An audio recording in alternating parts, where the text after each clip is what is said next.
was I was insecure and I thought I just had to have somebody else because I was afraid to do it on my own. If you are a business owner and you're trying to scale and you're doing $1 million a year and you want to go bigger, go to acquisition.com, hit scale, and we'd love to see if we could help you out at one of the workshops we run here in Vegas. Which brings me to number 5. If you never learn to manage your time, you're never going to learn to manage your money. And so the thing is that all of us obviously have equal amounts of time that we're given, not necessarily in life, but at least every day. And so the people who get the best returns on their money are the ones who learn how to best invest their time. And so a big misconception around money is that money, in my opinion, is an encapsulated version of time. And since all of us trade time for the money that we get, then it means for each person, money represents. What's up? What's up, Glacial? What's up, Striker? Yo, Glacial, I got approved.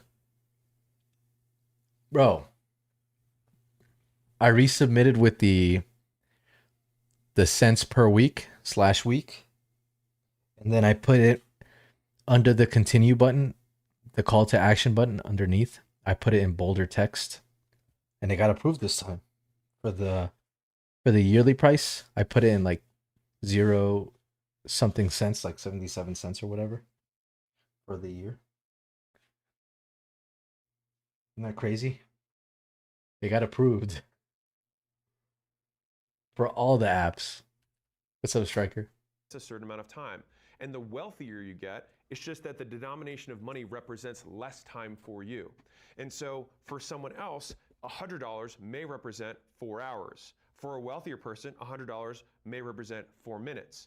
And so it's a constant appraisal that you do on a regular basis, looking on your calendar and saying, what things do I have here that I could... No, you don't have to. I mean, I didn't. So I'm guessing you don't have to. I put it under the, you know, the button where you click continue and then it opens up like the actual Apple payment. I put it under there, but bolder. Like, it was there already, but I like made it like more bold and less. It was like faded text. It was like a faded text font. I could trade my time for more money. And so again, this video is about making money overall. I'm not saying that you can't spend time with your girl. But now there's 2 yearly trials. Transaction cost for that time. And as long as you're willing to make the trade, then trade it all day. But the bad trades are the one that when you actually think about it in terms of what it costs, you'd say, I wouldn't do the trade. That's a bad deal. And so over time, if you continue to trade up how much time you invest, makes sense. GG's. You will always make more in your income year after year after year. Number 6, check your bank account before you check social media first thing in the morning. And if it hurts you to check your bank account first thing, then you need to do it even more. Because for me, I started not knowing where my money was going. And so I had a friend who was like, dude, just look. And I honestly had anxiety looking at my bank account, looking at what money was going out and all that kind of stuff. And so I started it looks like it's still at 0, but confront it. But the crazy thing is as I started looking at my money, as I started paying attention to my money started paying attention to me and hanging around. And so Peter Drucker said, what gets measured gets managed. And so one of the most fascinating things that I found with human behavior in any kind of change is that the first thing you can do to improve any metric for any skill is to actually measure it. It's and still so if 0. you want to lose weight, if you weigh yourself every day, no matter how painful the number is, that intervention alone helps people lose weight. You don't even have to talk about diet. You don't have to tell someone to exercise. If they look at the scale every day, they become aware of it. And when you become aware of a problem, you start consciously or subconsciously making moves to change it. You have that hesitation before you put that food in your mouth. You have that hesitation before you take your wallet out when you're looking at your bank account every day. It doesn't matter what it is, whatever you're trying to improve, but look at it, confront reality, and then reality will start to improve. And if you're curious, how long do you still check your bank account every day? And the honest truth is, I stopped checking when we had about 20 million bucks. And so that started when I had in the hundreds to $1,000 and continue to check every day. And when I stopped checking it was when I realized my daily fluctuations in market movements and things like that across my assets. I basically wasn't able to really see it on a daily basis. So I had to start extending my time horizon for when I would check it. So it'd be monthly or quarterly that I started checking. So I'll probably check again. Because that way at least I know I should have it's only after 48 hours with no spend you need to change stuff. Gotcha. Something that if you've done checking your bank account Sweet. every Thank you, single man. day for years, Appreciate that, bro. you start to already have developed some of I'll those check again discipline later skills, today or which then tonight. you can delay gratification of having saved money for a day to having saved money for a quarter. Number 7, learn how to make money before you start trying to learn how to make money make money. So I see so many guys, especially young guys, who are like, I've got $1,000. How do I invest the $1,000? They're trying to figure out a way to get that $1,000 to compound. They put it into a compounding calculator and they're like, man, if I get 50% returns for the next 40 years, I'm gonna be a billionaire. But the thing is that one, it's most likely that you're gonna buy a fucking Dogecoin and then it's gonna tank and then you're just gonna lose your $1,000 and be like, wow, think about this. I just worked for 2 weeks or 1 month to What you been save up to, that Glacial? $1,000 and I lost it in seconds. So alternatively, if you take that $1,000, But the other trial is in Italy or no, in Mexico. And then the other one is in Australia. And that is where you invest the time. If so, it is organic. Yeah, it's organic. I'm pretty sure. You don't have much. Australia, mate. Into the skill, the flow of making more money. Oi, bruv. Trying to take this tiny Oi, mate. From a 10% return to a 20% return. Crikey. A free trial. $1,000. I promise you, if you learn how to add 50% to your skill set, it'll take whatever your annual earning is up by 50%. And that's going to be a hell of a lot more than 10. And that's assuming everything goes up this year, which 1 out of 4 years it doesn't. When you say you don't have time, just immediately think to yourself, I'm lying, this is bullshit. Because every single person has between 5 to 9 a.m. and 5 to 9 p.m. every day of the week, even if you have a 40-hour job, even if you're a full-time student, because everybody has those 8 hours per day. Now, the thing is that we're not willing to make the trade-off. Organic, mate. These things that make us comfortable. Cool. If you reframe that thing as the thing that makes me comfortable today is the thing that's going to make me uncomfortable for a decade, all of a sudden, we better the rip cost of that this. comfort goes up. And so then it flips to, if I can become uncomfortable for a day, I can be comfortable for decades. And so then you can seek out those 8 hours and say, you know what, I'm going to flip this thing. And here's the crazy part about work. Work makes you money in 2 ways. I'm working on a V2 for my app, making the new screenshots. It's time. Yeah, it is. And so when you're it is time consuming. I don't even put, I should be putting in more time for the screenshots, but it just, and so one of the biggest advantages you have is that you stay busy. One of the keys to investing is patience. Definitely has to do, like, if it looks the prettiest, you know, the likelihood of them clicking on it is higher, I would assume. Patience is figuring out what to do in the meantime. So then if the goal is to get rich, and we know that that takes time, and it takes time for money to compound and grow, then what you do in the meantime is that you work so that you have even more money to invest, and that money has the time to invest and compound while you're working. And I am so passionate about this because this isn't something that I didn't do, right? Like when I had my job in the beginning, I just wasn't really taking the time that I should have. And then I was like, you know what? I don't want to do this thing forever. I got to get ahead. But I couldn't stop doing my job. So I started spending my mornings and my evenings every day and both weekend days working on what I was going to do next. And in the beginning, that was studying for the GMAT because I thought business school was going to be the next move. But after studying for the GMAT and crushing the test, I came to another realization, which was 90% is automatic with Maestro. With React Native, it takes my screenshots and stuff. It's the widget, lock screen, home screen. That fucks me up. Oh, okay, I got you. Maestro with React Native. Also, it automatically generates the screenshots for you and everything. It's pretty cool. Spend 180 grand, and I took that money and just put it into a business. Now you're like, well, you didn't even have 180 grand. You're damn right I didn't. I was able to save up 50, and I was like, I think with this. It's Monday, and still no Fable. Wah. Fuck. I gotta go bring in the trash. I'll be right back. The trash man just came. I gotta bring in the trash can to the back. I'll be right back.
That way.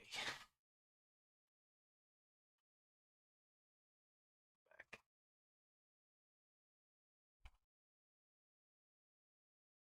Spend it to learn enough to make 10 grand a month. And that's what I did. 9, if you don't know how you can lose money in something, then you're gonna lose it. Think about this for a second. If something looks amazing and you're like, dude, there's no way I can lose money on this, you're absolutely going to lose your ass because of how little you actually know.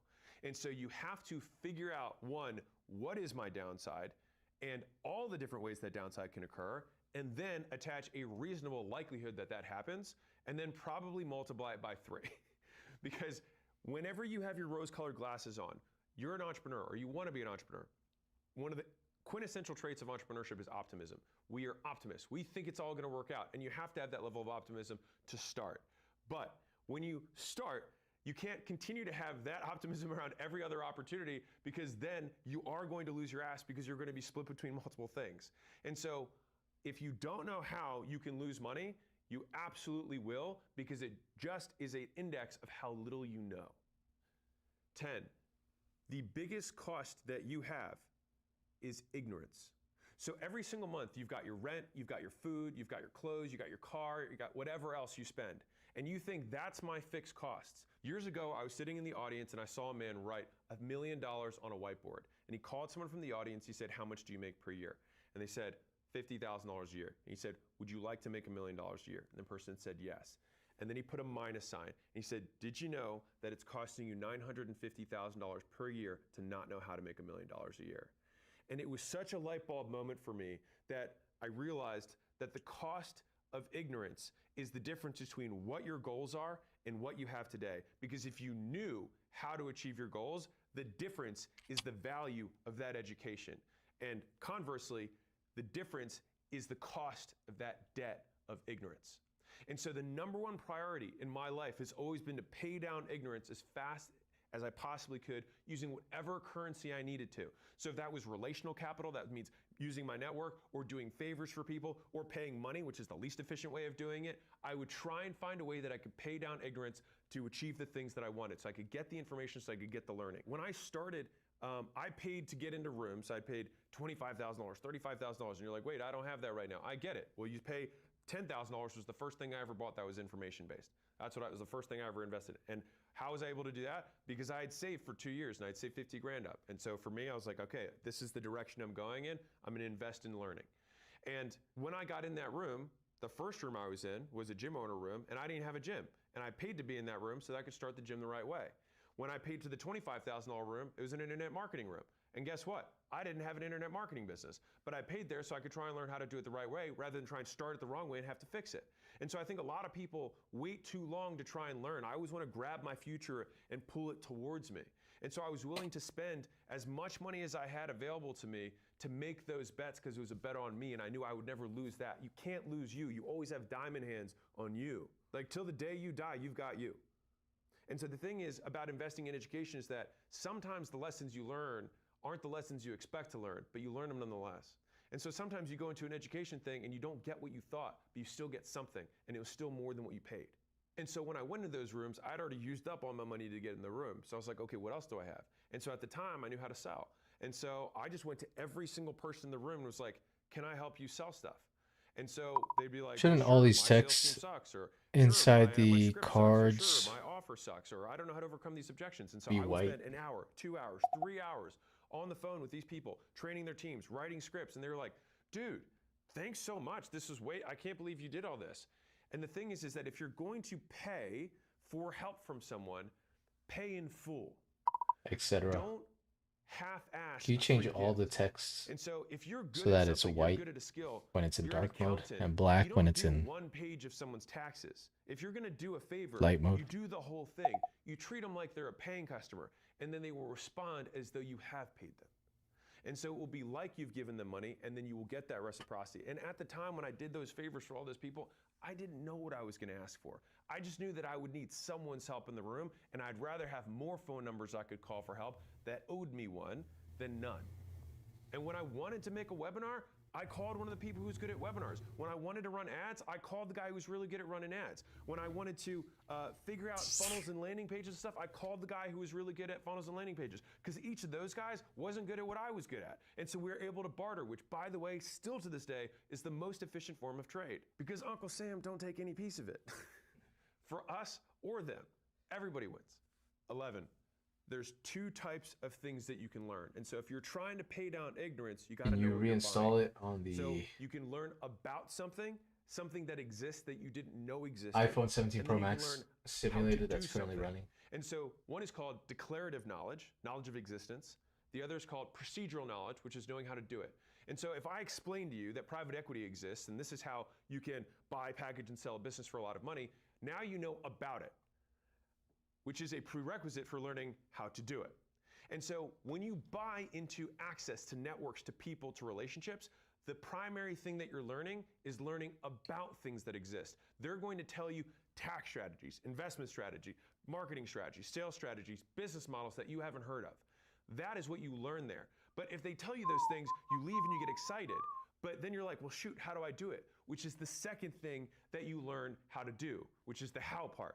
And so when you're going into any kind of investment, whether you're investing time, you're investing trade, you're doing some work for someone so they do work for you back, or you're investing money, you better be sure what you're buying. And the interesting thing about those 2 types of knowledge is that the declarative knowledge tends to teach you things that you didn't know existed. It's the unknown unknowns. That is why some of these are the biggest breakthroughs when you get into those rooms with someone making 10 or 100 times more than you. They see the world in a different way. Whereas when what did you do? How to, it's more crashing when I try to open it because you're specifically trying to learn how the scales. You know it exists, and you just the need to bypass clarify that you installed. getting there. And so just delineating what you're trying to learn will help you actually learn it. So the first time I learned declarative knowledge was that Facebook ads existed. That was in 2013. And so I learned how they worked, and I learned just enough to make them work. So I learned declarative knowledge that they existed, and I learned how to do them in one weekend. Super valuable. Now, I was able to ride that skill set for a couple of years until I was like, you know what? I need to learn how to do this at a bigger scale. I wanted to go national, with start a gym launch, do the turnarounds. And so I was like, I need somebody, because I had only run local ads, which by the way are much easier than national style ads. And so I tried to go all around asking people for help.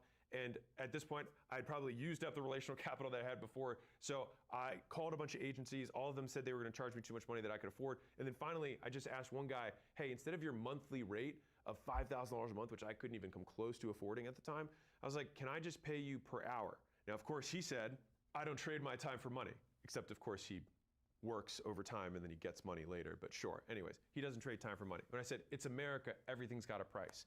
And he said, you know what? $7.50 an hour, I'll do it. And I was like, done. Now, mind you, $7.50 an hour was still a ton of money for me. And so I showed up like it was Harvard on steroids for these calls, because I would prep for the call, I had my notes out, I recorded it. I was like, I had 2 people in the room be like, make sure I don't miss anything, right? And so I would go and I had him first document the process of what he did to run ads as though he were me. Then I had him demonstrate it. So he clicked the buttons so I could see what he was doing, and I had him stop and explain to me each of the steps so I could put it into my little checklist too. And then finally, I duplicated in front of him, which means document, demonstrate, duplicate. I then did it in front of him to make sure that I was doing it right. And so once I did it right, and I did it right multiple times in a row, and I didn't need him to correct me while I was doing it, that's when I had mastered the skill. It took me 8 sessions. So it took me 8 hours, and whatever that is times 750, in order to learn. 12. A watch isn't going to replace work. A Rolex isn't going to replace reality. And so what happens a lot of times when you're coming up is that you want to get status, right? You feel downtrodden, you feel like no one respects you, and that's normal as a young man. That's what you do. You don't have any status. That's what you come into the world as, and you got to go make it. And so the thing that you want to do early on is get status as fast as possible. The thing is a lot of times you trade short-term status at the expense of long-term. And so as somebody who has lots of young men in my audience and middle-aged men in my audience, you'll never impress someone who's wealthier than you with assets. You'll only impress people below you. So you have the wrong target audience. Because to impress poor people, you outspend them. To impress rich people, you outwork them. And once I understood this, I was like, oh, the guys who are at the top of the game give me respect because they know I'm a future one of them. because they know when they were my age, they doubled down on the hustle, not the highlight reel. And that overspending on status happens at every level. So in the beginning, it's a watch, right? And a little bit later, it might be a car payment.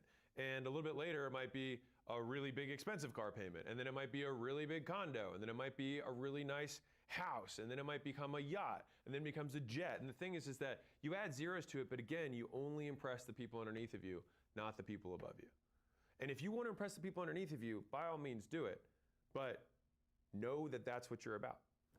Buy time like a rich person, buy stuff like a poor person.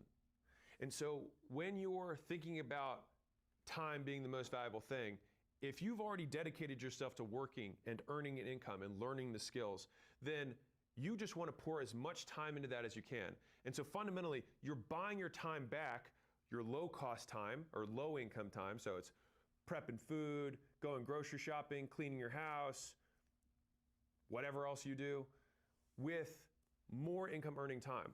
I remember the first time I closed a $500 sale at my gym, I realized that that sale took me 30 minutes. And I knew that for me to buy groceries for the whole month 4 times would take me $500 and far more than 30 minutes. And so I thought to myself, my God, if all of that time I was grocery shopping and food prepping and cleaning up after myself and then doing laundry, if all of that time I could just sell more, in a couple hours, I could do all of that stuff for free. And my poor mind was like, hey, that's wasteful. You could be doing that stuff on your own. But you buy time like you're rich. You spend money on stuff like you're poor. So buy time, not stuff. Because when you buy time, you can replace the money you bought it with and some. Let me put some real numbers to this. So the average American spends $1,500 a month on 96 hours of work. And that breaks down roughly to cleaning their house, cleaning their clothes, buying food, preparing food, and cleaning food. I'm not even going to get into the 4 hours a day that the average person spends on social media and watching television. You're going to keep doing that, so I'm not even going to try to convince you not to. But if you just replace those things that you probably don't want to do, it costs about $1,500 per month. And so as long as you make more than $15 per hour, because it costs about 96 hours to replace those activities, which means if I can replace 96 hours of work for $1,500, and it's also 96 hours of draining work. Like, it expends energy. It's not like you just sit there for 96 hours. You're actually getting actively tired from doing that stuff. If you took that same thing and if you make more than $15 per hour in your active job, it makes sense. It's the logical decision for you to buy that and then go make more. Because you're also going to make money twice. Not only are you going to save the time and then work and make more, but you also get better at your job because all of those extra hours aren't just making you more money, you're also becoming more skilled. So you get better faster. And so if I have a year-long guy where he spends $1,500 a month to replace all of those things, at the end of that year, not only does he have more money at the end of the year, but because he had an extra 100 hours of high Yo, what's up, energy time hankies? that he didn't have to spend per month, he's getting 50% better per year. And so that assumes that he doesn't get rewarded in his work for getting better, which, by the way, in reality, you typically do. That's my dog. Who you compare yourself to, not who you spend your most time with, will be the highest predictor of how much you make. And so we are motivated by the things that we lack. And so if you are very hungry, it's because you lack food. If you lack sleep, you're very tired. You're very motivated to sleep. And so if you want to be motivated to make money, it's not enough to not have money. You have to have a desire to make a lot more money. And the strongest way to create that desire is to visually see the people who are making far more than you. And so it's about who you compare yourself to, not who you spend time with. Fundamentally, the richest man in the world only spends time with people poorer than him. But he continues to get richer because he's comparing himself to the future version of himself.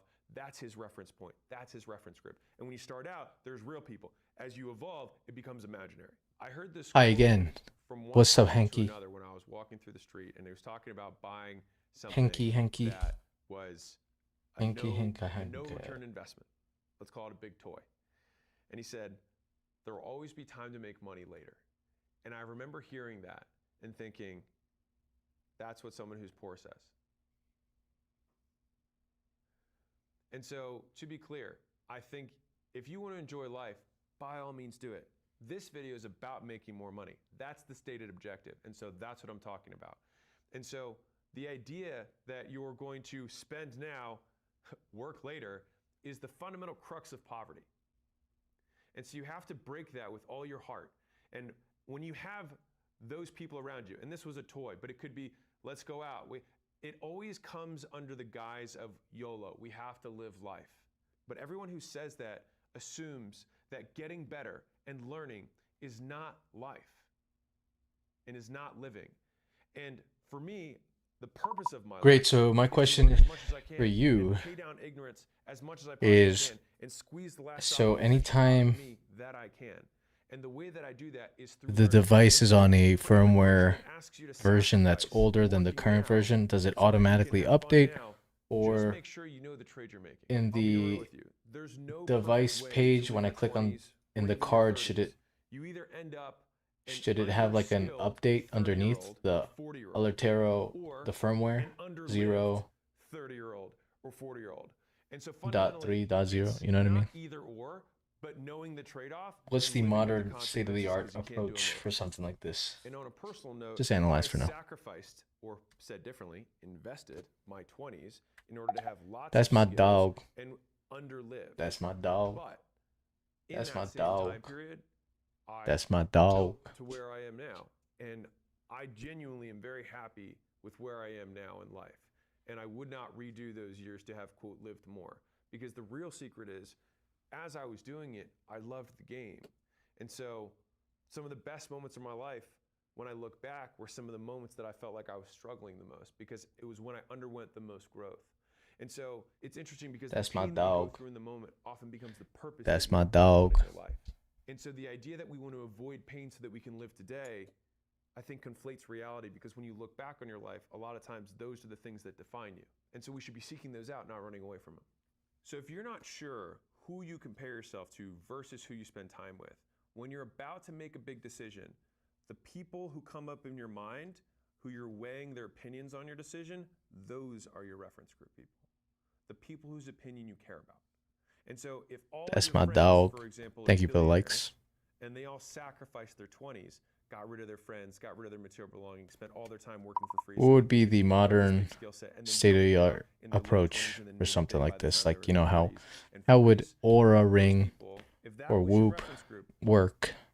How does it work? Do you have to connect it to the Wi-Fi? Do you have to connect it to the Bluetooth? I'm not sure. Can you just analyze and let me know? And so whenever you have these frictional moments where you, bro, Fable banned and I buy 200. You can get a refund, bro. That person is, whoever that voice is, if they don't have what you want, you can get that refund. Don't listen to what they say. Only listen to other people's opinions about your life. If their dreams for you, that's my dog. If they're not, that's my dog. Invest, then spend the rest. So the idea is that you invest first and then spend what's left over. And so an interesting thing is that Switzerland has the highest per capita millionaires in the world without having the highest GDP or even GDP per capita. And so how are they able to do that? That means that they have different rules around money, which is what this video is about. And for so real? Yeah, you can get a refund, bro. We can get those outcomes. It's going to be prorated depending on how much you use it, but yeah. And the easiest way to do that is you take what it's you on the need website off the top and then you spend the rest on what you want. And so it comes down to saying that you need your future. You need your future self to be bigger than your current self today. And so you invest first and then you spend the rest. And so the way that I like to think about this is point 16. This is how we operate. I'm not tech savvy, so I have no idea what you're saying. Automate investing and then create friction around spending. What's the modern state-of-the-art approach? Keep in mind we have different before you see it. If your job, for example, has a way that they can automatically skim off your paycheck and put it into some sort of investment stuff, do it. If they don't have that, have one of these apps that does segmentation or has multiple bank accounts that you can say, this automatically goes here, this automatically goes here, and I don't touch this. And if you want to get real crazy, the advanced version of this is that as you make more money, you keep what you're living, the spend the rest part. Instead of making it a percentage, make it a fixed amount.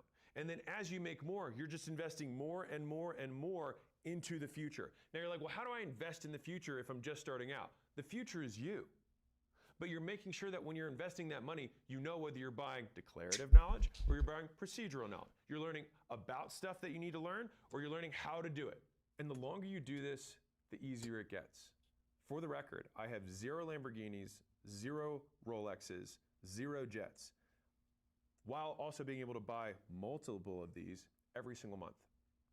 And so the idea is you start to become addicted to getting good.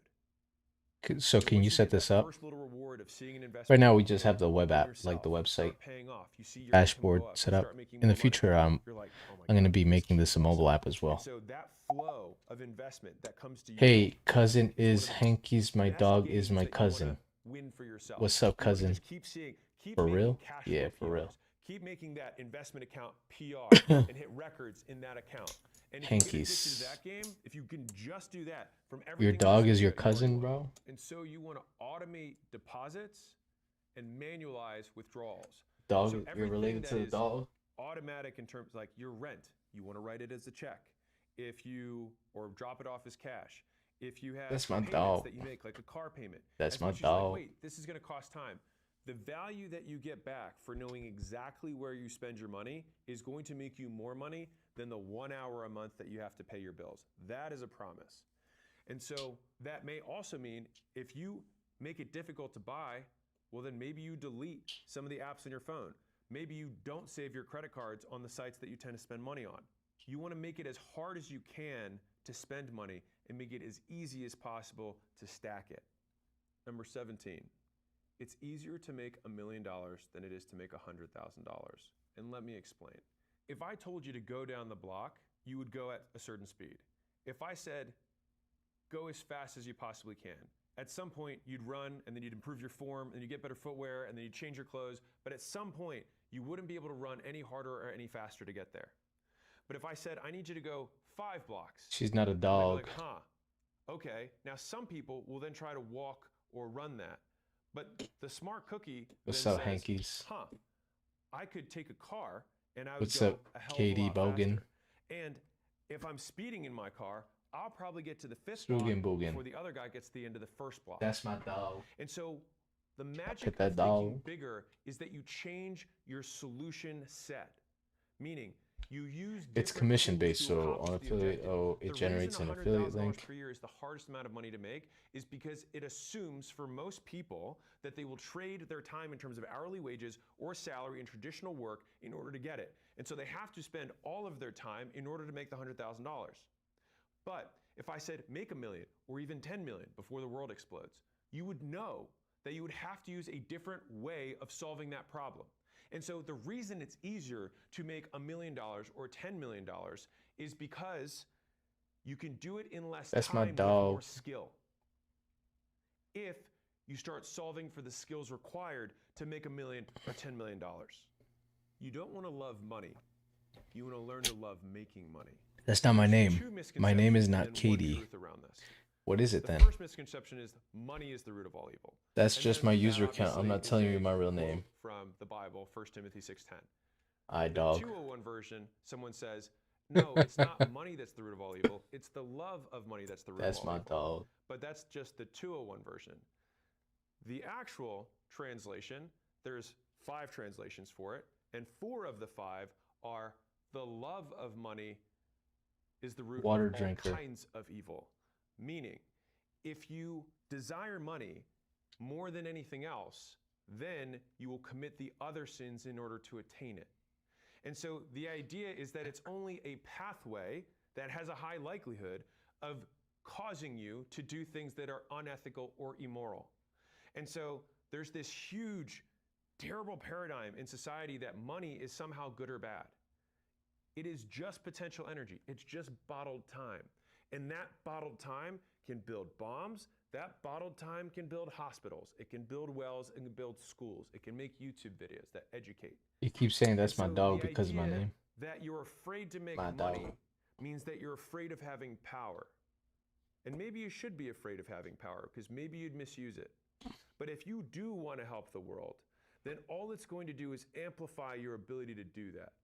And if you have that mission on your heart or in your mind, then it's your duty to remove everything else in your fucking way to go get it. The more money you make other people, I'm the more testing money it you on make. the And so the test amount of flight, money that not you will on the be able to simulator, make because in I your know career the AI comes down to doesn't three work. variables. Number one is the value that you're able to create in total for all of the people you create it for, times your ability to negotiate how much of that value you're able to get. So what are you saying? No, I don't want pre-written Number three, explanations. which is the amount of other people who can also create that value. And you have to have all three. Because, for example, if you develop a skill of sales and you can create millions of dollars in value for a company and you're really good at negotiating, then in theory, you'd get millions and millions of dollars from that company. But if somebody else is willing to work for a few $100,000 a year in order to make that value, then your position disappears.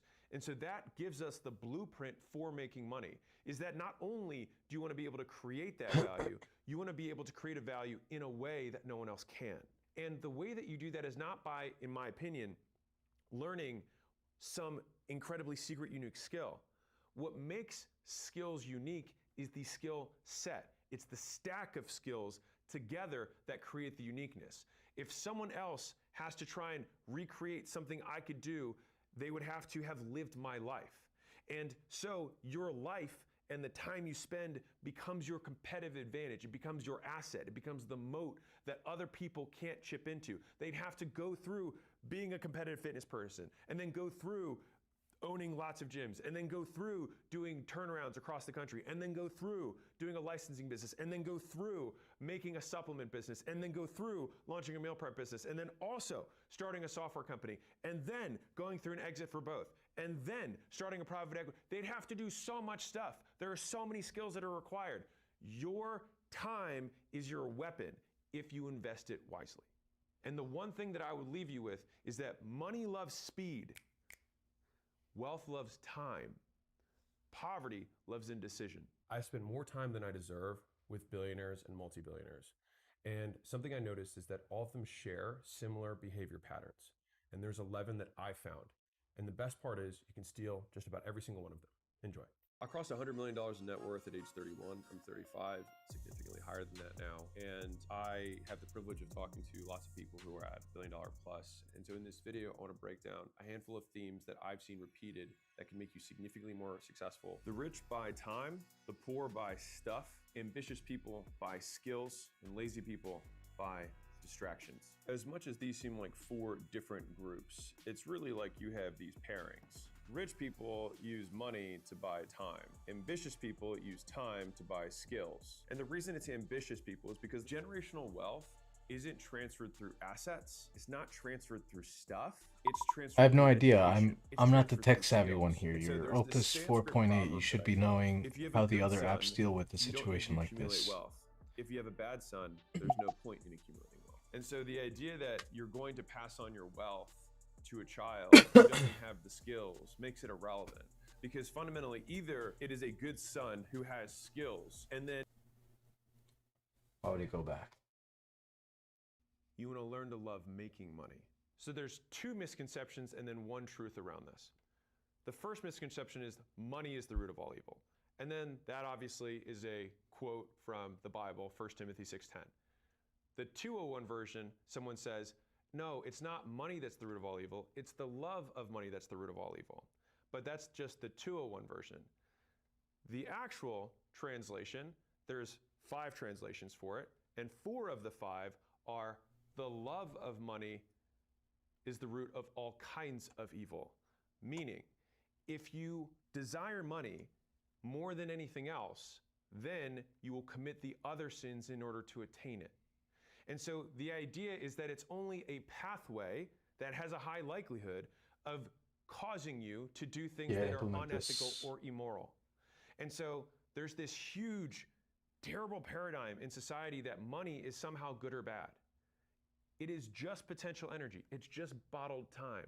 And that bottled time can build bombs. That bottled time can build hospitals. It can build wells and build schools. It can make YouTube videos that educate.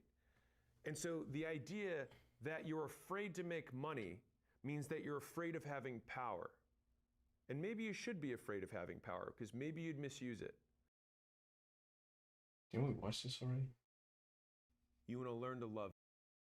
And so when people hear that someone has 7 income streams at a point of excitement, and then they stop. It's like you have to find that next gear. So the next point is that they cannot copy your proof. People want to gain reputations. They want to be known for certain things. They want to get status. But people can copy your promises. They can copy your services. They can copy your logo. They can copy your name, but they can't copy what you've done. I have sometimes younger entrepreneurs who reach out and they're like, hey, I want to build a big brand. And they're like, I want to start making content. But I advise them to only make content if they're truly documenting and don't transition into teacher mode. Because the thing that will build your brand is the stuff you do. Like we look at the business titans that are out there, right? You look at Elon, you look at Bezos, you look at maybe now Sam Altman, you look at Jensen Huang from NVIDIA, and they now have these quote big business brands, Steve Jobs, Bill Gates, Warren Buffett. They are considered probably the leaders of the business world in terms of thought leadership. But did they get there by building personal brands, or did they get there by building personal businesses? And then by building personal businesses, which I'm joking here, they just built big ass businesses. By extension, people wanted to know who was the person behind this big business. And then they built their credibility before they built their likability. Everyone wants to put the cart before the horse. Everyone wants to put they want to eat the pudding before they have the proof. Yeah, the proof comes before the pudding in the real world. In a world where anyone can say anything and get instant reach, trust is the thing that is the scarcity. That is the rare commodity. And so the idea is if you want to build a really big brand, then you want to index super hard on trust. And the way that people can trust you is that you do what you said you have done. The reason Mr. Beast videos worked is because he used his videos as proof. He didn't say, I am super knowledgeable. He said, look, I did something that no one else was willing to do. His first video that went viral was him counting to 1 million or something crazy. Right. And so he did something that other people were not willing to do. And so he just happened to have documented that thing. And so if you're like, well, how do I get proof? I'm so young. It's like, well, you just do epic stuff. And then people will be like, wow, he did epic stuff. This is interesting. And so it still requires epic amounts of work in order to do that. The reason that there's such a misconception about overnight success is that it's just that there's a threshold over which you are good enough that you go viral. All right. And so this is, call it like, here is the viral moment. All right. So this is our viral moment right here. The thing is that we, the person, lived this whole life. What we in the public see is this moment, what happened since. And so we have the perception of overnight success. And this is why it's so difficult for people to wrap their heads around, because they want to model what they see, not what occurred. And so we have to model what they did, not what happened. And so this fundamentally is the inputs. This is what they put in for a long period of time. What we see here is the output.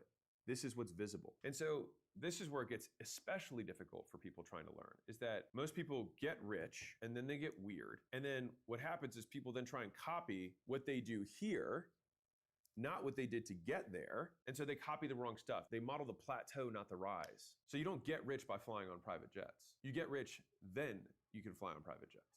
And so a big thing that richer people do is that they will act with urgency. And I would say that this is just not even richer people. This is entrepreneurs specifically that I'm making this video for, is that they act with urgency.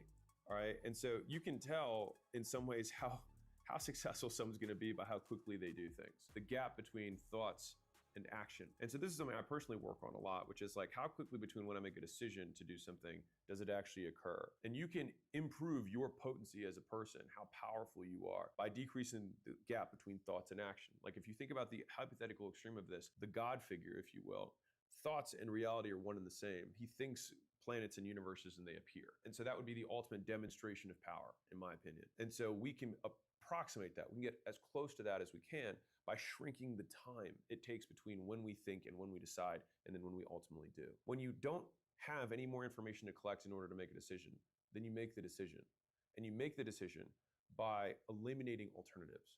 So like literally the word decide comes from decadere, which is Latin for to cut off. And so the question is, what thing are you eliminating by making the decision that you're going to make? And a really easy tactical thing is whenever you say, I'm going to get this done by the end of the week, ask yourself, can I get it done by the end of the day? And that seems like a very small hack, but that increases your pace of progress by 7. Yo, what's up, Bliss? And so if you hear that, you're like, wow, 7. How you doing, bro? Like, yeah. And for that reason, there are people who are working 100 times faster than you. And I think that this is a really good cultural thing, which is you can just say end of day, not end of week, and not end of month. PRM.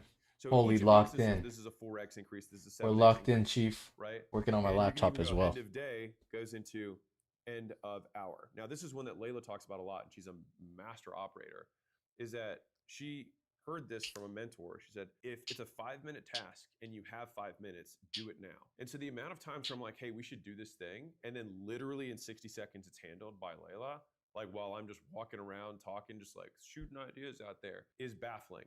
And so her speed of like, that's a great idea, it's already been, delegated out. Like she doesn't keep things on her plate. And so there's this big falseness that I think is propagated by a lot of the social media world because it feels good and get lots of shares because it gives people permission to be lazy. It gives people permission to tell themselves that they're great just the way they are. I wholeheartedly reject that. What are you trying to accomplish today? Get most of this ARR tarot and I think that is stuff done.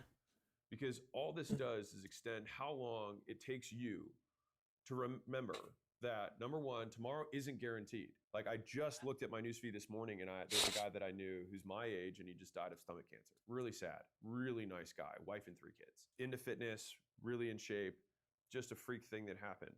And so the assumption that you've got time assumes that you're going to live forever, that you're going to live to 100. And we know that that's not true. And let me put this in perspective.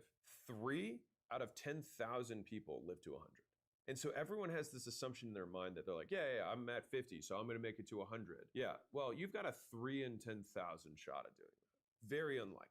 More realistically, you'll die at the median, which is 74 for men in the US, which means that at 37, you're actually at the halfway point, just in years. But if you adjust for the increase in speed of time, so the same reason that your kid at 5 years old thinks that something takes forever when you say it's going to happen next year, and when you're 40, something that happens next year feels like you blink your eyes and it's there, is that when you're 5, 1 year is 20% of your life. When you're 40, 1 year is 2.5% of your life. And so it very much in a real way is 9 times faster than it is for your 5-year-old. And so it's my belief that as we get older, we don't become more patient. Time just moves reinstall faster. This new. And so if you adjust for that time speed, your midpoint isn't 37.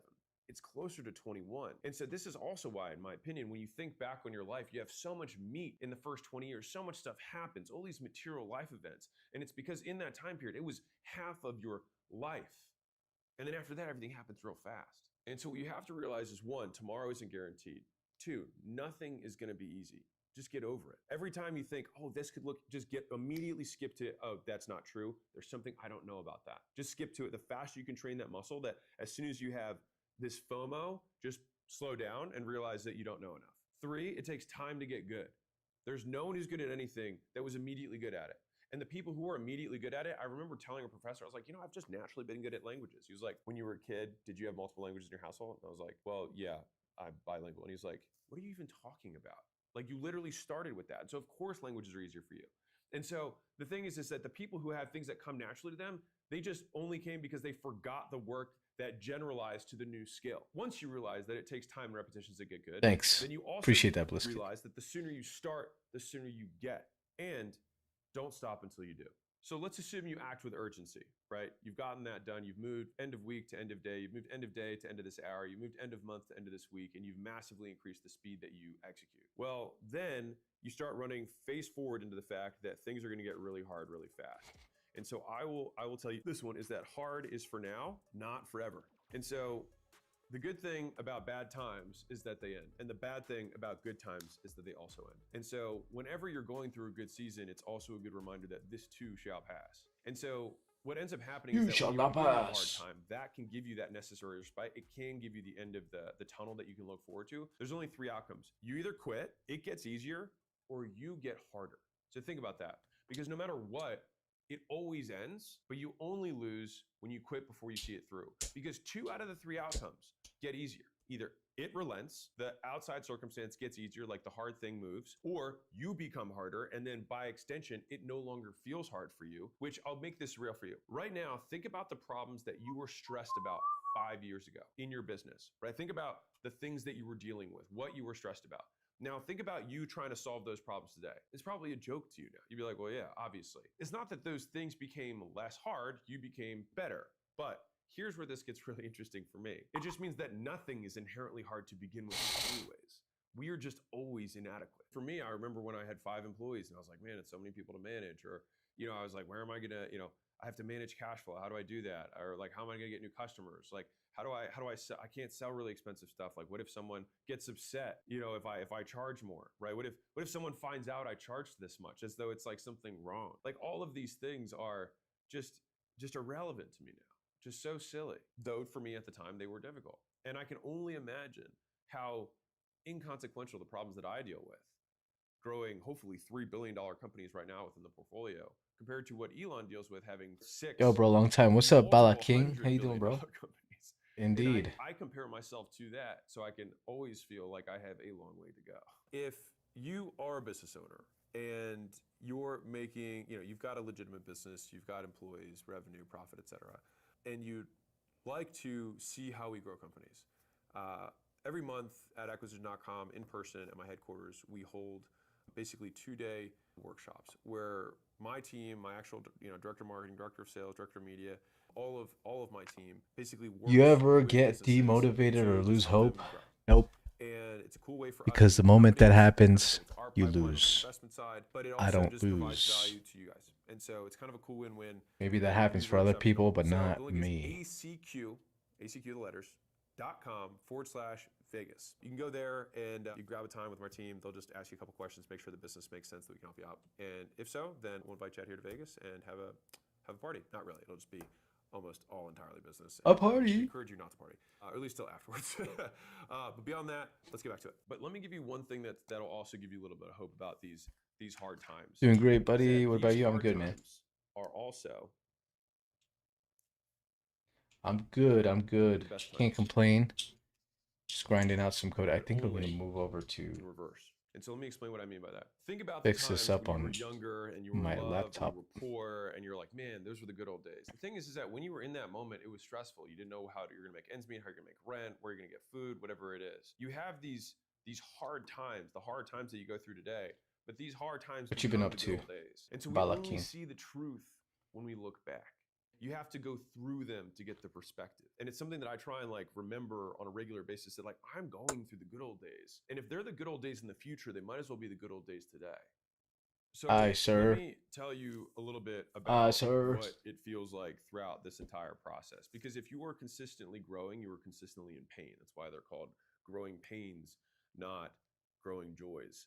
And if you have stress from growth, remember the alternative is that you can have stress from stagnation and you can have stress from decline, which fundamentally means that hardness and stress is a fact of life. You will always have stress, you will always have problems, and the largest problem of all, the largest stressor of all, is determining that having problems is a problem, is that being stressed means there's something wrong with you. But being stressed just means you're alive. Having problems just means that you are actually doing something. I'll tell you this story that I think can drive this home. And I think this is the path to fulfillment over comfort.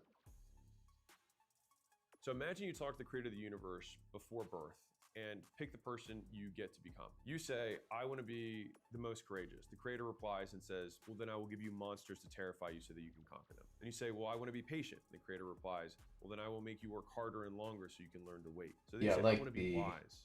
And the creator replies, then I will give you failures that will crush your spirit so you can learn the value of judgment. So then we would have to sounds like a rough life. Fix up can you give me a good life? The creator replies, just the like animation that happens in the steel. I measure you first by what you are at welcome the end, page, not the fire right? and the hammer it took to make you. A good life isn't a life that's easy. A good life is a life that makes you into a good person. And that, my son, is a hard life. And so I remember when I sold Gym Launch, there was a year that I more or less took off. I had all these kind of existential crises that I was going through because all I had been doing was just working. And then I hadn't put my head up to look around and smell the roses per se. The problem that I had was that when I was smelling the roses, I was miserable. I was very sad. And the sadness for me came from the thing that I had that was most reinforcing my life was the work that I was doing. That was the thing that I enjoyed the most. And so not having that actually created a huge loss for me. And so then I had to create what am I doing? Why am I here? Right? And so for me, that was when I created the hypothesis, or at least the thesis I have for my life, was that hard work is the goal.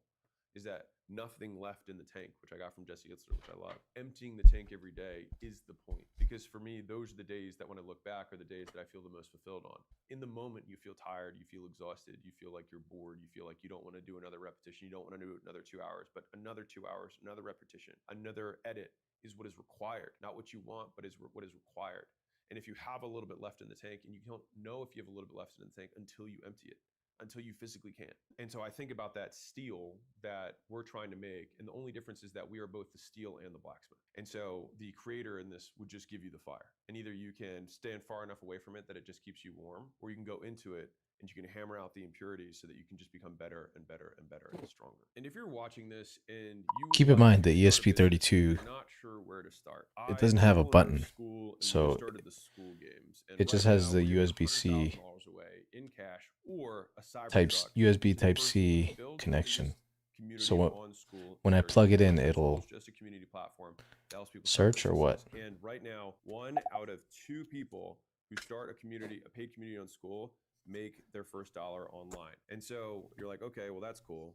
And right now, on average, the average paid community owner makes $1,360 per month. So this is not going to be the thing that makes you, a billionaire rich, but it can help you get started, which is why I invested in the company. I spent 4 years looking for something that can make the easiest kind of starter business for people to get going, and especially starting online. The reason that we have this success rate, right? The reason that we have this very high success rate. What are you building now? I meet every single ARR, but I'm probably going to move it over to my laptop. So I could work on marketing. People per call that are on so there. Marketing. And so I answer questions live with everyone on there, and it's a lot of times it's the same faces. So while the calls are relatively small, I'd encourage you to come on. On top of that, I have kind of like step-by-step instructions of exactly what you need to do that the best community owners have done. And so you can just model the behaviors, just do this stuff. I don't explain psychology and triggers and NLP. It's just like, do this stuff, and this is what yields this outcome, right?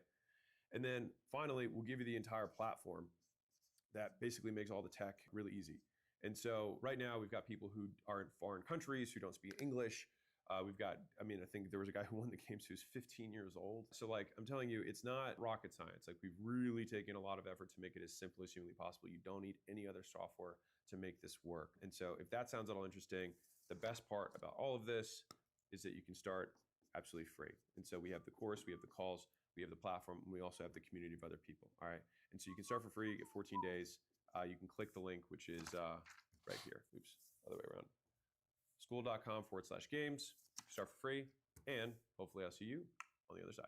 And so a big part of why this is so hard is that so few people want to go into the fire, right? And the fire could be entrepreneurship. The fire could be content creation. The fire could be starting a new product. The fire could be doing outreach and knocking on doors, or quitting your job and starting another job in a completely different industry. That's the fire. It's the thing that other people aren't willing to do. And they tell you not to do it because I get a question for you. They chose not to take. If I were to about the risks they aren't willing to make. I remember thinking about this at long length when I was younger, and I thought about the word exceptional, right?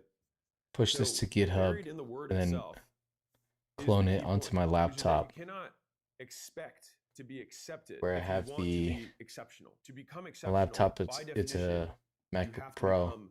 The exception. I have the folder, the file for ARR Tarot for the mobile app as well. Would that make life easier? When I quit or no? my job, every single person in my life told me it was a bad idea. I graduated in 3 years from Vanderbilt. I had a nice white-collar consulting job. I was set up to go to grad school, to one of the Ivy Leagues. I aced my GMATs. I was set up. I'd done the path. And so for me to quit and be like, I'm gonna be a personal trainer for minimum wage at a gym, that was not a happy news for the vast majority of people that I knew. But the thing is that I've had those conversations multiple times in my life. When I ended up leaving the gyms and started the turnaround business, every person was like, you finally made this thing work. You finally, now we finally agree with you again. And it was right at the point where they accepted me that I was like, you know what? I think I want to do this other thing. And I'm going to sell all these gyms for basically nothing in 90 days to then start new. And they're like, but you spent so long on this. And they see sunk cost fallacy. Welcome and the page. thing is don't listen to the people who are closest to you. Listen to the people who are closest to your goals. And so a lot of people like to think about how they have these mentors and these heroes, but the most important group is your reference group. And your reference group is who you compare yourself to. But the thing is that people think they compare themselves to their mentors and their heroes, but they don't. Who you compare yourself to is who influences your decisions. So the voices you hear, the voices you listen to when you're about to make a big move, those voices are your actual reference group. And if those voices are not close to your goal, you should not listen to them. If anything, sometimes the best advice in the world is do the opposite of whatever it is that they did to get in their life. If you don't want what they have, don't listen to what they say.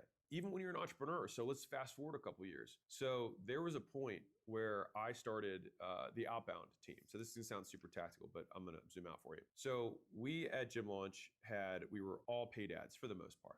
I made content, I had a book, like there were things that were out there, but still 70% plus of my new customers came from paid ads. And I knew that if I wanted to sell the company, I would have to create a second acquisition channel that was very different from the primary one, so that I could create more stability. So you don't have one itis, one point of failure within the business. And so I remember reading this book about how to set up outbound, and it said it will take a year. And I said, I'm really good at marketing, I'm really good at sales. It'll take me 12 weeks.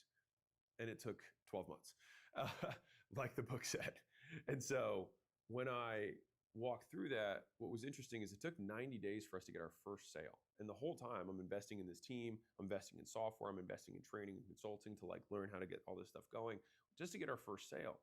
But that's not very good for the amount of time and effort we put into it. And then 3 months, after that, we started getting a couple sales trickling in, still not a lot. And I actually had almost like an intervention for my executive team that were like, hey, we think this is shiny object. They were using my words against me. They're like, we think this is a distraction. It's not, yielding a result for us. I think we should, cut our losses and move on. And I kept thinking to myself, like, this is what hard feels like. Like we have to just keep inching our way through, because we have made sales, which means we just need to get more efficient at it. And then we did another 6 months, and then we got to the point where it became 50% of revenue. But here's the thing that you don't see. And so whether you're starting a new acquisition channel like I was, you're starting paid ads, whatever, is that okay, I plugged it in. You test it out. In 1 year, I could double your business, right? Let's say you have to pay me $100,000, right? And in 1 year, I will double your business. Many people would probably be like, yeah, sign me up. I'll do it. Maybe I'll take a loan, but even for the 100, like if I know I'm going to double my business in a year, I would do it. Okay. But then what happens is month 1, they drop 5K and then they lose 5K. And then month 2, they lose 5K again. And then they say, ads aren't for me. Outbound's not for me. But the thing is that the way it actually feels is that you lose 5K, you lose another 5K, you lose another 5K. And then all of a sudden 1 month you make 25K. And then the next month you make 50K. And you make all of this back and some, but it happens all at once. And so there's a saying on Wall Street that I like, which is it happens slower than you expect and then faster than you can imagine. And they talk about that when it comes to market drops and market explosions. It's like we should be crashing. It hasn't adjusted yet. It happens slower than you expect and then faster than you can imagine. And so you have to be willing to forego that period of time for a long time, understanding that you just want to make progress. And so I think the thing that separates masters from beginners is that masters have more ways to win. So you can measure your expertise in anything by the ways you can measure, equaling the number of times and ways you can win. And so if you're an expert at making videos, then throughout the entire process of a really long project, you have many wins on the way. You know all the little progress markers that occur to create some big outcome. And you approximate those little progress markers for the ultimate goal at the end. When you're a beginner, you only see the output. And all you see is I'm doing stuff and nothing is happening. But you just aren't able to mark progress well. What apps am I vibe coding? Alertero. Then you need to increase the number of ways you can measure so that you can increase. It's an affiliate alerting system. In a given time. Just kidding. And by the way, that is what makes you enjoy. It's just heartbeat detection for your Wi-Fi. The work itself becomes reinforcing. And so in order to develop that expertise, you have to have education. And people think that education is expensive, but the only thing more expensive than education is not being educated. And so I would say that in my life, I spent more money than I could possibly imagine real good simply trying to acquire skills and relationships that would make me better. To give you an idea, I think the most expensive thing that I bought for this is not including me messing stuff up and just losing tons of money, but I actually wrote a check for, was $350,000 to have a dinner with a guy who was worth $7 billion. And I got exactly what I wanted. Heartbeat detection through your Wi-Fi router, brother. And he kept saying no. I offered 100K and then 200K and 250K and 350K. And when we offered 350K, he said, fine, I'll just have dinner with you. And he didn't ask for the money, but I think he was just seeing that I was willing to spend the $350,000 for it. And so I've spent so much money for 1 hour, 2 hours. Crazy tech. To gain context. Because I heard this. Can I see what it does? It just before, but pick whatever number picks up your heartbeat. Right. Let's say it's $1 million a year. And through your Wi-Fi. You're currently making $100,000 a year. If you value that $1 million goal the value of the $1 million per year, what's the price you put on that education? The value of that education is the difference between where you're at and where you want to go. And so that's Can't why you if I run wanna, it? It's if I all wanna connected become to a my deca computer. millionaire, Can't you then I should be see willing everything? to pay everything that I have in order to gain the Just skills, the analyze. experience, the knowledge in order to get there.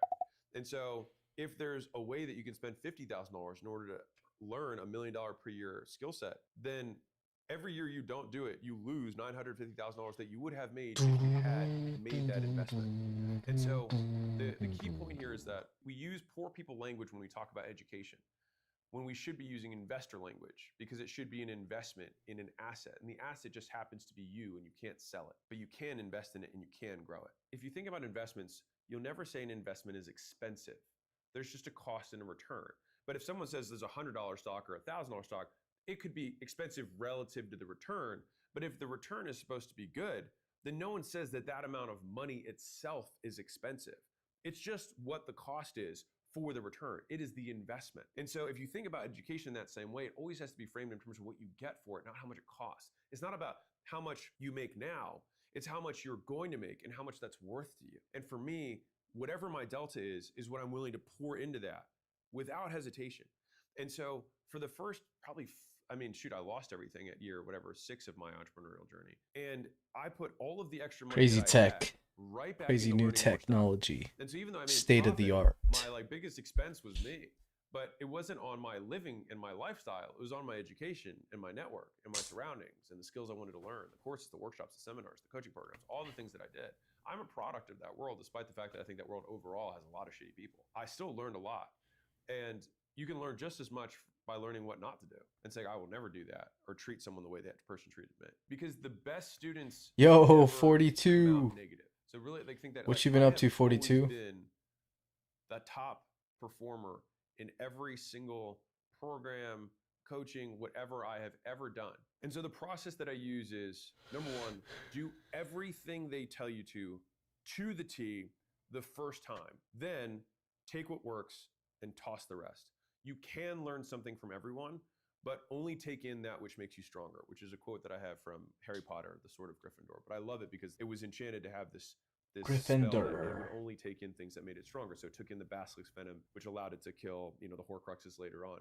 But I like to see myself as that sword, is that I continue Budapest. What you doing in Budapest? But I only take in that which makes me stronger. So a lot of people have these negative experiences with Buddha, coaches, vendors, whatever. And I just like to think to myself, like, in what way will this make me better? And so by instead asking that question rather than enumerating the many things they could have done better or the things they did wrong, simply saying there is something that I can learn from this, and there is something in this experience that will make me stronger. And would it be better if I just move this, just clone the repository from my laptop, since we have the not worked, but I still learned enough iOS from simulator there and iOS app folder for Alertero as well, so it's all connected through one thing, or no? Everything they said to the T the first time. And if for whatever reason it did not work, I would then use my other skills to patch the difference so that I could find a way to make it work. And by the way, if they have a success story, which they usually do because that's how they sold you, is that you find that person and figure out what they are doing that is lacking in the education that the person who's teaching taught. Fundamentally, if you ever buy something where there is somebody who has been successful, then it means there are activities that Metallica. And the discrepancy, I'm going to show this to you visually because I think it's important. So let's say there's a bridge, right? Here's money, and here's you, okay? So you've got this path that someone shows you how to do. So you paid money, and they give you these little bricks, right? They give you these little bricks that you paid money for. And maybe these bricks, you had to pay different vendors, different amounts of money for each one of these bricks. But you still haven't made money yet. The thing is that there's a gap here. And the reason that some people are successful with some people's programs or implementations and other people aren't is because that the people who already bought that brick from somebody else before that, that brick isn't missing. And so if you see the education you have as these bricks on the road, then you wouldn't say that the foundation of a house is in some way a ripoff. You would just Wait, I got say a it's question. Not a complete house. Now, if they sold you the expectation that you would have a house, sure, you could. The device, the ESP, is not always going to be connected to a computer.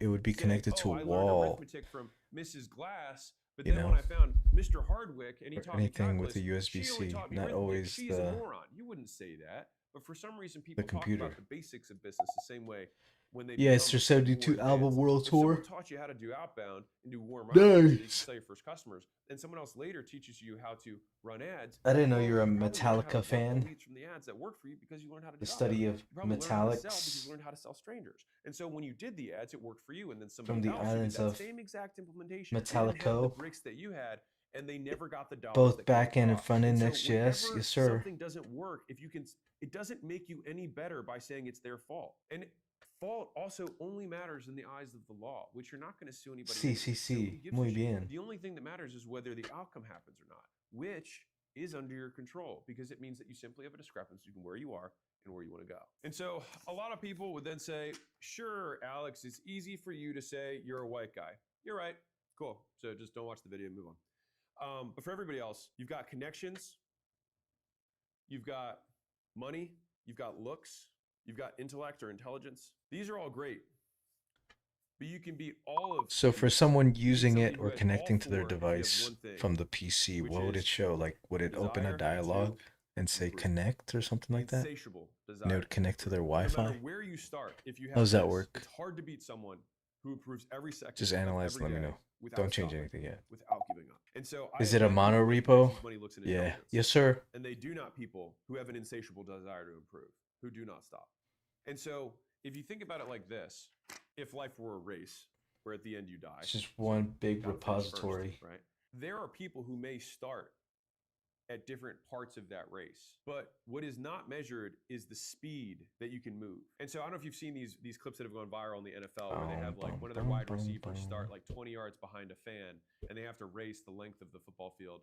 And then the wide receiver will usually catch up, like talk to them and then just speed right past them. And so it's far less about where you start, because that's where a lot of losers will define themselves. They'll define themselves by what happened to them rather than what they made happen. And somebody else may be here, but it only matters if you think that there's fairness. But I don't believe fairness is something that exists in the universe. And so I don't hold it as an ideal that I proclaim. It's the current version. But there is simply a starting point in a rate of progress.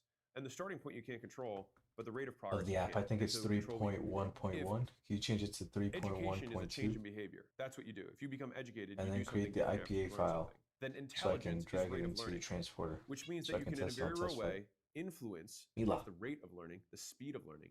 You can influence how quickly you move along this race independent of where you start. And you'll also note that the person here has no influence on what this person does. These two people are independent nodes. The only reason that this person gets upset is that they think it's not fair. And if you just eliminate fairness from your vocabulary and think only in terms of what do I need to do, then it eliminates a lot of the distraction that keeps you poor. So if you recall from the very beginning, lazy people get distracted. They focus on distraction. And one of the biggest distractions is it's not fair. It's not fair. I shouldn't have to. I should get. I should, it should, things shouldn't. It's all shoulds. And I will tell you that should, in my worldview, belongs in the garbage. Should not exist. Because should creates expectations of an uncaring universe. It says that you demand something, and I promise you that the universe will win. And so all you have to do is watch like baby seals just get immediately eaten by orcas after like a mother is laying there on the ice to be like, wow, life isn't fair. I'm sure that seal could be like, it's not fair that my babies were literally eaten in front of me. Tough, right? Tough. They have mammal brains. We can see that they got some feelings, right? And so if we go back to the sword of Gryffindor, does demanding that it should be fair make you stronger? Does saying that that person started further ahead of you in any way benefit you? No, because your actions are entirely independent from them. And so the only thing that does is actually delay your speed of taking action. It makes you dumber, because if we define intelligence by rate of learning, then it means it takes you longer to learn.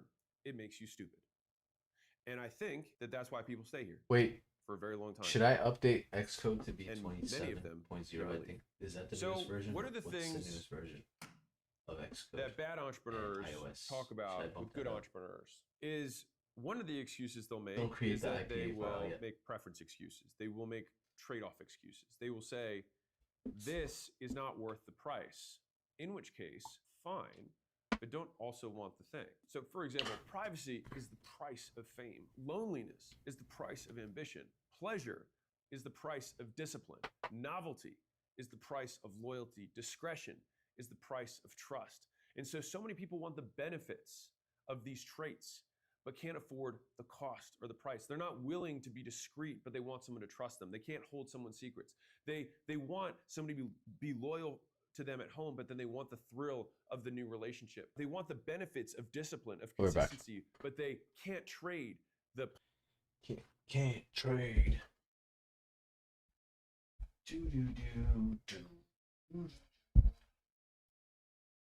Yeah.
pleasure in the moment.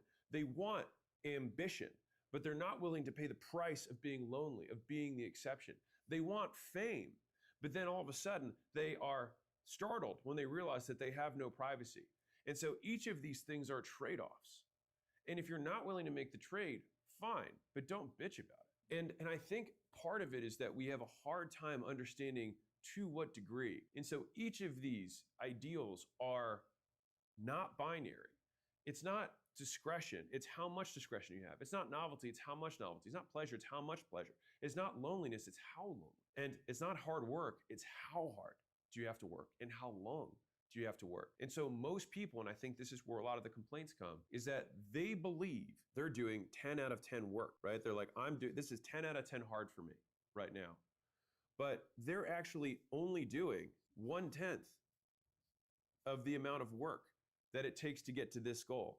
And so they might be doing a 10 out of 10 work for a 100K goal, but they're doing a 1 out of 10 work for a $1 million goal. And I think a lot of that work comes down to being able to accurately assess reality and see what your actual discrepancies are and realize how much work you really have to do in order to get good at every one of those discrepancies. Because most outcomes don't occur until you've met all of the conditions, like a pipeline. All right, so let's say you've got this pipeline here and you've got these valves. These are the valves, you've got this water that's coming here, and let's say once you get all the way through, the water comes out the other side. These valves have to open. You have to open this thing, open each of these valves, and let's say you've checked off 3 of the 4 boxes. The water's still gonna be stuck here. You're still not gonna get the water through. And so the thing is that as much as you work and you're like, but I did that, and I did that, and that didn't work, and that didn't work. It may have worked, it just might not have met every condition to get the outcome. And so if you think about life and outcomes that way, it gets a lot easier because it stops being emotional. You can simply say, there's a condition that I haven't met, and I have to figure out what that condition is. Rather than proclaiming that the universe isn't fair, or that you started further back, and that's why your effort hasn't resulted in it. Maybe this person only has to meet 3 of these, and you have to meet 4. Okay, well then I guess that means that you're gonna be better than them. Why is that a bad thing? It means that you're gonna develop more skills to achieve the same goal. Great. If the end of this life is that you are the steel, you are the thing that gets created, then you can't resent the hammer and the fire that makes you. Because you can't wish for strong character and an easy life. Because the price of each is the other. So either people aren't succeeding because they don't understand that they have to make a trade that they're not willing to make, or the trade that they're currently making isn't sufficient. So they either think that they deserve to get the Nike shoes just for being who they are and think it's not fair and think that the store owner should just give them the Nike shoes. And look, all you have to do is look at the news. There's plenty of people who think that way and they go and try and take it, right? But that makes them a thief. That makes them significantly worse. It actually does more harm to them, in my opinion. But there are people who believe that. That's the worst, that's the lowest level. The next level above that is people who say, no, I'm willing to pay for the Nikes, but I'll pay 30. It's like, yeah, but they're 300. That's the price. It's like, yeah, but I'll pay 30. They don't understand the extent of the trade-off. And then they complain that their $30 isn't good enough. It shouldn't be so expensive. It is what it is. And so there's a saying that Layla and I say a lot internally. I'm like, it takes what it takes. And so if we want this thing, what often has to happen is you have to keep bidding. It's much more like an auction of a trade-off, because the real world, level 3, is that you see the Nikes and then you bid 30 and then you realize it's not enough. And rather than moan or put your thing down and walk away, you're like, 50? They're like, you're like, 100? You're like, God. And so that is the pain, is being able to consistently reset the expectations and bid again and again and again until eventually you make it all the way through and you bid $300. You do get your Nikes, and then all of a sudden everyone says, you get the Nikes. Must be nice to be born so naturally good. All you have to do, by the way, is watch some of my very first content pieces, and you think my very first content pieces are the podcasts that I made. The very first content pieces that I made for my gyms 13 years ago. And so it's like, man, you're so naturally good on camera. Watch those videos. Tell me if you think the same way. I had to take shots before the videos because I was so nervous about sounding stupid. In the 4th version, I would say like the highest version of this. So I'll break this down. So the 0 level of trade-offs is should. You just say you should get it for nothing. The next level is too much. So you say it's 30 bucks, but it's actually 300, and you say it should. The next level is bidding. So you bid. So you say 30, 50, 100, and you find out that you're insufficient and you keep going up. The final is source, which is where you determine the price. And this is often, in my opinion, where you create your reality. So it's continuing to hammer away at content, continuing to write drafts of the book before anyone else has seen it, because you are the one that holds a standard higher than everyone else's. Because what's no up, longer sports? do you accept the approval It's of others heartbeat as your detection litmus through test. your Wi-Fi The router. market, for sure, in the beginning will tell you whether you're good or not. But Steve Jobs, Henry Ford, right? They would have asked for faster horses, not cars. Is that they demand more from themselves than anyone else does. And by setting that standard here, where everyone else is here, by actually meeting the standards of the market, you actually lower your own. And so this is where your standards become source. And this is where you get into rarefied air. And this is what the quote, rich guys, if you will, when we talk behind closed doors about what people don't understand, it's about holding the standard. And in my opinion, the person who should make the decision in every organization is the person who has the high standards, not the person who's most senior, not the person who has the most shares. It's the person who has the highest standards for whatever it is. Our marketing should be at this level. If the owner thinks it's less, then that person should be the person who's running marketing. If somebody else thinks the product needs to be this good and someone else thinks it to be less, that person should be in charge, whether it's their first day or the 1000th day. The person who has the highest standards is the one who should be making the decision. They should become source. And so when you get to that level, the only person you're making trade-offs with is yourself. You're the one who's determining, is this good enough for me to put my name on? Rather than, is this good enough for them to say it's good? And for example, J.R.R. Tolkien worked on The Hobbit for a decade, and he didn't even submit the draft. One of his friends saw that he'd been working on it for a decade and submitted it, grabbed it from his desk and submitted it for him to a publisher. And then it obviously became The Hobbit, and everything came after that. And so his standards were so high that he still didn't even think it was ready, but it was still so good that they ended up releasing it. Now, many of you think that you are J.R.R. Tolkien, but most of you are not. It's actually just very bad. And so once you realize how high your standards really have to be in order to be excellent, what you then have this daunting realization is that you can only do 2 to 4 things in your whole life because of how long it really takes to get to there. And so it's like, I want to be the best author in the world. That's not a desire of mine, to be clear. But if I wanted to be the best author in the world, then I know that that's going to take at least a decade of actually working hard every single day to get better. And believing that for me, because I'm special, I should somehow be able to be, my first book is an overnight success, and that is the thing that chains you to mediocrity. It's believing that it should be a different way rather than accepting reality as it is and then changing your actions as a consequence. And so this is also why lazy people distract themselves. Because distraction makes you believe the lie that you can try 100 things and then figure out which one works, when the reality, any of them can work, but none of them will work unless you pick one to work on. And then that is you making it work. The vast majority of things with enough iteration can become success. It's just that people underestimate how many iterations they need to have. It's 19 drafts, not 2. It's 500 minutes of editing to make the video, not 50. It's making 1,000 phone calls every week for 2 years, not 2 months. And so most of the times, it's just that our level of understanding, it's here. And this is where a lot of people get stuck. A lot of people get stuck here. They say, I should be better. This should be easier. I've already paid a little bit. I said I was willing to pay 30. The Nike store owner won't give me the shoes. And then you continue, you basically are the same as this person. You just have a price attached to it. I should, it should be, I deserve, I am worth. It takes what it takes. It costs what it costs. You got to be willing to make the trade. No matter what your goal is, you will suffer to achieve it. So pick a goal big enough it's worth suffering for. Here's how to achieve that goal. Give me the next 30 minutes and I'll help you make the most of your 20s and your 30s. So I made my first million when I was 26. A decade later, my portfolio company has generated last year over $250 million in aggregate revenue. And I'm 36 now. And so in this video, I'm gonna give you the real world advice that I wish someone had told me much earlier. So number 1 is you wanna take asymmetric bets. If you're under 30, you have no reason not to go 100% all in on your goals. The downside is nothing, and the upside is everything. If you think about life as giving you kind of lottery tickets, right? You can scratch off a ticket, and if you don't win, then what did you lose? The scratch off ticket. But the thing is that when you have nothing to lose, you have nothing to lose, and you only have things to gain.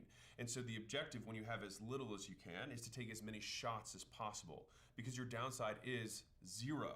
Right? And so it's the only time in your career where you can take more shots than anyone else. And so the reason, or the fact that people don't take shots, and myself included when I was younger, I was so afraid to take a shot. But the only reason that was holding me back was the belief that other people who I don't even talk to anymore would somehow judge me as a quote failure. You never actually start from scratch ever again.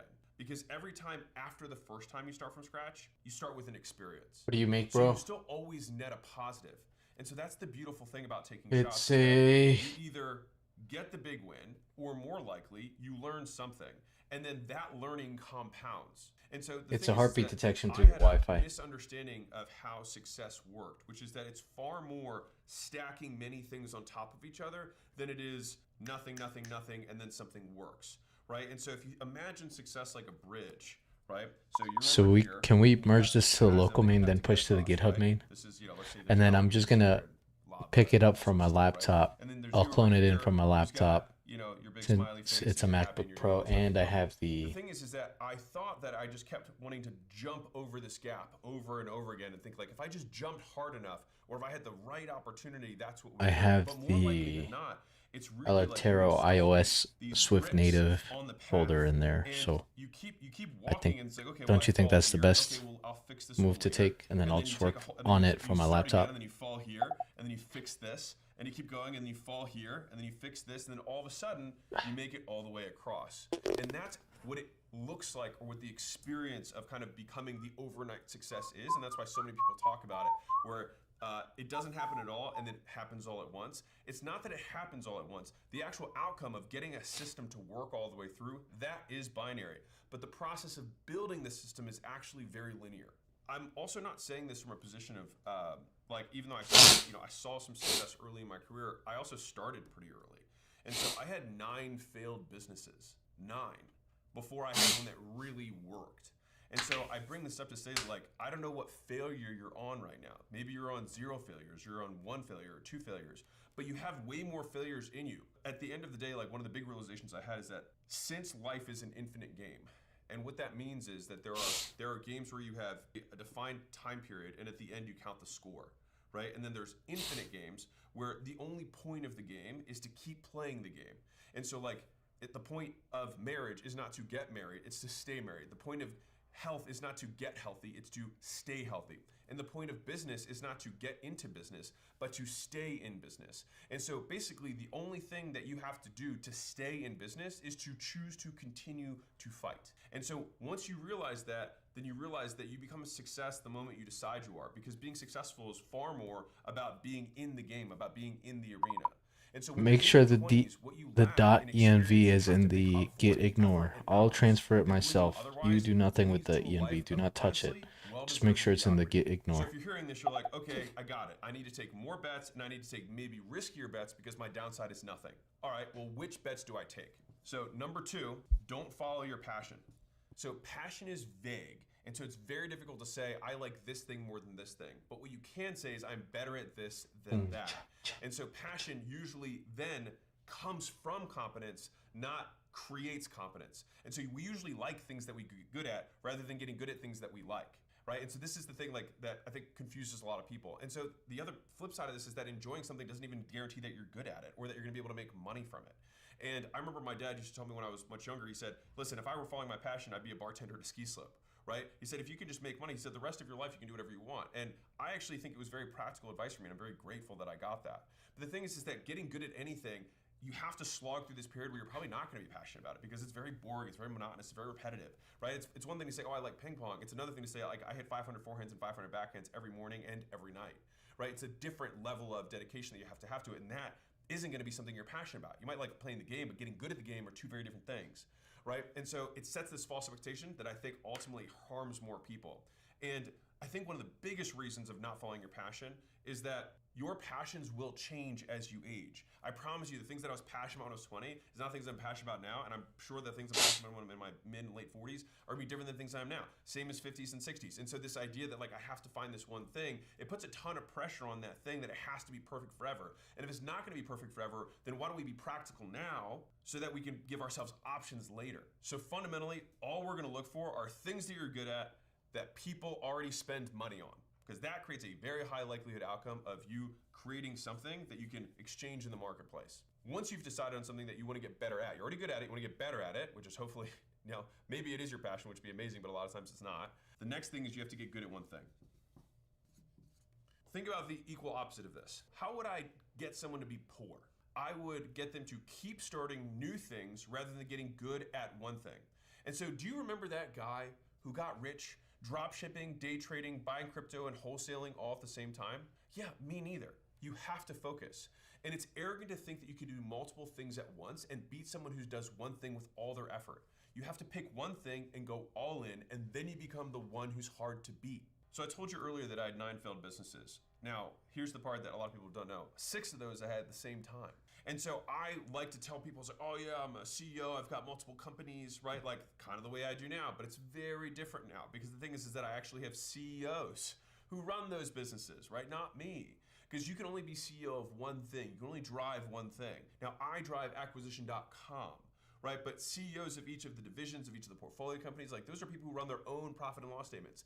And I didn't understand that. And so I had a chiropractor agency, a dental agency, a gym launch business where we did turnarounds. And then I also had 5 gyms of my own at the time, all right? Depending on how you want to describe it, I had 5 locations plus the 3, so I had 8. It's a lot, all right? It's too much. And because of that, I was stressed out of my mind. I was so spread thin. And basically, I had lots of things that generated revenue, and I didn't make any money. The only thing that it fed was my ego, not my bank account. When did this big turnaround happen for me? Layla came into my life, and she was like, hey, you're clearly really good at this one thing. Why don't we just cut everything else? And that's exactly what I did. It was the hardest period of my life because I had to shut down all the other businesses but one, which also meant that I had to end partnerships with all these different other people that were relying on me. And that was hard. I'm not gonna lie, like it was not fun. Like these are people that I liked.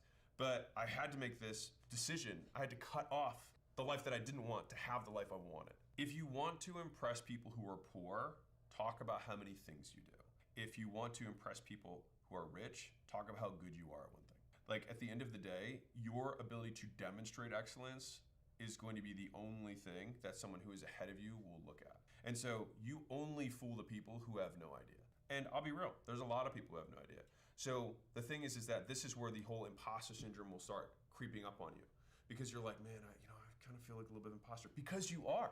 You're misrepresenting yourself. You know you're not as successful as you pretend to be.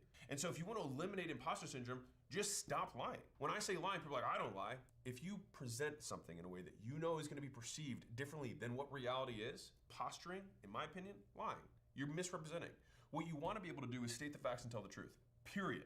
And then if those facts and truth are not compelling and do not get you status, then change the facts and change the truth. Meaning, not that you lie about them, but you work so hard that the truth is compelling. And sometimes that takes time. But I promise you, the people who are all in on the imposter stuff, the guys that I knew that were, when I was in my 20s, who were kind of like hustle bros, whatever, a lot of those guys faded, or they're still like jumping from thing to thing to thing, kind of like pretending to be successful. But like, I know that they're barely able to afford their house. At the end of the day, it's a choice that you have to make. Do I want to pretend to be rich? Do I want to pretend to be successful? Do I want to look like I'm successful? Or do I want to be successful? Which more likely is do the things that success requires, which today do not look like success. It looks like a very long string of failures because you will be rewarded far more in life for your determination than your intelligence. But the problem with determination is that in the short term, it looks like a long string of failures until it works. Okay, so you're like, got it, I'm gonna focus. Now let me give you something that's gonna help you stay focused. Number 4, stop networking. All right, now this is a really, really important point. Now, it's not that I even have some big problem with networking overall. That's actually not my point. It's more that there are seasons of life, right? In the beginning, you're in exploration. I grabbed this from Naval and I really love it. Later on, you get into exploitation, which is where you go all in, right? And so the thing is that in the beginning, you're tasting lots of stuff. You're trying to figure out what you are good at or have some proclivity towards. When you have that proclivity, then it becomes very clear, now is the time to cut everything else so that we can focus and go deep, right? So you go broad in the beginning so that you can figure out what you to go deep on.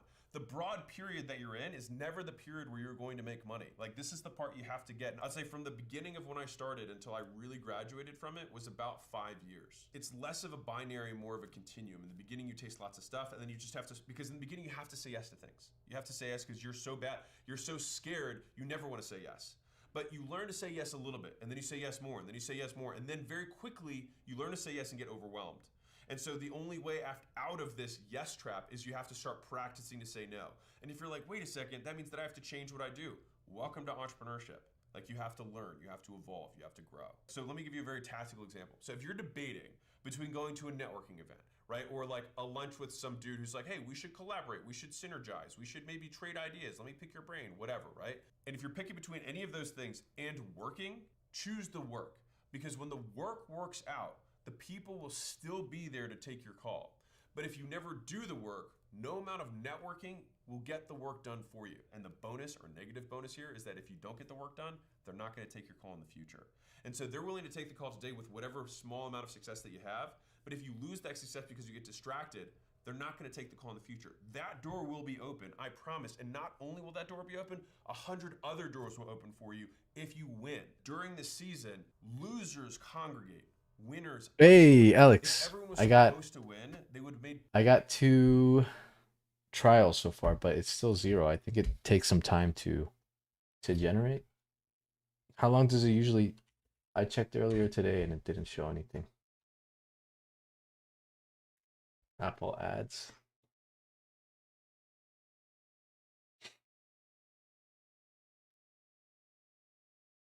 Bro, just take me to Apple ads. I got 2 trials so far. But I think it's organic because one's from Mexico and the other one's from Australia.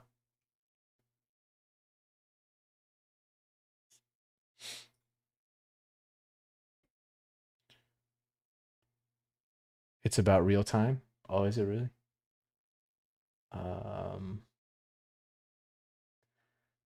Bro, why does it take so long to load?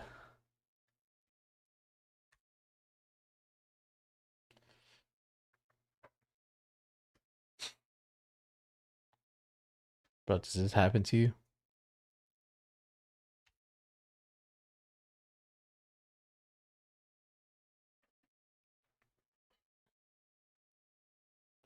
There we go. Target CPA is still 0.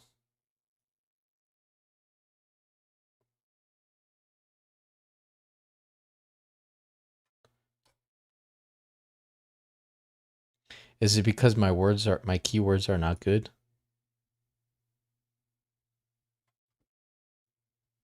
They're like too specific.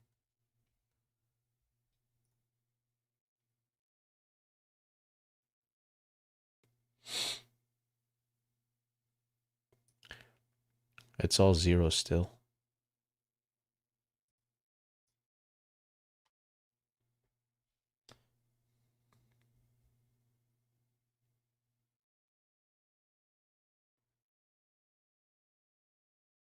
Has impressions on advanced. Advanced.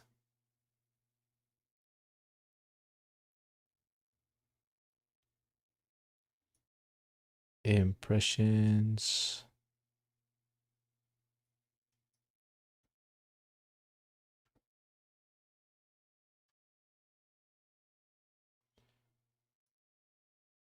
No, 0 still. Do you think it's because it's my first ad that it's still 0? Podium's bigger. The top of the mountain isn't supposed to fit a lot of people. It's normal. The air is harder to breathe. And the thing is if all of this seems antithetical or different than what you've heard or what other people around you are experiencing, ask yourself, do those people have the lives you want? A great way to make a mistake is to ask someone else's Yeah, I think I gotta wait. Maybe tonight, maybe? Your idea, who has no idea. But I got 2, look, I got 2 trials. One from Mexico and one from Australia. We got 2 trials, one for Mike Buddy and one for Copy Draw. But I think we all are, and some people are just open about it. Everybody on some level does some sort of math in their head. They haven't canceled yet either. I get more benefits than but the thing is that if you want to raise the standard of your life, you have to. The campaigns I ran a month ago took a day to update, normally data-wise, and 1 day to actually start. Damn. That reference group is ultimately going to be. I'll check again later tonight. And so if you change who you compare yourself to, all of a sudden, you will create deprivation around the difference between where they're at. Oh, maybe on affiliate. Oh. The only way that people let you into circles that you don't deserve to be in is work ethic. There is no other way. It is the universal currency of respect across cultures, across time periods, across cohorts, across generations. An old man will respect a young man who hustles. Young and man. they will always be willing to give time to somebody who they think will execute. Like that was my secret. And it still is my secret. Like I network with people who are I punch above my weight class in terms of the people that I'm connected with because they know that I'll do the work. And so they don't feel like they're wasting their time by helping. Because the thing is a lot of people are actually very happy to help you. What they aren't happy to do is waste their time helping you when you actually don't help yourself. And so I've shed friends at every season of my life. And my close circle has always been very speaking small, frequency. like very small. But the thing is that I think of my life in kind of seasons, right? And so you're going to have friends for this season, and maybe you keep them for life, but maybe you don't. And I think maybe, but to say, like, that was it should say here. Friends for the objectives that I had then. Oh, Australia it's not really too. fair to them to say, hey, I'm completely changing all the things that I'm doing. You have to still be friends with But me. it should say I gotta fix this. That's a bug I already see. Help me kind of like free myself of that so that I can reinvest the time that I have in friends that I think will help me get to where I'm trying to go next. Okay, so if we're taking these big bets and we're following something that we're good at rather than that we're passionate about, and we're not going to get they went directly to the app. On one thing, and we're turning off these other things that at the beginning we were exploring, the little lunches. Okay, it was okay. Never mind. Yeah. We just succeeded this one thing. All of those doors will be open. What do we do? I gotta fix this. So let me give you a money rule. Money loves speed, and this will relate back to the asymmetric bets. By the time you have all the information, the opportunity is gone. Sometimes you just have to make your bet. And it's almost always faster to make a decision, then make a mistake, and then correct that mistake than it is to painstakingly deliberate on the decision. If you know how long it would take you to fix something, if you're wrong, then just make your best bet. Wait, it should still say. You can always fix it later. And so said differently, if it takes you 5 minutes to decide and then 10 minutes to fix something, don't take 2 hours to decide because you could just do it. And if you're right, you immediately are moving forward 5 minutes later. And if you're wrong, you're moving forward 15 minutes later. But either way, it's going to take you less time than trying to assume that you're going to know everything because you're just not. You have to get a grip with uncertainty. Like uncertainty is the job. Like if you want certainty, don't try and go after your dreams. Because the thing is that the only way to go after a certain dream is to go after an old dream. And if you go after an old dream that's already happened, you're trying to fulfill something that will not happen again. And so you're either going to do the work or you're going to sit around wishing you'd done the work. And one of the things that took me a very long time to understand was that the things that dragged me down were not the things that I thought they were. Because the heaviest things in life aren't iron or gold, but they're unmade decisions. They're the things that weigh us down. They take up all of our attention, all of our brain power. And so right now, there's probably a handful of decisions that you know you need to make that you're just not. If you want to feel yourself go so much faster than you ever have, just decide. So few decisions in life actually are irreversible. Even the ones that people pretend are irreversible. Should I buy this car? Should I buy this car? You could buy it and then flip it. It's not like you can't sell it again, right? And so the real cost of the decision is the delta between what I could buy for and what I could sell it for. Okay, well, how much does it cost me waiting 6 months to do this? Probably a lot. And if I need that car to or a truck so that I can like go to job sites or pick up clients or whatever it is, then like I am losing all of the time that I'm waiting to decide. And I'm telling you, where people slow down is at the decision process more than at the doing process. Doing usually takes very little time. It's the deciding that bogs people down in quagmire, right? They just get stuck. They feel like they're trudging through mud because they just hit these walls. Maybe. No let's see how thinking. They're planning. How well and I think I had the to get prayer lock strat. There's so many variables. I've been getting hella hate. That I actually have to get comfortable with that I just test and I've been getting hella hate comments. Than if I try and deliberate. And that has happened more times in my life than not. I would say that it's at 22K. With bigger and bigger Wait, for Mike Buddy, it's 22K. Monster mistakes. But the bigger mistake that I would have made is just not being able to make decisions to begin with.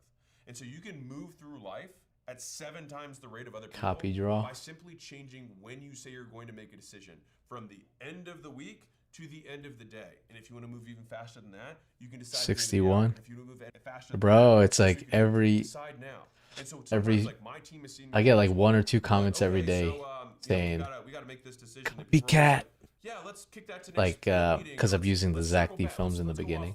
It's like, no, this is unoriginal. Let's just choose. Let's pick which vendor are we going with? Which website design do we like? Bruh, what headline are we going to use? What's the ad hook that Faith Hero is 23K. That's why all of this stuff comes down to bets. If you want to have a future that you want, you have to get comfortable with it. Inauthentic. So money loves speed. Where are some of the money potholes? So number 6. Oh, brother. Now I'm going to hit you with something. As if I fucking care. Which is there are many kinds of debt. There's obviously financial debt, but the biggest and most expensive debt is ignorance debt. It's the cost of what you do not know, but should. And to be clear, I still pay off ignorance debt every day. It's the debt in skills and knowledge that I should know to get faster and further to where I'm trying to go, but I don't.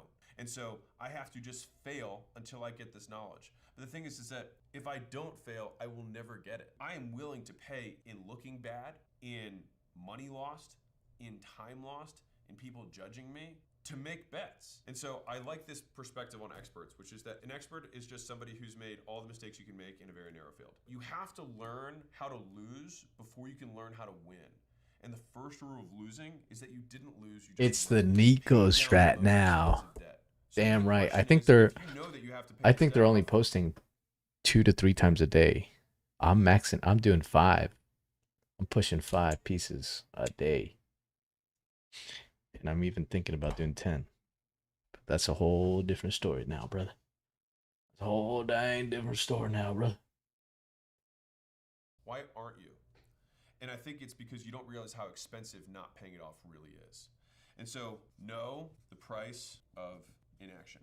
Do you think that the reason that you're in the situation you're in right now is because you struggled to decide in the past? That you've gotten all the way up to the edge, you've gotten all the way up to the precipice, all the way to the front of the line, and then you choose not to.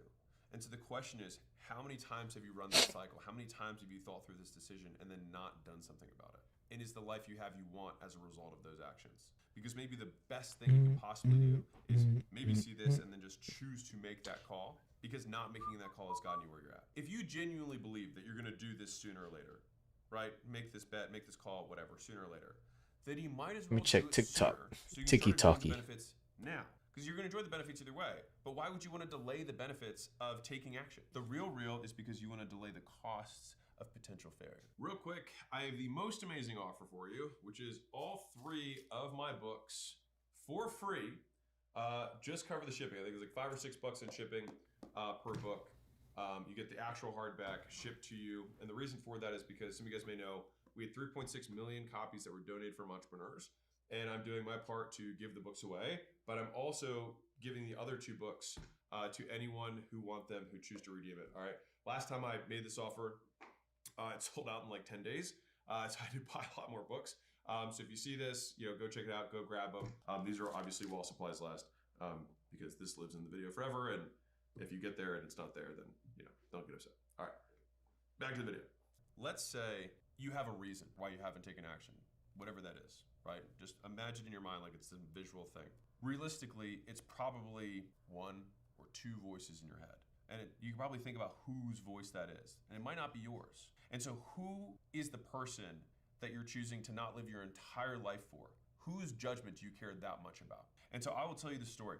I almost didn't sell Gym Launch because I thought that $46 million was not enough to impress a specific colleague of mine. Real talk. I was very, very hesitant to sell the company. And the main reason is because I thought that they would think that that wasn't that impressive. And when I thought about that, I was like, wow.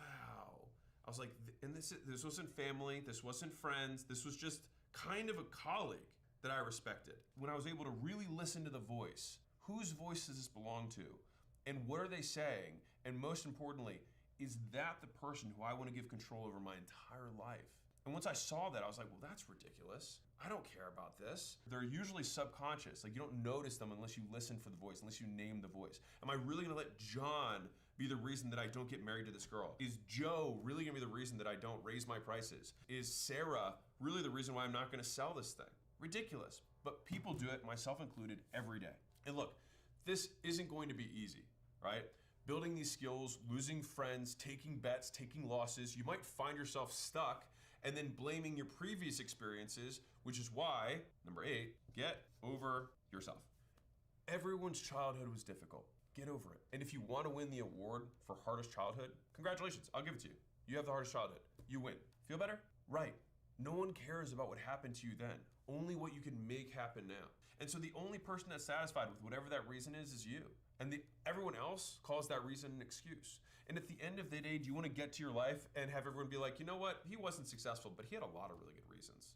Wouldn't it be so much more powerful to say he had all these reasons he shouldn't have been successful, but was anyways? Like, those reasons actually give you even more fuel because you become a stronger story, to everyone else. Like, no one cares when the silver spoon kid succeeds, really. And so all of the reasons that you can normally tell yourself of why you shouldn't do it are sometimes the best reasons of why you should. If you had disadvantages, I agree with you. Like, you're right. It's harder to be successful if this thing happened to you, or if you're born with X, or you're in this gender, or this race, or you have this birth deformity, or you speak a different language, or you're born in a different country, or you had abuse, whatever. So the main point is, despite the disadvantage, you only have one choice. What are you gonna do? You can take action anyway and become proof to other people, like you, your people, who are also born into your situation, whether it was abuse, whether it was your gender, whether it was your race, whatever, your country, and you can prove to them, or prove to yourself, that you can overcome it and that they can overcome it too. Or you can do what the vast majority of people do, is that they protect their ego and blame and complain. And to be clear, this is not a pulpit. You can do whatever you want. I support your choice. Go you. But only one of those decisions is gonna make you better. And likely only one of those decisions is gonna get you closer to where you wanna go. Because at the end of the day, here's the TLDR. Losers define themselves by what has happened to them. Winners define themselves by what they can make happen, despite what's happened to them. And so where some person sees an excuse, another person sees an origin story. Like, you look at every champion, every hero, every comic book, they all have hard pasts. And so you having a hard past, whatever that is for you, or some disadvantage, just makes you like every other superhero who ends up, changing their lives. And I actually love this. I heard this from Joe Rogan, so this is not mine. Every single one of us can today wake up like it's the first day of a video game. Like, you just got transported into this body and you're like, okay, look around. I have a wife, I have some kids, I have a job I hate, or I have a business I don't like, or I have some bet that I have this thing inside of me that I know I can do more, but I'm not. You have all this stuff that's around you, and now you can choose. Like, everything else behind you, you could just have today be your spawn point. And so when you're in a video game, it's easy to just forsake all that stuff because you don't have this emotional connection to it. But the thing is that the action needs to be taken either way. So whatever frame of mind you need to be in order to do it, then do that. All right, so once we have this head trash out of the way, then we have to get back to business, if you will. So what's the next thing that we have to do? We have to solve bigger problems. If you want to make more money in your 20s and 30s, solve bigger problems, right? If you want to make $1 million, you have to be willing to endure $1 million worth of pain. If you want to make $10 million, you have to endure $10 million worth of pain. And here's the thing, is that most people have never endured that. And so when they start getting into it, the thing is that the nature of the pain changes. And so in the beginning, the pain is, I don't know what I'm doing. Later, the pain is people judging me. And later, the pain is lawsuits. And a lot of the pain is just not knowing what the hell you're doing at whatever stage of business you're at, because that never goes away. And so not knowing is a constant. So trying to solve for not knowing is silly, because it's never gonna happen. And so this is why you have to get comfortable with uncertainty. You have to make uncertainty your friend. If we're going to solve problems, right, we might as well pick big ones. And I'll give you a great analogy that I got from Stephen. All the hard-coded text he said, big goals and small goals are usually just about as hard. A common VC saying is that having a really successful restaurant, you might have to work 80 hours a week and manage all these different people to have a really successful local restaurant. And you might also have to manage all these people and do all this other stuff if you want to build $1 billion unicorn. Both those things are hard. And so if it's gonna be hard regardless, you might as well go big. And actually, it's been that is a very helpful frame for me, because one of the beliefs that I have about business and life is that suffering is a constant. Like, I have to remind myself this on a regular basis, which is that if we are growing, I am in pain. If we're plateaued, I am in pain. And if we're declining, I'm in pain, which means that I am pretty much always in pain. And so to think that there's something wrong with pain misses the point of how this works. Death, destruction, pain. It's a constant. Death, destruction, pain. It shouldn't be a reason to do something or not do something, because it's just always there. Competition for big goals, believe it or not, is actually much rarer. It's thinner air. People believe that it's so unrealistic that they don't shoot for it, which actually makes fewer people there to compete against. And so it is probably harder in some ways to have a local restaurant that's really successful than it is to have a, big business. And what I found is that most problems are solvable, which means that most things are knowable. And the reason that you probably haven't gotten to where you want to go is because you haven't actually started trying it. And so you're going to have to be obsessive about it. And I think one of the big things that I didn't understand was just how obsessive I was going to have to be. Is normal to not be like your other normal friends if you want to have extraordinary outcomes. If you think about the reverse, it wouldn't make sense if we do the same things as our normal friends and somehow get something different. It's a positive indicator. It's a green flag that you're living a different life than everyone around you. Like, I had a conversation with my EAs this morning. They were like, man, I feel like if you were a normal person, that's what they said to me. They're like, I feel like if you were a normal person you would drive this kind of car. I like looked at them and I was like, so basically, if I were not me, I would do things that not me would do. Right now, it would make sense that you're going to do things that normal people won't do because you're trying to not have the same outcome as them. 10, obsession is the ticket of entry. It's the price of entry. And the thing is that obsession isn't really obsession. It's actually just trying and no one else tries. Like that's the real, is that normal people call what I consider sane people to be obsessed. But sane people, which is what I consider myself, consider everyone else insane because they do nothing and waste their lives. And so we have to be comfortable with reasoning from first principles of like, I am only gonna live here for not that long. And I'm only gonna have a certain amount of hours to do the stuff that I wanna do. Why on earth would I not do it because of some face noise that some person, some other, advanced ape is gonna say to me about them having a preference about how I'm living my life? And so you can boil almost all insults or judgments down to this statement. And I think I hear this, I translate it when I hear hate. You do not live your life in a way that I would prefer. So they're like, you shouldn't. I do not live my life in a way that you would prefer. And that's okay, because that's why you live a life that you prefer and not a life that I would prefer. And that's why you live your life and I live my life. And so people just get so triggered by this. So when people hate on you, it usually means that they're jealous and believe that you are undeserving of some part of your life. And so to be clear, it's not that they're jealous of your whole life. They might be jealous of the attention you get. They might be jealous of maybe just the money you make, but not the way you look. Or they might be jealous of the body you have, right? And they're gonna be like, you're too into that food, right? Or, you work too much, or whatever the little snide remark is, right? But what they basically think is that life has unjustly given you the benefits that they believe they rightfully deserve. And they might be right, but life isn't fair. Here's the thing. People who obsess about work-life balance are typically mediocre at both. And so obsessed people apply their obsession to everything and just call it life. And they also don't consider themselves obsessed. They just consider everyone else unobsessed and just plain and banal. And so I get criticized all the time for work-life balance. People say, like, Alex, you don't have any hobbies, right? I don't want any. They're basically saying, yet again, you live your life in a way that I would not prefer. If I were in your position, I would live life differently. Right, and that's why you're not in my position. So why should I sacrifice the things that I prefer to do in order to do the things that I don't want to do? Right, just to make your definition of work-life balance happy, which I don't accept. So work-life balance is a wonderful goal. I have no hate for it. It's not gonna happen if you wanna be the best. You've probably heard the, work smart, not hard, right? That only works when you're competing against people who are not smart. If you compete against other smart people, the only thing you will have left is to work hard. If you work smart, not hard, you will get beaten by someone who works smart and hard. And if I don't know about you, I would rather be that person. Because at the end of the day, I would like to just win. And that is point 11, which is work hard and smart. If you extrapolate out what a normal life is like, right? Maybe someone makes, $1 million or $2 million over the span of their entire career, right? 40 years plus. I think there's just a certain amount of work that must be done to generate income. And so what I would rather do is just take that 40 years and just cram it into 4, and then have the other 36 years of my life to do whatever I want with resources far beyond what I would be able to do there.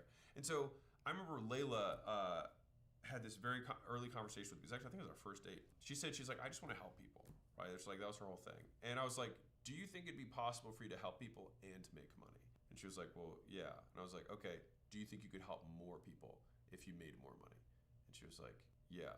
And in that conversation, she shifted from being what I would consider a bleeding heart of just doing everything, just trying to just help every single person. But the thing is your resources are so limited. You can't do much. And so if you want to help a lot of people, it's like you got to learn the game. And the thing is, to win that game, it's like you probably have to outwork people, a lot of people, and you have to be called names by people who live lives that you don't like. I want to be very clear about this. When I say work hard and smart, it doesn't mean it's going to be exciting. So 12 here is accept boredom. If you want to be creative, you must first learn to be bored. If you want to achieve a goal, you'll either have to accept boredom or pain. And the bigger the goal, the more of both you're going to get. I have this great visual in my head about how winning works, right? And so you imagine you have this marathon, right, that you're running. So you've got the starting line here, right, start. And then you've got this big race, right? And then you've got a finish line over here, ta-da, finish. Now, when you've seen a race, where do people gather? They gather here and they gather here. So here's the question. Where does the winning happen on your own? Because no one cheers for you not drinking for a day or not smoking, on a long drive if you're trying to quit, or not overeating for one night, or skipping out on going to the club with the boys. No one cheers for that. No workout or meal is ever impressive on its own. And so the reason so few people understand success, or at least achieve it, in my opinion, is that consistency never looks impressive in the moment, only at the end.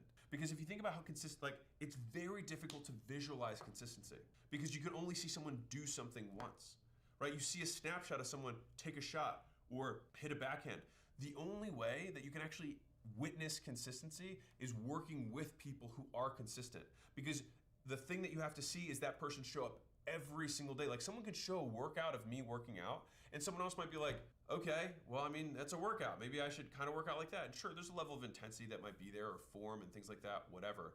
But the thing that people won't see is it's very hard to witness 20 years because you have to be there for 20 years.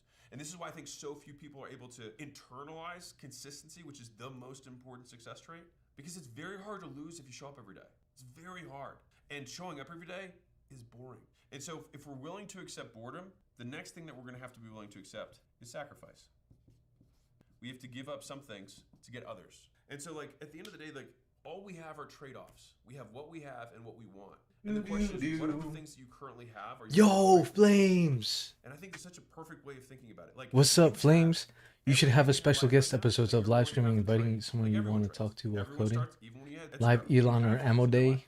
And you have to trade this. Ammo Day. That you currently want. Ammo Day. There's no perfect way to live your 20s or your 30s, right? You either live them up and become an underskilled What's up, Flames? Or you work them up and become an Today we're gonna 30 or 40-year-old. bring in you have to figure out which you'd rather be and accept the Alex trade-offs Ramosi. and know that there are no do-overs, and that's okay. And when we're really thinking Oh, about this is brand new.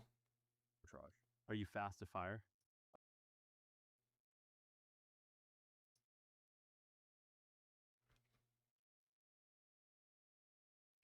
I was just you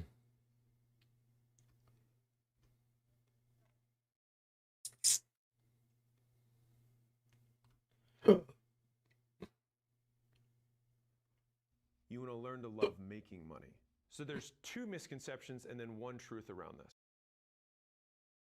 My companies did over 200.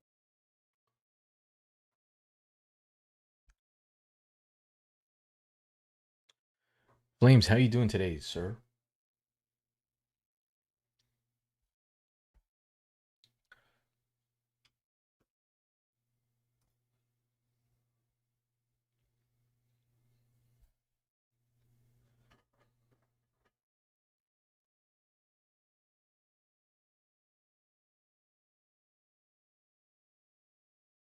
Great. Can you increase the version number so 3.1.3, I think it is? Build 1. Oh no. Do 3.1.2 build 2. Create the IPA and put it in the desktop so I could drag it into transporter. La da da da da da.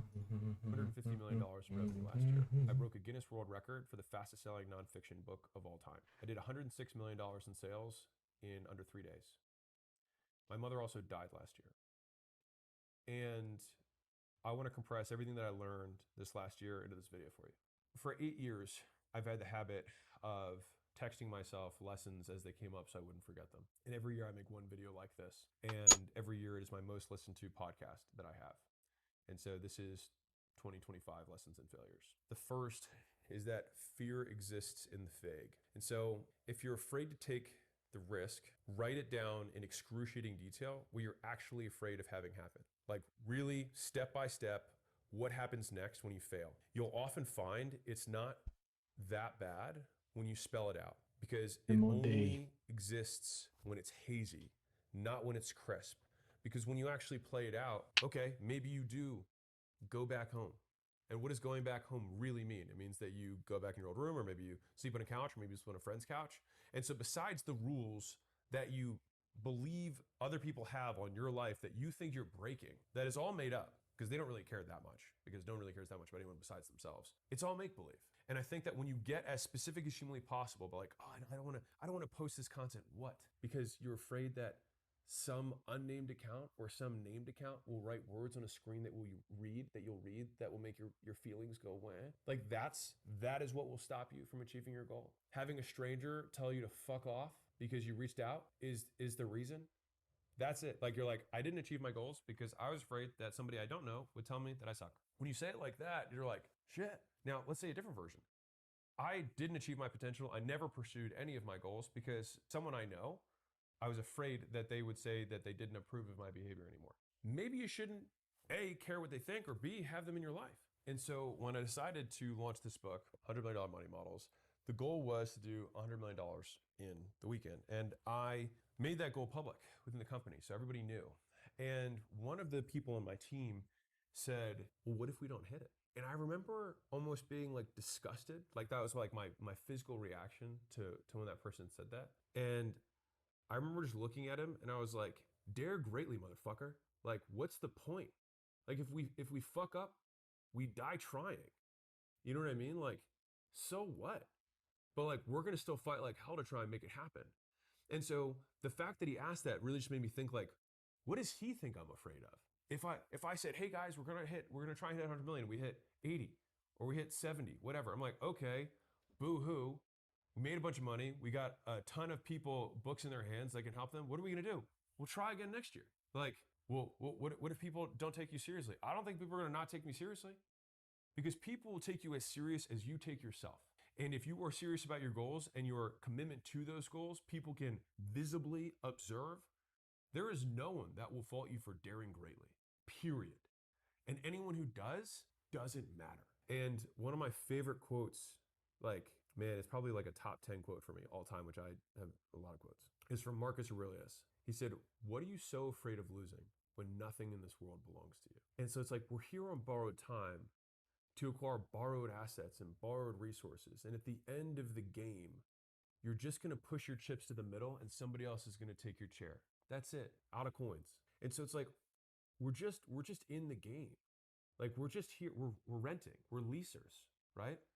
None of this is permanent. And so the idea that we'd fear some permanent outcome from an impermanent existence, the longer I've been in the game, the more disgusted I am with that feeling and by someone questioning that. And so I share that with you because when that young man said that to me, it was just a great reminder of like, we ended up hitting the 100 million. We did 106. But like, you have to believe on some level that you can hit it. And you also have to believe even more that you will die trying. And I think that your commitment has to be to the effort that you're willing to put forth and completely divorced of the outcome. I believed that we could hit it because all the math made sense. But could I ultimately control whether ads got delivered or an account gets shut down or the internet doesn't work or there's a storm that day and all the power generator? Of course, there's things that could happen. So in no way, I just want to make sure that I put 100% effort on all the things that I can control. And then after that, you roll the fucking dice and you stack as many chips as you can in your favor. And then after that, you let the cards fall where they will. And so that was a very big reminder for me this year, was that like nothing great was ever accomplished by someone who was afraid to try because of what they thought other people would think or say about them. So that was number one. The second one is that I feel like the longer that I've been in this game, the more I feel like mental toughness matters more than motivation. And so mental toughness comes down to four things, which obviously when my mother died, I had to think through like, how am I going to respond to this obviously negative event in my life? And she died all of a sudden. No one thought it was going to happen. It was just very fast, which in some ways I can be very grateful for, right? She didn't have like a long suffering period. And so there are four things that I think happen when any negative event occurs, something against your preferences, something bad, is that the first level is how much bad stuff can happen before you force it to change the way you live. The second component is, okay, something rattles you enough that you change the way you behave. Once you change the way you behave, basically, how upset do you get? How low do you go? Somebody who's more mentally tough would take longer to get upset. And then if they do get upset, they do snap. They only change their behavior a tiny bit. That's it. So they're not like, oh, I'm going to go start taking heroin and I'm going to go cheat on my wife and I'm going to go, drive drunk.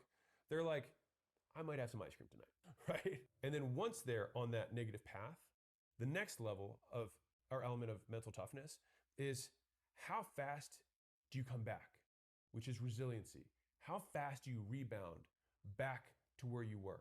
Are you somebody who, someone says a crossword to you, old school cross, right? Something mean to you. And then you let it bother you for a week, you let it bother you for 2 weeks, a month before you rebound? Even if it was a small thing and a small change of behavior, if you have low resiliency, it just takes you a long time to get to baseline. And then the fourth element is when you do rebound, how much do you rebound? Do you just rebound below where you were?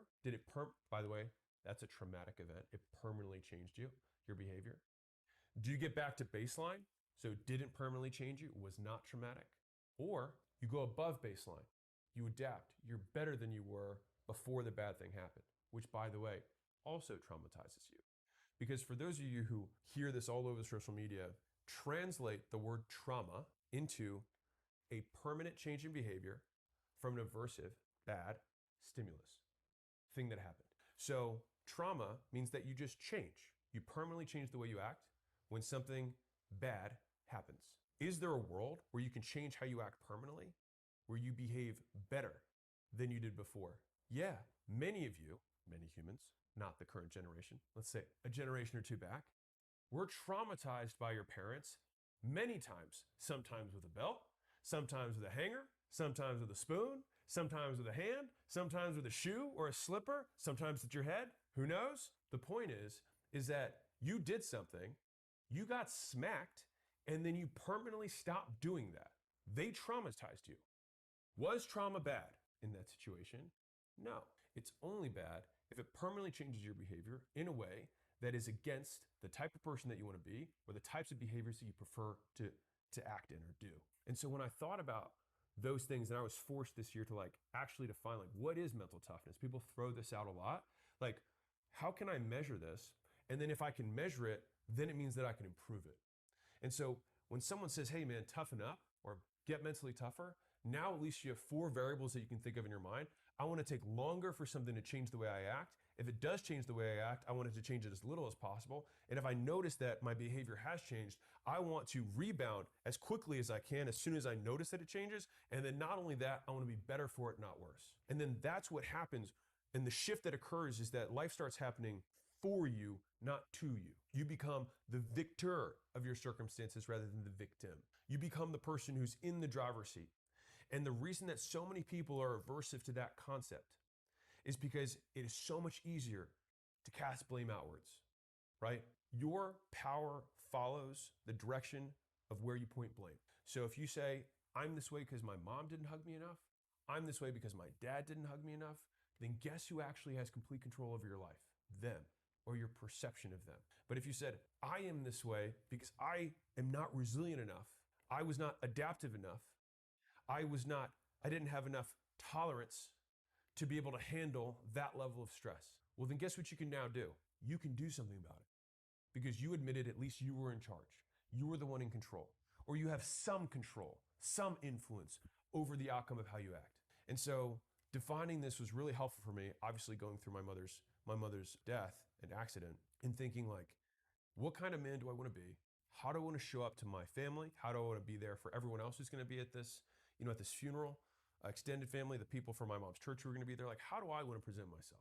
And to be clear, I'm not saying that you shouldn't suffer, that you shouldn't mourn. I think that people mourn in 100% unique ways that are entirely of their own. And for anybody to say that you somehow think someone should mourn the way you think they should mourn, fuck you.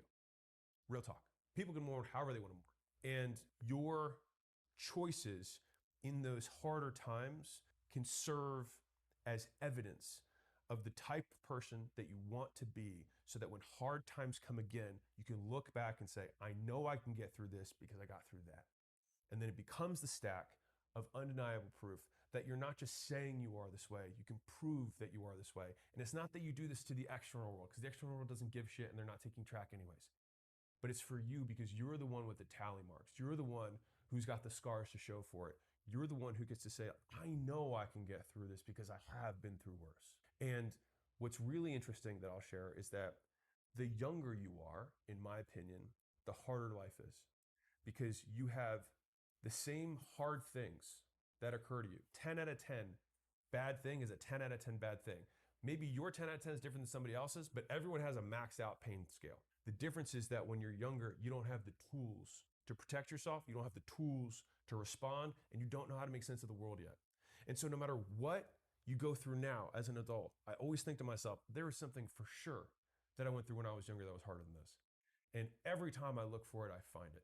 And it reminds me that one, this too shall pass, and two, I'm still fucking here. And so this year had a lot of hardship, not just my mother's death, but it served as a reminder of the things that I can put in my backpack on my checklist of things that I can say, I have also survived this. So the third thing that I wrote down for myself was record-breaking outcomes take record-breaking work. And so when I was kind of in the thick of preparing for the book launch, this launch, the Guinness World Record-breaking launch, right? The guy who owned the record before that, Prince Harry, had almost doubled the guy who owned the record before that, which is President Obama, right? So Obama was at 800-something thousand, Prince Harry was at 1.4 million.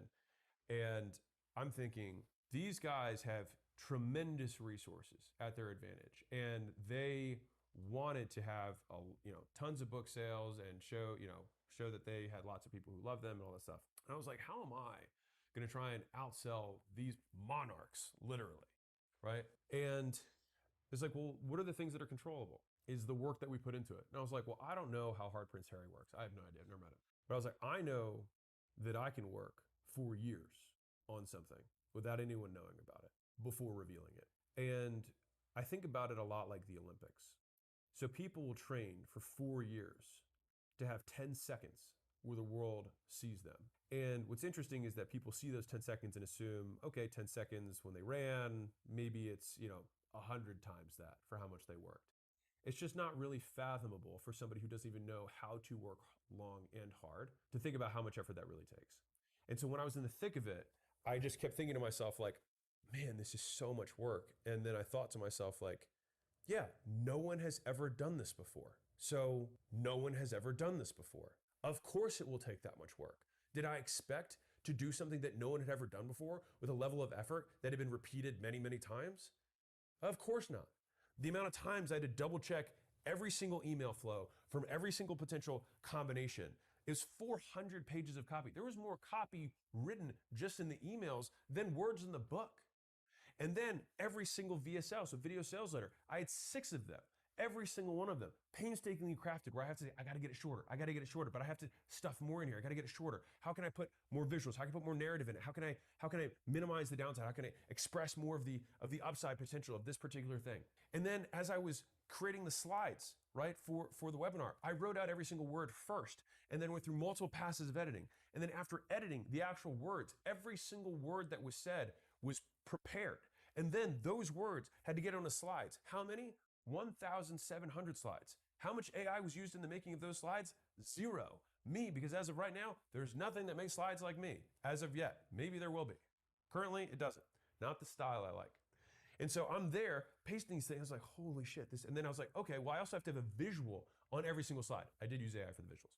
But I had to go through that. And you're like 300 slides in, and you're like, oh my God, this was 2 days. And you're like, I have another 1,400 slides to make. And that's just for the webinar. That's just for the first part of day 1. And then I've got the prep that I have to do for every one of the interviews. And then I got to talk to every one of those guys and tell them what I'm going to say, and then make sure that I can steer the conversation in a way that's interesting to the audience, and then also still promotes the book and the other stuff. And so with each of these things, and even when I had the playbooks, right, when I explained those, I practiced being able to walk, say the slide, and position the props at the same time. You think, oh, well, that just looked normal. It's like, I had to do it 50 times, 100 times, so that I knew that when the screen would come on, I would reverse order. So I'd put the letter in my pocket. I'd take my hat from underneath my arm. I'd pull it back up. And then I would say, business owners, moneymakers, ballers, I can't remember what it was. I made this for you. And then I'll transition to the second part, right? And so at every single one of these points, I had to practice all of it over and over again. And I was just like, I just kept thinking, I was like, no one will do this. I was like, no one will do this.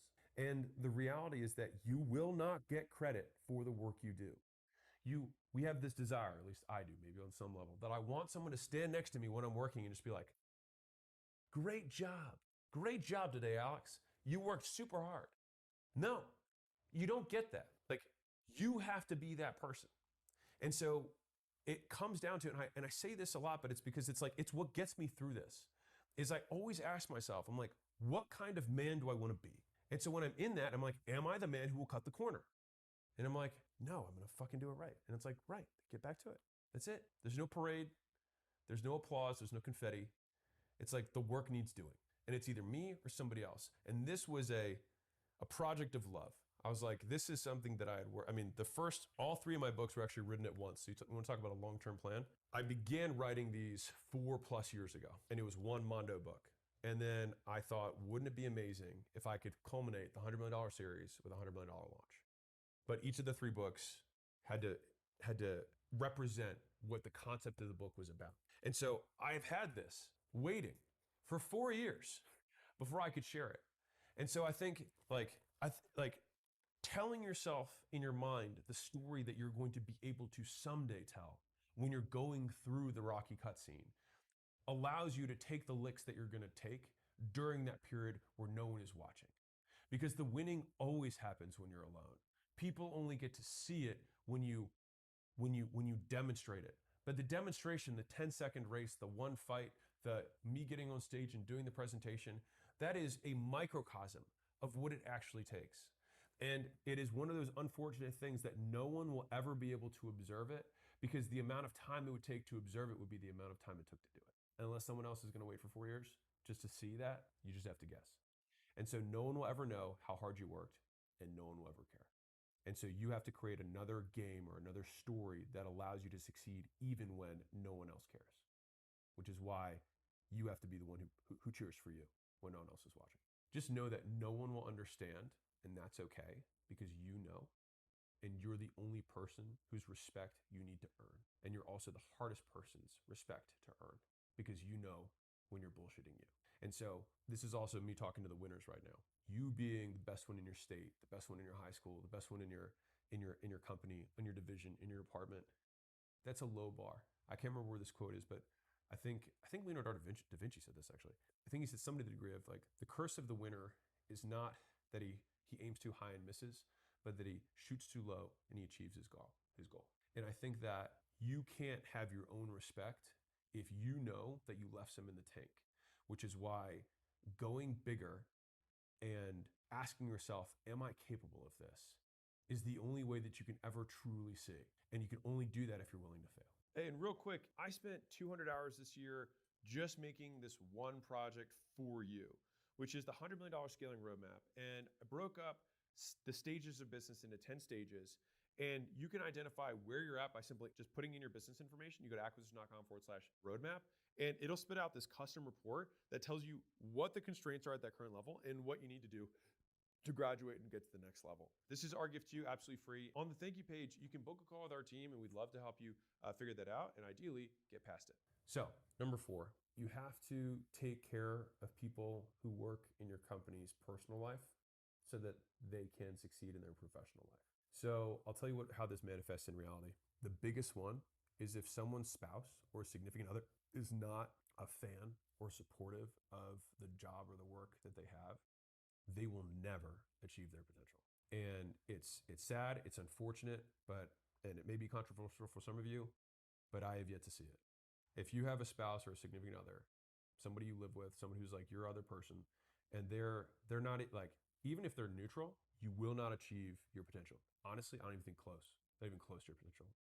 Because I think, at least I'll just speak for men, being good on the home front allows you to have full access to your brain so that you can go after the hunt, right? If you're worried about what's happening at home because you know that when you come back, there's gonna be bitching and moaning, or like, why are you working? Oh, it's always another tough season. It's always gonna be busy.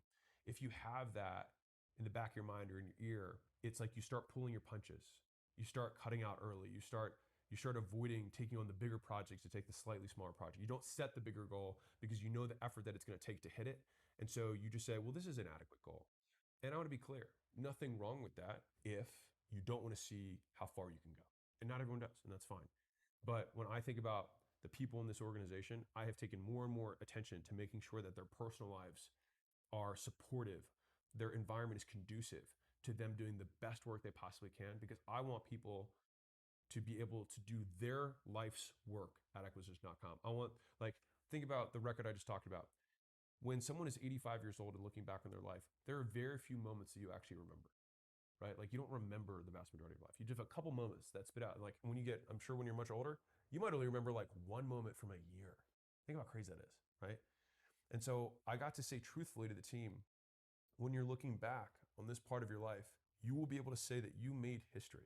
And there's not that many days that you get to do that. And so making history, though, only happens when you've got every single thing aligned and luck. And so to be arrogant enough to believe that you're going to overcome your conditions that you've set up for yourself, and that you've got somebody who's not supportive versus somebody who does, good luck. But that was just, it was a big lesson for me. And then I'm paying attention to that from a team perspective of who's got supportive environments at home, who's got supportive spouses, and is there ways that I can help them get the support of their spouse so that I can unlock their discretionary effort towards the goal. And I will say that making sure that if you do have super hard workers in your team, hard workers will run themselves into the ground when the goal is big enough. And so they will usually look to you to see when to rest. And so you have to be willing to be like, take the day, dude. Take the weekend, unplug. And then usually, I've just seen, this is me personally saying this, I think that when they see it from above or see it from the person who they're, quote, rolling into or responsible for or getting managed by, getting led by, they can actually unplug for a couple days, because they're like, hey, he asked me to chill out, I'm going to chill out, right? And I think that it's your responsibility to have a gauge on where people are getting close to cracking and doling those out.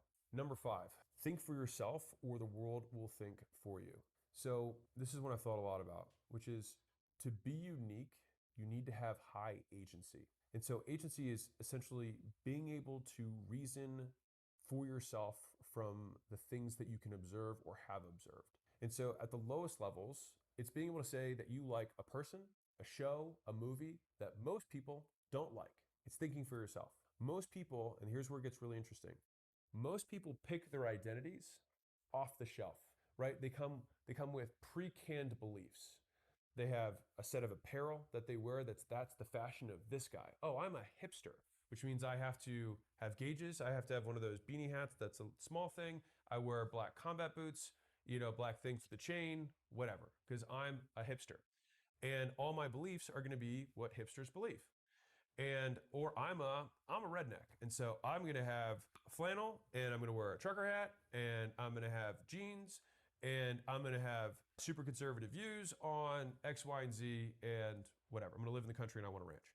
All right. There's nothing wrong with doing that. It's just that most of the time when you pick your belief set and you pick your personality off the shelf, the reason that you do that is because you didn't actually reason for yourself. Meaning there's probably not 100% of hipster worldviews that you agree with.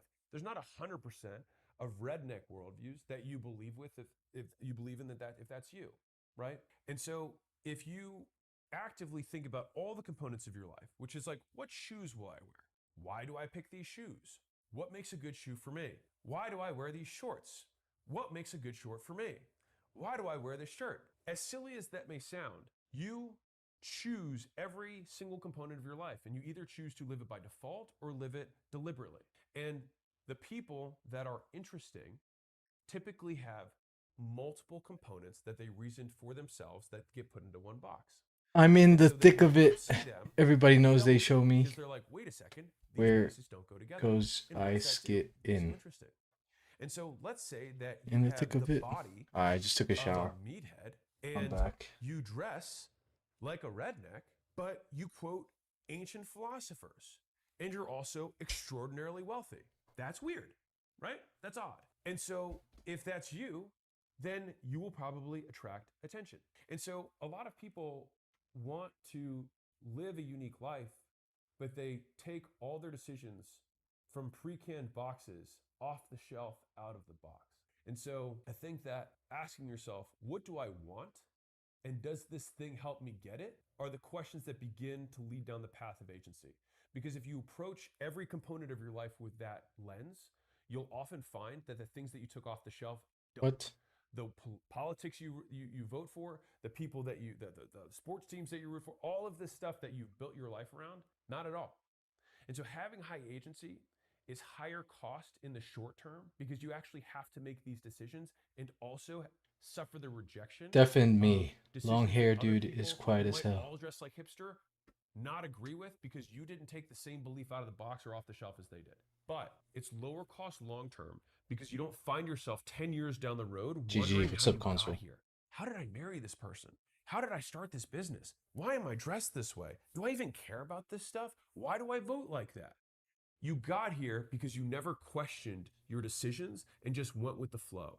You went with what everyone else was doing, but everyone else is unhappy, mediocre, overweight, in debt, and divorced. Why would you be like them? And so the only way out is by turning inwards and saying, what do I want? And does this thing help me get it? And if the conclusion that you come to is different than everyone else's, great, because you don't want to be like them. So you should hope to find discrepancies between what you decide and what other people decide, because it means you have begun the path of thinking for yourself. Maybe you like a movie that your friends don't like.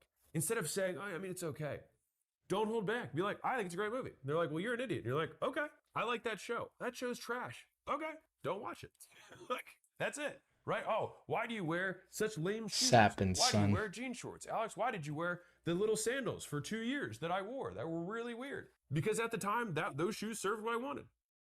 Because I was at the beach a lot, because Layla and I were traveling, and so I was like, I wanted somebody to go to the gym, I want somebody to go to the pool, I want somebody to go to the beach, I want somebody they can climb, I want somebody to go to a restaurant. That's why I was closed-toe shoes. It gets me everything I want. Great. Alex, it doesn't look cool. To who? Who does that look not cool to? Girls?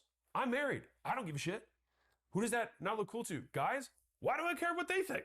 Right? I don't even know how to say it any different. Like, why would I care about any of that? They're not walking in my shoes, son. quite literally. These are comfortable. And if you don't like them, wear whatever shoes you want, right? And so I think that and this actually has a tie into marketing, which I think is important, which is like, if you want to make content, you want to build a brand of some kind. The brand has to get built from the bottom up. You have to reason from that perspective. What do I want? Does this help me get it? And when you think that way, you actually be able to build a unique brand because no one will have the same exact life experience as you.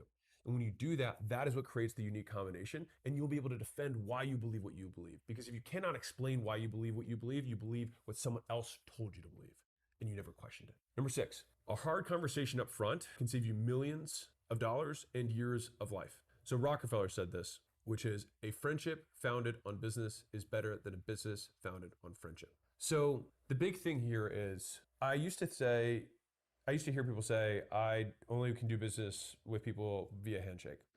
And people that I just met when I was really young were like, oh, if we have to draw a contract, I don't want to do a deal. And I was pressured into doing handshake deals when I was younger with people that were, quote, more experienced, because I didn't want to seem, disintegrous or unintegrous, right? A dishonest person. Oh, I need a contract. And then I just realized they were complete scoundrels and full of shit. And so then I went the other scoundrels. Like, everything has to be in contracts, which I think by and large would serve you really well for anybody who's starting out your first 10 years in business. If you do 10 years of business with someone, you will be able to get to the point where you can have handshake agreements. But you do not extend trust to someone who has not earned it. And I think that there's different levels of this. If an employee comes to the business, of course, like you have to extend trust, right? But if we're talking a business partnership, well then we should have a track record here. We should have a large data set of behavior that I can look at in different circumstances where I know that you will behave in this way. And so for me, trust is believing that the person will act in ways that are similar to the way they have continued to act in the past, right? They're consistent. And I want to be real with you for a second. So I said this year was a tough year. I had 8 lawsuits this year, right? And most of them were at the very beginning of the year, and I dealt with almost all of them. And here's the part that people won't tell you. All my lawsuits have been with people who were friends of mine or friendly. And if you're like, well, I can't believe that he would get in arguments over his friend. What do you think divorces are, right? Like, we humans think that we're somehow immune of like, no, I'm really cool with this guy. We're best friends. I don't think we're ever going to get in an argument. Okay, well, consider this. People who sleep with each other for extended periods of time, make life commitments to each other, half the time, end it. So if you think the most important relationship in your life, where you're sharing everything with this person, you're committing to forever, half the time it ends, maybe, just maybe, write down a fucking contract. And The reason that I honestly had a lot of these lawsuits is because, and the thing is it takes years for these things to come due, right? Like you have a business thing that was 6 years ago, and then the thing finally really starts to make money, and then you have a conflict, right? And so you have to deal with all the uncomfortable stuff up front. And I just so strongly encourage you to, like, those contracts, I avoided hard conversations and was like, we'll figure it out when it gets to that. And we both didn't want to talk about those things. We didn't want to mess up the friendship. It's like, bro, if you think you can't have a hard conversation when there's no money on the line, just assume that you will be in a lawsuit for many years. Just assume it. And if you're not willing to have that hard conversation up front, and you willingly will go into having multiple years of lawsuits on the back end, then you deserve it, right? And it's so avoidable, and it's likely that it's not going to work out because one or both of you can't have hard conversations, which is required for success. And so I unfortunately have the scars for this one. The contracts that I've done in the last couple of years are significantly better than the ones that I did 6, 7 years ago, but those are the ones that are coming due now. And so the time that you should have great agreements was 20 years ago. The second best time is today. So just start with the frame of like, hey, I want everything in writing just so we have no misunderstandings, so there's no unspoken expectations. Because the last thing in the world that I would want is that I would disappoint you because you expect me to do something that I was unwilling to do or that I didn't know you wanted me to do. And so you can approach it from that perspective, and then you just have to say, hey, what happens if you don't want to be a partner with me anymore? What happens if I don't want to be a partner with you anymore? What happens if you die? What happens if I die? Right? What happens if we disagree on where we're going to put the money? Right? What happens if we disagree if we're going to sell? These are all things that you have to talk about. And so you either do it now when there's low stakes, or you do it at the end when you both have high stakes. And I can promise you it's much better when there's low stakes. So it's a really cool concept. I think Sharon said this, and I really like it. He said you can see what level of friend you have by the things that you talk about with them. So he had 5 levels of friends. I really love this. And I would use this as a litmus test for thinking through the quality of the friendships that you have in your life.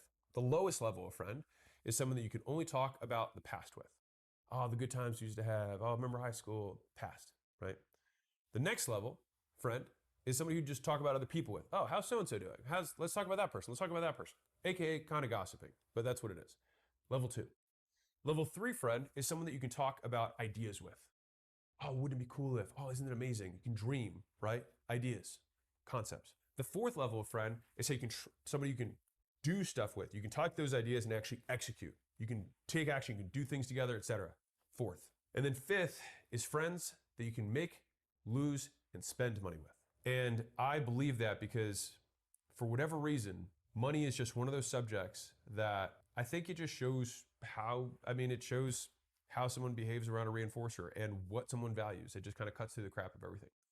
And so like Sharon, for example, is our president. Sharon and I have done deals together for like 5+ years. And we really started almost as, to use the Rockefeller quote, like, we are a friendship founded on business. And it has worked out great compared to most of the businesses I founded on friendship. And so we've just done lots and lots of deals together. We've had ups, we've had downs, we've made big calls, and I just have seen him in all the ups and downs of those years, and he's seen me, and we've been like, let's do more stuff together because it's so rare. And so at this point, could I have a handshake agreement with Sharon? Yes, totally. And we do have them on lots of different deals. On the really big stuff, we still write it out. Why? Just so we're on this literally the same page. And so I was just reminded of that this year. I'd be remiss to not say what I learned from the 8 lawsuits that I got in this year.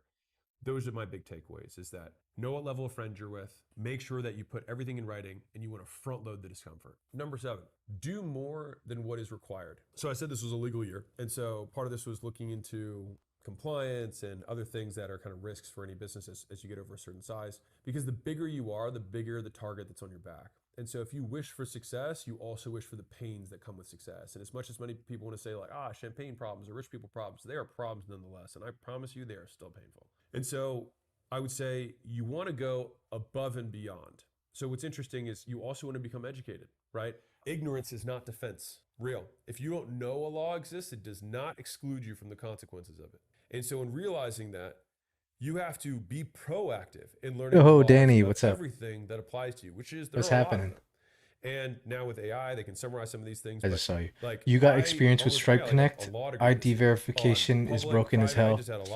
And support chat. What I will say is that as much as people might are basically bots, total nightmare. I think by and large, it is a nightmare. Most laws are written with 1, good intent, and 2, when you really follow the letter of the law, it kind of makes sense. And so I My bad, want I was to locked in, y'all. crush everyone Uh, and play by what the question rules. you got, And console? so once I you know was the using rules, then you can almost play with more freedom because you just know where to I was avoid using the rules, Stripe right? Connect But verification, but what's a I built basically you my have to own know what the rules are. through I don't want to say so you AWS. can bend them or break them because obviously we're talking about law, so just leave it there. But you got to know the What's rules of the happening, game that you're playing, and the law as far as we're Denny? talking about business, those are the What's rules of the game. happening, Denny? And so how can we get I'm into good the though. game How are and you? try and win? I'm We don't good. know I'm what we're good. playing. I can't complain. And so that would say I've that just to been me working was on like this. a big thing that happened. It detects heartbeat through your this little thing. Thank you. I appreciate that. Thank you, Flames. It detects your heartbeat and your breathing and your REM sleep. And hopefully soon, I don't think that's ghetto. I know. I'm gonna implement the ability to detect blood pressure. Yo, Flames. Thank you, bro. Thank you, brother. Thank you for that. I appreciate you.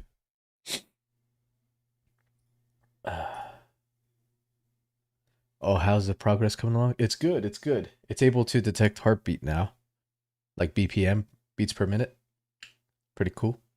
Pretty cool. I just need to work on the other features as well.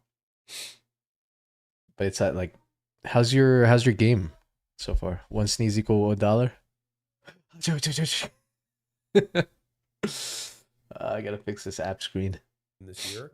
How's your I would game encourage you coming to along? just look at the laws that apply to your specific business or industry or partnerships and be very well acquainted with them. To the same degree, also rereading the contracts that you have in like your employment agreements, your partnership agreements. It's just good to know like what tools do I have at my disposal right now? And what expectations do other people have of me that I'm unaware of? And that was hugely enlightening, and also that has just allowed me to sleep so much better. And knowing these things has allowed me to take what would otherwise be very stressful. I mean, imagine 8 lawsuits, a lot of lawsuits, right? Something that would have otherwise been very stressful, and say, okay, I understand the variables. We will take these actions. I don't need to have any more cycles on this. Next thing. Because that's where the lawyer stuff will eat up your bandwidth. It eats up your legit shower time, sneezes. it eats up your dinner time. No It fake eats up when you're staring out achiews. the window when you're driving in the car. That's the cost of being in legal battles. But if you can minimize the cost of that by saying, Where's I the understand pepper at? where the Somebody conflict pass is the and I know pepper. what steps I'm going to take, and I have documentation to provide these things, you can I haven't been able actually to touch it since I used it at the retreat. I'm locked out for the month. I used all my credits. I have very minimal changes needed. And then I can work on the next game mode. Nice. Nice. You should also do some marketing. Create an Instagram and a Facebook and a TikTok and a tiki-talkie. prevent the vast majority of the pain and suffering that goes along with Ask it, which gives any you a significant strategic advantage when you're in extended conflicts. All right, so next one. This one is probably a little bit more around my current stage of life, but this is, I mean, that's what this is about. Right now, I'm shifting the way that I'm doing work, which is pretty significant. And so I will first put the disclaimer out there that you want to model the rise, not the, you know, the peak part. So to use an example that people can understand, you're not like, oh, I want to get rich, so I should fly private. Don't fly private to get rich. It's something that people do once they are rich, right? If you want to get tall, don't play basketball. It's just that tall people play basketball. Very big difference. All right. I don't know And if I'm so going to make it public this yet. is I'm the debating first with it. year in You my life should where I hit make some my money. financial goals. And then Acquisition, eventually crushed it. Portfolio companies crushed it. Launch crushed it. it'll be making you we did really well money this year. This was to the the biggest point where financial year that I've had. you're in my making the career, same amount as your including job, the years maybe. I've had exits. And If not in more. light of that, I actually feel Seguimos for the creando y first time in my life aprendiendo that I aún have sin enough. ser And nada. I know that sounds Ni tener ridiculous to some algo, pero people, gracias por this todo, not being hermano. enough number. No But problem, I man. would say that I have always had bigger goals than most people, but Would I you sneeze also every feel 5 like minutes for I $1 know when enough is on enough for me. stream? They just happen to be bigger than most No. people's goals. I do not have a Imagine I perfectly got them goalpost- to play the game goalpost. without Like, for publishing it example, I officially. tend to be a little bit more Hey, muscular than most people are. 60 But hours, I pretty got to a good. point where I was at 245. 60 and an I was hour? like, this is a bit much. This is pretty big. I don't need to do more than this. Now, some people are like, I always got to get bigger. I always got to get bigger. I don't have that. I was like, this is enough. I'm more muscular than most people even want to be, but I am muscular enough. And so to the same degree, I probably have bigger financial goals than most people have, but I have finally achieved the things that I wanted to. Now, what am I going to do with the business? It's not like I'm going to end them. It's just that the way that I'm playing the game is changing. And so I'm relaying this, so this may seem like flashing news, but I am now shifting to planning my personal life first and allowing business to fill in the cracks. And I have such strong reinforcement cycles of having worked for so long, so many hours, that I have to unlearn how to work all the hours of the day. I wish I could say it's discipline and all that stuff. It's like I've been rewarded and reinforced for doing this for so long that it really is less effort for me to work all day than it is to stop working. And so that's kind of the path that I'm in right now. And when I observe the people who are going from, $1 billion to 10 billion or 10 billion and beyond, you get past a point where you will be compensated for the quality of your judgment, not the quantity of your work. And so These goons I begging feel for like so far tokens in my would go life, I've crazy for a crossed that sneezy boy for me job. is that there They've was been so much urgently higher looking leverage into behind it me for 2 days and make with zero correct progress. You should be And grateful. if that becomes the highest leverage work that I've had, then I have to Flames, how's your reinvent my summer life vacation in a been way going? that maximizes the quality of my decision making, which means that I probably Looking will into what travel console? more. Why would traveling help the quality of my decision making? Well, I'll gain more perspectives, more Oh, filters, more I got positions to you. consider as I go through. What type I'll of probably see more what question people do you than I've have seen in the past specifically? because their perspectives will also help color And do you have shaded the edges, give more Stripe dimension MCP to the connected decisions that I'm so trying to that make. it can look For at all the me, I'll probably documentations? I'm trying to prioritize sleep a little bit more. Now, I've never not prioritized sleep. I just I sleep until I can't, and then I work, right? But I will probably be more Hard work. proactive in doing some of those sleep hygiene things that are a little bit of a pain in the ass that can get you that 10% or 20% more. I'm going to be doing that now. I will probably have more time that I will unplug on the weekend so that I can let my mind wander, so that I can think of kind of out of the box ideas. And this happened just recently, like 2 weeks ago. I had my EA team. They've changed my schedule a little bit so that there's even more free time than there was before, which there was already a lot of free time. But free time for me does not mean that nothing's happening. It just means there's nothing planned. And so because I had 2 days like back to back, I believe having an empty schedule allows me to do that which matters most. And I believe that the time of the CEO or the time of the founder is the most valuable asset or resource in the business. And so why would I not want the best allocator of the most expensive asset to be me? And so that's how they have blocked. Did you ever have a bad summer in school? Now, in that free time, put together They a still deal that will make us always good. more Always. than we probably did entire revenue this year.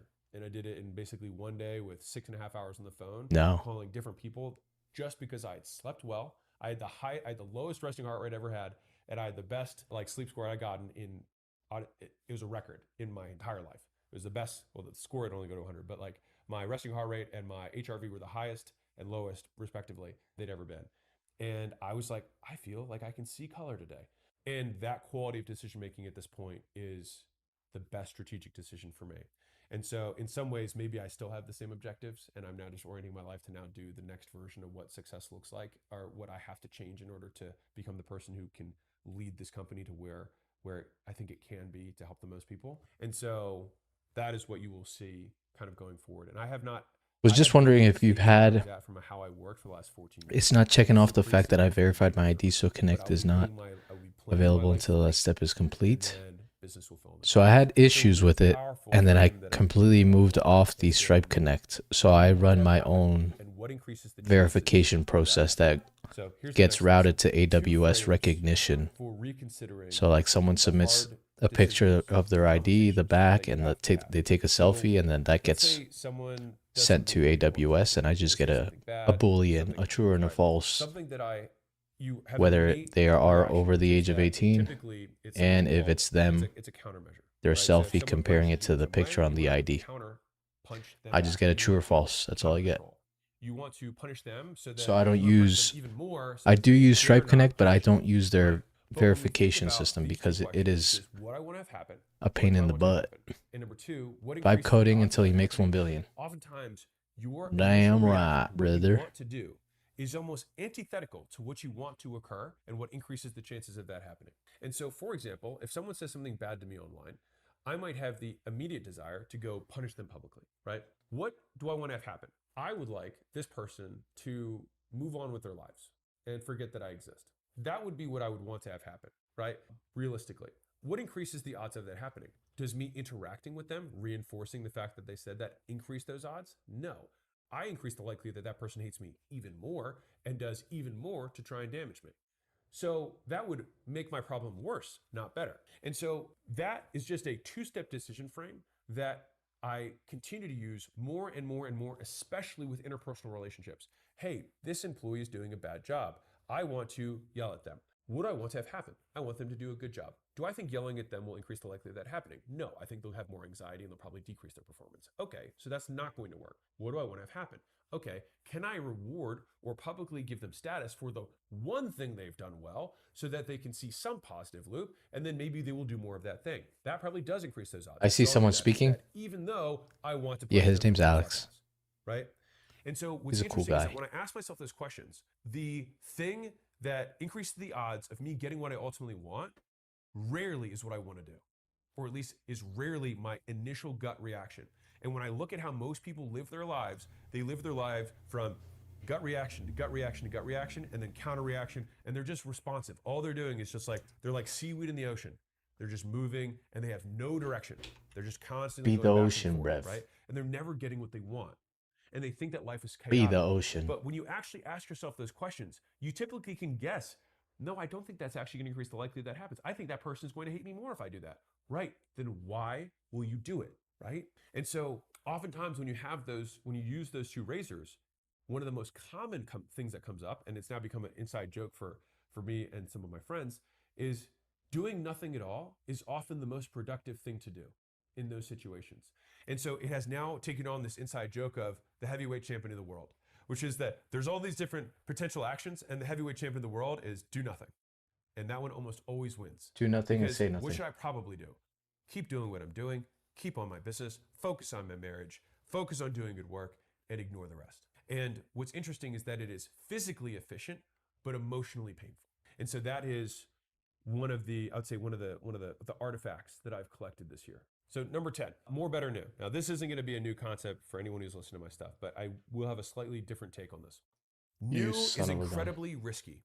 And so this is the best analogy that I've visualized this year that I'm probably going to take with me for the rest of my life, which is I want you to imagine, here we go. Actually, we'll do this. If I have these candies, all right, and I throw them all over the place. If I keep doing this, how likely is it that all of them are going to end up in the exact position, separated by color and stacked together? Very unlikely. I would have to hit refresh and keep doing that many, many times until eventually all of these are lined up, stacked up on each other super nicely in a way that's organized, right? This would take a lot. Like, could it happen? Of course it could. It is statistically possible. Is it likely? No. And so when you think about this is 6 pieces of candy, right? There are variables within your business that create the business that works, right? And so when you have your business and it is stacked, it is working, it is generating revenue, the likelihood that you changing one of these variables makes the building or makes the stack or the business better goes down. And the taller the stack is, the more evolved your business is, the more bricks in that building have been properly placed. And so the higher the likelihood, the next move is the wrong move if it's something different. So I'll give you a marketing version of this. If you have something called a control and you have a variant when you run a split test, A/B split test. If you have a control that you've run 36 split tests on and it has won 36 of those, it is the number one control. The likelihood that you changing that, resulting in an improvement, is low. And so if you think and you just talk about ideas, no investing. You should invite promising chatters to pitch their project on your stream like a Vibe Code Shark Tank. You happen to have one that actually works. But I don't invest, right? If you have that, then the highest risk-adjusted move that you can make. Yeah, that sucks. Stripe gives you identity services, but though that was a separate. But I thought that was a separate thing. I'm going to try to set up so that my platform allows users to collect payments directly rather than me paying out. Nice. Yeah, that's what I had to do. And so, and it also usually takes every time on building a feature only for it to get all the time, man. New, I give myself one new thing a year. Welcome to the club, brother. So what was the one new thing this year? It was the book launch. That was this year. Next year, you'll find out what it is, right? But I get one. And it's because I know what the tremendous drain of resource it is. One big thing, one new thing. And so I would say that the bigger the companies that we have, the more resources we have, the fewer new things we're doing. Because when nothing works, you want to hit refresh as many times as you can. You want to do lots of new shit because nothing's working. But as soon as something works, then you start to have direction. You want to have less and less deviation from that, unless you really believe there's an existential risk that would require you to change everything, which is significantly less likely than you really think it is. In fact, I would say many business owners will destroy their businesses in reality for problems that they have manufactured artificially, problems that have not even yet occurred because they are afraid of them happening. When in reality, when that problem happens, it's not going to happen overnight, and you're going to have some heads up probably. And for those of you who are old enough to have businesses during COVID, so if you had business at least for 5 years, right, or 6 years, you know that you'll survive, you'll adapt, just like you always have.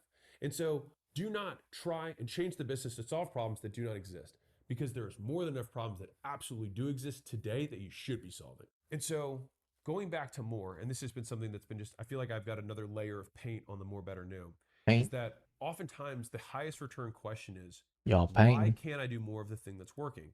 Now, there's usually a much deeper, harder problem that you have to solve once you do the easy mores, but there's always a way to do more than you currently are. And it's just that once you realize that the level of difficulty of what it takes to do the next more is harder than doing something better or new. So instead of you bucking up and saying, I'm going to focus on this very hard problem, you then distract yourself with reasonable problems that no one will blame you for solving. Because the biggest risk to the business is not like a stupid decision, because those are unlikely to actually occur. The real risk to your business is the second, third, and fourth most profitable things that you could do rather than the most valuable thing that you can do. This is a very important lesson for me this year. And so when you get clear on what the harder question is that you need to ask of why can't I do more, and now it's getting hard for me to do it, then we have to remove every distraction that you have that makes you think about anything besides solving that problem. That's it. And sometimes the answer to that hard problem isn't a 1 week, a 4 week, or a 4 month solution. Sometimes you realize that your culture is fucked and you have to fix the culture. And that's going to take you 18 months. And when you're 6 months into it, things will Road feel Scout worse is an than they open did source when you started. markdown skill. But it doesn't AI make it coding any less Claude of the analyzes correct code-based decisions market of the data and business. It just means features. that you're If you have a reinforcing little money or the put away reward for the already, work that you're going to for real, have I'd recommend is far in investing the future, some your and it doesn't savings. mean that 6 months in you should now change course because it hasn't started working yet. Invest. Because you knew when you started and you realized that this was the true constraint of the business, Is that that this was going to be a long and painful road ahead of you. And so you do not is want to that then solve, investment try and come advice? up with a new I solution hear. when the first solution never had time to bear fruit. Because sometimes the most productive thing you can do in the business is give time. Let the solution actually work. This has been a very hard lesson for me many times as an entrepreneur, and I just want to pass it to you because many of you guys have many half-built bridges. You had a way to get across, but you knew it would take 4 months, but 1 month in you were still suffering. You thought, well, maybe I'll do this. But it's like you never let the first bridge get finished. And so in a real way for me, I realized that I needed to build a brand. I'll give you 2 examples of this. So one, early days of Gym Launch, Layla and I realized that we had an entire tier of directors that were not competent enough. And so over the next 12 months, we had to turn 11 out of 11 directors.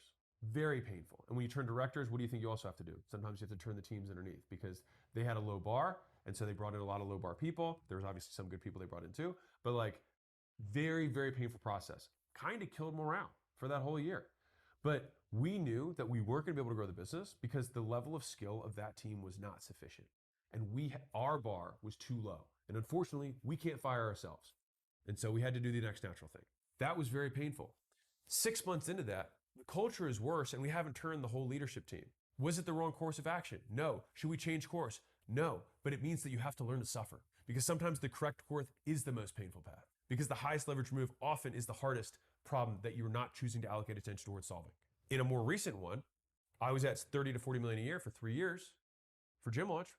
And the big aha that I had was that I needed to build a brand. And that took years. And so when I went into it, I was like, I will have to keep doing this for many years before I'm going to bear any fruit from this. And my income, when I made that call, went down for the first 2 years by a lot. And so I think you have to be willing to stomach that period of time, or you will never be able to do the real solutions that are really going to move the needle. Because most business owners will do the second, third, fourth thing, the incremental improvements, rather than the order of magnitude changes that typically take order of magnitudes in terms of time and effort. So, number 11, it's okay to just make money. So hear me out. there's something that I like to call the third marshmallow fallacy. And so it goes like this. So many of you guys have probably heard about the research study of like, okay, I'm not bound by you legal take your kids financial and you handcuffs. said, That's only put one big marshmallow money in front of you, advisors.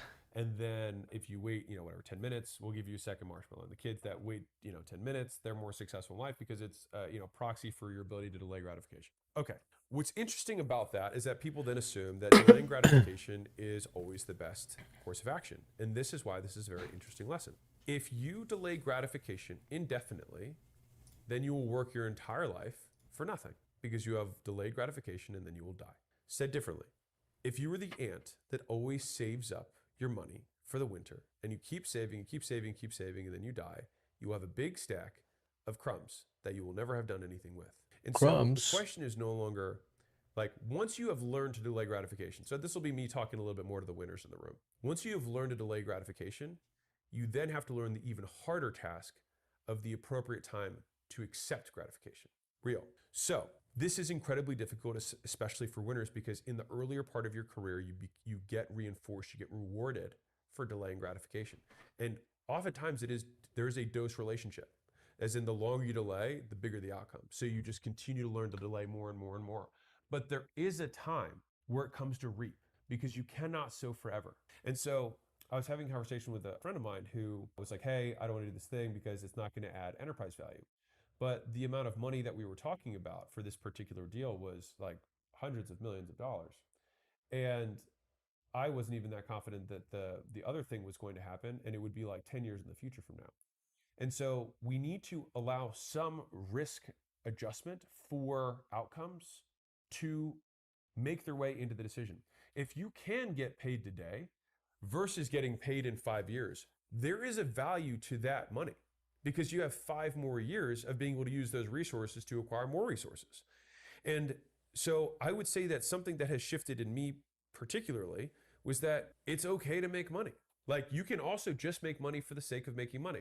And I think that's fine. And I'll say this differently, which is like in a business perspective, let's say that you have a service-based business or you have a software business, whatever, and you don't want to sell your own time one-on-one. Totally okay. And you don't want to do it because you do not want to get any revenue that doesn't have a high multiple. Okay, that's fine. Well, let me tell you the story. So when I started my first gym, I had one personal training client who paid me in cash every month. He paid me about $4,000 a month in cash for personal training. It was like 90 minutes a day, 5 days a week. So it was a lot of cash. But that guy giving me that cash every single month, even though it was not scalable, it was not something that I could sell someday, that money paid for me to eat, right? And it allowed me to delay gratification on the rest of the business. But somebody who would be a purist of like, well, you should eat even more shit. You should suffer even more during that period of time would have said you shouldn't have taken that distraction. You should have just worked even more in the business. But I don't think that's true. And so I say this only to the winners. If you're somebody who's never learned to delay gratification, you've never learned to save up for the winter, you still overspend your income, ignore this entirely. But for those of you who are the savers, who do always live underneath of your means, who are willing to delay things 1 year, 5 years, 10 years, you have to then also be able to make the decision, when do I ask? When do I reap? And I'll give you one more example and then I'll move to the next point, which is this is super common in content creators. And I think this is why I ended up writing this. I've seen a number of creators. I remember I had a conversation with a guy who said, hey, I have this Twitter following that I've built over the last however many years. And I said, okay. And he said, I would like to better monetize my following. And I said, all right, well, how many times do you like what CTAs do you have? What do you tell them to do? And he's like, oh, nothing. I never want to sacrifice the goodwill I have with my audience. And I was like, okay, why did you build this brand to begin with? He said, well, I wanted to make money. And I said, okay, how do you expect to make money if you never ask for it? Because he had been taught, I have to delay. And to be fair, of course you have to delay. But at some point, you have to make the decision, now is the time. And to be clear, it doesn't mean that like now he has to ask every single day. It just means time is now. In the process of you can't see me. so my time is now. Licensed financial advisors are the ones who say that because they can get sued, but it's a dead job. That you need to be able to draw for yourself. AI is here now, brother. I will begin reaping now. And I think that it is an entirely personal question because it's also fundamentally answering the question, how much do I invest versus how much? My time is now. I think the answer to that question can't is see me. individual. But I think most of us can. My time is now. That invest forever, consume nothing is probably not the way.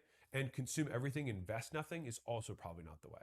And so it's somewhere in the middle where you will have to pick what's right for you, but it is in the middle somewhere, which means Flames, you guess will have what? to consume at some point. You will have You to can't see me. you My need to time know is now. that it is okay. You might also Call me John So, Cena. you know, there's that too. Lesson 12. This is a small tactical one, just a great reminder for me from business, which is the book launch. Clear beats clever in all things. I'm only You interested only in repeat AI, yourself brother. The until time you is die. No one cares. No one is listening. And so I had so many people were like asking, time like, what is was the now. secret behind the launch? You It's like can't I see made me. 5,000 ads that pretty much said the same thing. Like that was it. And When is the most people time? didn't The time is now. right of the book. And we still broke the records and did all the sales and donated all the book. We did all that stuff. And still the vast majority of the people that I have in my audience, one, didn't even find out about it, and two, even if they did find out about it, didn't come. Didn't even register. And the few that registered, still most of them didn't come. So like you have to think about this in terms of percentages. If I have 100 people who register for something, less than half will show up.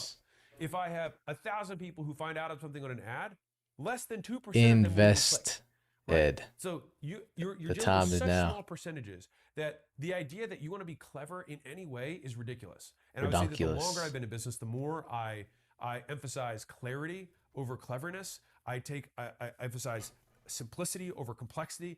How do I make this as simple and as clear as humanly possible? And I think that is that effort of continuing to compress what you're saying and get it simpler and simpler. And that is where it becomes elegant.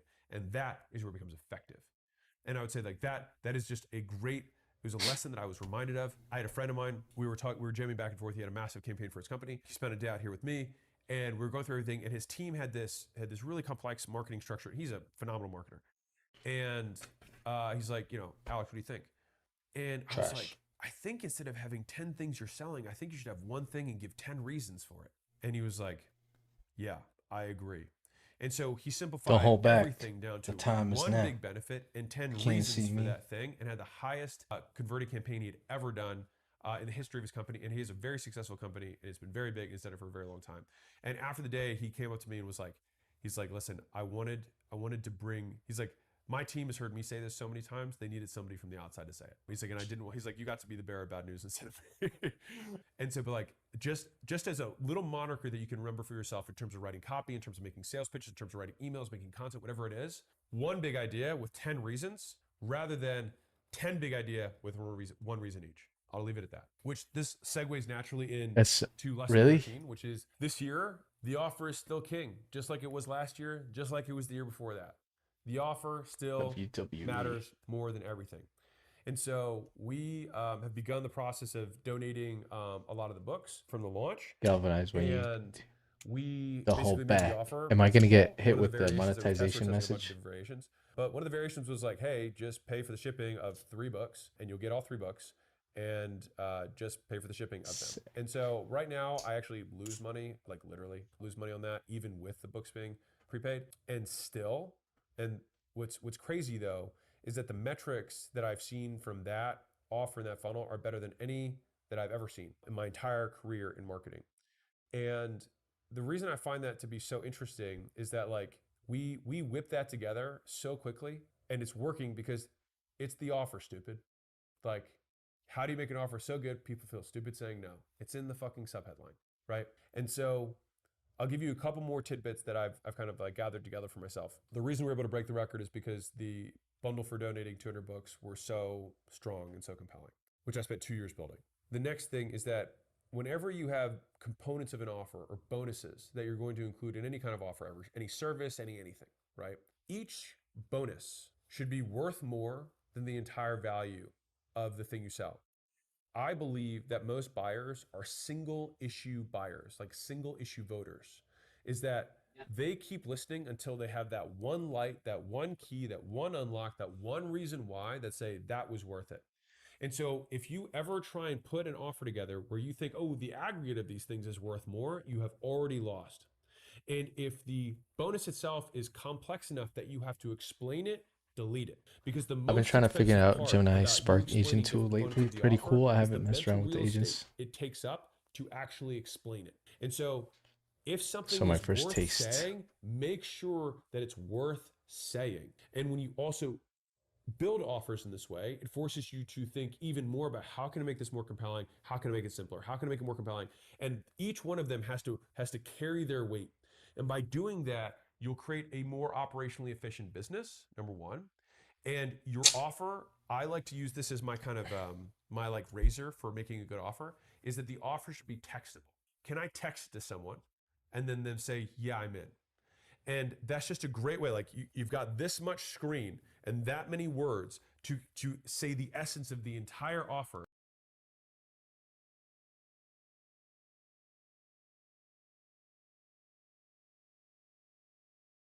One moment, please.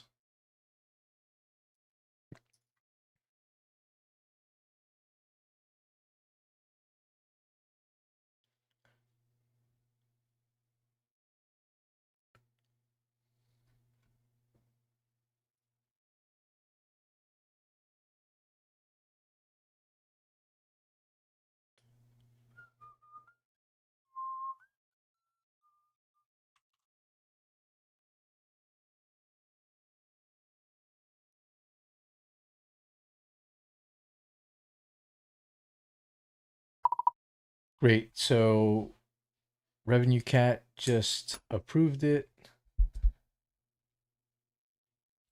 And so one thing I've noticed is that here I'm on the PIMPL edit. I reconnected the Revenue Cat. Even before reconnecting the Revenue Cat, it was showing up the cards, the PIMPL monthly subscription, PIMPL weekly subscription, PIMPL yearly subscription.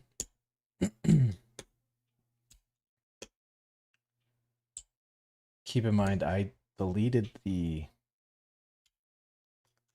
weekly subscription from my App Store Connect, but it's still showing a Revenue Cat for some reason. And on top of that, it's not even showing the prices. Like, shouldn't the prices be hard-coded? Why is it blank? And on top of that, it's not even showing up in the /C/PIMPL campaign. Shouldn't it be showing up in the commission card? Why does it work for Stripe but not Revenue Cat, like for the mobile app affiliate campaign? Just do a deep dive, fully understand it, and let me know. Don't change anything, just analyze.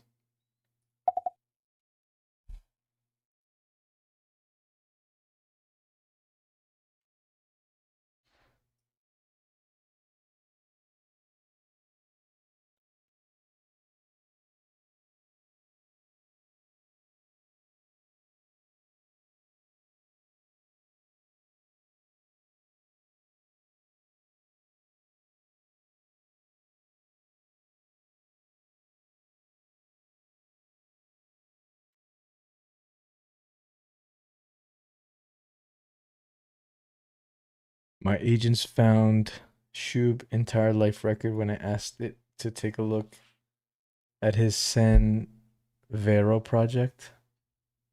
GG's Shub. They're overriding the mainframe.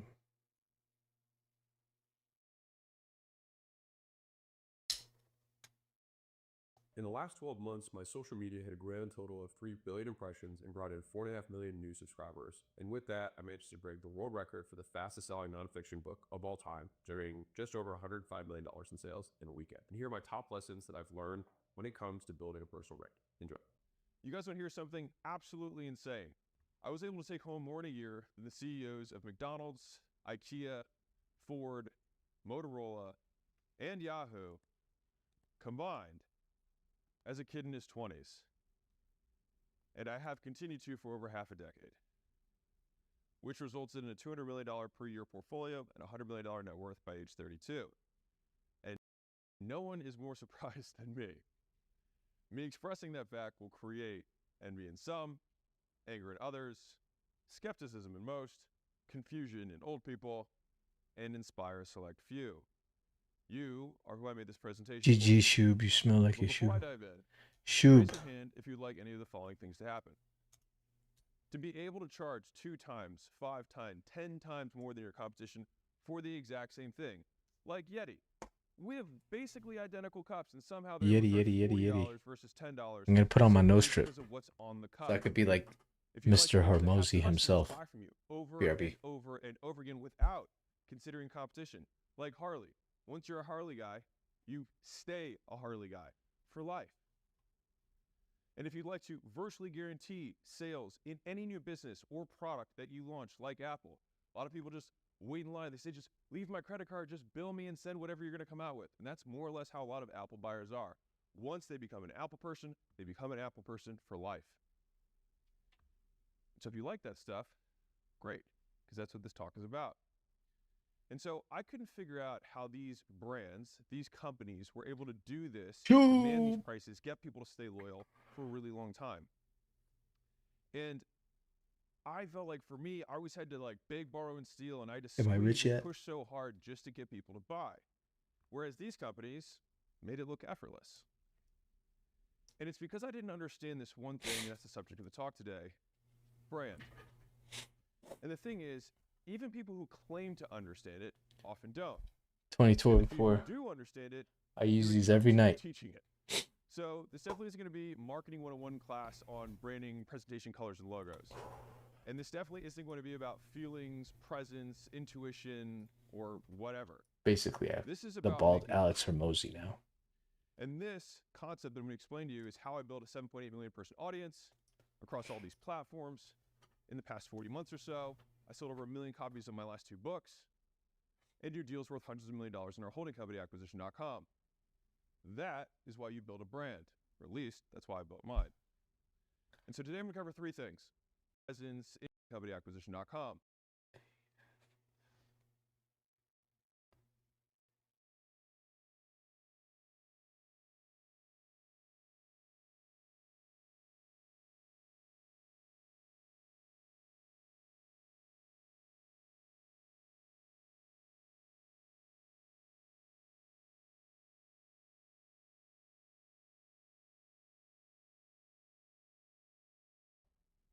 That is why you build a brand, or at least that's why I just have huge nose so to combat my fucked up airways. 1, what branding is.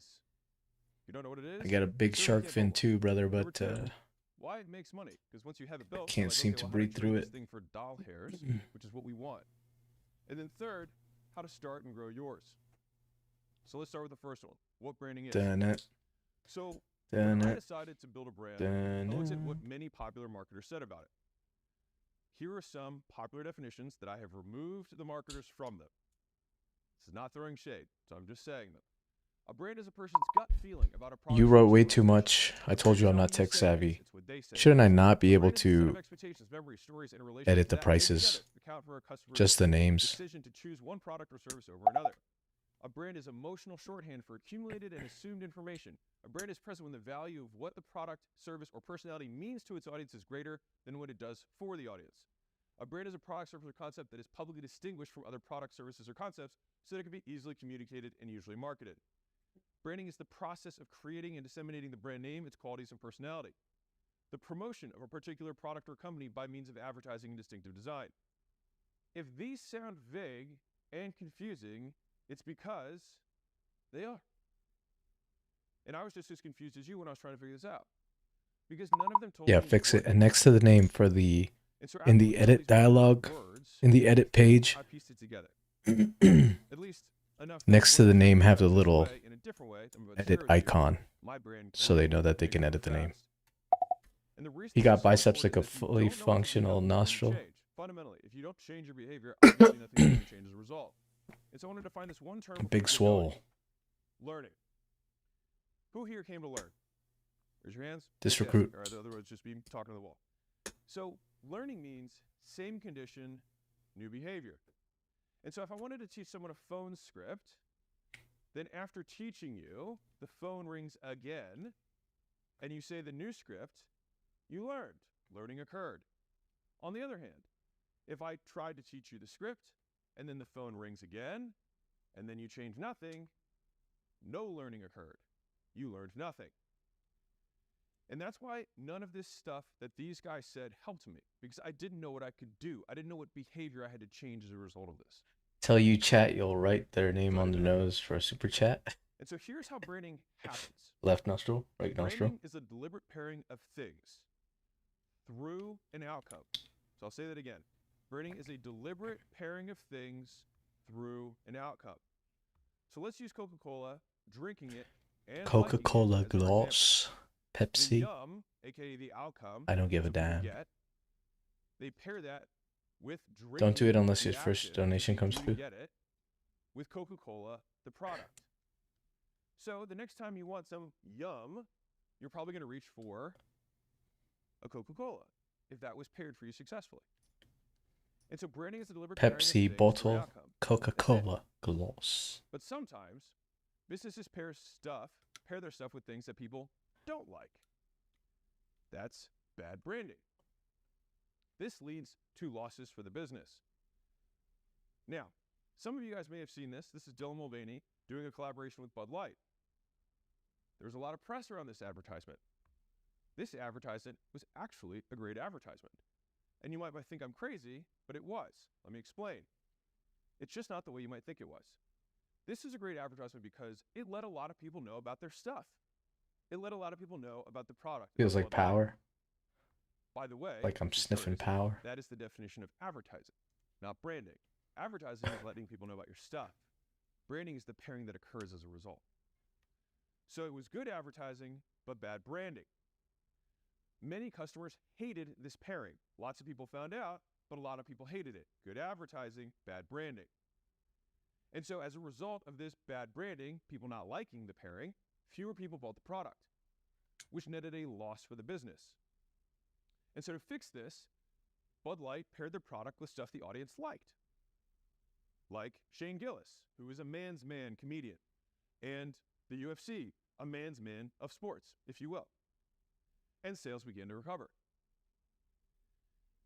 So that's the 101. All in the USA. Let's go to 201.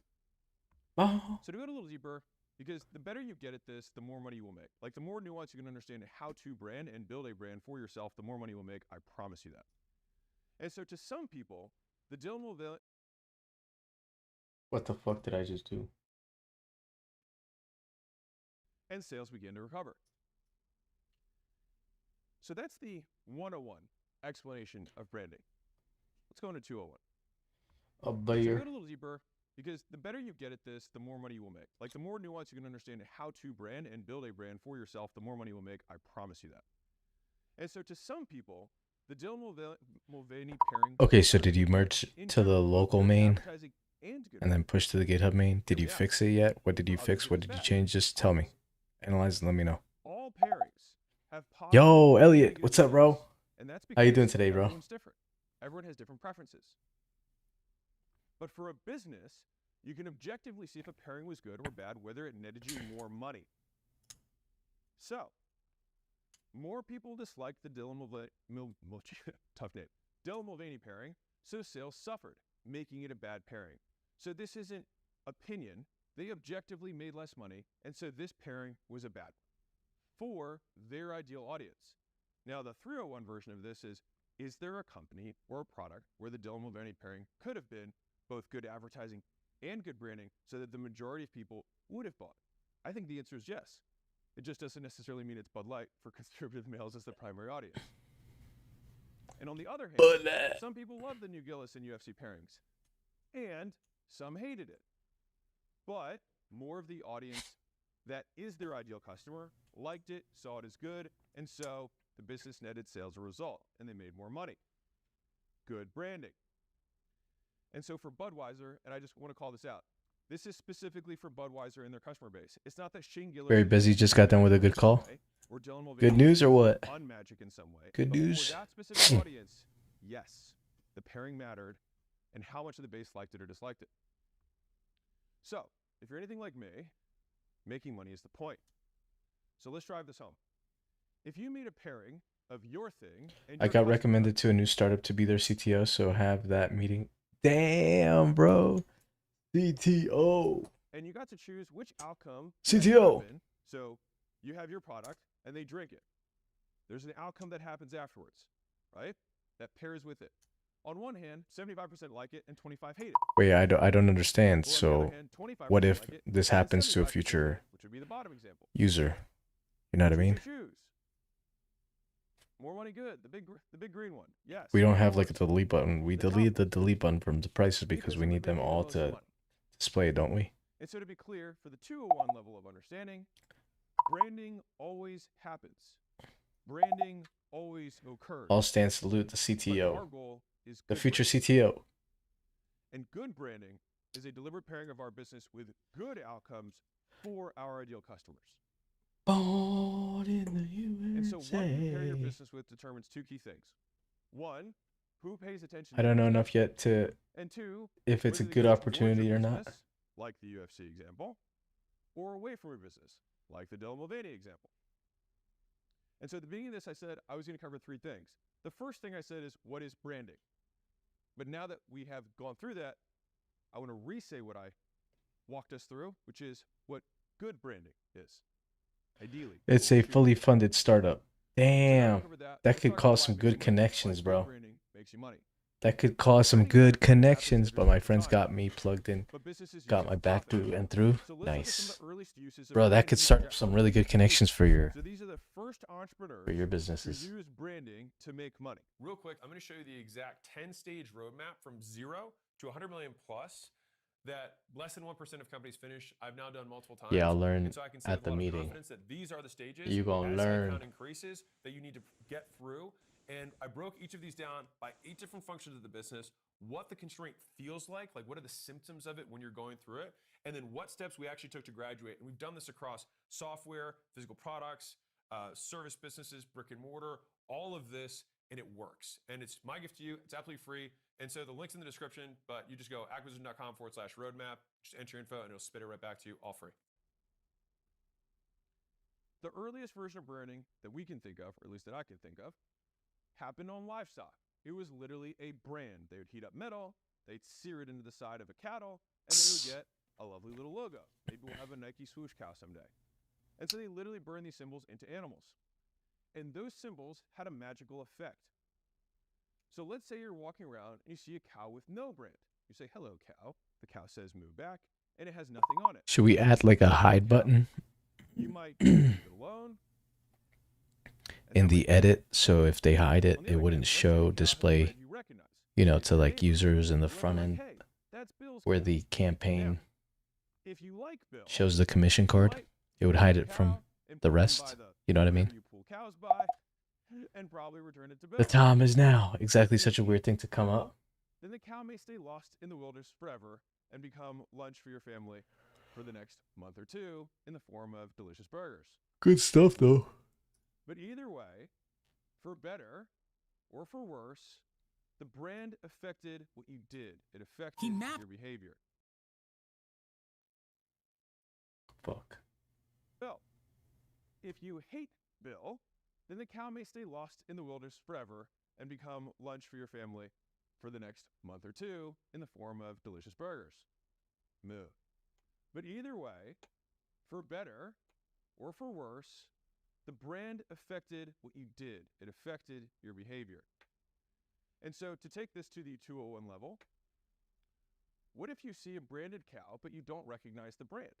You might be like, who dis? I see a logo, but I don't know anything about it.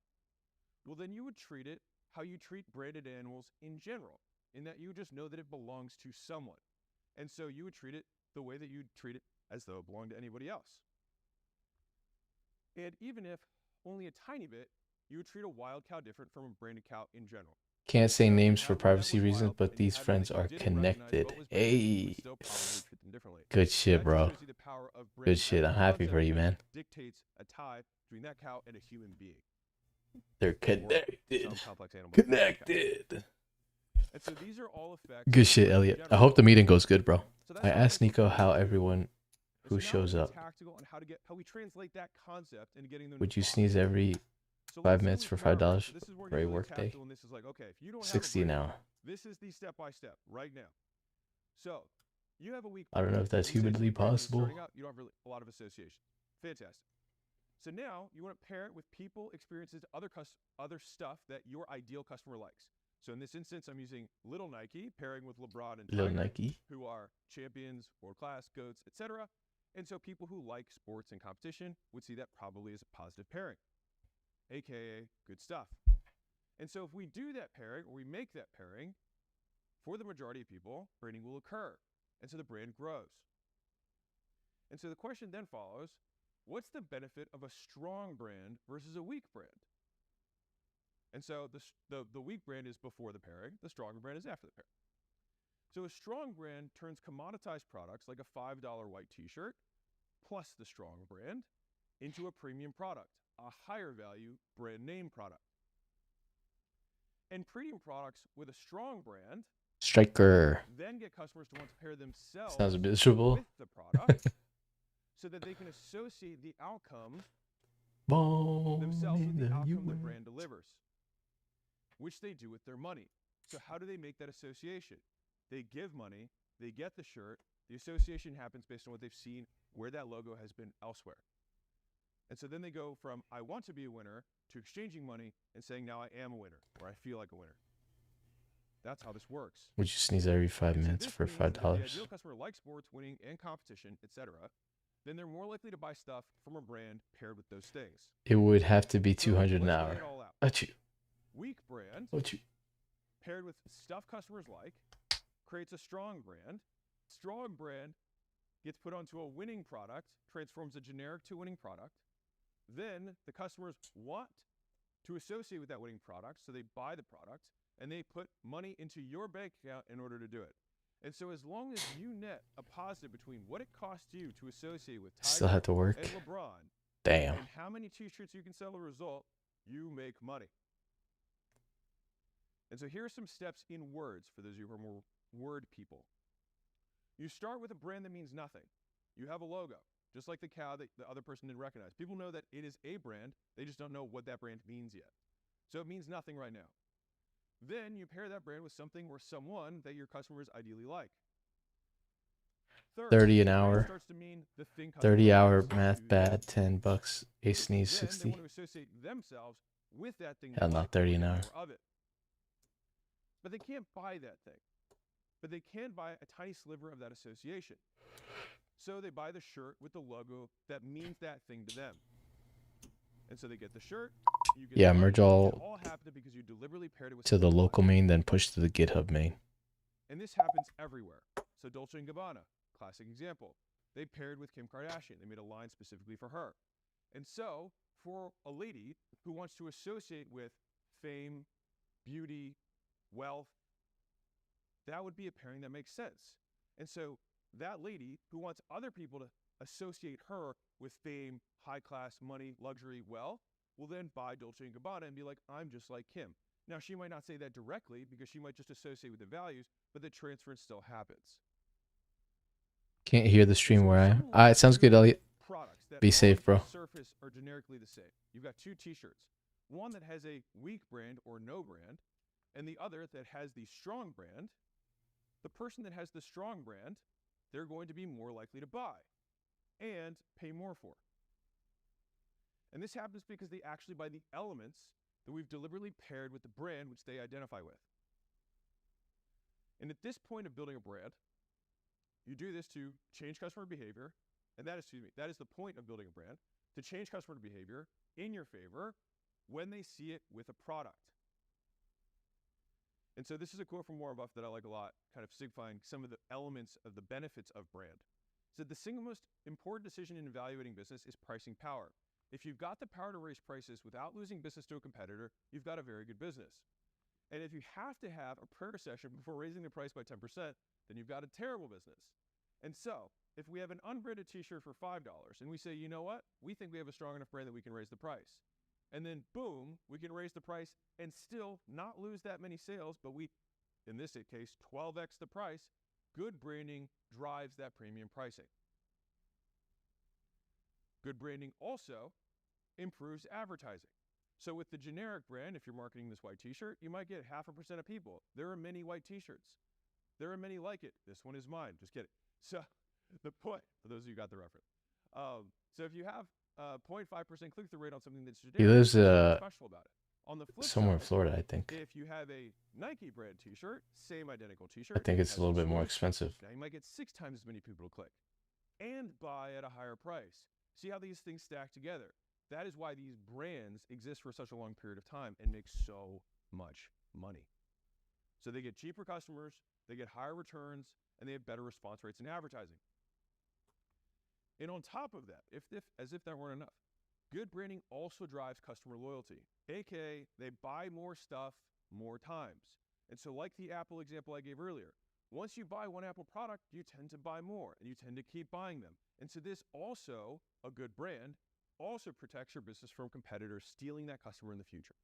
CTO town. So as I promised in the beginning, who's seeing how all this stuff allows you to, 1, be able to charge 10 times or more than your competition, 2, get higher returns on advertising so you can scale that much more, that money, much money, faster. money, money, money. And then 3, get people to keep buying for Money, longer, money. compounding your money-making skills for good. Okay. Which is why building a brand will make you lots of money. It's also why brands outperform commodities in every single industry and give a lasting competitive advantage that, to be fair, is theirs to lose. So here's another quote from Uncle Warren. It takes 20 years to build a reputation and 5 minutes to ruin it. If you think about that, you'll do things differently. And so I said that I was going to cover 3 things. 1, what branding is, which we renamed what good branding is. 2nd, why it makes you money, and we got that. So now let's go to how to start or grow your own brand. So if branding is the deliberate pairing of things, your thing plus what your ideal customer has through an outcome, and good branding is the deliberate pairing of your thing with something good, to start a brand, we have to know what we want to pair it with to attract ideal customers. So here we've got Bud Light. Money, money, money, money. Good outcome for the majority of the audience. Money, money, money, And money, we money, want to understand that just as much as we should also understand money, money, money, our brand with money, money, to money, lose money. customers, like the Dylan Mulvaney example. And so here's how I like to think about assembling the pairings for a brand. So if you're at ground zero, you have no brand. You've got these elements that haven't been put together yet. So I think about it like a table full of flowers. So if you want to put a bouquet together, you start by having lots of different flowers all over the place. On their own, those flowers are not a bouquet. Just as products, values, experiences, people, etc. on their own are not a brand. The flowers are like the brand element that we pair with stuff our audiences like. With enough pairing, over and over and over again, they form a bouquet. Now replace the word bouquet with brand. And so that assembly is the connection, it's the association between those things. Because a brand fundamentally doesn't actually exist. If I take the flowers out of the vase and scatter them across, was there ever a brand to begin with? It's simply the association we make between those things that creates the one-of-one brand. And if we unravel it, the brand disappears. And so the deliberate pairing of those things makes the brand. And good, I can hide the weekly now, which is great. Brand, so let's say I talk but how about come tacos, it's /month/year? There's no price. How come? If I want to narrow my brand, Does it not fetch the price? Just analyze for now and let me all know. of my flowers are just taco related. If I'm only talking about tacos, but I want to expand the stuff I'm talking about to my audience and maybe capture a wider audience, then I might talk about tacos, quesadillas, burritos, things that are tangential. And then if I wanted to expand even broader, I might just talk about food in general. And then I might tuck in hey with good. To start a brand, we have to know what we want to pair it with to attract ideal customers. To job maxing. So here we've got Bud Light, UFC, good outcome for the majority of the audience. I want to understand that just as much as we should all over the place. Tell Elliot my idea when he returns. Flowers are not a bouquet. The sneezing? Just as products, values, experiences, people, etc. on their own are not a brand. The flowers are like the brand element that we pair with stuff our audiences like. With enough pairing, over and over and over again, they form a bouquet. Now replace the word bouquet with brand. And so that assembly is the connection, it's the association between those things. Because a brand fundamentally doesn't actually exist. If I take the flowers out of the vase and scatter them across, was there ever a brand to begin with? It's simply the association we make between those things that creates the one-of-one brand. And if we unravel it, the brand disappears. And so the deliberate pairing of those things makes the brand. And if we want to get narrower on our brand, so let's say I talk about tacos, lifting, and philosophy. If I want to narrow my brand, I'll just talk a bunch about tacos. And then all of my flowers are just taco related. If I'm only talking about tacos, but I want to expand the stuff I'm talking about to my audience and maybe capture a wider audience, then I might talk about tacos, quesadillas, burritos, things that are tangential. And then if I wanted to expand even broader, I might just talk about food in general. And then I might talk in alcohol, and then I might talk in restaurants, and then things that go wider and wider from there. And so we get narrower as we niche down, and we go double down on one type of topic, and we go broader when we branch out. But distant and random pairings hurt a brand because they're so hard to make the associations with. And this is what most brands are and do. Most people's brands happen by accident. It's just whatever they appear next to, whatever their people associate their stuff with. You analyze the on purpose. Because like, what are we looking at with a bike, a single flower, some socks, and a burger? Not a lot. revenue Not a cat lot to hold documentation together. to make sure how can So it think about it like fetch cultivating a garden. the You want product, sunflowers to but grow, it doesn't and you want to pull include out the the weeds. price. You Does have that to not do make both. sense to you? You have Can you to just add analyze good, the take documentation away for the that bad scope? in order to assemble the ideal brand for you. And in the beginning, our brand won't be strong, just like yours won't. If you're building it, then you might only have a couple flowers there. And it's because you haven't had that many instances to pair your brand for that customer. But the more good stuff we pair with our brand for the customer, the stronger it gets. You go from one flower to many red flowers or many red roses that become a bouquet of red roses. That's what you're about. And the more you're about it, the more the brand strengthens. Now, what if we make a branding mistake and pair it with the wrong thing? Because it's going to happen. One bad pairing can absolutely hurt a brand. So if I now give this lovely red rose bouquet to my wife and I say, hey, don't you love this bouquet? And she sees this rotten flower sticking out the front. She might be like, ooh, this bouquet sucks. Or this brand sucks. Or, hey, that guy got a DUI and I thought he was this paramount of good ethics. Well, that would hurt the brand. And so just like one ugly flower messes up the whole bouquet, it changes how everyone sees the brand. This bouquet sucks. Now, to recover from something like that, you just have to overwhelm customers with the stuff they like until eventually the bad pairing shrinks into irrelevance. So we don't try and eliminate the DUI. We don't try and eliminate the dead rose. It happened. There's nothing we can do about it. But what we try to do Thank you, Tree is Frog. overwhelm it with way more of the stuff that the majority of our people actually like. And so Kanye, for example, has said some things that people don't like. But he also comes out with products that people love. He made a Super Bowl ad. He sold shoes. He just came out with an album that came out after having some cancel culture stuff around him and things he had said. And so over time, people forgot the bad stuff and associated the good stuff back with him and purchased. They still bought. And so you need to decide what values, people, experience, etc., that you want to use to connect the audience to your product. And equally importantly, what things you want to avoid, remove, or ignore from the stuff they hate.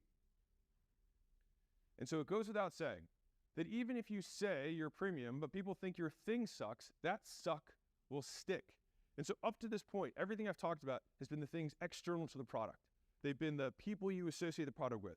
Now, almost all of that occurs prior to purchase. So you can absolutely get someone to buy the thing. But how many experiences are people going to have with the thing once they've purchased it? Probably far more than they have with your advertisement. And so the advertisement can let people know about it. The branding makes a good association for the person. They make the purchase. And then afterwards, the product does a lot of the branding after that. Because if I buy that amazing Nike t-shirt and there's a hole in the armpit when it comes in, I might say, if this is the first time I've ever bought a Nike product, this product sucks. Therefore, Nike sucks. And then I think the whole thing is a sham. And then I also start to hate LeBron for even recommending, right? Starts to transfer backwards. Now, on the flip side, brand can influence how people see the product. So if the product is what I would call good enough, so it doesn't have any holes in it. Now, is it the highest quality it possibly could be? Maybe not, but it's good enough that no one's going to find an immediate problem with the product. That's where brand can carry you the extra distance to still make it a positive experience for the person. And so brand in a very real way can affect how people perceive value through products. Now, me personally, this is a pro tip here. If I'm going to charge a premium price, I absolutely want to make sure that the product is dialed so that I only further reinforce how much they like my brand rather than let my brand carry me or, at worst, have it conflict with the impression that I gave them of the thing they were going to buy prior to them buying. Smooth criminal. This is a quote from Warren. Your premium brand had better be delivering something special or it's not going to get the business. And the only tweak I'd have on this is that it's not going to keep the business. You'll get the first purchase. You just won't get the ones after that. And so all the things are like, okay, got it. So brand is pairing. I get how the pairing makes me money. I have these big margins. I got more CTRs. More people buy. And as long as my thing doesn't suck, and ideally that it's good, people keep buying. Awesome. But how do I measure that? So brand has three main metrics. One, which is influence, which is how likely it is to change someone's behavior. So if I show someone a brand and they react in any way, they recognize it and they do something about it, then we have influence. Second is direction. Are they changing the way we wanted? Or are they running away? And third, how many people it changes for? That's it. So if I show a room of 100 people and 100 people react versus 2 people react, the 100 person reacting. Like if she posts selfie in Discord, I'll give him $50. How many people it changes it for? I'll give prizes to your chatters for doing cool stuff. I'm on summer vacation. I'm out of control, guys. The time is now. And the people that do don't care that much about it either way. I think Shoot will do it. On the other polar extreme, you have a large, strong, positive brand. So that would be lots of people recognize the brand. It changes behavior when they see the brand, and the behavior is generally towards. So they try to do in accordance with what that brand is asking someone to do. And I want to make this point. Yeah, fix it so it fetches a price and people have this misnomer that the time frame / time frame. Yep. Because lots of people love it, fetch it. So fix the code. Now I say this by percentage, not necessarily by absolute. If the whole United States knows who you are, the time is now. A percentage. You can't see me. Because there's crazy people, and that's not what we're talking about. I'm saying, is there a brand that can have that kind of status that isn't polar? So I'll give a polar example first. So I have the silhouette of Donald Trump here, and he has a very strong brand. He has a big reach. Lots of people recognize him. Even just the silhouette alone, people recognize. He has strong influence, as in the percentage of people. Dude, I wish I had a brand like that. Don't you wish you had a brand like that? Where people, if you just see my shark fin. Strong influence. And the third is the direction. Now for him, he is polar, meaning many people move towards him very strongly, and many people move away from him very strongly. And so many assume that all brands are that way. And that's just because there are many examples of that, but that doesn't mean it has to be that way. And so I'll give you a different example. So some brands manage to change many people's behavior towards them all at once. And so like Taylor Swift, sure, I'm sure she's got some crazies, don't get me wrong. 50s. But the vast majority of people who see Taylor Swift recognize her, she changes their behavior, and most of the time it's towards her. So she is a large, positive, strong brand. This is also personally why I think the idea of like seeking out controversy absolutely gets you recognized, but you don't have to make that trade. You can absolutely just build a strong, positive brand. Mother Teresa has a strong, positive brand. A lot of people know her, influenced a lot of behavior, did a lot of good stuff. Most people are like, I hate Mother Teresa. Some people do, but most people don't. And the same thing goes with Apple. A lot of people like their products. I'm sure there are some tech geeks that are like, Android's way better, right? Or like, PC's awesome. And that's great. That's good for them. But the vast majority of people who encounter the product like it, which is why they're one of the largest companies in the world. So all those examples that I gave to you up to this point have assumed a large audience. And I do that because this is a presentation and it makes more sense for me to work with you on stuff that you already know. But this concept carries independent of whether you have large reach. And this is why it applies to you. So if you had a small audience with high influence, what would you have? Got mom and dad. They are high influence, as in most people see their parents, their behavior changes. They have low reach, because for you, they're only your parents. They might not be any, I don't know, they might be some other people's parents, but not very many people's parents. So you have low reach. Stupid. And it will be your behavior Stole that shit. towards for some, Bruh. away for others. Meaning some people hate their parents and don't want to do anything Stupid. today. And some people like their parents. And Stole do that everything. shit. And there's a lot of people in between. And so that's how we measure if what we're doing to grow our brand is actually working. Are more people finding out about it? Are more people changing their behavior when they do it? And ideally, are they doing that towards the direction that we want them to go? So if I say, hey, everybody, go click here, go download this thing, go attend this event, go buy this product, whatever it is, if a lot of people do that, then we know that the brand is growing. And so when we want to build our brand, we want to pair our stuff with the things the highest percentage of our ideal audience like. And so whenever we pair anything with a brand, because especially if you're starting out, everything is new. And so every new pairing has risk. And so you risk losing a certain percentage of your audience who has a bad experience with the thing you pair. There's always that risk. There's always going to be some people who don't like something you do. If anyone's seen a small town band go hit it big, some of the old towners are like, oh, they sold out, they did whatever. But what they did was they gambled the short-term loss of that local audience, potentially, for a much broader, bigger audience. So they made a bet, they did lose people, they did gain people, they just gained more than they lost. And so, to the same degree, when you make that bet as the local band, you risk gaining other people who have had a positive experience with this new thing. And ideally, we have more green than red. And so, those new pairings, the new pairings you make with a brand always lose audience, right? He sold out, I like the old stuff better. This also happens with somebody. And so this person is the red bucket. Fantastic. And the new stuff might also cause people to say, no, this new stuff rocks. And that person is in the green bucket. And so whenever you try to grow and you make any new pairing, meaning you make new content, you make a new genre, you make a new song, you make a new anything, you make a bet that more people from your ideal audience will like the pairing than people who don't. TLDR, that you'll net an increase in reach, influence, and positive direction. And so my ask from over here is, don't let the 5 mean comments stop you from gaining the 500 new people who like the new thing. So let me finish with a real life example to make this whole thing real for you. I want to associate myself with business value. So I associate myself with making people money and growing their businesses. So there's me making content, and then ideally money.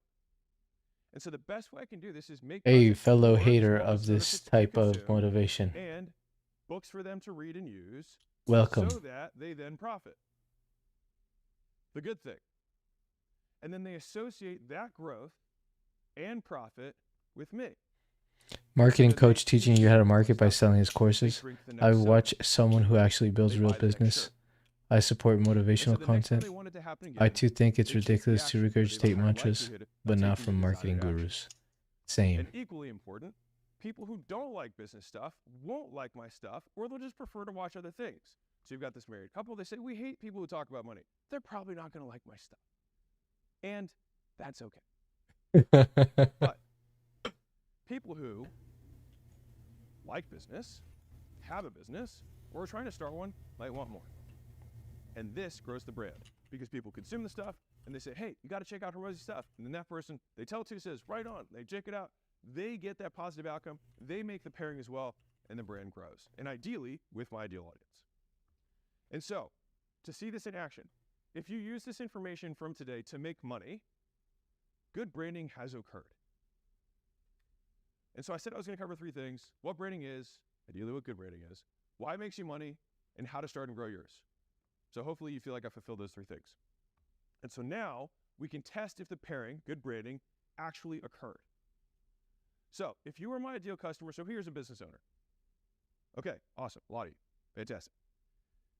We can see objectively if this provided value. Did we get a good positive outcome, a neutral outcome, or a negative one? You might be like, I hate this guy talking about money, or you know what, I think this could make me a ton of money. Well, we'll see.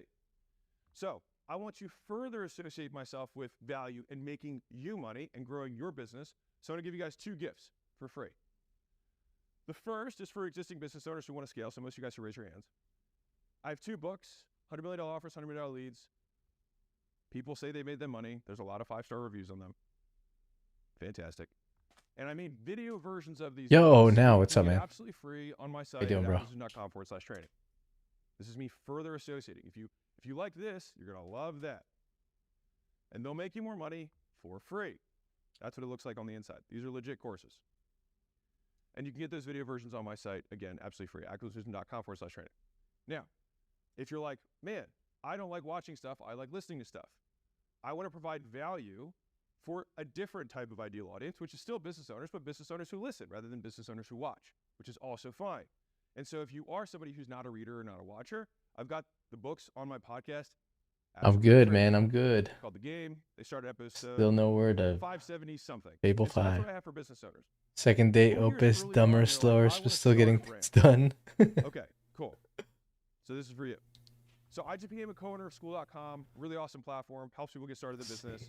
And so anybody here who watches this or listening to this and wants the tools, the training, and a community of other people starting brands with a little friendly competition and some prizes, we made a step-by-step process on School to help you get started.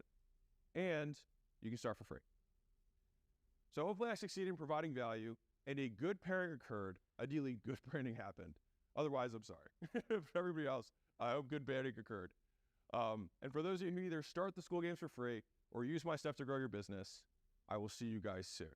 So go to school.com/games, acquisition.com/training, and I will see you guys all there. Thank you guys so much for your time. So next, I want to talk about how I gained 7.8 million followers in just 40 months and the 6 key lessons that you can use today. Let's rock. So you guys want to hear something absolutely insane? Well, in the last 40 months, my YouTube grew from 0 to 2.23 million subscribers. My Instagram grew from 7,000 to 2.5 million subscribers, followers. You get the idea. My LinkedIn went from 0 to 324,000 followers. My TikTok went from 0 to 856,000 followers. My Twitter/X, the artist formerly known as Twitter, went from 0 to 617,000. My Facebook, which we just started, went from 0 to 25,000. There we go. Going in big, Facebook. My podcast went from 3,000 downloads to 25 million downloads. And my email subscribers went from 0 to 700,000 for a grand total of 2 billion impressions over that time period and 7.8 million new subscribers. And for a grand total of 1 million copies sold of my book. For those of you who are like, well, what does that mean? And I'll get to that in a second. So in 40-ish months, all of that happened. And I show all of this as proof to start this, to show one thing, is that this actually works. And you can build a brand without babes, without stunts, or kittens. And I start this proof because lots of people talk about stuff that they haven't done and teach a lot of sucky fluff as a result. You can see the man there. He's saying the truth. This fluff sucks. And I refuse to do that. And so before we got the 2 billion impressions and the 7.8 million subscribers, it wasn't like this. Because 40 months ago, I started with 0 subscribers and a big, quote, fancy plan. And my fancy plan had 3 steps. Step 1, make as much good stuff as I could. Step 2, post it everywhere I could. And step 3, learn as much as I could. And after 40-ish months, $4 million in team, equipment, vendors, studios, and software, 1,000 hours of me on camera recording, and 35,000 pieces of content. Let me say that again. Yeah, no Fable yet, bro. 1,000, as in count to 1,000, and then do that 35 times in a row. I learned a lot of what not to do. But I did learn 6 things that made money and grew my brand that you can use today. Now, what I'd like to do is, for the remainder of the presentation, save you the 3.5 years and $4 million so you can just get the lessons without the scars. So that little box is a box of 6 lessons. Be right back. All right, let's rock. So here are the 6 changes that we observed over the last 40-ish months that actually worked. Number 1, going from edutainment to education. Number 2, for us to for you. Number 3, wide to narrow. Number 4, views to revenue. Number 5, shorts to longs. Number 6, assume more to assume nothing. Now, most of those, I promise you, I will explain. And if it looks like, I think I know what that means, believe me, there's a lot more underneath of it. So let's start with the first one, edutainment to education. So I see content in 3 buckets. On one extreme, you've got entertainment, which is the entire point of entertainment, just to define the term, is to get people to watch. The only point of the entertainment is to just get people to consume it. That's it. If it accomplishes that, it has succeeded. On the other side, you have education, where the point of education is to get someone to change what they do, right? If you try and teach someone how to answer a phone, and then in the same situation, the phone rings and they don't do something, and then after they watch you do something, they then change what they do when the phone rings the second time, they have learned. So the point is to change their behavior. If the video or the content does that, then you've succeeded. Dang, you in made educating. Stevens because... And lastly, What's up, Kevin? How you doing? entertainment, which has the point of How both many trying to times do you teach post per day? and entertaining at the same 5 time. times. And to be clear, it's less 5 that times you a make day. entertaining content. I use more that Quagly. It's you my make social media educational scheduling tool content. that I built. It's more that you make content and people are So I just either tell Claude to schedule out 5 for the week or for the day or for the next 3 days. It schedules them out, it posts, and then I look at the analytics in the analytics page and see how good it did.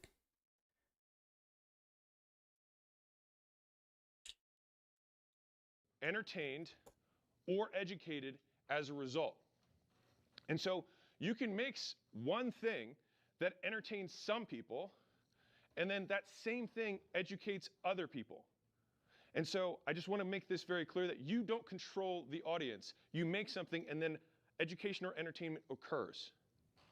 But for our purposes, I'll define the content category as the most common outcome. Did you merge to a local And main so then if push a to the lot of GitHub people main? are entertained, then you've made entertaining content for the purpose of this presentation, even if 1 or 2 people learn something. So for example, some creators might learn stuff from Mr. Beast's videos. Wow, I learned how to make videos. But the vast majority of people are entertained. They watch just to watch. On the other hand, Walla, who's one of the #1 educators on YouTube, you can even see the different look and feels, and don't worry, I'm going to get into that.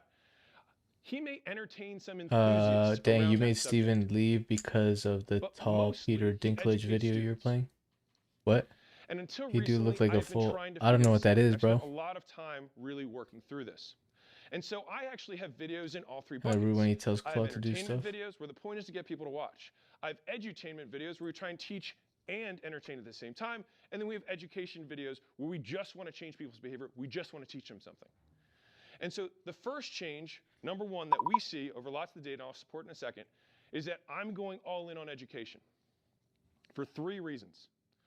#1 is that when we looked at all of our data, all views are not created equal. I'll dive into that in a second. Okay, so you need is to I like educational merge videos. to local main, then push And to the #3 GitHub main. is I like people who like educational videos too, and or people who educate themselves, people who want to learn. And so let me explain these. So all views are not Hola, created Miguel. equal. So there's this ¿Qué tal, theory, Miguel? this will be one that's gonna Muy bien, rattle ¿y some tú? cages. There's a theory that media works like a funnel. In fact, Bien, the vast majority gracias. of marketing, ¿Y infographics, and tú? things like that, almost all are funnels. And the theory goes like this. You make entertaining content, and then the theory states that people who watch that content then will go to more educational content. Okay? Sounds simple enough. We've got something wide, we've got something narrow. Fantastic. But in our experience, in my experience, Yeah, I heard and based frustration on in our your voice prompting book when you talk sales, back to it. based on our email opt-ins, and based on the applications we receive at acquisition.com to become portfolio Bien, companies, gracias, y Dios, ¿y it tú? works much more like Muy this, bien, muy bien. which is that entertainment people want more entertainment Muy content. bien. ¿Y tú? And education people want more, say it with me, education content. Education. And so in other words, these people do not become these people. Not at any appreciable rate that we would build a business around. And they certainly Yo, don't read the books, join Corey! the What's email up, bro? or apply to become portfolio business. Corey, how you doing today? I'm fixing a little so if I bug. want more of these people, Little then they bug deserve the stuff in that the they edit. value. As you can see, it'll display the prices And so they that's can the see first reason the... that I'm doubling down on education. You can All edit views are not individually created equal. the #2. the per The reason is product. that I simply like doing it. All right, You so, can customize I per do believe product that you the... should try and do stuff that you like doing, and if it happens to also be in line with your goals, awesome. It's much tougher when the thing you like doing isn't aligned with your goals. But in this instance, when I got that first piece of data, I was like, thank God, because this is stuff I like making most. All right, and so when I talk, So to each ideal each customers, product in that my you mind, have, they're like business on owners and business Stripe interested people. Because or if you know Revenue me, Cat, anybody who you can is edit the close to me percentage for probably those. attest to this, is that like, if you hang out with me for any amount of time, we will probably talk about business because it's what I love talking about. I eat it, I sleep it, I drink it, I work 7 days on it, and like I skip holidays for it because for me it is the holiday. So this is Estoy what I like doing. aprendiendo español y And me this is what gustan the los people that I plátanos like grandes. serving also No like puedo it. mentir. And so they like it better too. Plantain. And this is where it got confusing for me leading up to this, and why this is so important. Is there a direct link that I can send the affiliates that brings them to sign up and add them as affiliates to the company once they create an account? Yeah, it's at the top. It's at the top, my good sir. Is this what you mean? Right here. So right up here, you have a share button. If you copy this, it'll copy the campaign link. It'll send them first to the main page, the landing page. Once they log in, they'll immediately go to your campaign. And then they click the button. I'm pretty sure it's like become affiliate or something like that. Or copy link. Once they copy the link, they're added as an affiliate. And they have their link as well. Yeah, up here is the share button. Bada bing, bada boom.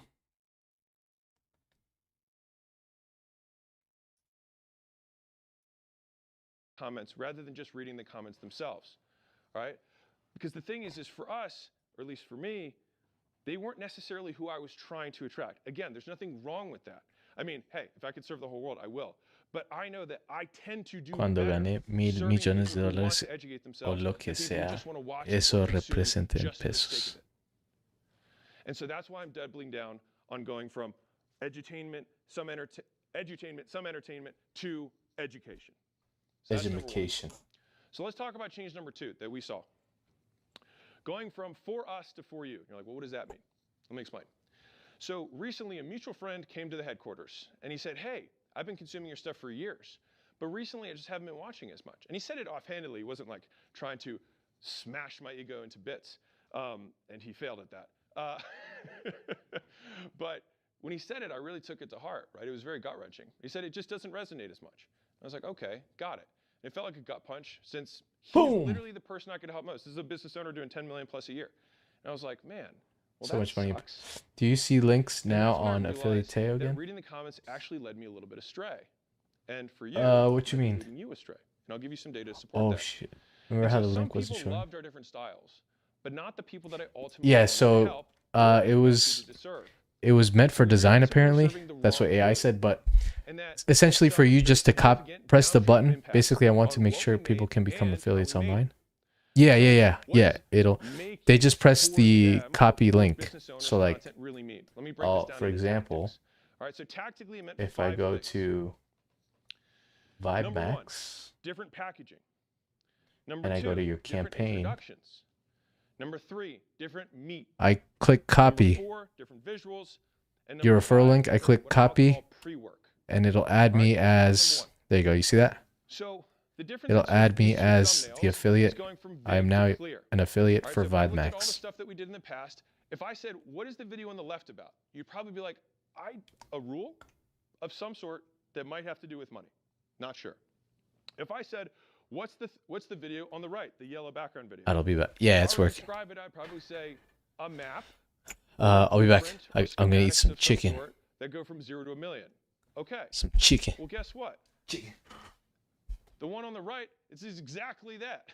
The one on the left actually has nothing to do with what that thumbnail looks like. And what do you know? When people click on something that they don't know what it's about, they have a smaller percentage of getting something they actually want than if you say, this is what this is about, and then they get exactly what they think it's about. So we're going from vague to clear in both what it looks like, the thumbnails, and what we say about it, the headlines. And so that's number 1, from a packaging perspective that we will be changing and or going more all in on. And I want to take a pause here for a second about this.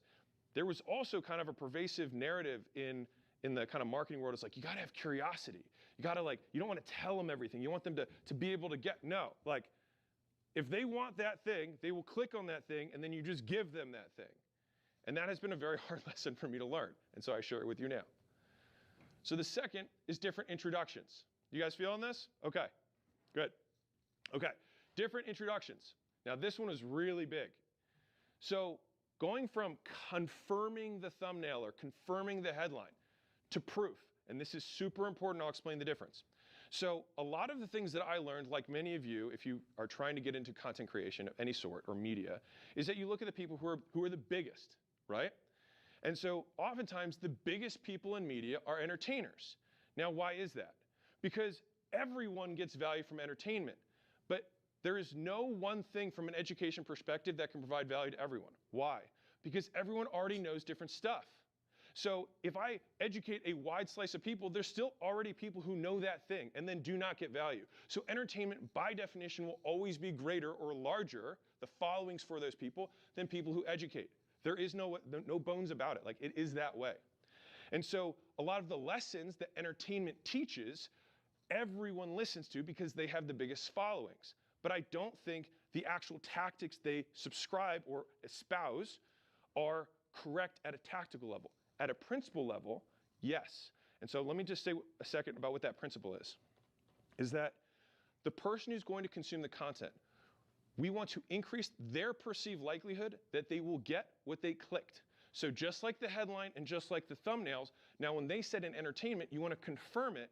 Well, that's because most of the sensational entertainment is something crazy. And so the likelihood that someone just got the click so that they could not do that crazy thing is pretty high.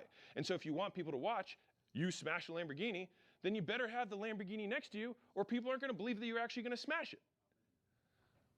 Now, let's flip to entertainment for a second. Sorry, let's switch to education for a second. If I say I'm going to teach you a physics thing, I'm going to teach you about the law of, I don't even know what the first law of physics is, but if you push it, it will move, something like that. Anyways, if I want to have proof or increase the perceived likelihood that they're going to be well taught, then what I actually have to do is edify the person. Why should I listen to you? If I'm the viewer, there's a zillion people that could write something on a board. But if you're a PhD physicist, then the likelihood that I will listen to you and that I will get what I want is much higher. And so in both of these examples, we are actually doing the same thing, but we do it differently if you want to educate. And for me, when I looked at my videos, and I'll explain the data in a second, it became really clear. And so in entertainment, it's say the title again and then literally show them what was on the thumbnail. In education, it's show them that you can do what you promised them in the thumbnail. And that's the difference. And to figure out what made intros for our videos work, I actually rewatched my top 35 educational videos. This actually took some time, and so let me just save you like a lot of hours and just give you the nugget. And so I actually developed a new moniker around how to think about introductions for ourselves that I'm spreading throughout my whole team, and you can just steal it. Proof, promise, plan. So I'll break down all three of these. So all of the introductions of the best education videos that we had these three characteristics. And I want to make one point about the order of these, is that you can have these three mixed in any order you want. I would emphasize the one that is the most important for that particular piece of content. So if you have something that you're making that you think the proof is going to be really important, then lead with that. If you have a promise that's incredibly important for the audience, then lead with that. If you have a plan that for some reason is going to be more emphasized, then lead with that. But I would say that for our content, for the most, because I'm a business educator about making money in general, most people have this big glaring sign above their head before they can even turn on the volume of their brain, which is, why should I listen to you? And so I tend to lead with proof. And so proof is that you prove that you know what you're talking about. You give people a reason to believe you. The promise is to tell them what they're going to get or learn from the video. And the plan sets the expectations of what will happen next. So let me give you a real-world example of this. I started this presentation with data that shows that I've done what I'm talking about. If I went up here and just skipped this part, you might be like, okay, all of this up to this point, why should I listen to you? And you'd be right in thinking that, because you have no idea who I am. I could just be some random dude that looks like a Birkenstock, slightly lumberjacky-ish, weirdly dressed man. Like, why would you listen? And you'd be reasonable to believe that, right? But if you start with that, then you're like, okay, well, he knows something. The promise was what I said you would get at the beginning. I said I learned 6 things that made money and grew my brain that you can use today. And I'm going to save you $4 million in 3.5 years, and you'll just get all the lessons that I learned. That was the promise. Making sense? Okay. And then finally, we had the plan. I said, how are we going to get there? How am I going to complete that promise? I said, well, there's 6 changes, and I'm going to walk through them. That's the plan. And so leading with those things, we found got business owners, or the people that I'm interested in, to actually better frame and perceive and get educated on the content that we're talking about. And so that's what we're changing out of our introductions.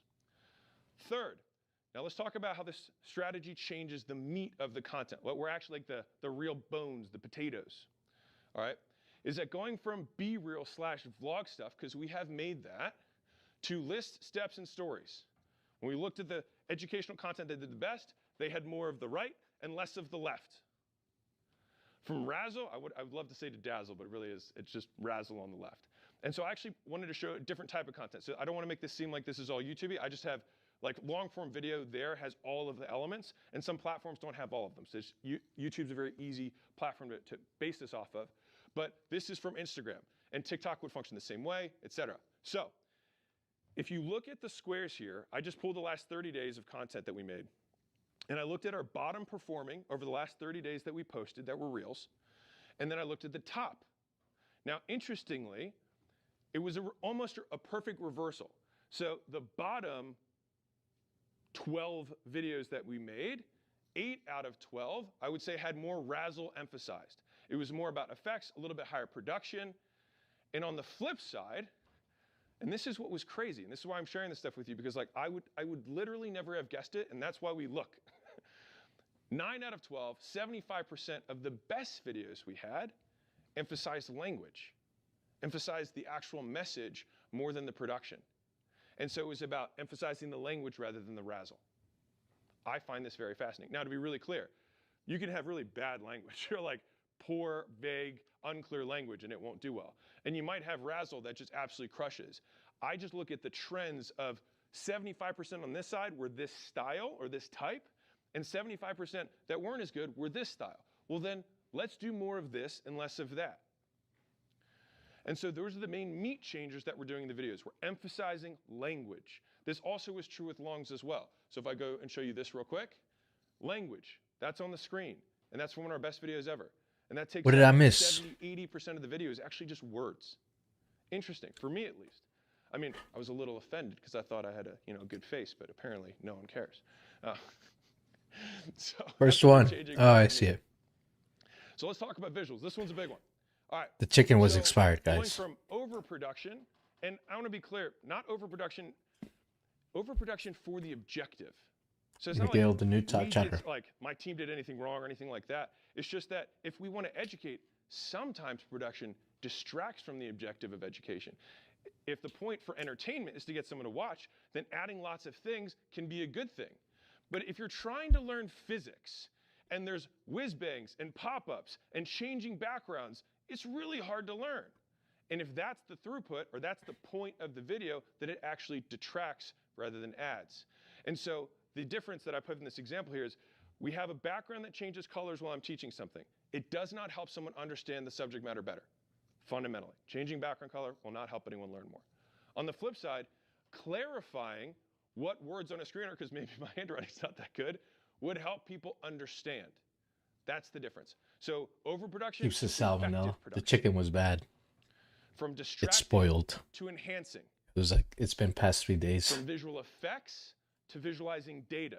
So instead of having flames behind me, it's what does this look like on Motivational a speaker chart? guy. So we can give relative scale, so we can have scope, so we can show changes over time. And so that's how the visuals that did the best looked like. And then number 5, let's talk about pre-work for a second. So going from post-production to pre-search. So instead of saying, hey, let's just record something and then fix it in post, anybody who's in the media side knows what I'm talking about, 4 weeks of editing after almost no prep to get a video out. Well, what if we did 4 weeks of research and then we have almost no editing because we thought of everything ahead of time? Well, guess what? The videos where we spent, like the hour-to-hour ratio is stupid, and I'll get to that in a second. But if we spend a quarter of the time that we used to spend on post in pre, we eliminate 90%, 90, maybe 95% of our post-edit work and man hours. And for the business owners in the room, that's real cost. That's real savings. And for the also business owners in the room, that also means increased production. So if I can take the quarter of the time and I can get almost 0 time on the back refreshed. end, that's 4 times the videos. But not only is it 4 times And I the even output, disconnected and it's also reconnected and higher it's still not quality fetching the for price. Why is your that? goal and your audience. So this is a big thing that we noticed. The videos that we spent the most time on the front end, we spent less time on the back, and they did better. And so we want to spend more time before than after. And so this is my little quote. If you want to write something down. Food contamination, salmonella, E. coli, So botulism. that was my little take on this. I thought botulism And is so what by you get when focusing you get more a on what botched, educates and what it means, we do great. like the Everything needles. else distracts from that goal. And so those are the 5 things that we're changing tactically and that we're doubling down on to cater to business owners. This, at least for my audience, is what they cared about. And I happen to be in that audience, and I feel that way too, so I'm happy about it. So that's how we went from for us as media people to a degree, because I've gotten into this now, to for you or for your audience. And for me, that means for business owners. So now let's talk about why dinero. All right, and this will also ruffle some feathers and rattle some cages. So instead of talking about relationships and college and food and lifestyle, I'm going to be narrowing down or doubling down on, if you will, business models, business leverage, and selling in a business. Notice business being in all of these videos and all these topics. And so that's how I'm going now. I have a science degree, not Very comp simple. science. Come on. Now, I only know weird facts. I'm going to go back a slide because I want to hit on You know this for a facts? second. Just like I said earlier, that people who like entertainment also just want more entertainment. What What's we've the also capital of found is that Florida? people who, I'll go back real quick. People who watch relationship stuff want more relationship stuff. And as they should, that's what they clicked on. That's what they want. That makes sense. And people who want to learn about college are people trying to make a decision about college. Guess what those people probably aren't? Business owners. And people who want to learn about food, they watch other food videos. And people who want to learn about lifestyle probably watch other lifestyle videos. But for me, those were not necessarily the people that vibe the most with my stuff. And that makes Tallahassee. sense because, to be fair, this is a little bit more foreign to me. When I talk about business, I feel very comfortable. When I talk about these things, I just give what I would consider Hasselback, my perspective. something like that. So that is what Tallahassee. we're doubling down on in terms of the topics that we're choosing for the content we make. So that's number 3. Let's go number 4 in terms of the things we're doubling down on. So before this, we used to track views. This is another big one. Man, all 6 of these are big. Man, I'm glad I made a presentation about it. So before this, we used to track views as our primary metric. So I'll take a second here. Who uses, be honest. Everybody's like, likes don't, you can't trade likes for paying rent. You can't pay payroll with views. Sure, okay, got it. Who here actually tracks something besides views? Let me say it again. Who makes views the most important metric you track? All right, right, a lot of you. That's okay, me too. But I'm gonna give you a good metric that you can track. And this was after pouring through, believe me. So before this, we used to track views as our primary metric. A metric that you might not expect. So the main reason is that I had a 6 to 12 month deal cycle. So I started by using views because I really had no other metric. Because for those of you who don't know what I do, well, I'll explain in a second. But we had no idea what it would do besides driving awareness, and I didn't really have any other objective, right? But in that time period of doing a deal in every 6 to 12 months, because we buy companies, that's more or less what we do, we began seeing a much closer correlation with faster feedback metrics. And ideally, in any business, you want as little latency between the metrics you track and the behavior you want to change. And so if you want to get people to change something and you want to look at something that takes a year to get feedback, really tough to change behavior. But if you can have a metric that you can see daily changes or hourly changes, then those are things that are going to much more quickly change behavior so that you can have 100 feedback loops in terms of changing and getting better than 1. I'm smarter than those every 5th year. graders. And so besides book sales, opt-ins, and applications, there was a metric that stood out as fastest and most measurable. Can you just say, It okay, was ad revenue. And this is really surprising to me. So, and this is the point I want to make real quick, is that, to be clear, for those of you who don't know who I am, ad revenue is not how I make my money. All right, just very clearly. liar. Just kidding.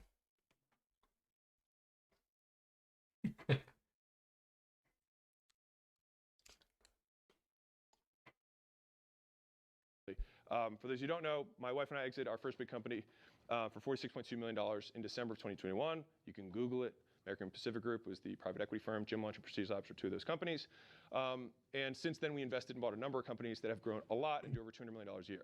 So I do media to feed a lot of different things, but I don't directly monetize the media. And ad revenue is, I'll explain why in a second, is an important metric that we can use for everything else. The dirty look. Okay. So these are companies that we— The stank eye. So for me, I pretty much always ignored ad revenue and just saw it as something that could offset some of the cost of my media team. There was really nothing else. But I was wrong. It's actually so much more. So let's dive into a little bit for a second of like, how does ad revenue come to be? So it comes from two things: this number of views times revenue per views. Now the actual term is RPMs, which is revenue per mille, which is French for 1,000, but it's number of views times the revenue that you get. Okay, per view. Fantastic. So it takes into account, and this is why this is important, because we thought views, and that was the only metric we had. Stole we that had to have shit. something to counter it, because otherwise then you get views for views' sake. We needed a quality metric with a quantity metric, which, by the way, paired metrics, if you're ever tracking something for a department, having like number of tickets resolved with rating against the resolution of how well those customer service reps resolve, paired metrics allow you to get to the best or most effective throughput for any department. And I just didn't know enough about media to find out what our paired metric was. And this happens to be a single metric that pairs both. And so it takes account the quality of the audience, which for me was business owners who have amongst the highest spending power. And so RPMs are the highest. Now, so for me, if the RPMs go up, it means I'm getting more of the quality people that I want. And so this gave me and my team something that we could shoot for that balanced making videos for the right people who wanted to watch. So I mean, ideally, we absolutely want to crank views with the right people.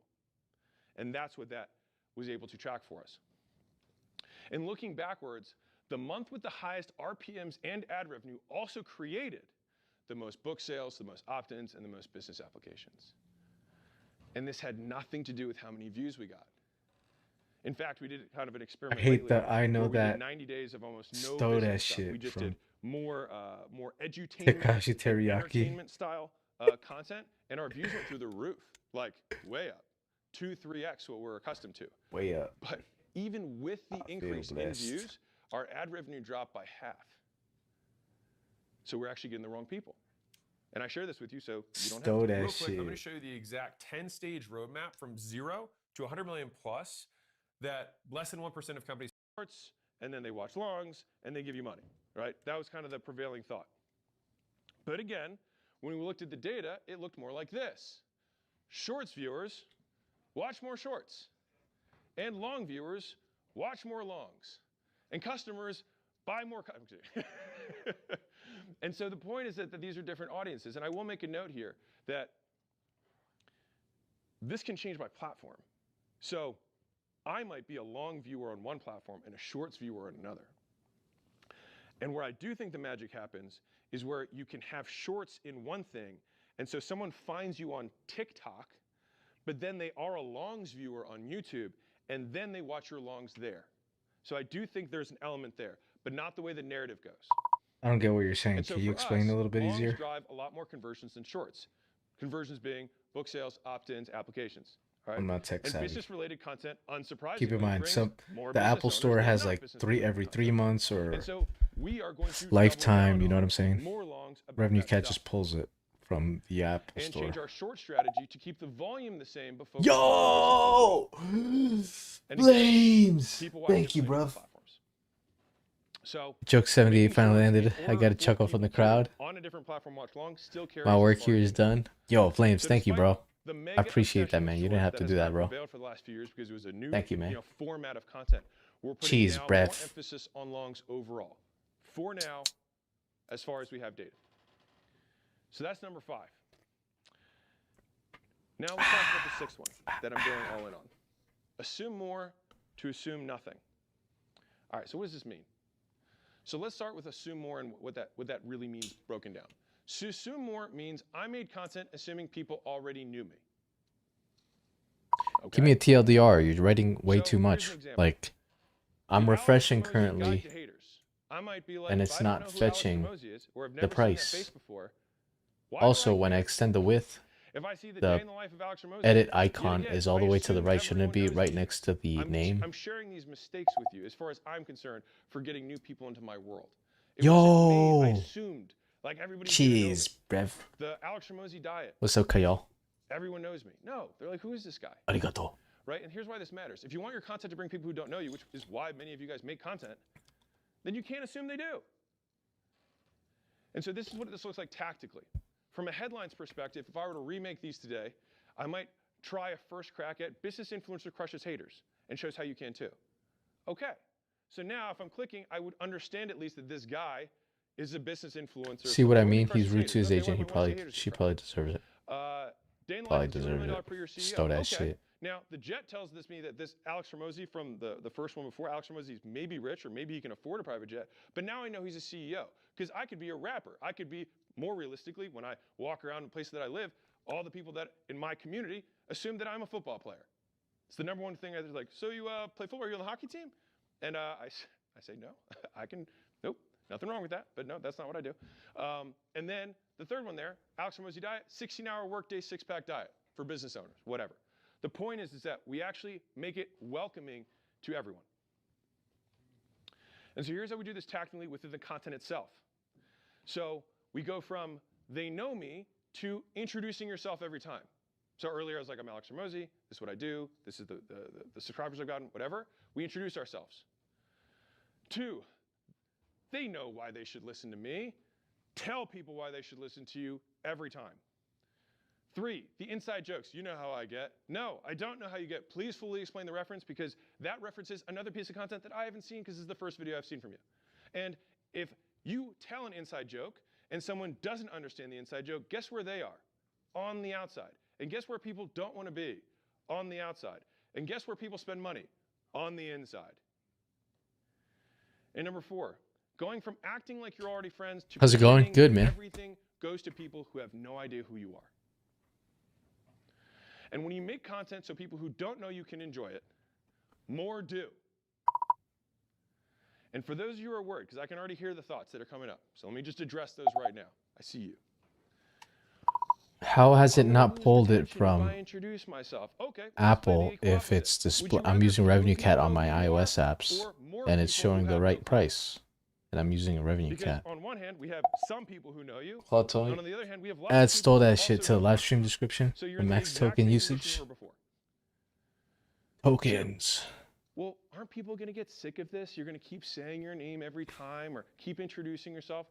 Well, Greetings. what I can tell, warm people like the reminders, and cold people need the introduction. And as a total side note, this is a fun little experiment for everyone here. You can run this when you leave here. Who here actually has posted content in the last year? Okay, good. Okay. Ooh, For a second, ooh. This would have been really bad if no one had raised their hand. Fantastic. Okay. I want you to look at last year, and I want you to look at your number one piece of content. And this is what I want you to do. Just post. It's 2 girls on a horse carriage getting shat on by a horse. Post it again. And then let me know how it does. And I will bet you that it does just as well or better than the stuff that you're posting right now. And let me tell you one reason why I believe that to be true. Because if you have been posting consistently, guess what's also happened? More people have entered your audience. And guess what they haven't seen? That amazing piece of content that everyone from last year said was the #1 best thing you ever made.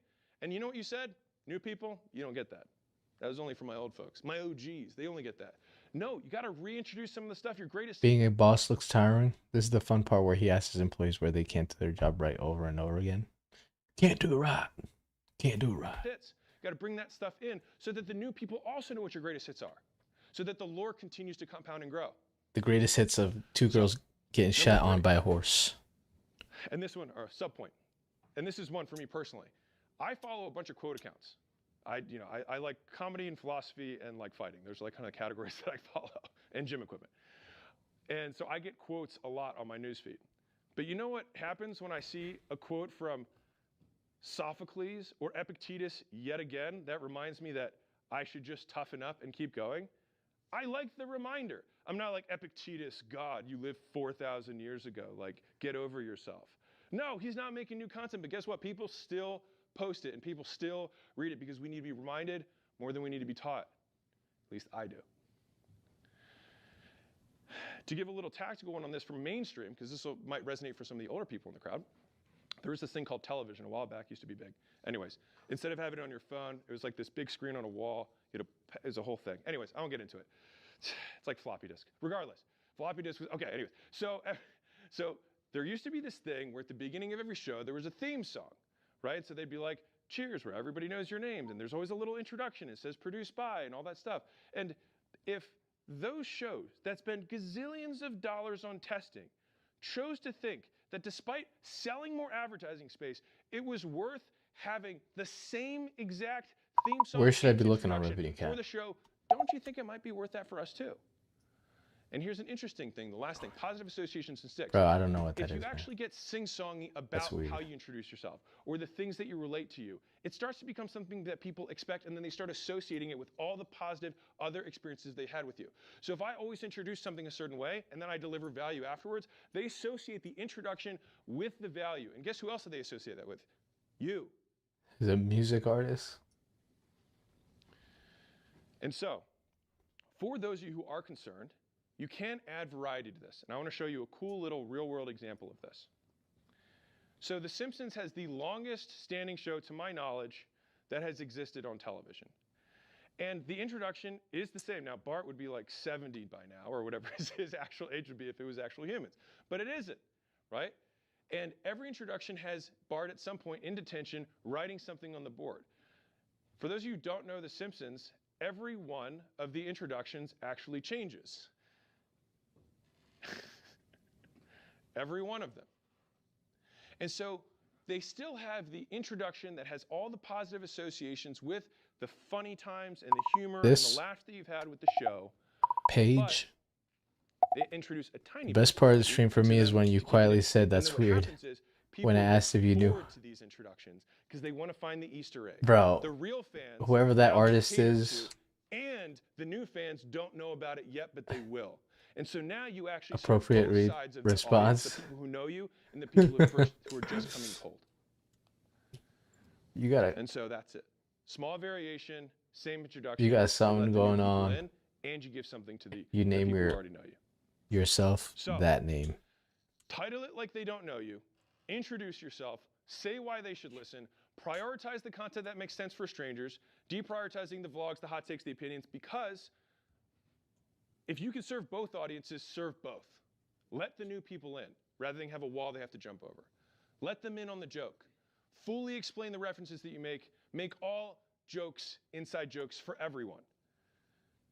And then finally, mentally act as though you're always talking to a stranger, because if the content does well, you are.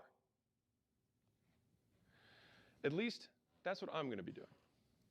And so that's the 6 big change that we're doubling down on.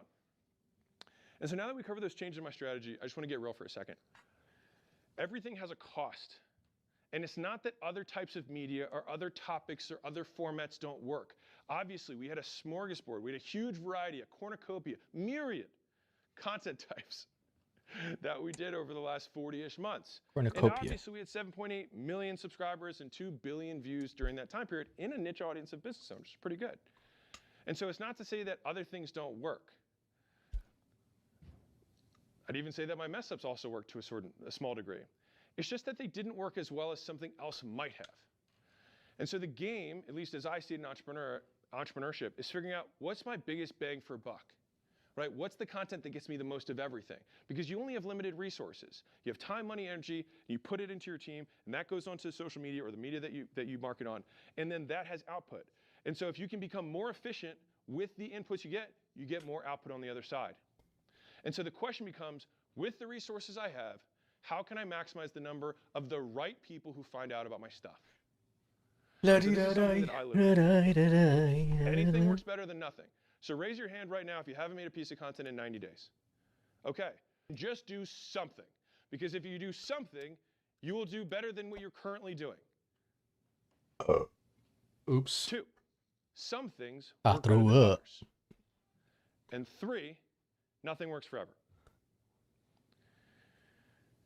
And so the requirement of the entrepreneur is to start doing something, see what works better, and then do as much of that as they possibly can for as long as they can until it slows down, and then figure out what the next thing to do is.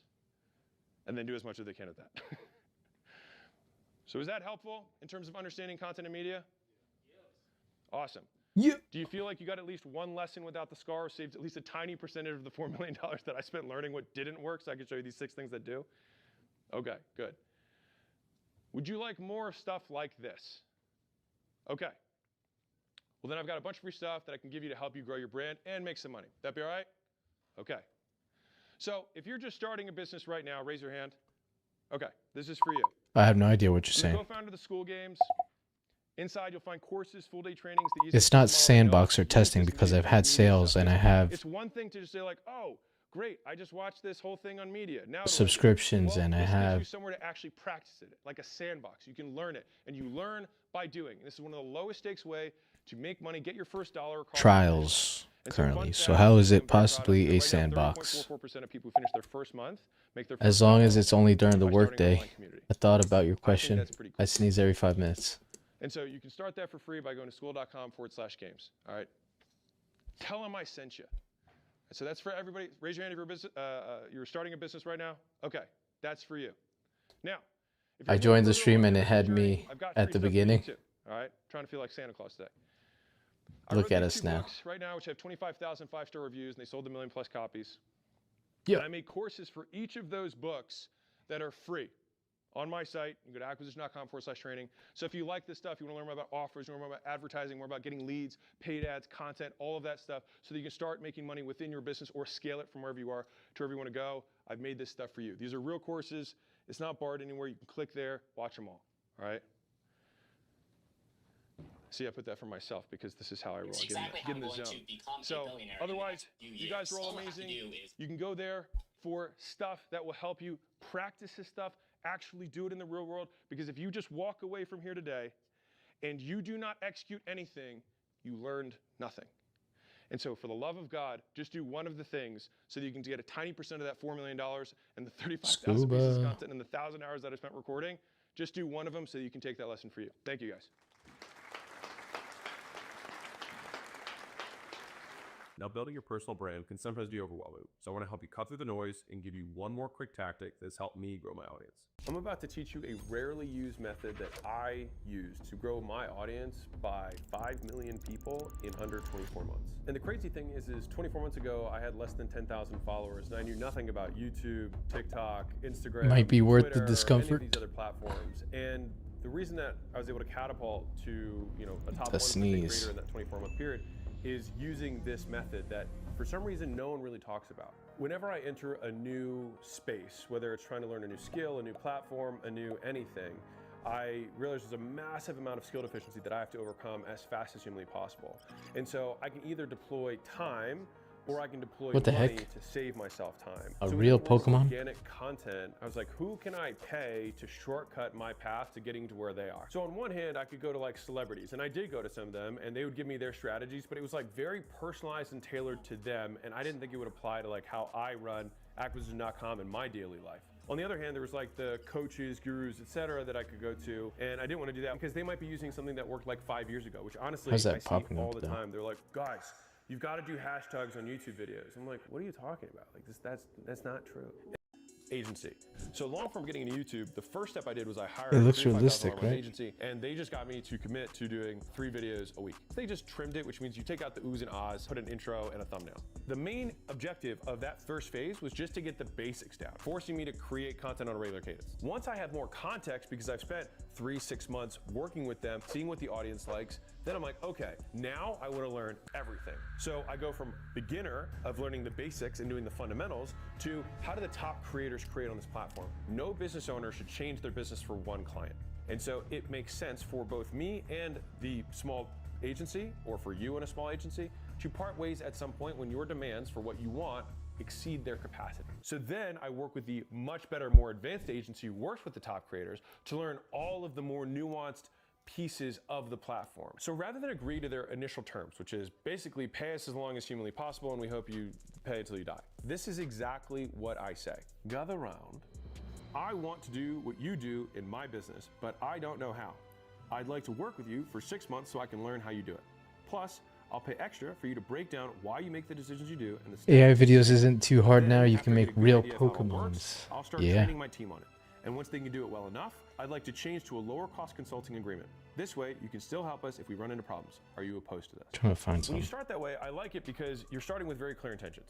And you're saying, hey, I'm going to commit to 6 months. This is what I want from you. And I'm also saying I'm going to continue to pay you after the engagement's over for a much higher leverage, much more profitable consulting engagement. So that's what a lot of agencies would ultimately want. And if I need to pay a little bit more than the agency fee upfront, then I'm willing to do that. I also understand that as I start to train my team on it internally, there will be a period of time where I'm paying both them and my team. So you're paying twice. The thing is that when you do that, you're actually building the enterprise value of your business and you're building the asset that you own rather than being reliant on somebody else who eventually could, if you wanted to, cut you off and then you'd be dead in the water. Or what more realistically happens is they gouge you and they continue to raise their price because they can see how much money you're making from the thing. With that new agency, we ran the same play. Hey, we want to learn from you. We want to understand why you're picking these things. We want to understand the decision-making process, etc. I start documenting what they're doing into our processes internally. We want to start co-creating. So they're making stuff for us and we're making stuff for us. And eventually our stuff for us starts to be as good and eventually better than the stuff that they make for us. And it should be, because I'm only one client of many to them and I'm basically renting them as fractional labor. What if they haven't had a sale yet and they're trying to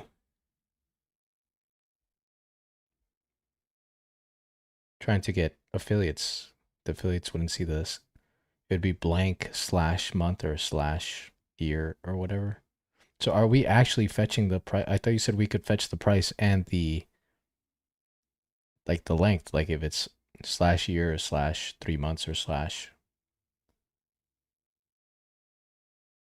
you know what I mean? Or if it's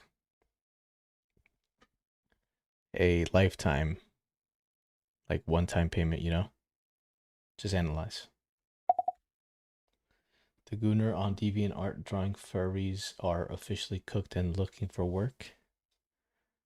I don't know what that is, bro. DeviantArt furries? I know what a furry is. The dudes that wear the fucking,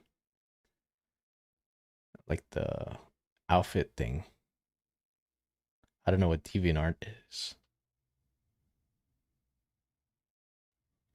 Bro, I saw a video and it was like a Minecraft jumping around and it was like a story between Stewie and Peter. Trying to find it. Your activity.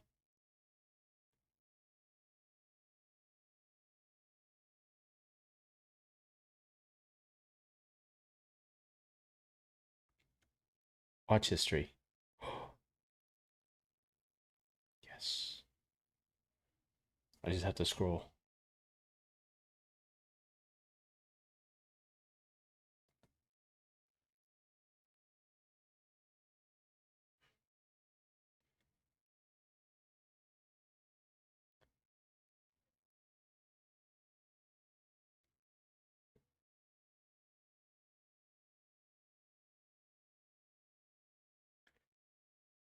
It's where they post their content. Oh. Expertise. I haven't. Once your team has the same amount of expertise, I haven't seen that content. They should be better. Hopefully it doesn't show up on my more feed. Time because they're going to fully allocate their time to you, and secondly, because they will always have more context on your brand than an agent will. By having more time and more context, yes, I found it. Still is the gap of expertise, and so once we have the, I'm gonna save it. In 30 days. He hired 1,600 people. I'm thinking about making content like this. Yep, they posted 70,000 clips. TikTok, Instagram, YouTube, all in 1 month. That's insane. Did anyone notice? Nope. The algorithm thought it was organic. 2.2 billion views later, he's on the cover of GQ. So he tricked the algorithm into making him famous? Exactly. New York Times, The Atlantic, 60 Minutes, all from manufactured clips. Incredible. You can just purchase celebrity status now. If you have $650,000 a month. What? He spent that much? Yep, but here's the thing. Those 1,600 clippers, they got paid. Wait, so I need $650,000 to do this? No, you buffoon. You'll be one of the clippers who gets paid. Oh, so I can make money from this? Yes. You post clips of his streams to your accounts and get paid per 1,000 views. Comment clip, and I'll send you a guide on how I made $1,223.69 in 7 days.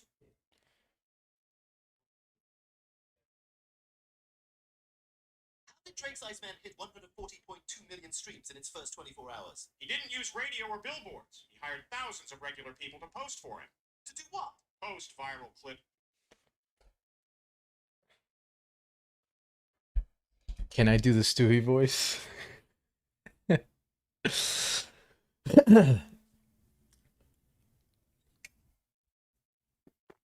Nico Strats.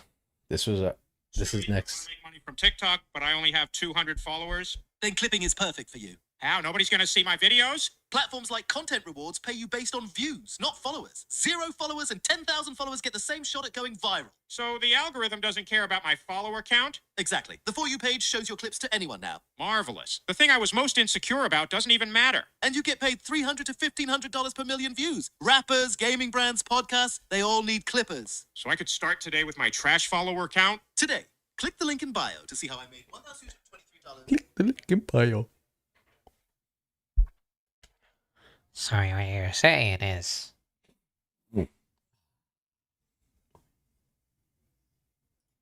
Yeah, do a deep dive into the documentation to fully understand what we can fetch as far as prices and then the time frame.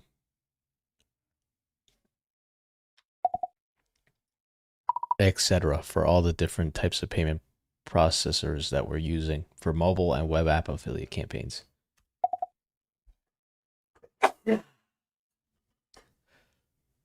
Every time I see those blooms in stores, I think of fertilizer in a can.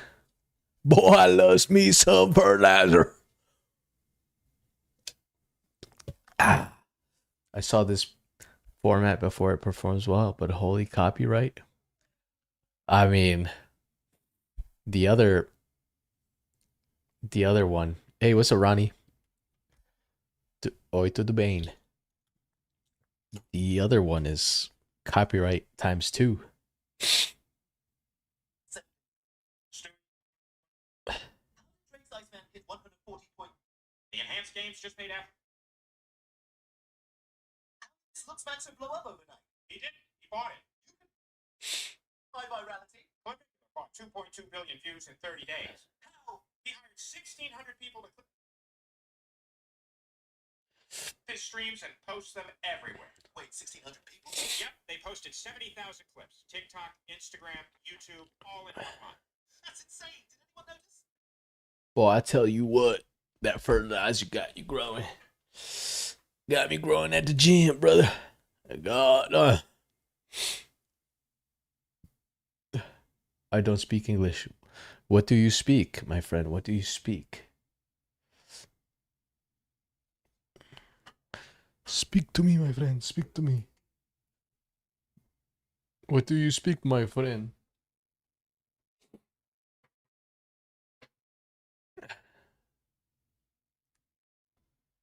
I guess it's just part of the game. Indeed.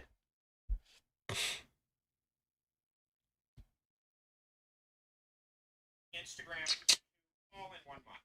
That's insane. Did anyone notice? Nope. The algorithm thought it was organic. 2.2 billion views later, he's on the cover of GQ. So he tricked the algorithm into making him famous. Exactly. New York Times, The Atlantic, 60 Minutes, all from manufactured clips. Portuguese. Boa noite. You have $650,000 a month. What's up, Austin? How you doing? We are a multilingual chat. You'd be one of the clippers who gets paid. From Brazil. Boom cha cha booga cha boom cha cha booga cha.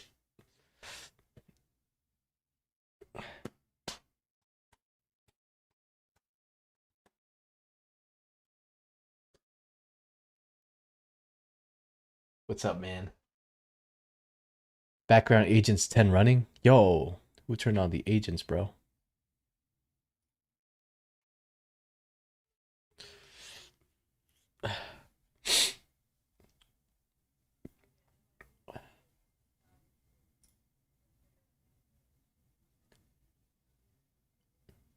From Brazil. Brazil.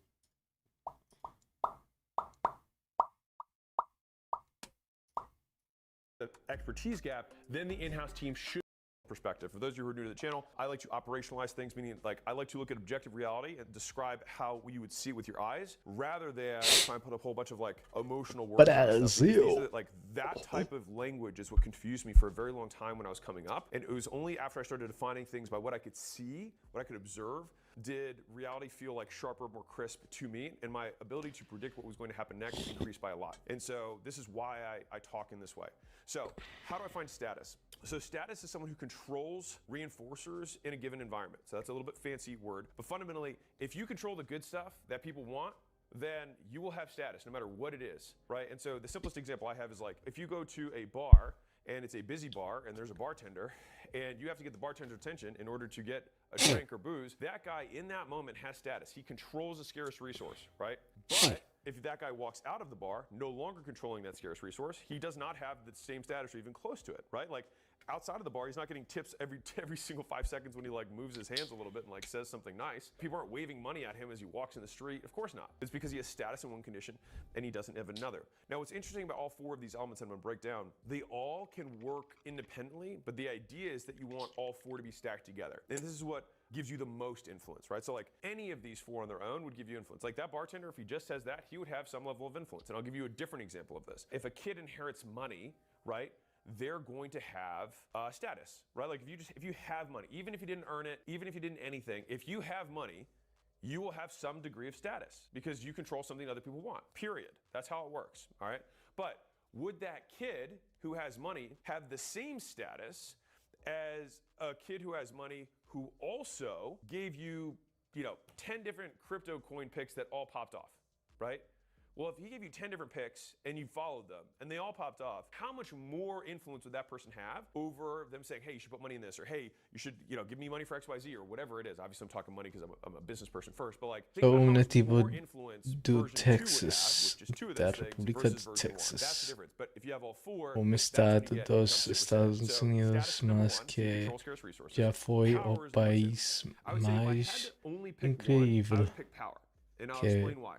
este mundo já Power viu. comes from something in the behavioral dynamics world called say-do correspondence. What that means is if I say something and then you do it, and then a good thing occurs, a reinforcing event happens afterwards, you are more likely to comply with a following request, right? So said differently. Texano. I gave you the example of the guy who says, hey, here's 10 stock picks, you buy them, and then a good thing happens. The thing goes up. Great. So that person has status and power, which is why they are more influential than the trust fund fix who it. just has money. And so, to the same degree, for many of you who are trying to make Fix it. it's like, okay, status. I want to demonstrate that I control a scarce resource that some people might want, right? And so, what makes this a little bit more muddied is that sometimes one event can check multiple boxes. And so I'll give you a simple example. When we launched the book, we did 100 million plus in sales. That in and of itself, me having money from the event gives me status. Me saying, How long was that hey, book that video? This way gives me credibility, right? Because I show that It's I in have my save that now. something that has happened as a I result got of you me in doing my it. That gives me sights. third-party credibility. There's something that you can observe with your eyes, right? The reason that my ads do well when I have my $10 million building behind me is like, oh, well, that's hard to fake, right?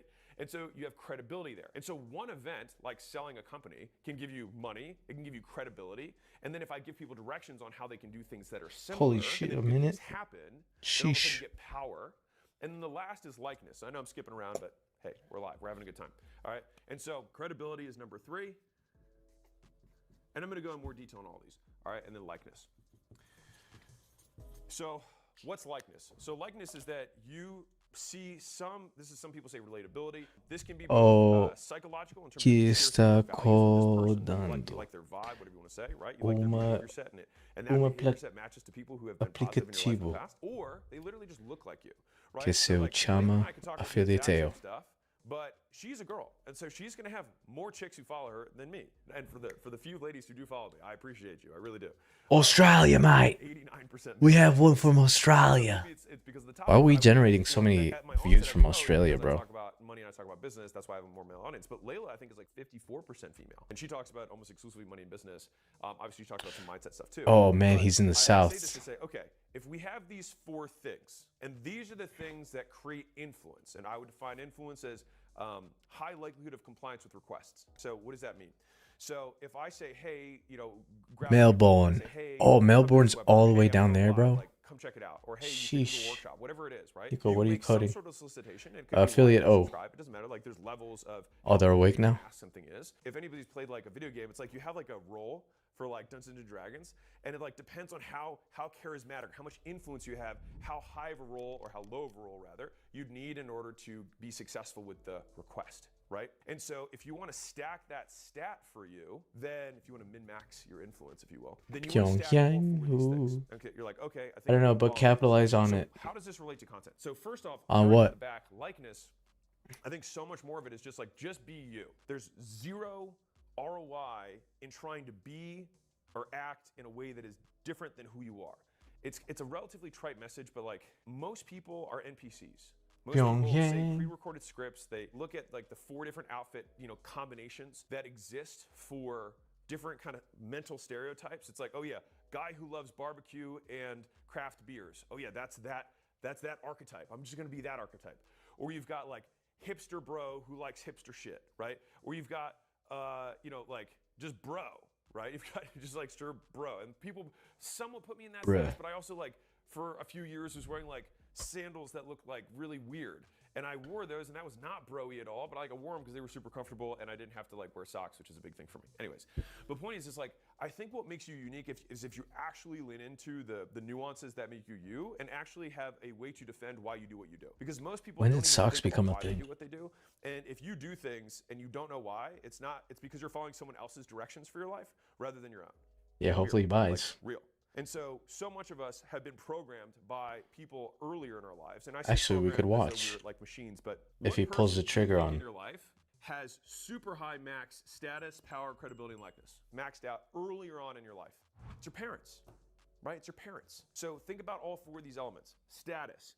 8 Your minutes parents ago? control scarce Oh, resources, things you want. They've got I think he money. hit the They've paywall and got said, toys fuck that they can that. buy you. They've got food. They act like they control your shelter. Like they have huge amounts of status in your life because they control all the scarcest resources, all the things you want. These are not binaries. So don't think like, oh, I have status, I don't have status. It's to what degree do you have status, right? Like if somebody's got more money than you, they might have some status. If you've got $1 and someone's got 10 grand, they got more status than you, right? But if someone's a billionaire, they have way more status than the guy who's 10,000, right? So again, think not in binaries, yes or no, but think in continuums. So the next one is, think about your parents. Power. How many reinforcement cycles do you assume that your parents had from the time you were born? And when I say reinforcement cycles, it means like they said, do this, you did that thing, and then a good thing happened. Now, you might be like, I hate my dad or hate my mom or whatever your thing is. I don't really care. That doesn't matter for this purpose. The idea is that they probably said, don't go in the street, or don't do that, and you avoided a bad thing, or do this, and then a good thing happened, right? You tied your shoes the first time, you put the 2 bunny ears together, you tied your shoes, a good thing happened, you followed their directions. Think about how many times a parent has given you directions and you followed them, and a bad thing was avoided or a good thing happened. Many. And so it makes sense that not only do they have a lot of status, they have a lot of power. Oh, during the but Middle also Ages. credibility. Now, this is one where I think parents sometimes might lack compared to the other things. If you have a parent who also has 300 to in that 500 specific, AD. realm of whatever it is that they're talking about, then you have even more influence on Hey, you. Grok, And what then happens? finally, for parents, Chinese are VPN they living in the like same you? state as Yeah, Elon. they literally look like you, right? And oftentimes they share similar values to you to a degree. Obviously, some people just go polar opposite from their parents. That's fine, but I'm talking in sweeping generalities for most people. This should at least explain or break down, like, why do parents have so much power? That's a nice graph you are using, Tailwind. Yeah. Influence over our behaviors. Buttwind. You might not even want to listen to your parents. You might even like your parents. AKA fart.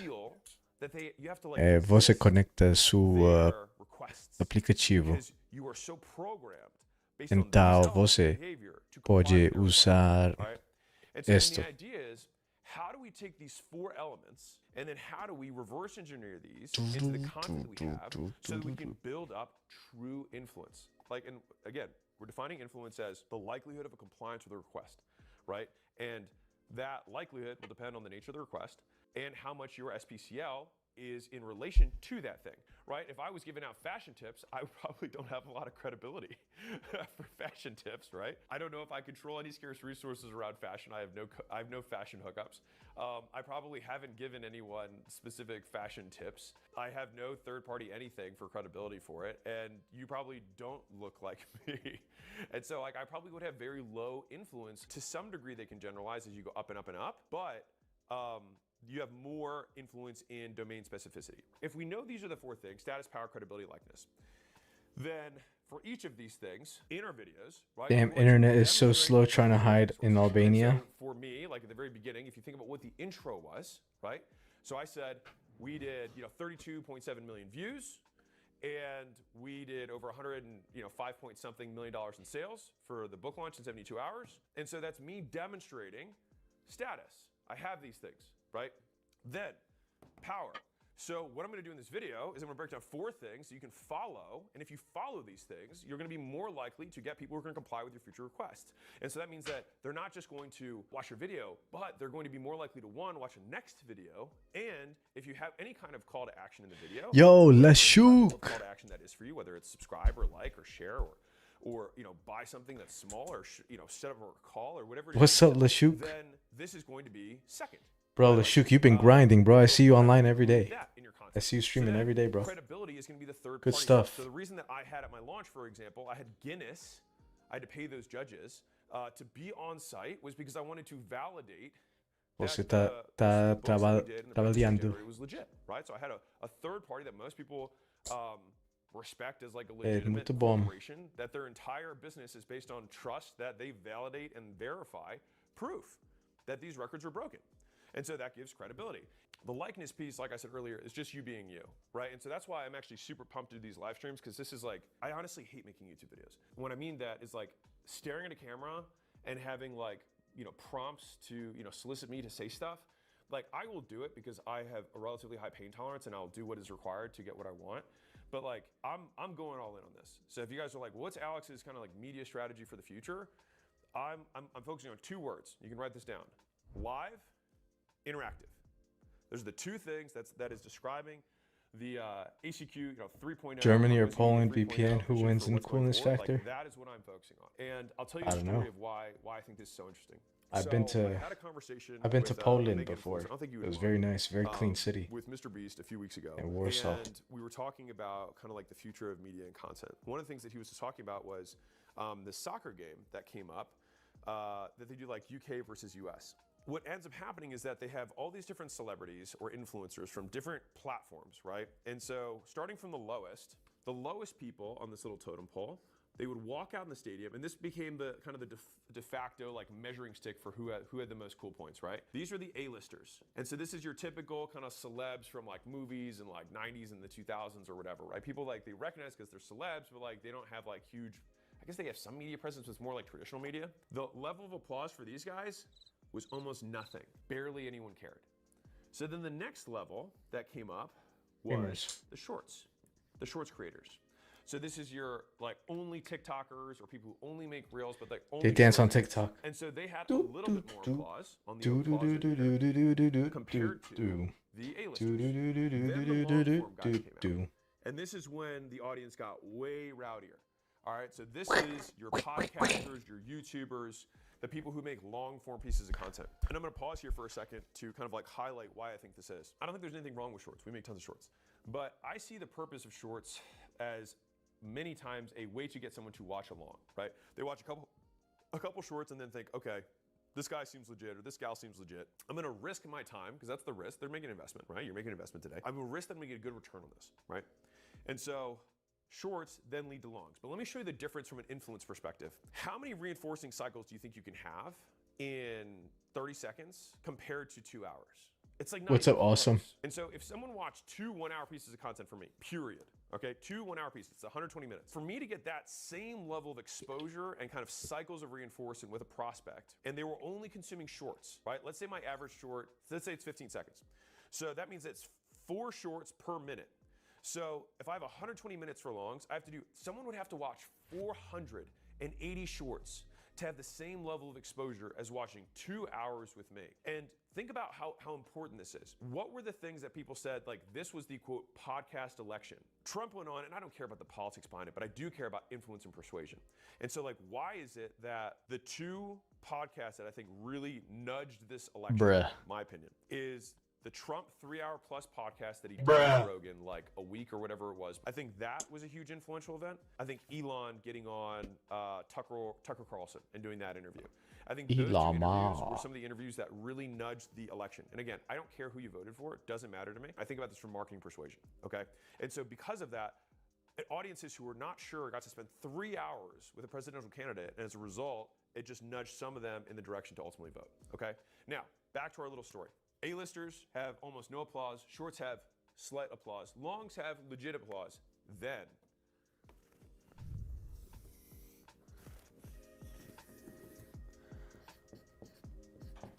the live streamers. When the live streamers came out, it was like the entire auditorium or stadium or arena erupted. And when I heard that, it was such a visual example of, I mean, we have this saying, which is like butts and seats. If you just make a bunch of like meme content, right, you demonstrate almost none of these things. Some of you guys are chasing views when what I think you want is you want to have prospects who are more likely to comply with a future request. And so we need to change our behavior to maximize the likelihood that occurs. And so in looking at this thing, this is why I'm telling you, like, showing my cards, I'm gonna be doing more live streams. And I think it's also, and this is me like, outside of SPCL, but I think like meta themes overall, I think that the internet will always move towards truth. And so I think the A-listers, everything's super curated, everything's super polished, it's photoshopped, it's scripted. And as you move closer this way, it's rawer, like you have a 3-hour podcast, like they're not scripted, right? Or most of them aren't, right? Streaming, it's like, yeah, we're live, right? I can't do anything, like we're live. This idea of how can we approximate the rawest SpaceX IPO plus Trump announcing Iran peace deals push markets and grew investment 1K in 30 minutes. And markets open today. You are still including these when? elements into it. And I think that's nice. You made 1K? And do it as many times as I possibly can. You're eating a steak dinner or not. You're eating a steak dinner or not. This is not a good sign for the health of the global, but I'll take it today. Looks like you're going to be eating a steak dinner tonight. What is it that these guys have in common? They're putting out hours of content every single day. So I said earlier that we had 35,000 pieces of content, right? I hear plenty of times, there's tons of, $1 million businesses, $2 million businesses, things like that. They put out one piece of content a day, right? And there's nothing wrong with that. That's 365 pieces of content a year.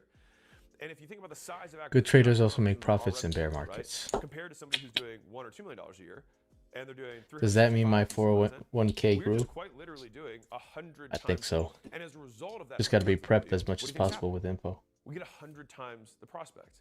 And so people want to try and like outsmart themselves and thinking that they can like not do the work that's required, but it's actually far more linear than you would expect. So like we just know that like 1 out of 10, shorts is going to go, is going to be a 2 or 3x outlier. We just know what that math looks like. Same thing for longs. How do I just jam as much into that input output machine as I possibly can? And as long as I'm checking these boxes, like I'm making the right kind of content, then you're going to get the right kind of prospects. So I'll give you one more nugget, like I said, which is that some of you guys may have heard this, and it's a concept of bull versus bear, great versus great. Is now turning into interest media. Great, okay? Greater versus greater, greatest versus greatest. If you make content and you judge it by views, I think that's dumb, and I'll explain why. If I have a grandma in public come and just do a running slap and just slaps me across the face, that video will probably get views. But does it get the grandma views? No. Does it get me any more people who now believe more in my stuff? No. But what it will do is it will show it to people who are interested in humor, which is a lot of people. Right? Yo, Mark Santos. I mean, yo, not you. So, how you doing, man? And you are somebody who's a business person. If you sell services to anyone, you're likely going to be an educator, not an entertainer. Meaning you're trying to provide value to people. Did you sign up for it? Sign up for what? What are you responding to? I just turned 30. My AI-powered DMS will let me retire early. I'm putting 6%. And buy stuff. Okay. Did I sign up for what? What do I mean by social versus interest? If you want to attract the right avatar, make content for that avatar. That sounds so obvious and simple, and the thing is that no one does it, because here's the writer downer. The content is the targeting. The algorithm is so good now. It knows what you're talking about. It knows it can literally judge your background. It judges what you're wearing. It judges who you are, and will display it to the people that they know have a history of watching content that is similar to that people find valuable. And so if you're making stuff about how to fix pianos because you're a piano repair guy, then I'm you'll putting find in people 6% who are company trying to fix matching, their 4% pianos. But if plus you're making it profit to content, you might sharing. be like, man, I'm only getting 1,000 views of That video. sounds like it's above my pay the grade. market of people who are buying pianos might be significantly smaller than the market of people who just want to be entertained or distracted. So it's not fair to compare your views against Mr. Beast's. It doesn't make any sense. If I were to think to myself, like, I have a room of 1,000 people that are going to watch this, and all of them are only interested in fixing pianos, that's a hell of an opportunity. I care so much more about IRL responses. So what I mean by that, if I make a video and then I get texts from business owners that I like and that I respect being like, That "Yo, was so fire. good," then I'm like, okay, I'm on the right track. And so some of you guys, let me know in the comments you guys have seen Fire. a format that we talked about. We call it cash cows, but basically it's me. I stopped there's a investing intro into my that presents a little bit 401k. I about deemed business, it better and to over be the able to side, we talk contribute in about other how to places. grow I a get business, both right? routes, So let me know in the though, comments for if you sure. like that style. And if you do, let me know if you're a business owner or not. Okay, so like, I like that style and I'm not a business owner. I like that style and I am a business owner. Or I don't like that style and I'm a business owner. Or I don't like that style and I'm not a business owner. If you are a business owner, look, I have people who are Mark, here in did I person, miss one of your IRL, in real messages? life, in Vegas, right? Business owners who I fly don't out. mean by I don't know what ask, you mean I say, by I "What is mean your favorite yo, type of not content?" you. Dollars to donuts, that's their favorite type of content. And so I make more of that, even though, and it would make sense. Like, it would make sense that Channel there's fewer activity. of those people, No, right? Just think about math. those were If the you've only got, ones, sir. If you got the whole population here, I'll show you a little graph on this. So let's say that 100% of people, like this represents 100%. Let's just use USA because Did he just say what I just Okay. changed my So number? let's No, say couldn't this is have been. 100%. All right, you get 100% of people who are interested. Okay, well, right now only 9% What number? of people even own a business. Like 9%. So right off the bat, I'm going to have a huge percentage of people that aren't my Yeah, I ideal think the audience. link Now, of doesn't go course, through. I do have people who are business Oh, interested, and yeah. that's why I'm a co-founder I of think that's a school, YouTube and thing. we give people, a way to go start a business online in a low-cost way, right? I Which you think can do that's a is YouTube $9 thing, a month sir. After a 14-day trial, you can get Links don't get sent There's a in bunch of chat. training and community and all that good Yeah. stuff. All right, If you want to let me know what school.com, I think what // the link is about. this video. Doesn't matter. Point being, 9% is To what I'm protect competing from for. the Okay, spammers. now, that means that there's about Gotta send link in 32 to Discord. 33 million I business could- owners in the US. I'll link Okay? the Discord 32 here if you want to join. That's 100% of all business owners. Now, within that, 95% of that 9% is below $1 million in revenue. 95%. Then I've got 5% of that 9% that are over $1 million. Now, if you want to get weird with it, what percent do you think is over 10 million? 0.4%. 1 in 250. And then 100 million, 9 figures, is I think 1 in roughly 3,000, depending on like your data source. 1 in 3,000 businesses gets to 100 million a year. This big. And so it would make sense then that we've given these numbers, right? 9% is 32 million. I'm in So the out of voice chat. 5% of that is going to be 1.5 million people. There's only 1.5 million people who are business owners doing over $1 million, based on the math that this is Census Bureau data. Maybe theirs isn't correct, but that's the math, right? And so if we're looking at that's the market, then it would make sense that. How y'all doing? Hello? Hey, what's up, man? Hey, what's going on, dude? How you doing? I'm good. I don't know. I was trying to drop a link in the comments and it wasn't going through even when I typed like the link without the .com, but I was just asking if you signed up for fablewatch.com. No, I don't know what that is. What is that? Look it up. It's like it's for you to get notified when Fable 5 comes out. Oh, okay. I got you. Yeah, man. Yeah, hopefully Have you been hopefully we get it back. what? Hopefully we get it back. Yeah, hopefully soon, right? Are you in these states or no? Yeah. Okay, so yeah, you'll probably get access to it. Yeah, I don't know how they're gonna just give access to Americans. That doesn't make any sense to me. With the I think they'll do like a Stripe verification. Yeah, but like they have an API, so like is it not gonna they're not gonna have an API anymore. Oh, that is true. I didn't think about that. I guess Right? maybe your account would have to be verified in order to use the API. Okay, but then like I can just create a website where other people can go and use my API to talk to Fable. True. Yeah. So Interesting. I Yeah. don't, I think they're gonna have to like nuke their, or not nuke, but they're gonna have to enforce the gateway better, like to make sure that it's really protected. People can't jailbreak it. It's really not gonna be a national security issue. You said it's Fable Watch. Yeah, fablewatch.com. I'll look into it in a little bit. Sounds good, man. Hi, man. It's nice meeting you. All right, great talking to you. Yeah, nice to meet you too. Hi, man. Have a good one.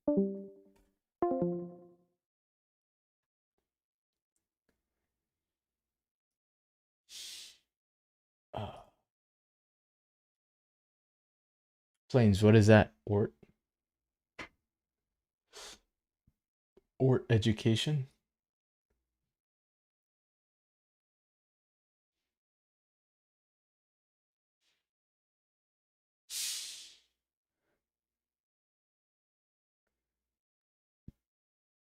To be a passport AI? I'm not going to get all 100% of them to watch my video, right? If I got 1.5 Planes, what is views that? and 100% Ort? of them were business owners, that'd be insane. Favorite guy on right? this And so stream? it would make sense that, like, if I get 100,000 views on a video that's really made for that level business owner, then I'm crushing it, right? And it doesn't make sense to look at, Mr. Beast's video with 100 million views and be like, oh man, I suck. It's like, dude, we're going after, we have different games, right? And so I'd encourage you to create accurate expectations of the size of the market that you're going after, and also think about the translation of these numbers into IRL. I have 2 businesses that I looked at in the last year that were doing over $1 million a year with less than 5,000 followers. You absolutely can make plenty of money with a very small following as long as you make content that's. All right, my turn. I don't know the mystery to that, bro. All right. With that being said, we just went over SPCL, status, power, credibility, and likeness, what you want to include in videos, why I'm going all in on live stream, and why the whole point is you want to get as much time with your prospects as humanly possible.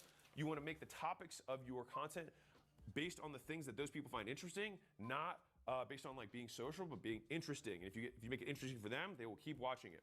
And then being realistic about your expectations on how many views you can get based on your size of market. So I needed to start somewhere. I'm not knowledgeable enough to invest in stocks. Hard for me to grasp. I work full time plus flip vehicles, etc. Ooh, what type of cars? Continues to this day. I don't know if I'm principal 4% employer match sounds nice. Big company. Another mystery. To over 1,000 affiliates that were agencies white labeling that software. For my book launch for $100 million. My agent found that link. 30,000 affiliates who. What is that website, bro? Book launch. I've also invested in companies that I've personally endorsed. Ort.org. So I bring all these things up because most people don't know how to quote monetize an audience. And after talking to a lot of creators or celebrities, just open it, bro, and add some filters. Who want to do deals with those people.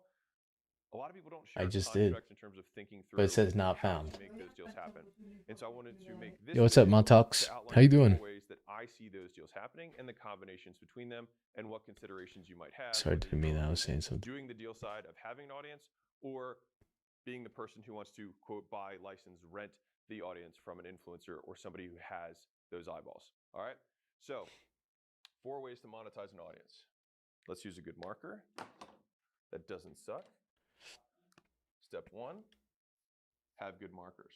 4 ways to monetize. Okay, but does it show the price as well? Like, if on my app I'm using Revenue Cat, will it fetch the $9.99 a month that I have on Revenue Cat? And then I have a yearly of $39.99 as well. Does it fetch that or no? Just analyze. Don't change anything. It's through sponsorships. Some people call these endorsements. The third way that you can do this is through partnerships, which usually involve equity. And the fourth way that we can do this is through starting your own. It's all good. You're the influencer. It's free marketing. All right. So we have affiliates, which is where you are getting paid after you make sales for a business. Sponsorships, where they pay you first to advertise on behalf of the business and typically endorse it via your brand. Partnerships, where you go into a business that already has a product, already has an infrastructure, and you do one of these two things or a combination of these two things for equity. And so the behaviors between affiliate sponsorships and partnerships are more What or less if the same. there's The been a difference free is the trial value for of the yearly? combination. That would it And then now fetch fourth, the yearly for or you to no? start your entirely own Not business, until so there's you an can actual promote sale. to your audience. All right. So let's break down which of these and kind of where they sit on the continuum.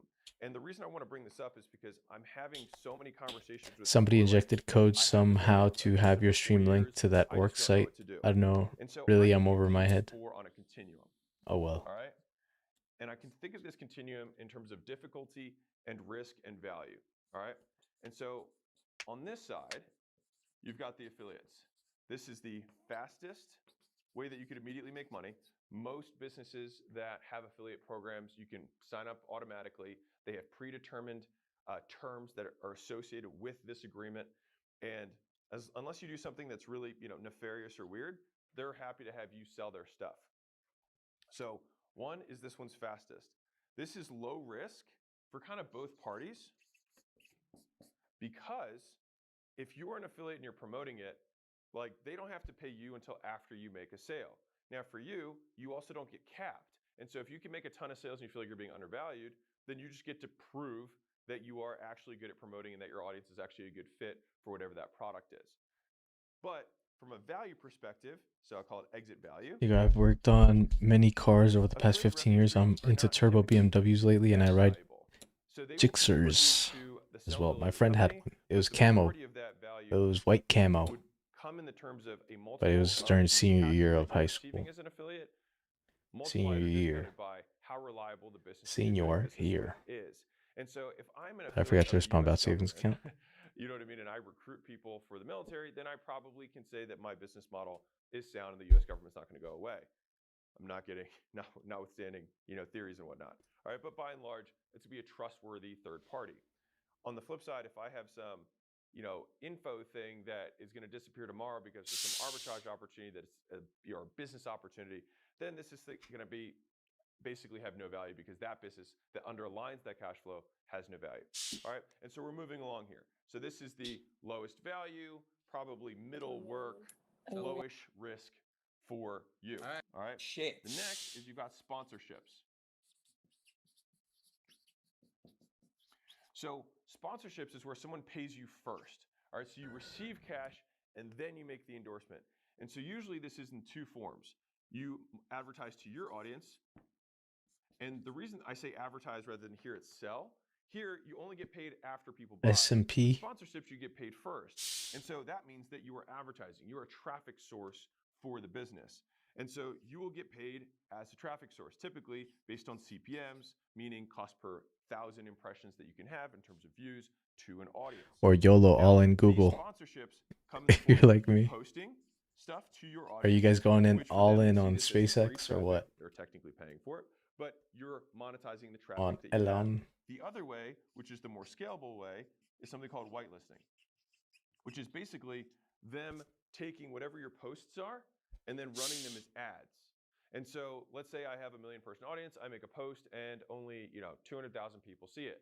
And as most content creators would do, you wouldn't want to post over and over again about that thing, because it would kind of be like, oh, this guy's just promoting this thing over and over again. It wouldn't feel good, right? And so you might make a post or two every so often to 403B not is my interrupt the employer's value that you're base providing to your savings audience plan.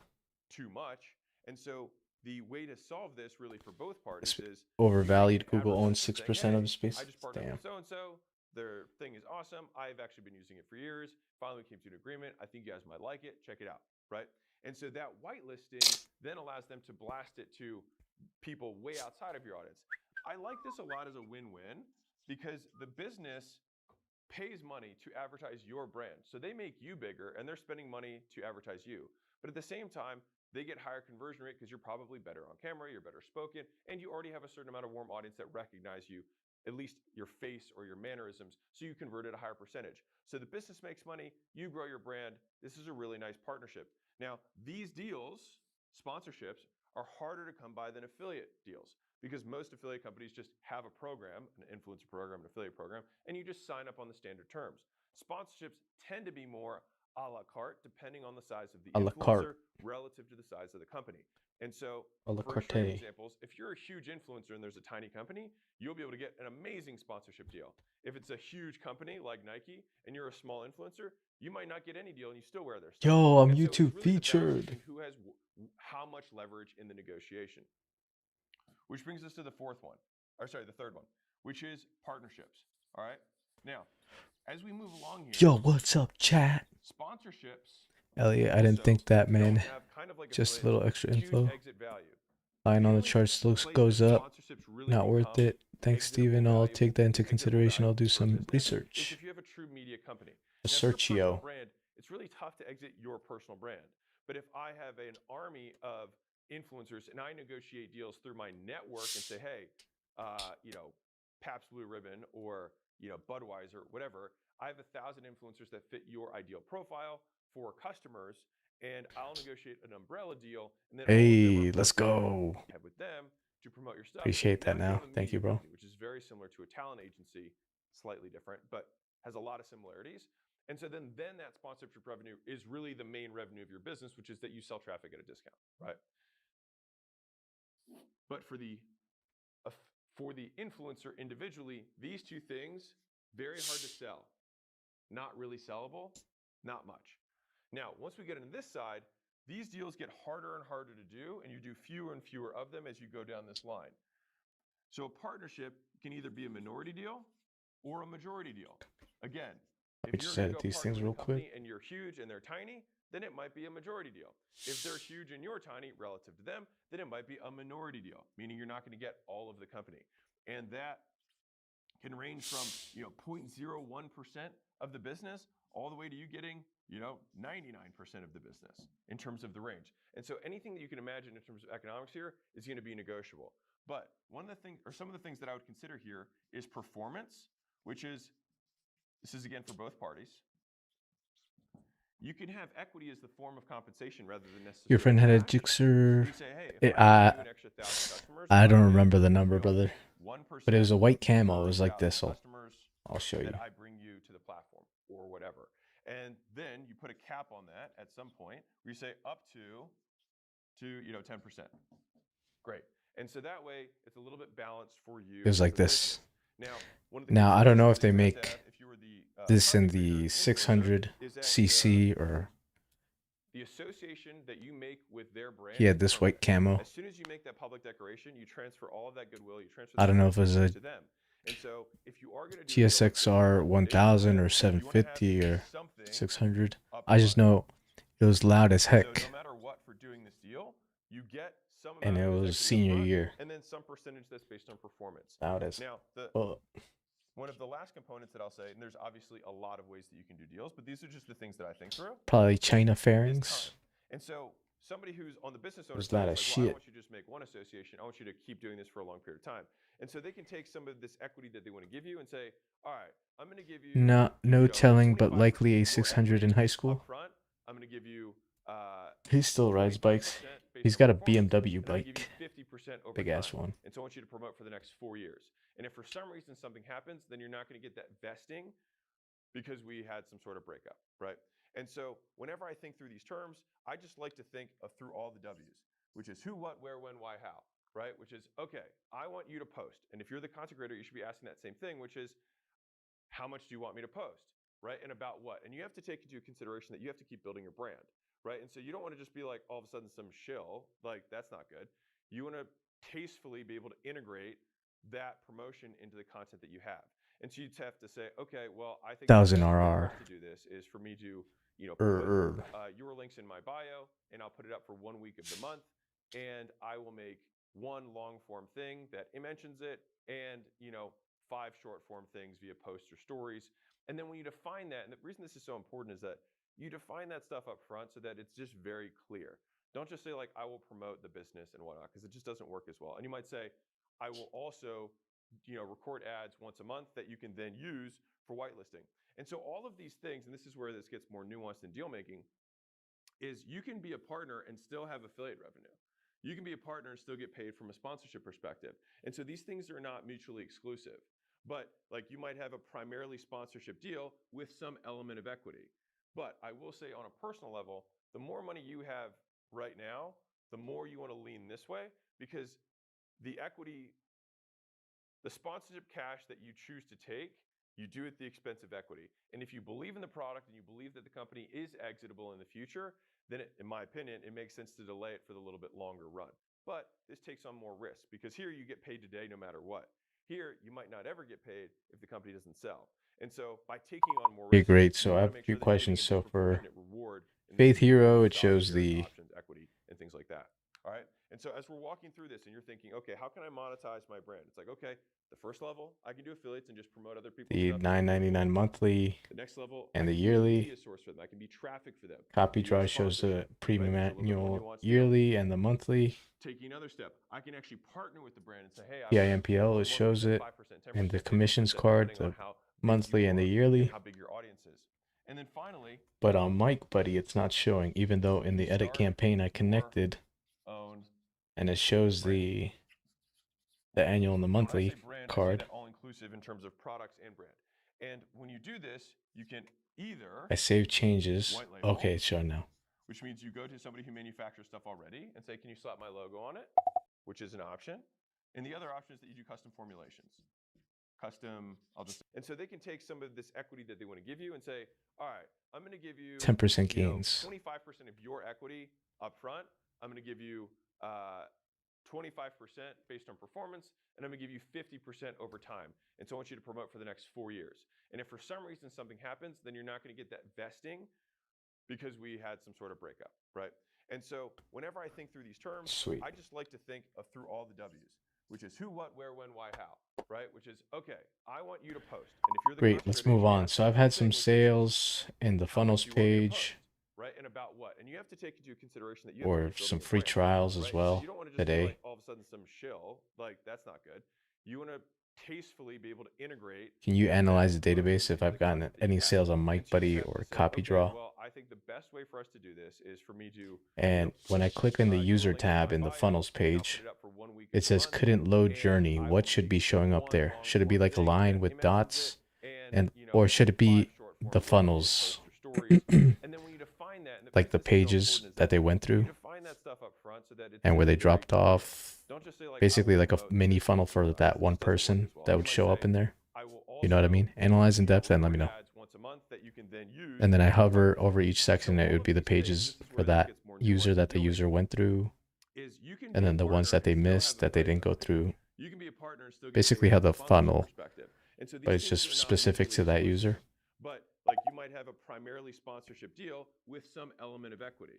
But I will say on a personal level, the more money you have right now, the more you want to lean this way because the equity, the sponsorship cash that you choose to take, you do at the expense of equity. And if you believe in the product and you believe that the company is exitable in the future, then in my opinion, it makes sense to delay it for the little bit longer run. But this takes on more risk because here you get paid today no matter what. Here, you might not ever get paid if the company doesn't sell. And so by taking on more risk, you want to make sure that you're getting a disproportionate reward in the form of stock, shares, options, equity, and things like that. All right. And so as we're walking through this and you're thinking, okay, how can I monetize my brand?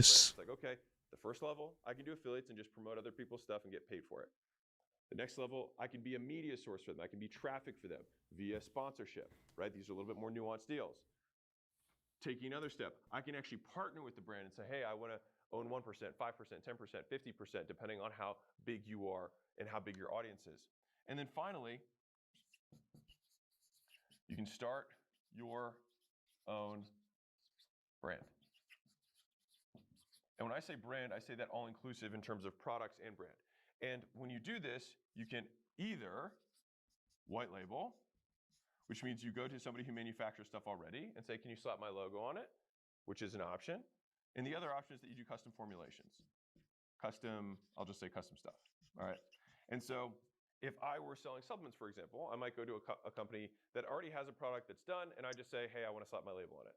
On the custom version of this, it's like, hey, I want this gram of this. We're going to test out flavors together, and we're going to put it together and make a custom product that no one else has. Same things works with merchandise. So if you said, hey, I want to get a white t-shirt, and you just try 6 different white t-shirts that people have off the shelf that are manufacturers, they say, okay, just slap my logo on it and let's go. Or you say, hey, what are the different fabrics? What are the different materials that I can put together? These are the cuts that I want to look at. This is how I want it to fit, right? That becomes more custom.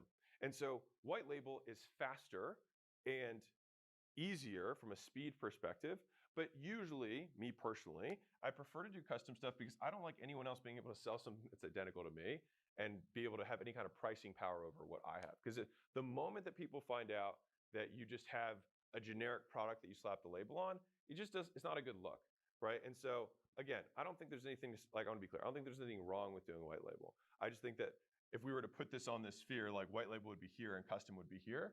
But if you're going to take the risk on of starting your own brand, I might as well get all the benefits of doing it. But this costs more money. White label tends to cost less because you don't have to get custom templates, custom forms, and pay and incur all those costs because someone else, their whole business is based around doing this for other people. All right. Now, the difference here is that for all of these situations, you're going to promote stuff that already exists. Here, you're starting the thing from ground zero, which means that you're on the other side of the table now. You start with 100% equity, and then you start paying people this way down the line. And so if you are an influencer, you have an audience, or you're a business owner and you're trying to make deals with influencers, this is how I think through this. And I try and see there are elements that you can borrow from each of these kind of verticals to tweak the deal to make it right for everyone. And so I think about it in terms of what's the exit value? What cash is going to be going in or out of the business? How much work is the person going to do? And then how much risk am I or are they exposed to? And by balancing those 4 things, you can usually navigate along this continuum to find the right part, the right deal that's right for you and the product. As a bonus, I want to take you behind the scenes. Bro, becoming My personal rich. brands, you can make more money for your business. I mean, 35,000 posts over 3 months. To be honest, I don't know much about building leverage personal investing. audience. And 3 weeks ago, That's how I made make 6 10% big shifts in gains my this content. morning. And I want to show you behind the scenes. Was trying to what show we there's a found time from offer, those 6 big generalized shifts advice, but with there's time. screenshots of the data. So that Good you can context use window. this I to would make not more money recommend in your specific business, investment whatever you do. positions. And so the first was we went from edutainment to education. So instead of being kind of halfway through to all the way all in on education. Now that had downstream impacts in terms of how we package, how we title things, even the number of special effects we have. And the purpose of education, as I see it, is to change behavior. And so my point is with this video, once I show you the data of what's happened since that change, since we made these 6 shifts, that hopefully, or hopefully not, we'll see what you decide to do, but it will change how you make content to make more money. So number one, edutainment to education. Number 2 is we went from for us to for you. Now when I say for us, what ended up happening, one of the mistakes I made was that, I mean, unknowingly, was that I would be like, team, what do you guys think about content? And so they'd be like, hey, we should make a video on this. Hey, we should make a video on this. And so what ended up happening is I started making videos for my team, not my ideal customer, a business owner. And so I actually had a friend come into town and say, hey, you know, it's weird. I actually haven't been paying attention to your content. He does about 10 million bucks a year. And I was like, he's like, well, I guess I'm not really your avatar. And I was like, whoa, whoa, whoa. I was like, you are 100% my avatar. What's going on? And so as soon as I realized that, I was like, oh man. He's like, it just didn't feel as relevant to me. And so I was making stuff for my team rather than my avatar. And so if you are somebody who makes content, something to be mindful of is your team might not be the type of people you're trying to make Educate content for. always So just before really interesting investing. So it went from for us, our team, to for you, viewer, for business owners. Number 3, we went from wide to narrow. So fitness, My relationships, dinero. those are wider topics. More people are in a relationship, more people eat food, more people trying to lose weight, compared to only 9% of people are business owners. And so we went much narrower on the topic of like, I'm just talking about business because that's what I love talking about too, as a side note. And so it turns out business owners like it more when I talk about business, and I like it more as a business. Yeah, let's do the per person, Number 4, per user funnel used revenue. Now, this is in that key. little drop down. So when you just have views as a And metric, should then we you include kind of do organic things as wider well? because I'm there's not sure if only it's one metric including we track. organic And sales we or didn't should really just have be it together at the affiliate-led time, so that's sales. what we focused on. So the Since user, then, we're the tracking transition the to ad organic, revenue, even there's if it's one. organic, Ad we would revenue track the takes sale for per that user. use, but it has a second metric that's paired with And it, if which it's is our direct, revenue, should we, instead revenue of the per D 1,000 eyeballs. placeholder, should we So do if you the if affiliate YouTube O pays lots of logo? money for the eyeball, then it The means they're more valuable. PNGs, And if they're it's more when it's valuable in to dark mode, advertisers, it's the they're more white valuable to me. one, and So then how we my do it in the idea header. here And is the that logo's our in the header and people it enjoy our switches videos depending on the rather that theme, right dark before mode or light watching. mode. Now, once we can control for that and we keep our RPMs or the amount that advertisers are willing to pay for these eyeballs high, Also then for we can get as many iOS views as we can. You have And mobile, total which is growth of good. Business stuff in general. Paired KPIs, You got where the successful flag, products, if you're in customer success, you want the AU. speed of resolution, but you also want to But quality for of resolution. iOS, If you you're have a company that just did a black cleaning and these iOS. Shouldn't it be the things, Apple pair logo? reviews from customers with the number of And in cleans per dark day. mode, it should And be so a you white like to have apple. both edges so that you And can in control from light both mode, it should sides. be the You black should do apple it in any logo. department you can. Now, so I said number 4 was views to ad revenue as our primary Born in the metric that we were optimizing for. USA. So we no longer cared, oh, this one had a lot of views. We don't care about that. It's just, do we have as many views with the right people? Number 5 is we went from emphasizing shorts to emphasizing longs. We saw that longs got the best people, and the whole thesis around shorts creates longs viewers, we actually haven't seen any evidence that supports that. People watch shorts want more shorts, people want longs want more longs, which doesn't necessarily mean that people from a different platform don't watch you on shorts on TikTok and then they're a long form YouTube watcher and then watch your stuff on YouTube that long. But usually people who watch long form stuff on YouTube watch long form stuff on YouTube. People watch shorts form on YouTube, watch short form. Some people watch both, but most of the time people kind of have consumption preferences, and they're not going to change their preferences for you. They just might watch you in a different place where that consumption preference is what you make. And so we found that, and we found that the longs are the things that actually drove the most applications for acquisition.com and the most book sales and the most opt-ins. So that's what we're making more of. And number 6 was assuming more versus assuming And nothing. if they haven't Meaning, I made videos total like spent, the Alex Hormozy diet. shouldn't I it, made, instead of a comma, shouldn't it be a the zero? Alex Hormozy vlog, the Hormozys, things like that. Those assume that somebody who doesn't know me will want to care what I'll whoever be the hell back. Alex Let me Hormozy take a is, piss. which I don't think is that reasonable. Like, I don't think they would want that, because who cares about this random dude? And so it's assuming nothing. Now that has changes in terms of what we're making. So there's no assumptions. So for example, like we own acquisition.com, we have portfolio businesses. I introduce myself because if you don't know who I am, this might be the first video you see of me. And so if I stopped doing that for a while, because I kind of went into this mindset that everyone knew. Now, obviously that's dumb. Way more people don't know me than know me. But you kind of fall into this trap of assuming you're talking to your warm audience rather than what you're making the content for, which is people who've never met you before. And so keeping that top of mind, which is that we want to make sure that we welcome everyone and that we don't have inside jokes that only people who are on the inside feel it, because then all it does is it excludes people that are new. And like what you want to do is bring more people into your world anyways, especially if they're business owners for me. And so there are the 6 changes that we made in our content. And so we've gone all in on that concept. And so we've done a lot of rapid iteration, but let me tell you the data that's happened since. So right off the bat, RPMs, meaning the revenue per 1,000 viewers, went up by 68%. So like when you think, man, I don't feel like I can, like what my content is about, like it doesn't change anything. Well, it sure as hell did for us. When I talk about deep business stuff, when I talk about reducing churn, when I talk about increasing number of times, like ways to get someone to buy more times, when I talk about how we scaled a 40-person sales team and all the steps that we did in order to do that in a real case study in a real business, when I talk about how you can deconstruct and reconstruct a brand, these are deeper business concepts. And guess what? Business owners watch them. And guess what? Those eyeballs are more valuable. 68%, and we're only going to get better at it. And so for us, boom, that meant that us changing our topics got the right people to watch the videos. Checkbox 1. And so you can see by the video title, when we had educational versus kind of wide, or business education versus wider topics, the wider topics in general had way lower RPMs. You can see that with the light blue, whereas the purple is more money making, more business, more sales, more retention, real business tactics that grow companies. And those, unsurprisingly, Just made my onboarding 25 screens long for V2 of my app. Fuck it, Weeball. Weeball! And so I Nice, see bro. that as an engagement metric that we had way more Nice, people saying, brother. "Wow, this is good," or "This is great," or "I miss this style of content." That's actually a really common thing. And I will say this is my decrement. I should have seen that more business owners were telling us in the comments what they wanted. And honestly, I just wasn't listening. And that's on me. Nice. I was like, well, you're going to lose some people as you make more. That's high awesome. production stuff, 25. I should say.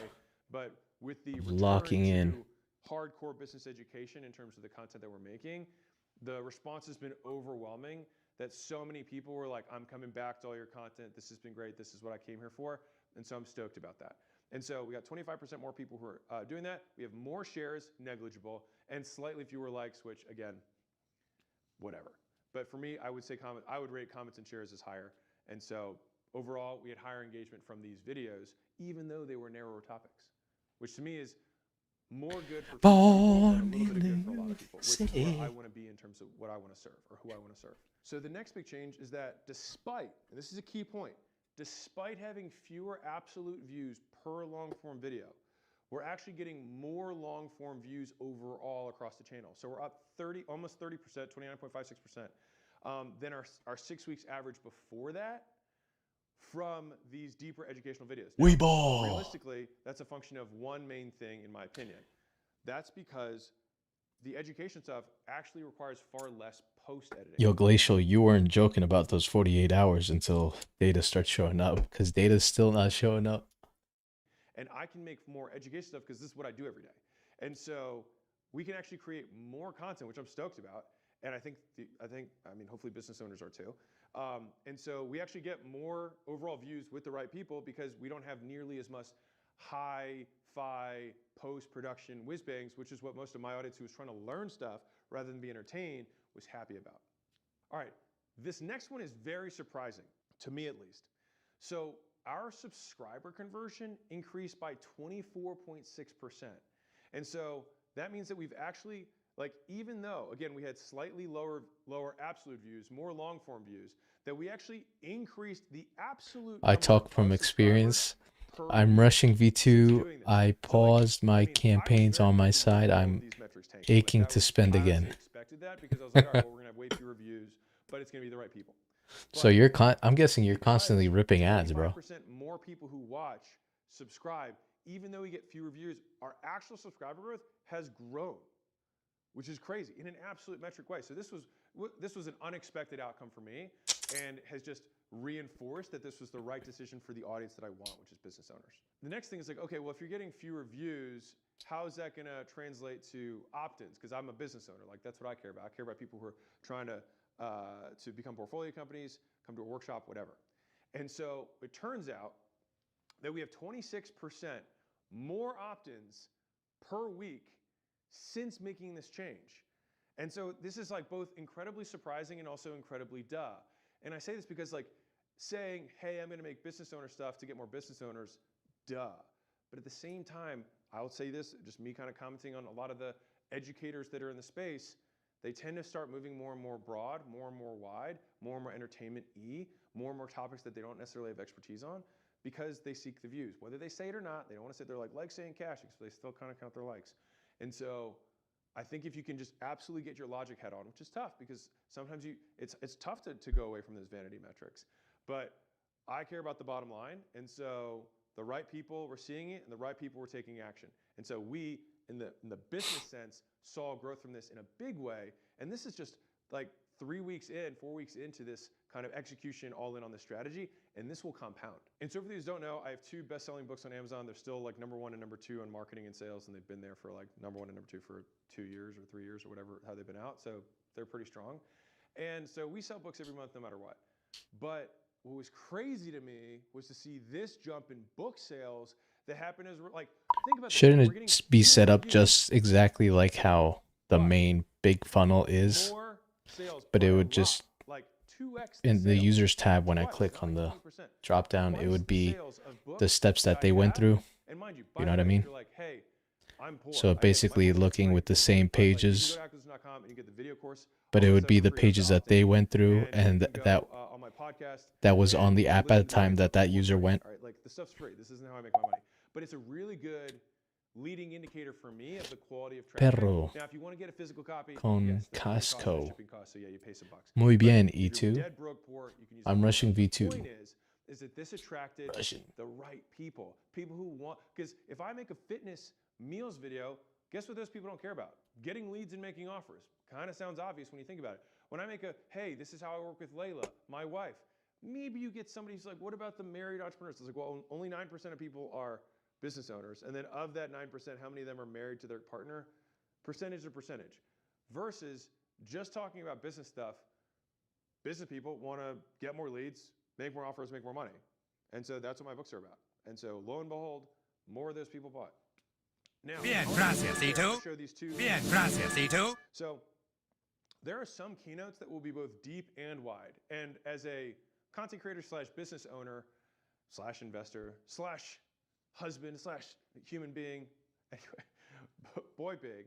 Hit it out the park, and you actually Working on funnels. So my highest revenue per view video also happens to be my most viewed video.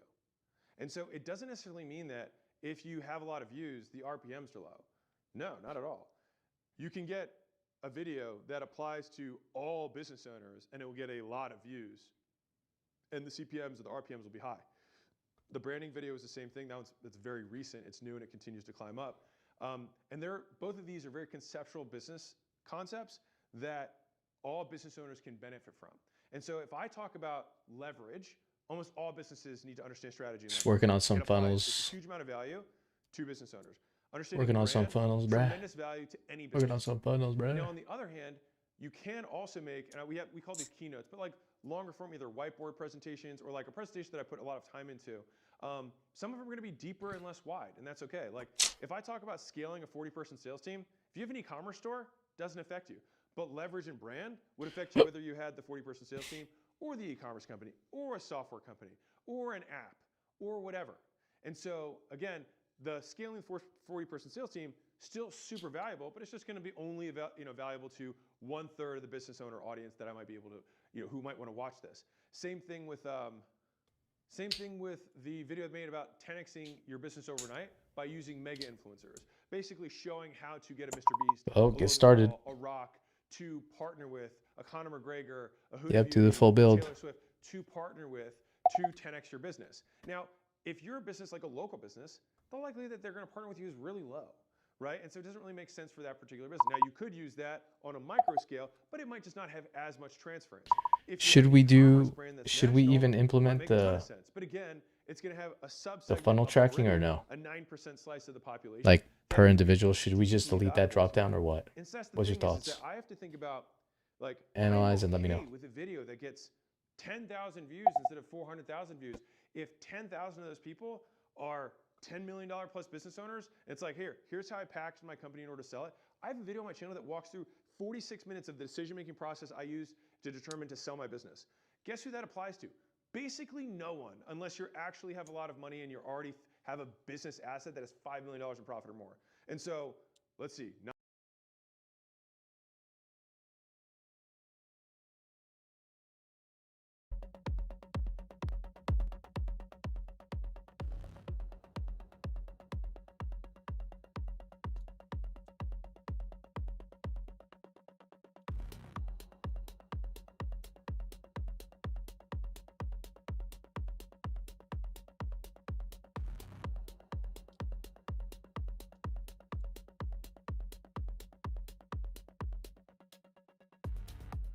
Ready? Check this one out. Oops. Ready? Like this. Oops. Oops.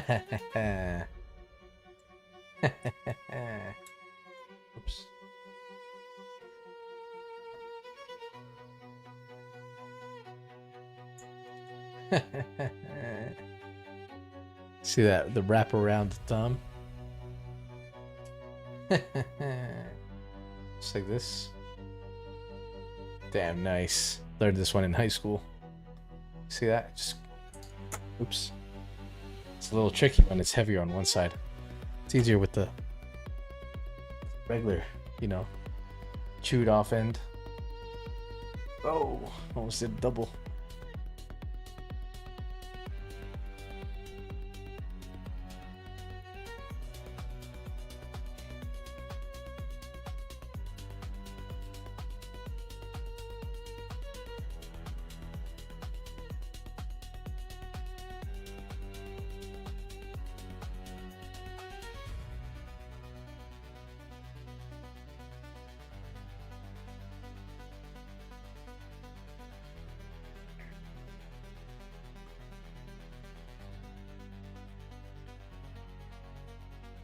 What would the timeline fix be? I don't understand. Explain it easier.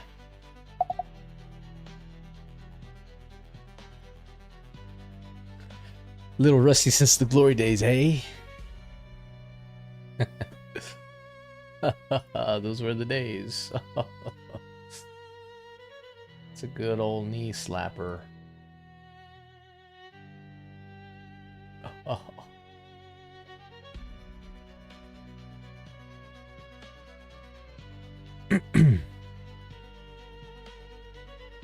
Yo! Thank you, Flames. I appreciate that, man. Thank you for the support, bro. Thank you, brother.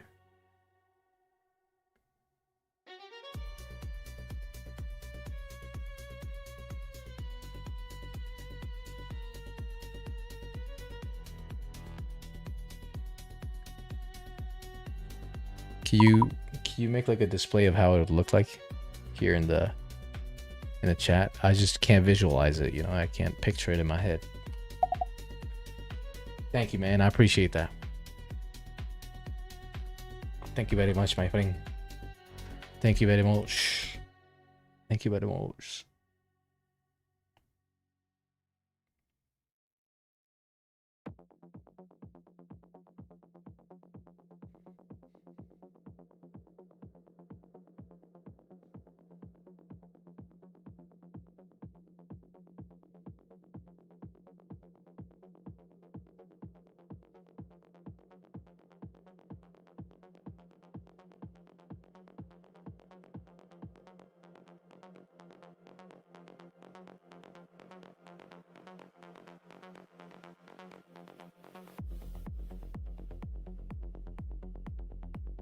Ever use YouTube DLP? Why does that sound familiar?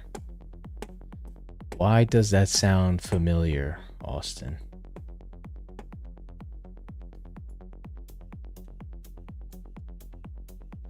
Why does that sound so familiar?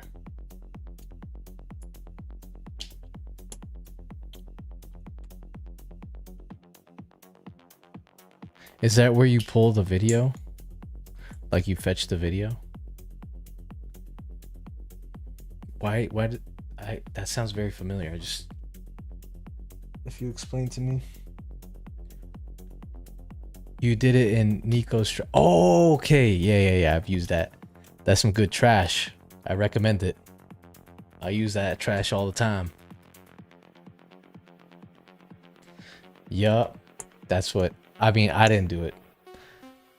But my friend Opus 4.8 did. Excuse me, Fable 5. Those were the good old days. Yes, it is. That's some good daggone trash, brother.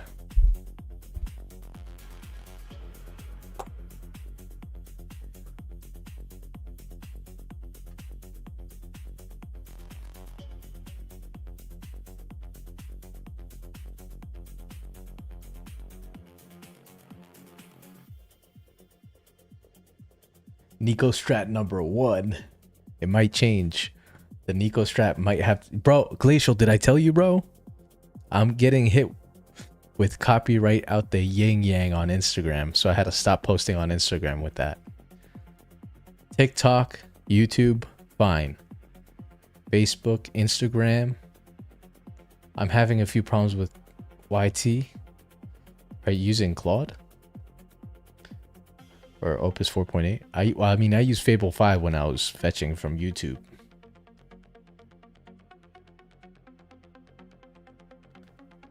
Did you fetch too many? Fable 5 told me I should only fetch like 3 at a time. Because at 5, then YouTube, I think hits you with a ban, an IP ban or something like that.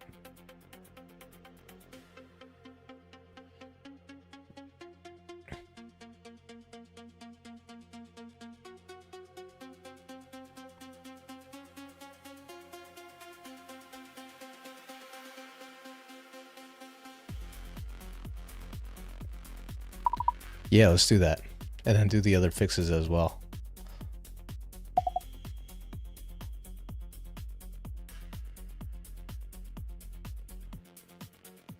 Damn, that's a shame.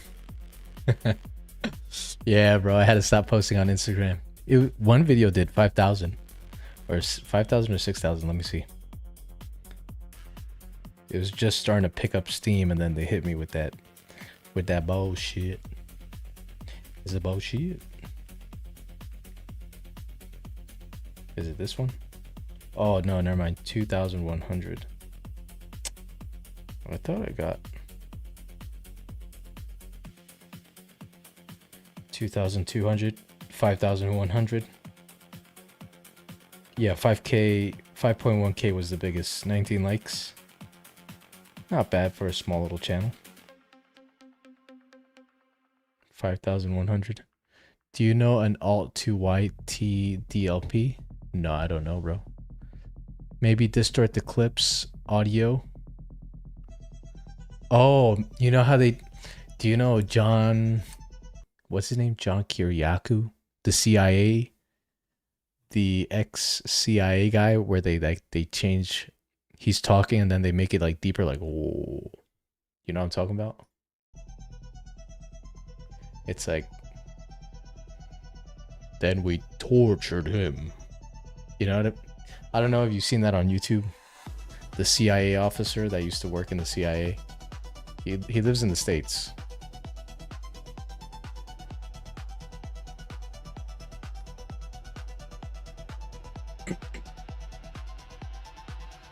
Yeah, CIA guy. Whenever they do his clips, it's like, yeah, and then we tortured him.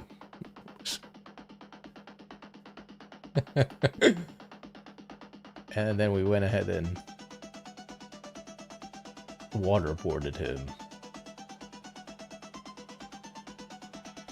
Jack Films clip, but it's deep. Yeah. Oh.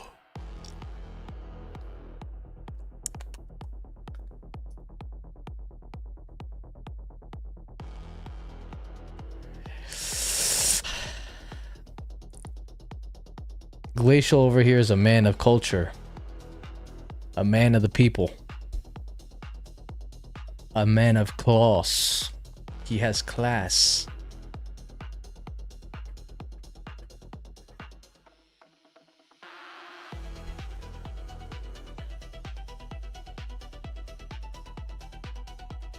A man of class. I wonder if they would still catch on.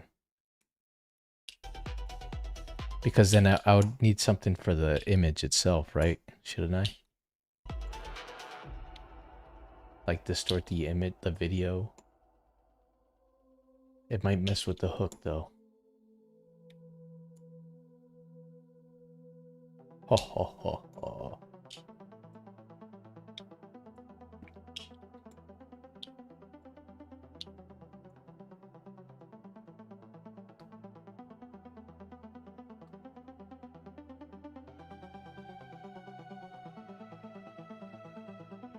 Jack's film references a deep cut, classy glacial behavior.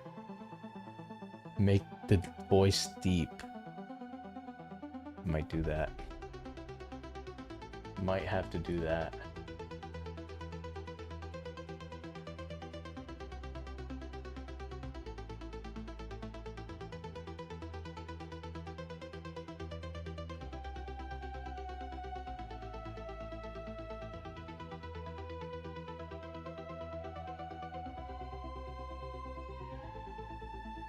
Yeah, I'm sure one Opus 4.8 search can find some ghetto strat.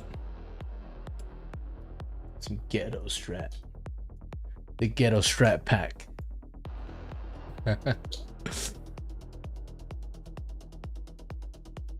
Yo! The Minecraft one, but with the CIA guy's voice.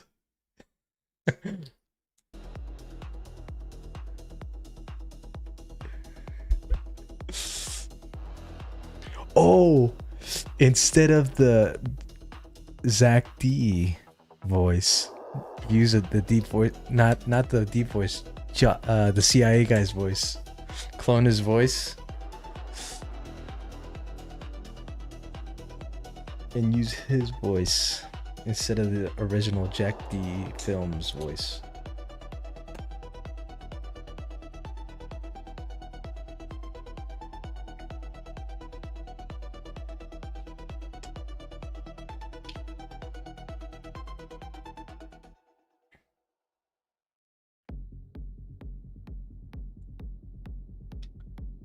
Automated, the sky is the limit at this point. 30 variants. Yeah, I'm sure. Unlimited variants.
Pants. I'm just telling you the truth. You can poo your pants. You can lay on your back and aim your cock to piss in your mouth if you have enough money and keep your girl.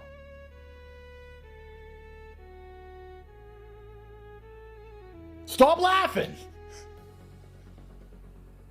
You can do whatever you want in a relationship. Just don't go broke. That's it. What the fuck did I just hear? I'm just telling you the truth. You can poo your pants. You can lay on your back and aim your cock to piss in your mouth if you have enough money and keep your girl.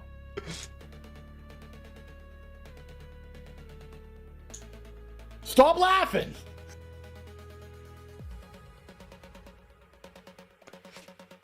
I'm gonna give it a shot.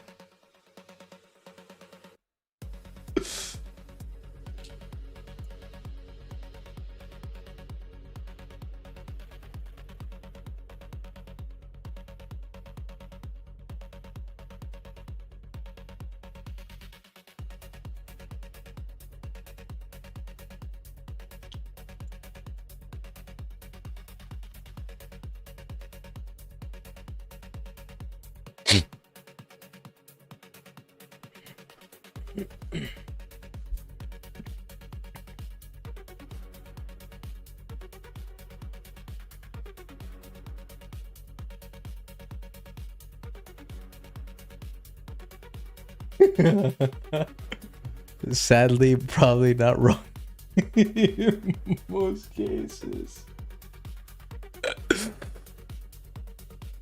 Billy Madison taught me to piss my pants, and now it's time to learn how to shit myself.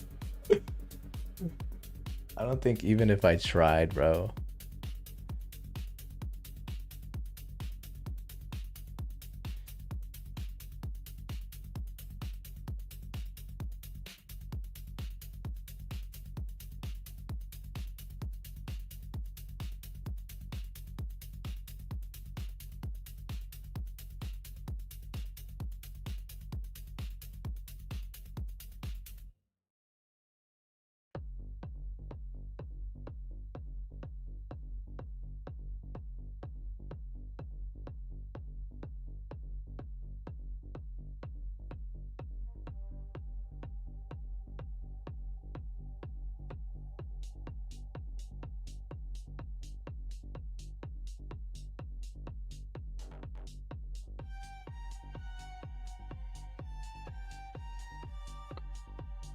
Anyways.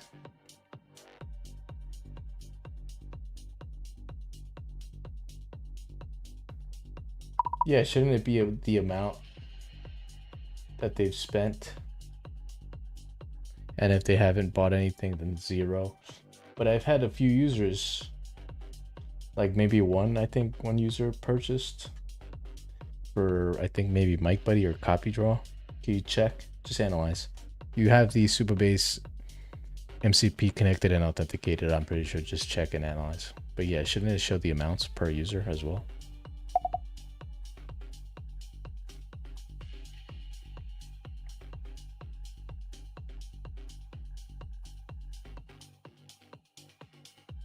I found the bottleneck in the poop strat.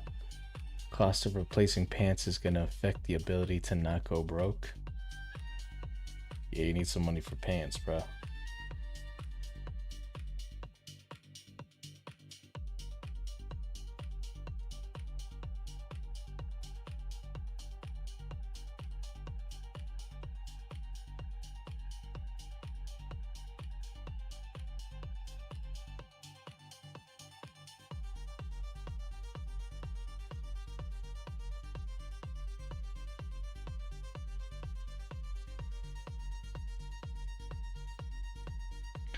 I challenge you to a game of Blade Blade.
I still haven't received my Trump phone. They're trying to destroy his life. Is it all over now?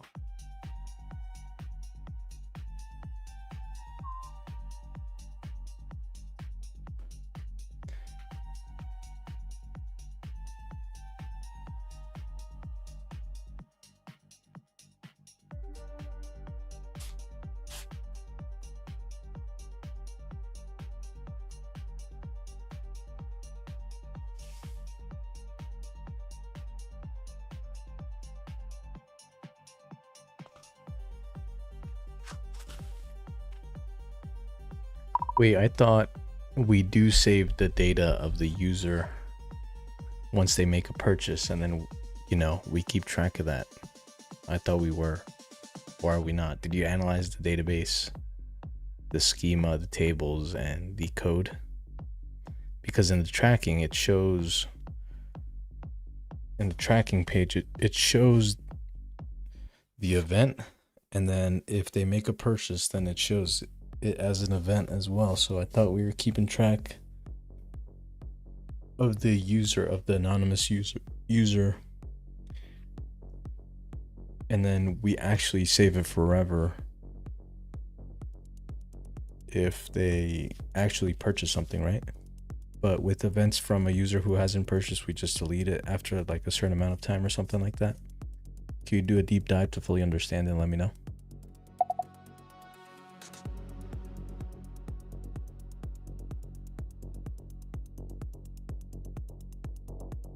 Seems like it would be harder for me to live in shit after each poo. Why do I have to do this again? Hey, let's head back to my place. It's a data center.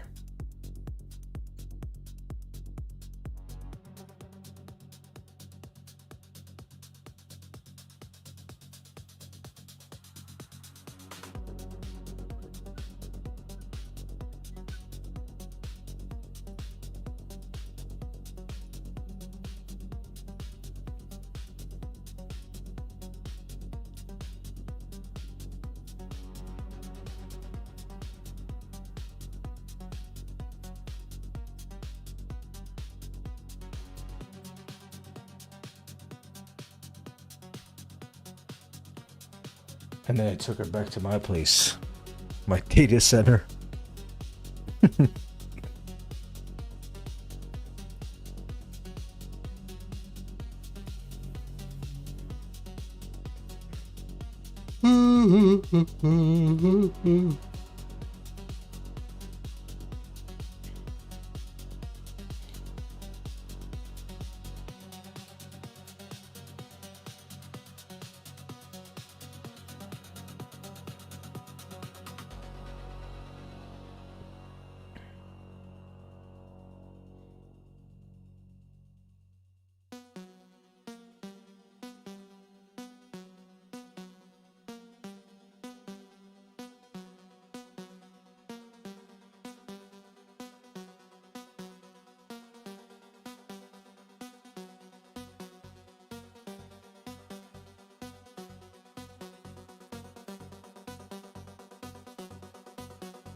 Bro, how can I also start as a beginner?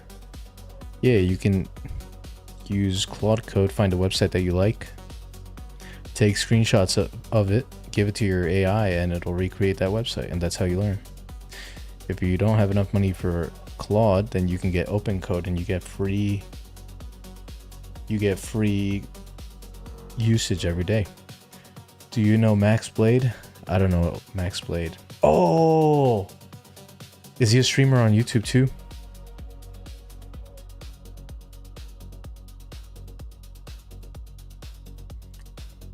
Or is this like a TV show? What's up, Ziad? It's an affiliate marketing platform called Affiliate O.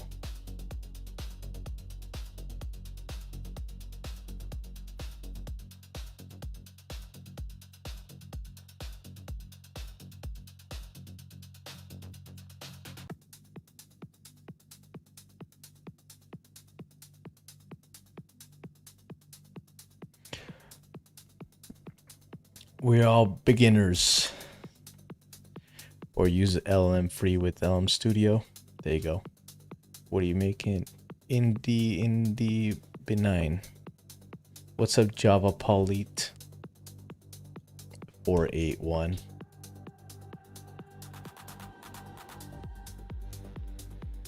In the beginning.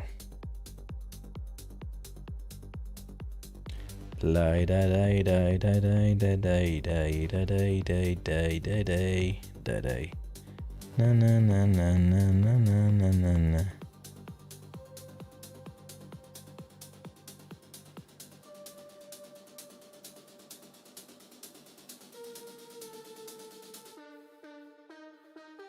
Java Pavlit.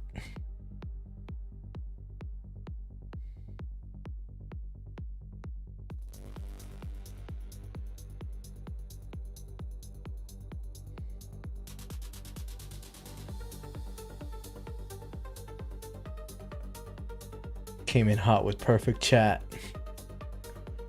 The chat was too good.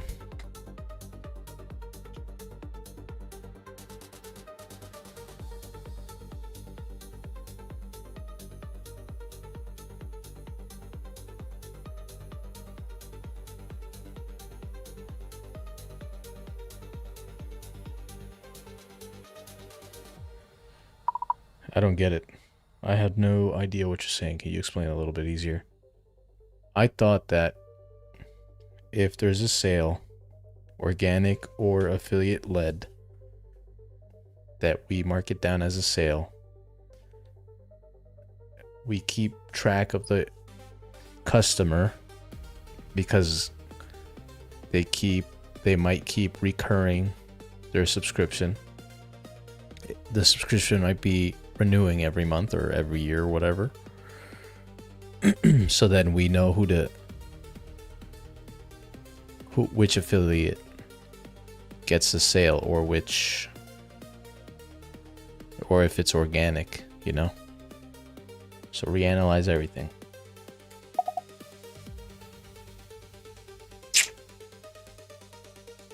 Do my best.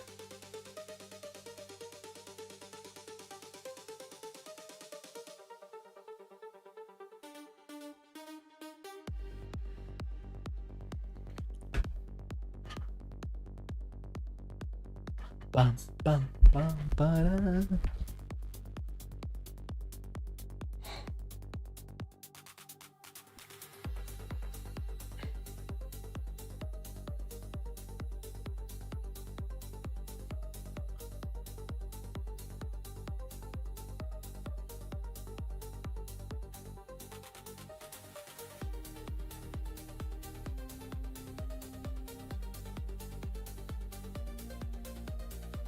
I think Elliot has become CEO by now. CTO seems kind of like CEOs, which honestly, I mean, it's a whole team. There's different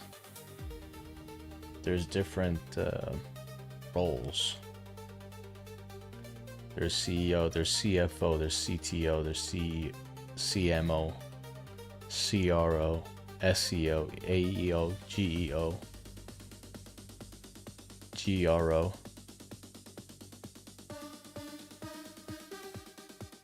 FRO.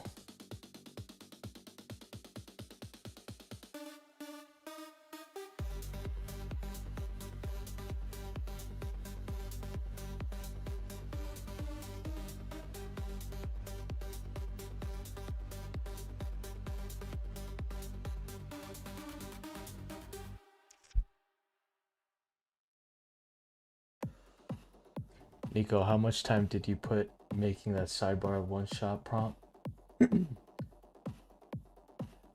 How much time did you put into making that sidebar? Which sidebar, bro? In affiliate. Oh, this one?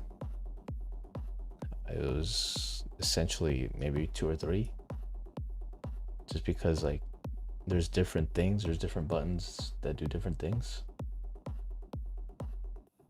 Like, just the sidebar itself, like, just one prompt. Adding the features to each button and what it does, that's more prompts. All organic. Yeah. That was it. Just, you know, for the sidebar itself, just one.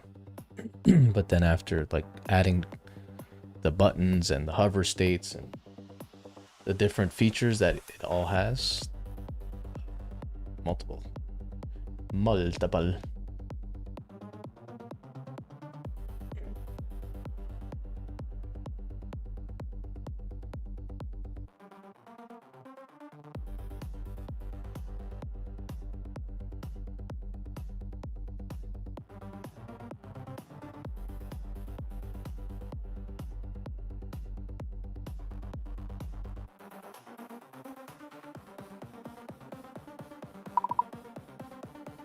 I know business acronyms. CFO is really big. The big dogs.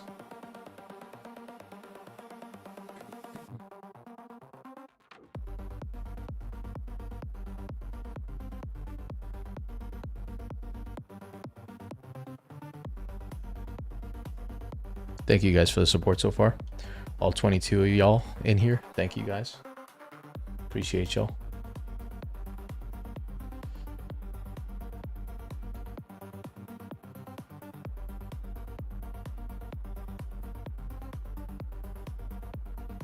You're still writing way too much, so it'll be 0 the default, and if it's an affiliate sale, then it would show up as a price amount like spent. Is that what you're saying? But if it's organic, it wouldn't.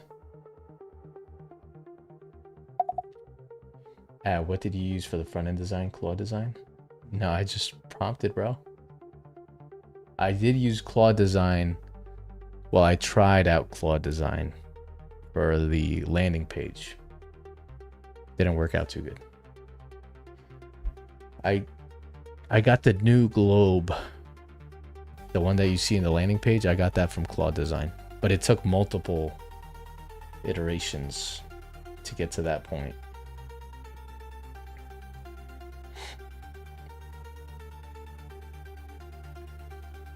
But the rest, it was all just prompting, adding little different components.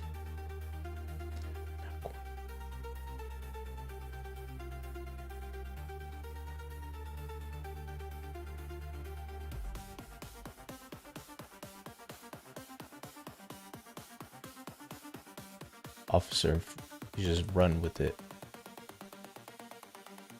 You just run with it.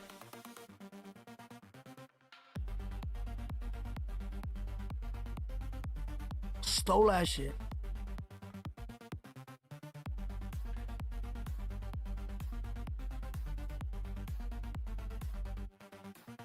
I bypassed his Stripe payment and downloaded his app, patched it. MaxBlade did the worst Stripe implementation I've ever seen in my life. It's a good, you learn a lot, you know? We all don't start knowing everything. You gotta start somewhere. Honest question, why have I seen like 7 people recently on YouTube get with band-aid things on their nose? One guy had like emojis on it or writing on it. Really, I'm having great luck with design, especially landing page and menus. It's tricky and moves files around. Yeah, I tried Claude Design. It was alright. I think it's a psyop. This is not learning. How do you learn? By reading a textbook? I find using GrillMe helps a lot too for tailoring. GrillMe? I never heard of that. Is that like an app or something? Not quite. This is the key point, even for affiliate sale. Take a look at your Discord.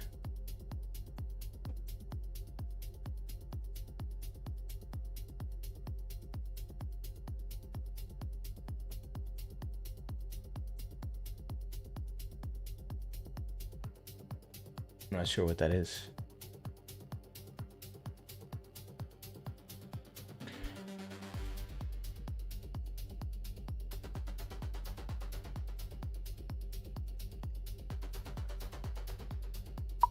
Shouldn't we know which exact anonymous user got the sale?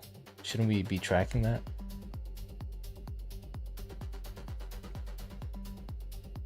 What would we need to change?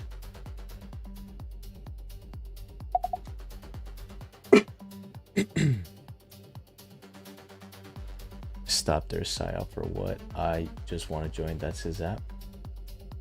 I'm not sure what it does, man.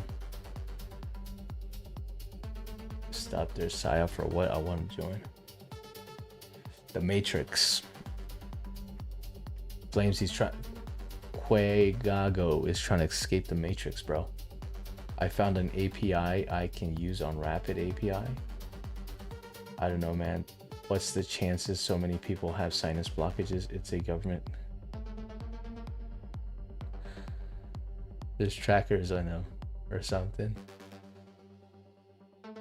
It's a skill. Gotta try. They even have a GrillMe with codecs. Oh, okay. It's a skill that you can install. You digging in dumpsters for APIs. You don't know him? I've seen his stream. Like, I jumped in there once to see what he was up to. He was doing pull-ups at the time when I jumped in. But that's all I saw. I think it was during the break.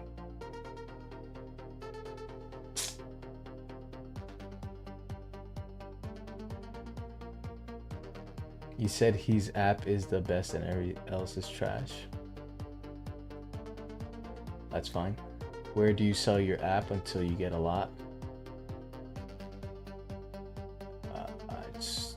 I just sell it. I sell it on the market, bro.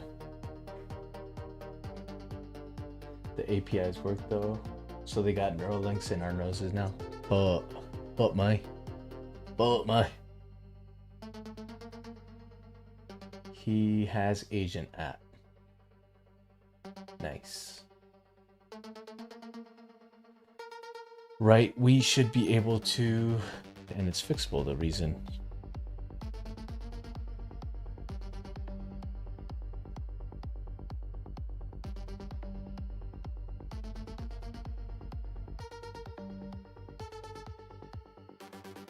Yeah, fix it. And then say they renew, the subscription renews, then would it just add to that amount for that user? You know what I mean? Just analyze. 47 sales. Nice. Cool. That's good. Keep pushing. Stay motivated.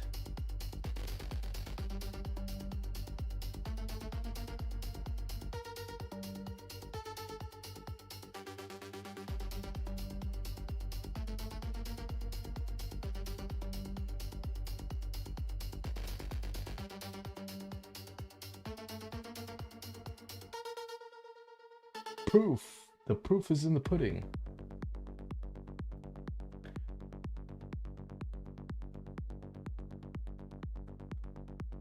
Anything y'all chat, honestly?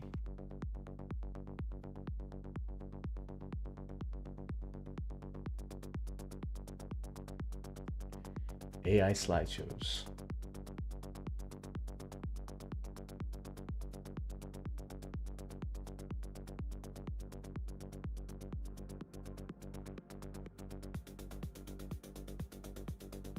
I got this from a bug in his website.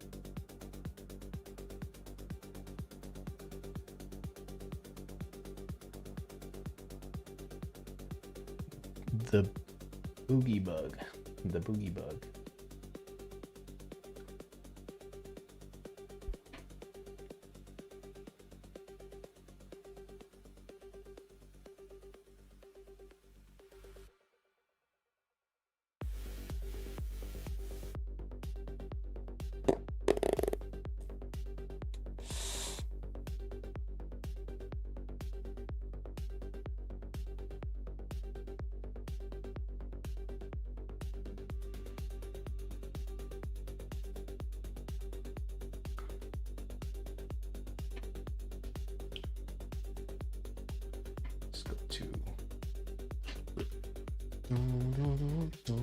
Nico, you making money off these ads they showing me?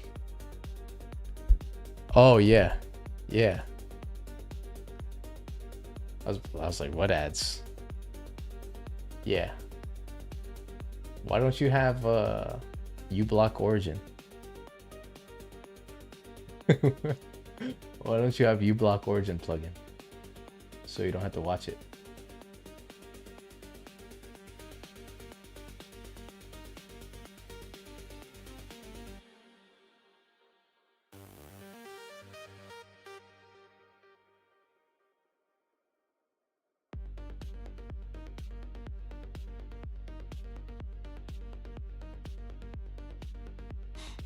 Who watches ads on YouTube? But thank you, I appreciate that, Austin. Thank you, man. Best be or I'm turning ad blocker on. Thank you, technician. I appreciate you guys for watching the ads, taking taking the bullets for the team, bro. Taking one for the team.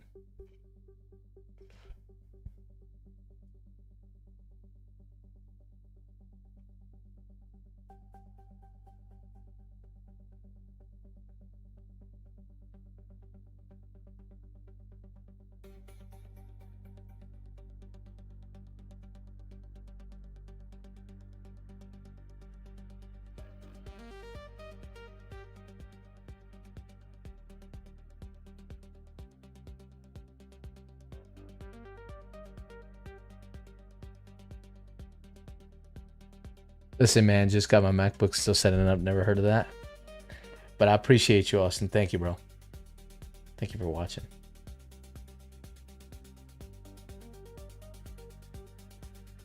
Parkour. The site is unusable, like YouTube. Yeah, I remember back in the old days when I didn't know about uBlock. Yeah. Yo, a trooper helping the fellow man out.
Give me Fable or give me death.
But Google is changing ad block extensions so soon to make it harder for them to. When are they gonna switch, Flames? Where is she? Where is she?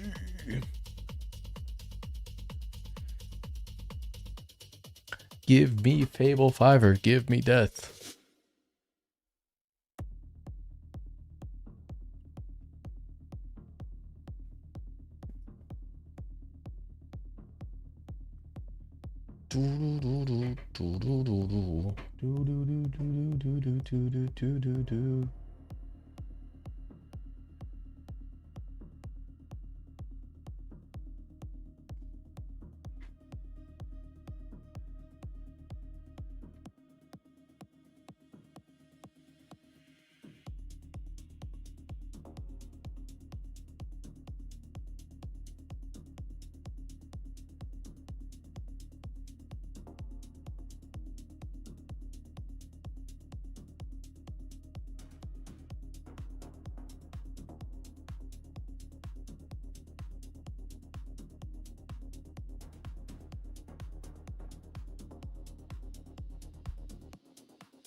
End of summer, probably. The Chrome 150 or 151 release. Damn, mate. Damn, mate.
Fim de semana.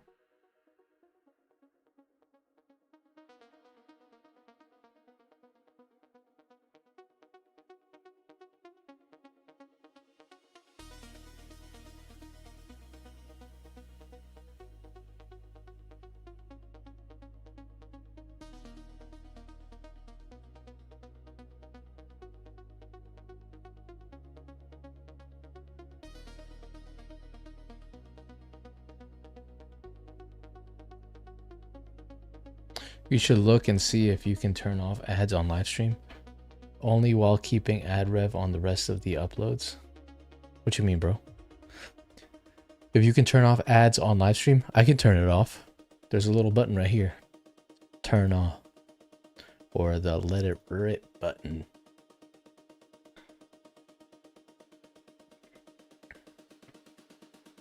Keeping ad revs on the rest of the...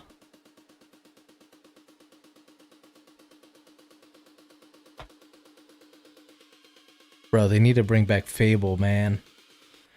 They need to bring that. That was some good trash when I was using it. I really enjoyed it. It was very nice. Very good, my friend. Muito bom.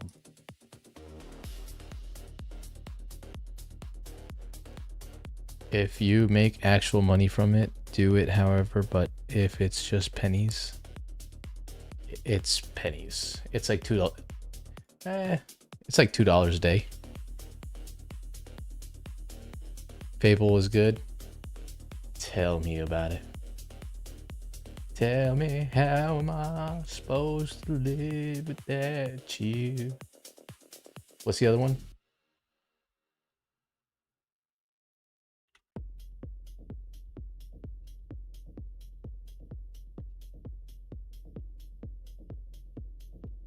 I'm sure it'll be back 2 more weeks. In a once-in-a-lifetime collection.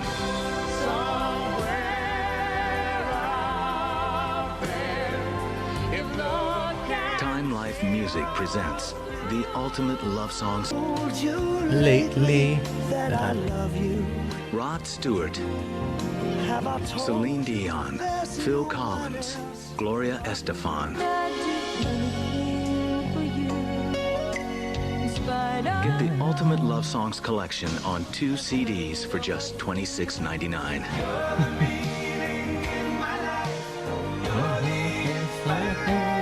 But wait, use your credit card and we'll take $10 off.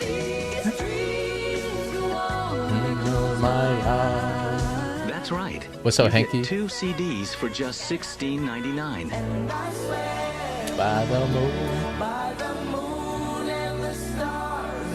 Then review other romantic collections. Satisfaction guaranteed. Brother, just let it play on the TV at 2 a.m. Not getting up. Wake up at 3. Wake up at 3 a.m. 9 years old. I am dead, and this is my funeral.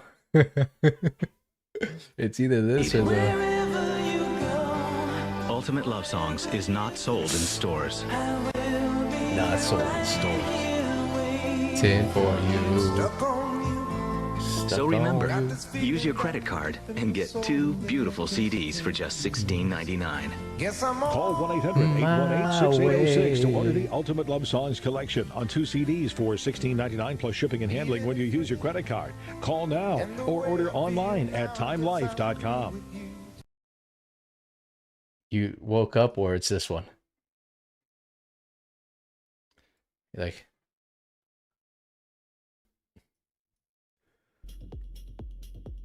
your last stream? What's up, man? It wasn't last stream, it was earlier today. I'm still streaming. Man, if George Lopez comes back, it was no sleep too. Every night was Friday Girls Gone Wild. There's no sleep. Let it play. And I swear, wherever you be right there waiting.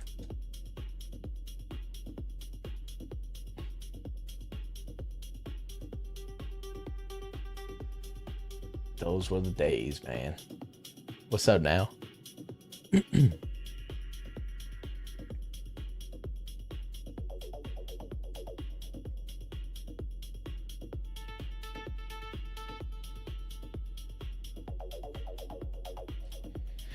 Even for organic sales as well?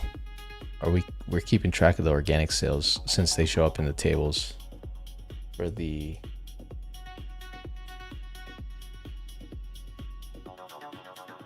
like the campaign details section. It even shows organic sales, so we're tracking the organic sales in the funnels, right? And for each user. Do a deep dive and let me know.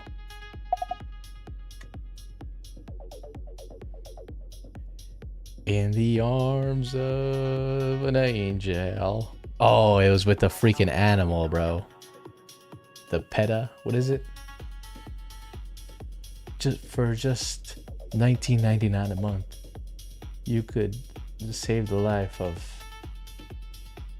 this dog right here. And it was like missing teeth and smiling. Let me hold $1, man.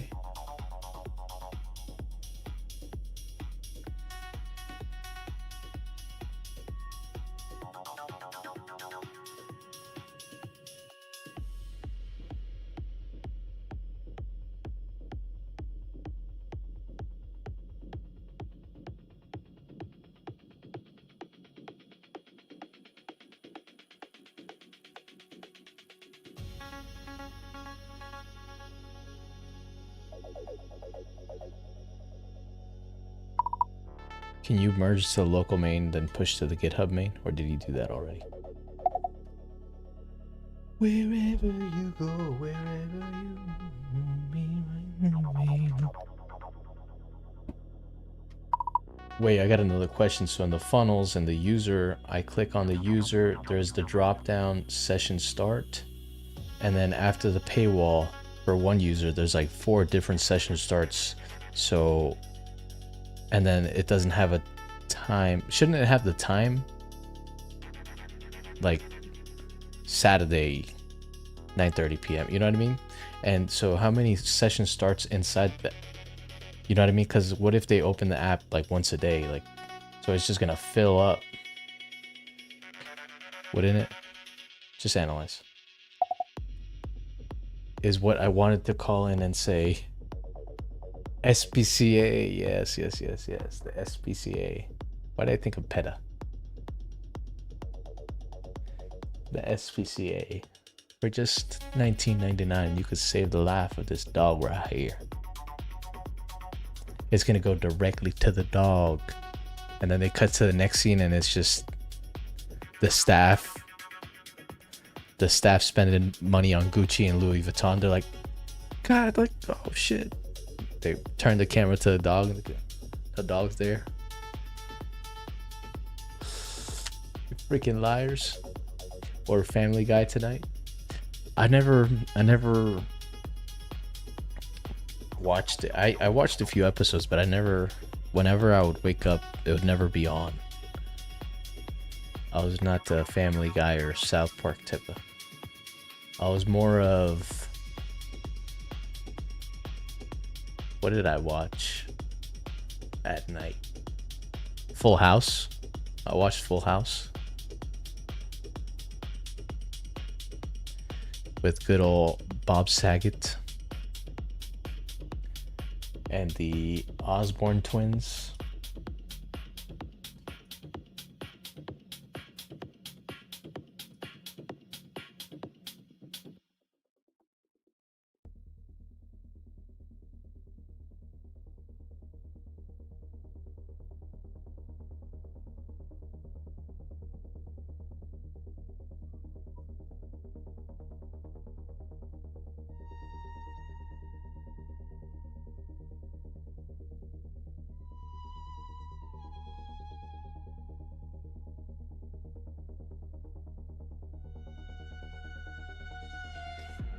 Tourette's guy say Bob Saget? No.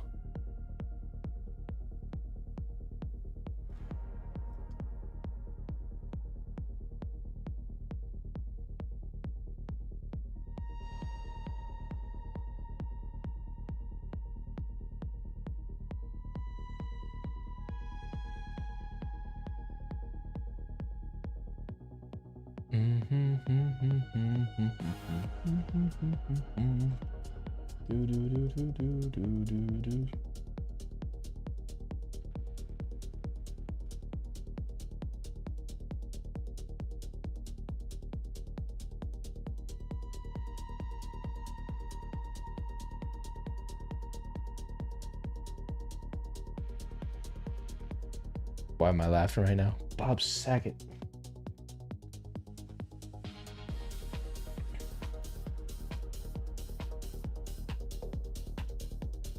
With some Full House. Everywhere you.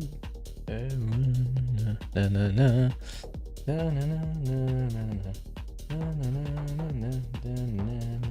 na na na. Do do do do do do do do do do do do do. Do do do do do do do do do do do do do do do.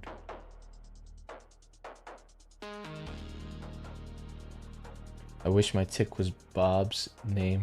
Honestly, sounds fire. Disability. Seen the Dracula flow? Nah, I've never seen that, man.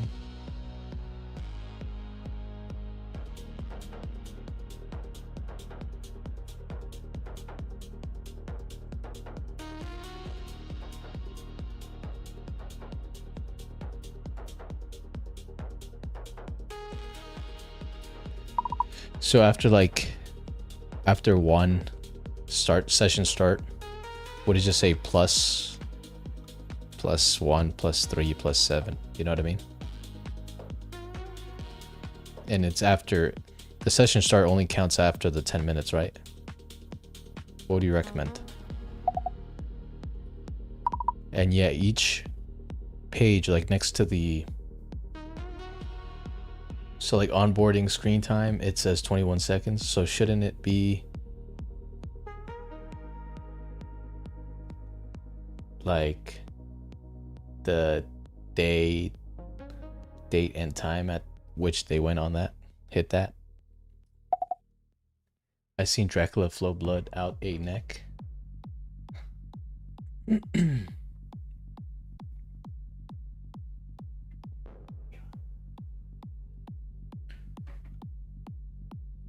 Do do do do do do do do do do.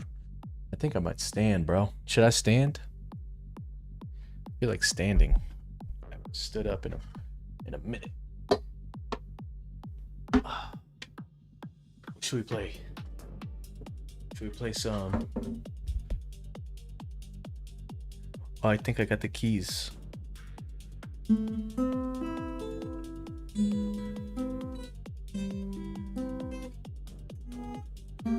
I always fuck that one up.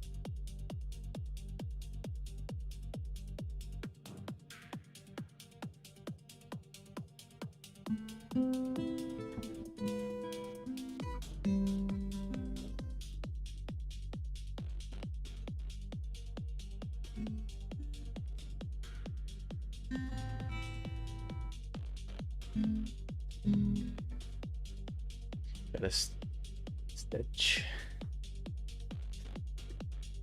Stairway to downstairs. Let me see.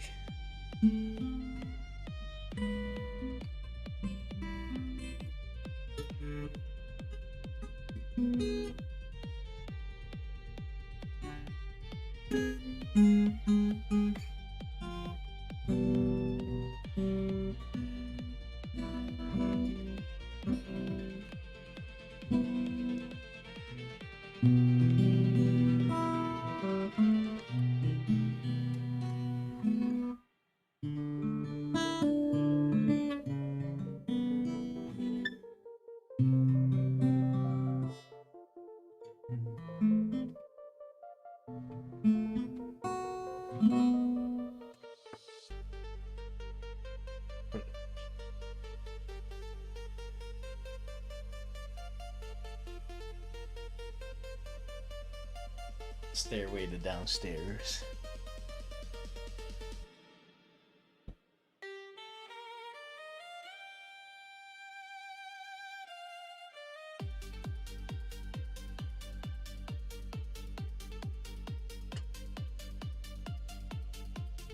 What's up, Montux?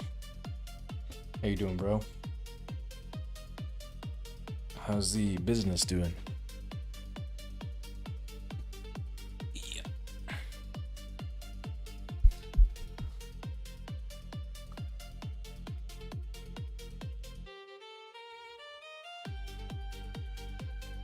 And it would be the Saturday, June 14th, 9:30 p.m. would be on the right side, right? Like the same font size as the 10 minute, 13 seconds or whatever, right?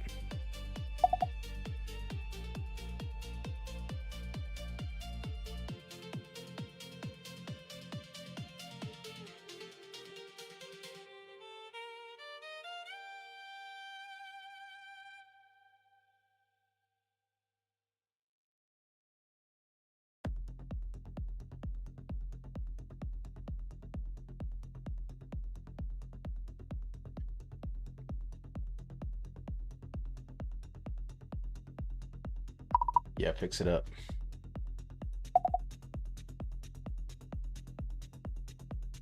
Nice, bro. Working on a prospector feature for leads and cold emailing. Nice, man. Fable 5 is it available on Amazon Bedrock? That's awesome. Send out 10,000 emails.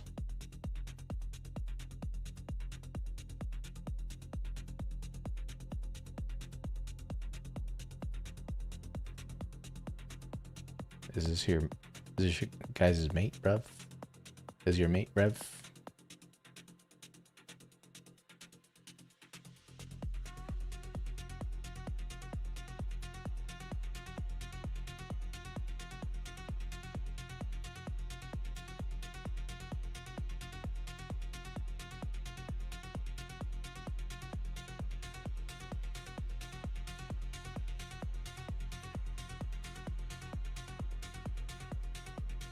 What did you call this? The podcasting booty call? We come together for a very intense 3 hours, don't see each other for 6 months until I text you again and say, what you doing? It's exactly that. All right, so we're going to go through some of the best lessons I've learned from you over the last couple of months. First one. Sam?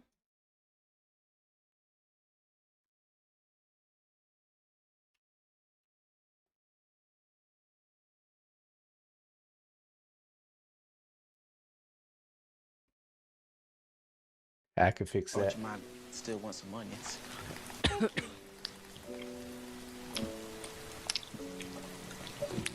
I can fix that. The windows won't open, and the children and I would enjoy a breeze now and then. I can fix that. I can fix that. We're blinded by the eyes of you. Time kept on moving. I can fix that. You should change your accent to British. Hello, Governor. Over the weekend, something crazy happened. Just 3 days after the release of Claude Fable, the US government stepped in and curb-stomped it in the name of national security. And that's bad news if you just FOMO subscribe to Claude Pro to try out Fable, well, because now you'll see this disappointing bro. message if you try to use it, and instead be forced to use the negative IQ Opus 4.8. But it's all for your own good, because it only took someone a few hours to jailbreak Fable and turn it into an unstoppable cyber weapon. And that's pretty ironic, because here in the land of the free, an American company that will not stop talking about AI safety just got safetied by its own government. In today's video, we'll find out how and why our dear leaders in government are keeping us safe from the horrors of linear algebra. It is June 15th, 2026, and you're watching the Code Report. About 2 months ago, on April 7th, we were first introduced to Mythos 5, the raw, unmuzzled model with the strongest cybersecurity capabilities of anything out there. But it was locked behind a program called Glasswing, only available to trusted partners, like major corporations and the US government itself. The reason Mythos can't be given to normies, though, is because it could easily be used as a cyber weapon in the wrong hands. To prevent that, Anthropic created a different product called Fable 5, which is literally the same exact model, but with safety classifiers bolted on. That means if you ask it to do bad things, like create an NPM package that turns the banking system into a Minecraft server, Fable's guardrails will reroute your request to Opus 4.8 for a dumber, more wholesome response. So basically, Mythos and Fable have the same brain, but Fable has a child lock on it. Fable went public and gained hundreds of millions of users overnight, and it was awesome. It was by far the best coding AI model I've ever used, and people were building all sorts of crazy apps with it. Life was good for about 3 days. Then, of course, an anonymous internet user who goes by Pliny the Liberator. Bro, I follow him. He hacks everything. He jailbreaks all the models. It defeats the guardrails and jailbreaks it. I follow him on Twitter.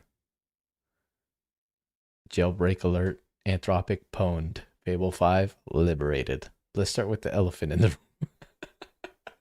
It's because Anthropic doesn't want to give military full access, but OpenAI will.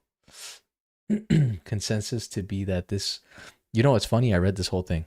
He basically puts in the script that he basically uses. The internet's let's see if I can penetrate this thing guy, and is famous for breaking other AI systems. And on June 10th, he posted a jailbreak on X claiming he popped Fable's guardrails wide open and got it producing exactly the same stuff the child lock was built to block. And that's despite the fact that Anthropic had spent thousands of hours red teaming and trying to break its own guardrails internally. But the jailbreak wasn't some kind of sci-fi exploit. It actually works a lot more like money laundering. If Fable has a safety classifier watching for bad requests, but you can break dirty requests down into smaller, innocent-looking fragments by wrapping them in weird Unicode characters, by doing roleplay farming, or by confusing the model in a very large context conversation. Due to national security, I can't be any more specific than that, but this weakness was brought to Anthropic's attention, and they were initially asked to take the model down, but they refused. Then on Friday at 5:21 p.m. Eastern Time, I had his GitHub saved for a year now. Nice. Anthropic gets a letter. He's been silent for a long time. The breaker returns. He's been breaking a lot of models, but now since he's probably, you know, he's probably gonna catch some steam. I think the CIA is gonna show up at his door, bro. Not from a customer, but from the United States government. This letter was an export control directive signed off by Commerce Secretary Howard Lutnick, and the order was that no foreign national may access Fable 5 or Mythos 5, not abroad, not in the US, and not even Anthropic's own foreign-born employees are allowed to touch it. That last one is pretty crazy. The government told a company that some of its own staff are no longer allowed to use the product they built. That means guys like Andrei Karpathy, who just recently got the job at Anthropic, it can't even use Fable. In response to that directive, they decided to hit the big red button and yanked Fable and Mythos for everybody. And now everybody's been quietly demoted back to Opus 4.8. And this is the first time in history a major AI company has pulled a live public model off the shelf because the federal government said so. Many developers out there are not too happy with Anthropic right now, because on top of this whole situation, there was already backlash over reports that Anthropic was intentionally degrading Mythos and Fable performance on certain AI research jobs without making it obvious to users. But others out there are speculating that this whole thing was a calculated publicity stunt to continue pumping up Anthropic's pre-IPO numbers while simultaneously building a regulatory moat around it. But I think the only thing that can truly stop Anthropic at this point is a better model from a competitor. A leaked He hasn't posted updated working jailbreaks after most patched their model, though, it seems, in my research. Yeah, he's probably getting waterboarded right now. benchmark shows that Mistral might have that model, but we're also awaiting new releases from OpenAI and Google. Most of what we hear about AI is either non-stop hype from big tech or AI doomers warning us that the slowpocalypse will destroy the human race. But if you want to actually understand AI issues, you should check out Blue Dot Impact, the sponsor of today's video. They're a non-for-humanity course, which provides an unbiased introduction to where AI is today and where things could be heading over the next few years. They also have more technical courses on things like AI governance and biosecurity, along with personalized career support for people interested in working on AI safety. All of Blue Dot's resources are free to use because they're funded by philanthropic donations, and they've helped over 8,000 people get jobs at organizations like Google DeepMind, Stanford HAI, and Apollo Research. Try out their Future of AI course at the link below. This has been the Code Report. Thanks for watching, and I will see you in the next one.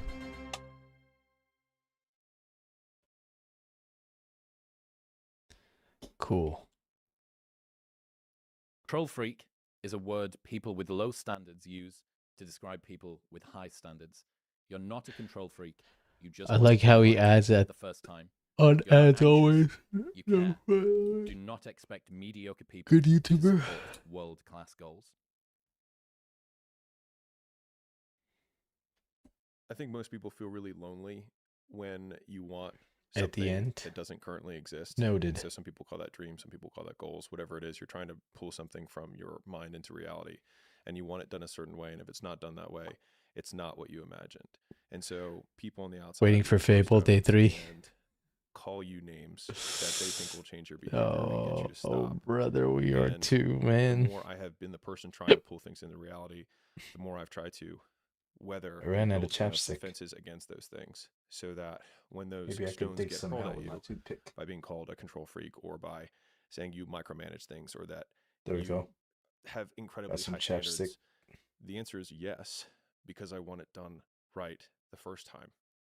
Because either way, we're going to, if you have enough will, it's going to get done the way that I want it to get done regardless, and it'll be less painful if we just do it right the first time, because we will still have to do it, and you may have to do it 3 or 4 more times, but eventually you'll just succumb to the fact that we're going to do it this way. And I think all of the great things that have happened for humanity have been from one man or woman who had an idea and just wouldn't let people shake it from them. The standard of right isn't actually that insane when you think about it. It's just right. It's just done without error. And I guess that the Day 3 margin that some people consider to be right and other people consider to be right just changes. Le Chiton. I'm trying to think of a really good example for this, but like the level of detail. I mean, it's the difference between a book that gets 10 or 100 5-star reviews and a book that gets 100. That's just for sponsor ads within the video, not YouTube. Everyone wants a silver bullet, Put but those most ads of the unless things that getting make great products mills of is views. 100 golden BBs. And so that's one of the things we have is there's no silver bullets, only hundreds of golden BBs. There's just hundreds of tiny little improvements. It's like, how can we look at the can? How can we improve the way it ships? What about the weight? What about the color scheme? How does it sit on the shelves? How are people going to look at it in this market versus this market? Or like, how does this name appear on hats and on shirts and on sites? And what's the RGB, whatever the color scope is here versus there? And it's just 1,000 details that someone who does not care will not put the work to look into because they're trying to check a box rather than to make something that people will love. Or I heard this from, I can't remember who it was from. But basically that the best art is art where the artist makes it for themselves. And where you see commercial work is where a bunch of people are trying to make something for an audience. I'm at 23% and I have 20 hours left. I'm going to rip some workflows. Solves no one's problems because no one is actually the audience. Whereas when you make it for yourself, there's thousands of people just like you who will have the same depth of understanding of it, but it feels selfish in the moment to make something for yourself. But when you make it for yourself, you actually make it for everyone. But you can be reliably informed that there's some non-insignificant minority of people who also think like you. Yes. Who also have the same problems as you, who also have the same fears as you. Yeah. So I'm going through 2 projects at the moment, one being a book and the other being Eutonic, that is nascent and it's new. Yeah. And that means that there's lots more of these small things that are actually quite big things. Yeah. But I was telling you before we started about the fact there's a hyphen, and there's a hyphen missing between one piece of copy and another piece of copy, but it's printed on 1 million cans. I'm at 48%, 15 hours left. The second Sub-Zero, and about 2.5. Oh, that's right. You got. Now you can get a refund for that second one, by the way. Since you got it because Fable was out, you can get a refund, bro. You feel like you're being unnecessarily. It's not even detail oriented. It's picky, cumbersome. Yeah. Yes. Laborious. Mm-hmm. And I realized probably last year. It took me until last year to realize that not succumbing to stopping doing that is probably one of the only reasons why I've had any success. I mean, I think for anyone who's listening, if you have that, I would consider it a gift. It makes sense for the majority of people to be opposed to that because you do make more work for everyone else. But the product of that work is so much better. And so if you want the work that you have to last and to be meaningful and make an impact, it comes from 100 golden BBs of 100 particularities, of 100 peculiarities that you are picky about because the whole thing needs to work. And what happens is if you have a big project, lots of people have to get involved, but there still needs to be one vision. And otherwise it looks like a Frankenstein where everyone just checks a box of something they did in the past. They just copy and paste it over. And then it doesn't resonate with anyone because again, they just did it for everyone rather than for the artist. And so using that as a frame has given me permission to be me in an unreasonable world.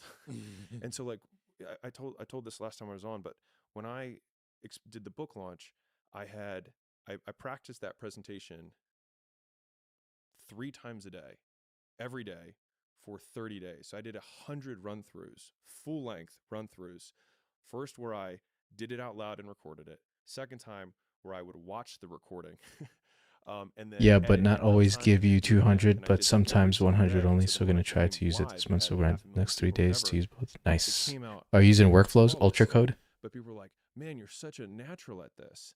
It's like, well, I did it 100 times. And so sometimes people even hear 100 and it's just a big number. But when you do 100 repetitions of something, the first 5 times you're like, wow, I'm so much better. But then like the difference between 5 and the next 95 times is what goes from being great to being a masterpiece. And like, it's that next 95 that I think is what makes people world class. And that's where everyone falls off. And that's why most people aren't. There is this pull, I think, from people who don't have high standards to people who do have high standards to drag them back. It's this like moving back toward the mean Yeah. is killing the only competitive advantage that you had. Couldn't agree more. It's So this folder I mean, it's is conforming, right? It's like they Color Tarot iOS. people want you to do what they find comfortable, and In most things that are GitHub, we like have most companies Color deteriorate when Tarot, the founder which is leaves the because and it web happens app. slowly Can you because clone it's that here? you go to from 100 golden BBs to 99 golden BBs, and it doesn't have the look that folder here different. And then there's locally as 98 well. golden BBs, and they're like, So I don't know. basically, And we'll then have the 2 years later, Artero 3 years iOS later, you're like, folder, I don't and know. we'll It have the doesn't have the same like Artero, magic as it which what is it basically was, the and that's web. because the We'll art just keep it as behind it isn't Artero. there because it's not unified anymore. It's not congruent anymore. It's 100 departments making decisions with people copying, pasting things I'll for deal an with audience that the doesn't ENP. exist, rather than one person who's trying to be satisfied for an ideal that they are Mm. trying with all their might to Rest live in up to. peace, Oliver I suppose Tree. this is one We of the important lose too reasons many to have young to a helicopter singular figure crashes. that is the hub and all of the spokes Yeah. of it. Do you because see the then video? It only was like person 2 gets to see helicopters crashing. absolutely I don't know if it everything. was the Typically real that one, would be the but founder in a podcast. That would be a host. I saw 2 In helicopters. any other in a Look out. solo music band, that Yo, would be what's up, the Shoop? lead singer or the Yeah. songwriter or whatever. They get to see everything. For instance, we've done some episodes before where it's been the night before, and I've been not happy with the color grade because the way that something displays on mobile is slightly different to the way that it displays in Premiere Pro, and it's slightly different to the way that it displays in a 6K photographer, videographer's curved screen. I've gone, guys, it's like it's not up to scratch. Well, we're not going to be able to get it in time for the export. We're not going to be able to get it in time to get it uploaded, and then there's checks that go through on YouTube. Right. Like, well, it needs to happen. Like, it just Yeah. find a way to make this happen. And No, I yeah, didn't look that, for the video. Oh, that it popped up on impulse of X, just but I don't know actually if it was seeing the it right as one. something that you should lean into. Okay, well, it's not. And if you set the standard, and if everybody else gets up to that standard, what it shows is the people who continually push up against that and don't meet that standard, they're just not built for this particular company. They're built for someone else that makes a mediocre product, Yeah. but they're not built for you, who's making a world-class Do you product. plan on using And OpenClaw Hermes in the I future? really wanna Probably jump down not. someone's throat right now. The whole like, don't be a perfectionist. Like like it's just another word for procrastination. Mhm. I actually think that's complete bullshit. I think that That's my quote. is it? Perfectionism Oh. is procrastination masquerading as quality Okay. control. Yes. Okay. So then I'm gonna Yeah, I put need a you to analyze- footnote on it that I think will add Yeah, I need context, you to analyze which is that the most Alotero people project, all the who features, the claim to different be pages, different perfectionists tabs on the are left side not drawer, perfectionists. They're different things that we're actually tracking, procrastinating because they're not doing analyze it anything. fully And so understand the it just entire is a project. socially acceptable label And I wanna because have the those real features in the app. perfectionists feel this Basically, what we this did sickness was where I they had like you want look to itch their skin off on my until the desktop thing's at the done, Whoop but they are and trying to get it done. Oring Whereas the folders, perfectionist it's the or screenshots that we the got from Moppet, procrastinator and you named uses each that to say like, I'm not sure, I'm just getting each it right. But like the person who's an actual page and perfectionist, what- one wants to what it finish had, so and is you working can every analyze hour of in the every desktop, day there's the on the Aura, thing and seeing which is progress Aura towards Ring, it. Because if you and don't know Whoop, how your thing is getting better, you're not a perfectionist. You're which just is those ignorant. apps. They're Yeah, also different moving devices, toward the but goal every single we're step of the way, basically as opposed to doing the just same sitting features, back. so I need I have you to this huge list of analyze things that are not doing the thing, planning to do the thing isn't doing all the thing, those thinking about the thing pages isn't that doing the those thing, apps have. getting angry at people on the internet that have Basically, we already have the done the same thing isn't doing the features. thing. And I think we might have extra. there's a few also extra, but I need you to create people the who are onboarding perfectionists within the just thing like that matters them. most are prepared to see things that are And- ancillary to that. For instance, you're not and the absolutely a in-app perfectionist, screens as I'm going to well. guess, with the Keep in short mind, I form wanna keep content it like that goes Cal- out on your Cali Instagram. eye if it's It's like, possible. this is sawdust. It's as you call currently it. set up like This is just, Cali it's eye extra, UI. I'm not right? sure It's, if we should it's freebie stuff. do it like Look, if Warring we or have Whoop, 1 in 100 videos that have got a or keep it like typo or the Cali hyphens eye. missing or something like that, I'm not sure. all right. But if we're But I need talking you to about analyze the it all school let me announcement know. release, if there's Yeah. a fucking typo in that, Right. or if in the video one of the links is broken, Yeah. or even if one of the links is slightly pixelated, I've enabled that's something that I can have a problem with. So Yeah. picking so your you can battles use as a the perfectionist, workflows I think actually, or someone with high standards, is super important Yeah. because you As in can't have using that degree of workflow high standards at absolutely everything. Mhm. Because if you use don't pick your agents to battles, you're analyze not it going to make all. sufficient movement at the velocity you Totally. need to So we actually create make a game progress. plan So on find the areas that are the building this highest app. contribution. Yeah. building And this Don't app. compromise on those. So And it's funny you like say that Whoop and because Aura Ring the way using that I immediately analyze the reframed that was screenshots that the perfectionism was that we around got from volume. Mopping, which is in the desktop. Is like that is what we are optimizing towards, and then we can, because if we look at Oh, if we knew how people on and on and responded on. ahead of How do time you to plan content, Yeah, I'm probably not going to use OpenClaw or Hermes. Differently than we do. But I, probably like you, am often surprised, pleasantly and sometimes unpleasantly, by the stuff that just grabs hold and then just goes, viral as hell in content. And so I think part of that is making up for our own ignorance by increasing volume. And so that would be like my reframe on the perfectionism there is like, we know that if we make 10 pieces of content, it is more likely that we will have more people see it than if we try really hard at one. And so we make 10 because the net benefit of the 10 is greater. Correct. And so that's the ideal that we commit to. Tiago Forte has a fantastic take on this where he talks about perfectionism allows people to sit back and not produce work at a rate required to work out what actually works. Have you heard the story of the pottery class? Oh, I feel like all right, wow. This feels like total modern wisdom. Is this where someone comes in behind and then holds the thing in front?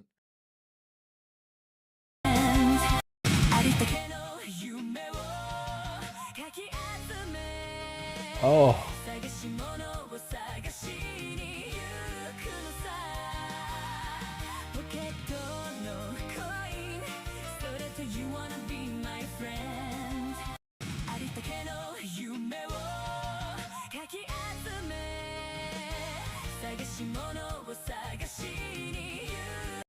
It's an underwater adventure. I don't know about you, but asking Claude to always use task tool leaves me with less errors in the long run. Task tools? What is that?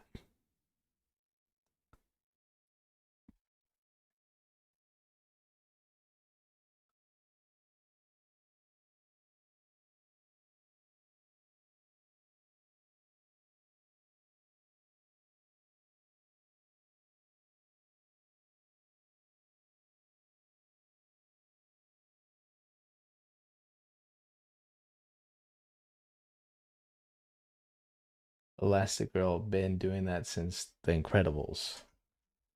It's pretty cool.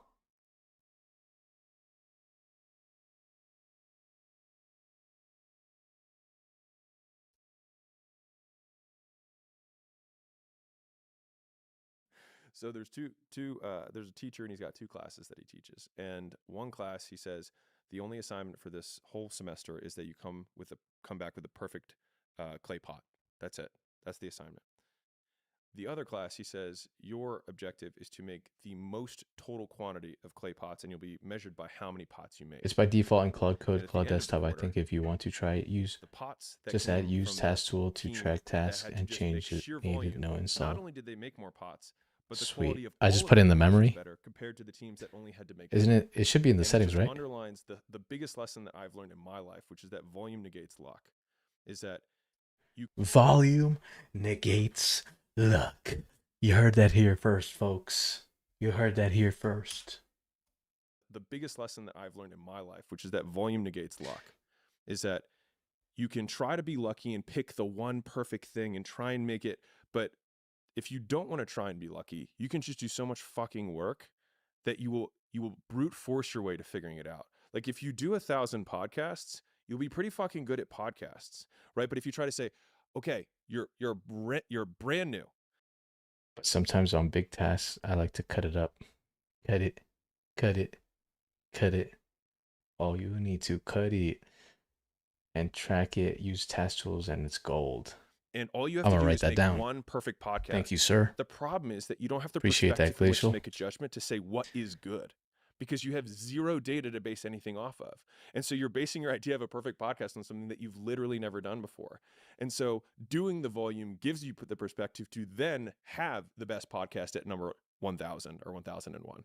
Anyways, I just thought you'd love the clay pot. I know that story, but I thought it was photography. Oh, okay. So anyway, but no, I don't disagree. And it's finding the thing that is, to try and make this tactical, what is the thing that you don't need to focus on volume today? The goal is not to try and fit 10 podcasts into one set. It's to make this one as good as possible. But if it's shorts or reels or tweets or something, it's lower leverage, it's lower input. Yeah. Just get it out there. All right, next one. Here's how to get older without getting better. Keep relearning the same lesson.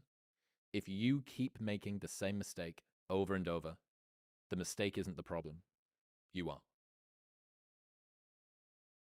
So I define learning by same condition, new behavior. And so when you go to a video game and you battle through Either the level and memory, you battle but the boss, sometimes on if big you keep tests, doing the same cut that up. thing to the boss and you keep losing, then you have not learned because you have the same condition and the same behavior. Thank you. Appreciate And so it. I often say that, like, for anyone who's listening to this podcast, if the goal is to get better and you're like, man, I really want to learn something from this podcast. If you listen to this podcast and then you're in the same exact conditions as you were before, and then you do not change your behavior, you learned nothing. And so using that definition has at least allowed me to change my behavior faster, which then goes into rate of learning, which I define as intelligence. And so a lot of people are like, man, he's so smart, but he just doesn't. It's like, well, then if he doesn't change his behavior and he's in the same conditions, he's a dummy. He's not that smart. And so if you are trying to battle the same boss over and over again, and you don't change what you're doing, and the boss keeps beating you, then it's not the game's problem. It's your problem. You are the problem. And I think that's like if you continue, I talked about, obviously I talk to a lot of entrepreneurs, but I usually do this when I have a crowd. It's like, hey, raise your hand if you work all the hours of the day. And a lot, most of the crowd raised their hand. I say, okay, who here has been stuck at the same revenue level for 6 months or more? And then I say, keep the hands up. And like, honestly, most of the time the same hands are raised. I say, you're doing the wrong shit. Like if you put all your inputs and the outputs haven't changed, then you have the same condition and the same behavior. And so you have learned nothing. And so that has always just been my reframe. And so over time, if you're moving up in entrepreneurship, you're moving up in career, your behavior should change because it means you've learned. Exposure to information isn't learning. Great TLDR. You've merged to the It's true. And it's the same local main, then with push to the memory. GitHub It's main. Is that what literally you the did? way that memory works. The best way to work out how the human memory system works is repeated recall, not repeated exposure. I click on You Dawn have to drag Ren. it out of memory and use it, not It just said see open it the a app, million open the times. app, open And the this is app, kind open of the the app. same thing with the lesson. It's you can How listen many to of any those of the will it show? podcasts Like, that will it show exist on the 10, internet, or the ones 20, that we've done, 50, or the ones that 100? you love, or whatever. Or after a certain And if amount, you does it don't just say apply plus anything, something? It's a waste of time. And this is the best solution for this is Tim Ferriss's The Good Shit Sticks. Look, what's the thing from the podcast or the book or the audiobook or the whatever that you read or listened to that you can't stop thinking about? That you go to bed and you think about it, that you took a screenshot or a screen recording and sent it in the group chat, that you like texted your mum about it at 3 a.m. Oh, this really explains the way that I felt in school or the way that I felt when such and such broke up with me or whatever. That's the thing. That's the thing to focus on. But a lot of the time, the problem with mental masturbation is that the amount of information you can intake versus the amount of change that you can deploy is asymmetric. Yeah, when I was getting started in my entrepreneurial journey, and I would say this is like this was when I was an entrepreneur, right? Like I hadn't quit my job yet. I started reading all these self-help books. And I remember reading, like, it was probably like my 10th book in a row. And I realized that the words in that book contradicted like the second self-help book that one was like, it's all about goals. The other one's like, it's all about taking, steps or whatever it was. Right. And I all of a sudden I was like, my life is the same. I've read all these books, but I still literally live in the exact same condo in Baltimore doing the same job. Like nothing has changed. And so I just made the commitment that whatever the next book that I was going to read, I would just not You fucking read another book levitating until I'd done or everything in that book. And that's when I quit my job. And I did a whole bunch of other things. And I've actually more or less stuck with that in terms of like when I read books or even listen to podcasts, I usually do it with an intention to get something out of it. And I usually have notes up. And so so my intake on information, because I get asked a lot, I'm sure you do. Like I actually don't read that much. I definitely don't read nonfiction. I read like fantasy every once in a while. Red Rising, baby. That's right. But it's because usually I get overwhelmed with the amount of things I would have to do. And so I'm like, I don't need more information. I'm good. Like I could read a chapter and be like, all right, that's it. It'll take me 2 weeks to do this. And so then like the rest of the time is doing that. And so how do you ensure that the things that you're reading are giving you good advice? Because if you didn't move on before you took 2 weeks to go and do the thing, but the thing was dog shit, you've spent 2 weeks going backward. So I would make the argument that I wouldn't have gone backwards because I would have gained the experience. And so I would have more context to know what the second thing was going to be. And that's just kind of like the trial by fire, learning through iteration. And I think I tend to do more of that. Sort of a win or learn philosophy. Yeah. And I would say that like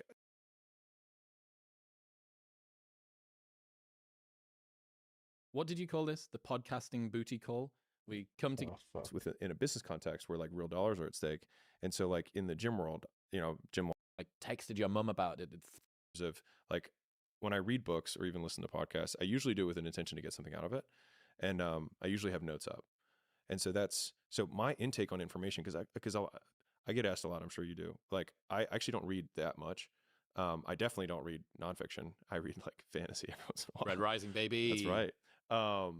But it's because usually I get overwhelmed with the amount of things I would have to do. After like and so I'm like, 2, then it should be like I can plus read a chapter and be like, all right, that's it. Whatever. Like it'll take me 2 weeks to do this. And so then like the rest of the time is doing that. And so how do you ensure that don't allow it to like collapse to see all 30 because if you didn't if it's like on 50 or 100, it's took just gonna 2 weeks to go and do the thing, make it thing was super dog tall. shit, you've spent 2 weeks going backward.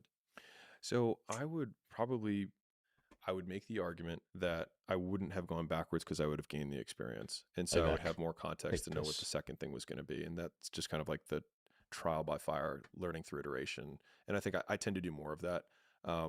Sort of a win or learn philosophy. Yeah. And I would say that like there are entrepreneurs who are definitely like super, super duper planners. And there are entrepreneurs who are more like, let's just move and break shit and we'll figure it out. I tend to be really this on the micro in terms of like move shit and break, like we'll figure it out as we go. And I just tend to be a planner only in the big, like very grand, like what do I really want to do in 10 years? But the majority of the time it's like, let's see. And we'll learn. I've learned so much of the content that I have comes from just fucking up in business. And people are like, this is such original content. I was like, this is just because that's what my life was. I made this mistake and it didn't work. But I said this one thing one time and then all these people bought and I was like, ooh, how do I do that again? And so like, it was always through iteration. And I've read all these books, but there's just knowing knowing that and knowing how. Like knowing that maybe this works, maybe. But once you do it, it's a different type of learning where, at least for me, it's been that way. You could read 100 books on sales, but when you take your first cold call, all of that goes out the window because you actually have to sell. We'll get back to talking to Alex in 1 minute, but first I need to tell you about Element. Element is a tasty electrolyte drink mix with everything that you need and nothing that you don't. Stop having coffee first thing in the morning. Your adenosine system that caffeine acts on isn't even active for the first 90 minutes of the day, but your adrenal system is, and salt acts on your adrenal system. Element contains a science-backed electrolyte formula of sodium, potassium, and magnesium that helps to This is related to something I wrote last week. Don't be so worried about people who imitate your work. They only know the what, but not the why. If you stopped being creative, so would they. A photocopier isn't an artist, even if it can recreate the Mona Lisa. I love that. Because at the end of like you are source in that situation. And so everyone is there for like a subset of you. And they require you to live. You don't require them. And the equal opposite is, I think we should be more fearful of when everyone stops copying you. Like the day that no one copies you is far, far more frightening than the day everyone's copying you. Yeah. Jimmy Carr refers to China as a cover band. China. That's great. Yeah. It's like they're the cover band of the Beatles. And he says, they're good and in many ways. They're able to produce things at more scale and so on and so forth, but they're not driving the innovation forward in that same way. Yeah, the idea of getting upset about people copying is just ridiculous. Like, yeah, that's all. But you understand why it's painful, right? If someone's gone through, okay, let's test and test and test and test and test, and then finally find a particular formula that works, and then 10 people downstream get the benefit of this hard, laborious, effortful, late night grind and iteration, and they just got to be like, oh, that thing. Yeah. So I think that like they'll be able to copy what they can see, but they won't be able to copy what they can't see, which is understanding why each of those pieces are in place. And when something changes in the future, they won't be able to iterate from there because they don't know why it was there in the first place. Not the why. Right. And so like, I mean, I've obviously dealt this with in a business context where like real dollars are at stake. And so like in the gym world, Gym Launch, for those who don't know, I had a big licensing company. We had 5,000 locations. And anyways, so we had basically business processes that we would, iterate and figure out why this worked. And so then I used to keep a list of names, and then it got too long and tiresome to keep the names of all the people who tried to take the stuff and then sell it as their own. I say their names every night before I go to bed. You think I don't remember you? I remember all of you. Yeah. And so none of them 10 years later are still around. and none of them even came to a 10th of the size of Gym Launch. And it was because it wasn't theirs. Like the person that I would be far more afraid of, somebody who comes out with a significantly better system than what we had to help gyms make more money and help their clients more. But like to this day, like there still isn't one, and that one's Gym Launch is still the category king in that industry. And so it's like and that's because and we were talking about this earlier, everything is in R&D for us. And so we actually were the only licensing company that had an R&D department, and we would test. We call them plays, but we test plays every 14 days. And so we'd spend 50 or 100 grand on just a test. We'd be like, all right, let's test this new marketing campaign. Or we'd say, hey, let's test this new high ticket sales process. Or hey, what if we try to sell memberships via chat? Let's just give it a shot, see what happens. And honestly, 70% of the time it was worse than the control. Like it didn't work as well. And what we would do is we'd present it to the licensees and say, hey guys, guess what we just spent 50 grand on that you don't have to spend money on? Look at the results of this sell memberships Total via dog chat. shit. Yeah. The thing is that most people are actually really happy to know that it didn't work, because it felt like they were scratching an itch. Like, oh great, I don't have to do that one. Yeah. Like someone did that test for me. So anyways, all that to say, unless you have that trail of bodies behind you that led you to figure out this one thing, when there is a kink in the system because some external condition changes, which it always will, they then don't know, which means you're always still going to be ahead. Yeah, that's very interesting. Yeah, because if you understand the physics of the system, if you understand the dynamics of why you're doing the things that you're doing and something changes, you can respond. But it goes back to people with high standards. You have to presume that you win in the weeds. Yeah. You have to presume that you win in the weeds.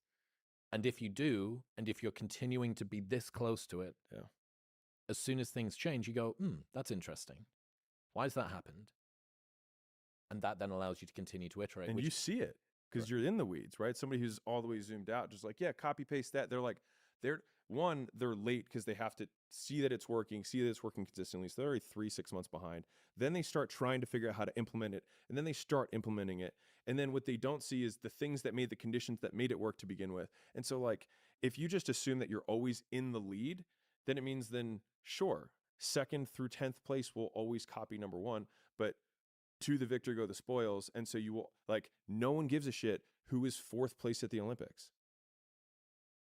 Reminder that if you want to be exceptional, you're going to be different from everyone else. That's what makes you exceptional. You can't fit in and also be exceptional. Both have discomfort. When you fit in, you have internal conflict because you're not being 100% you.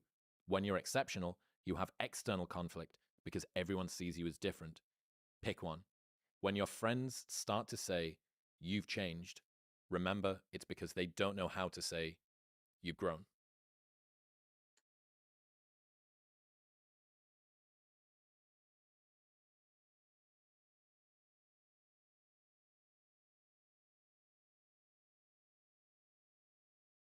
I define words a lot because it helps me kind of make sense of the world. Oh, and you're good. Like exceptional is like an obvious one, right? We use all the word good, brother. exceptional like you are not like everyone else. It's all good, bro. But even saying it like that, like you As are not like always. everyone else. And so if someone says It's all you're not good. like everyone else, then you can just reframe that as like, I am exceptional. And that's not a bad thing. And I actually think that most people have, this might be counter to most people's beliefs, but I think most people have the potential to be exceptional. And because most people are peculiar in their own way. They just stifle that because they want to be accepted by most people, but in so doing, never accomplish what they want to do because they conform.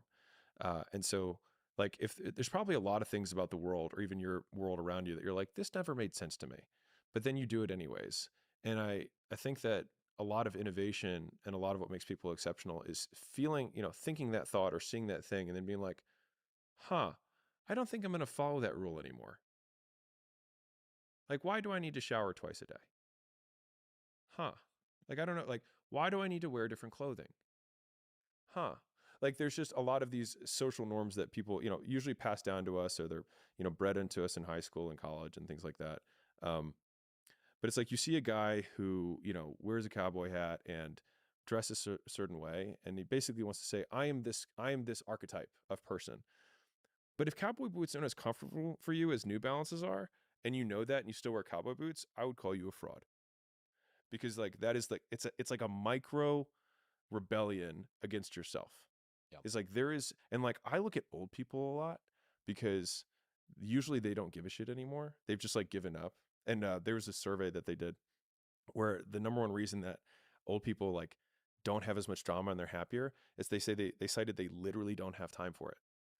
Like literally they don't have time for it. And I found that so interesting. And I was like, well, if I'm going to eventually be that way when I'm 80, I might as well just start being that way now. And so they usually wear like really comfortable footwear, and like they keep their surroundings like whatever weird peculiarities they have, they just accept them.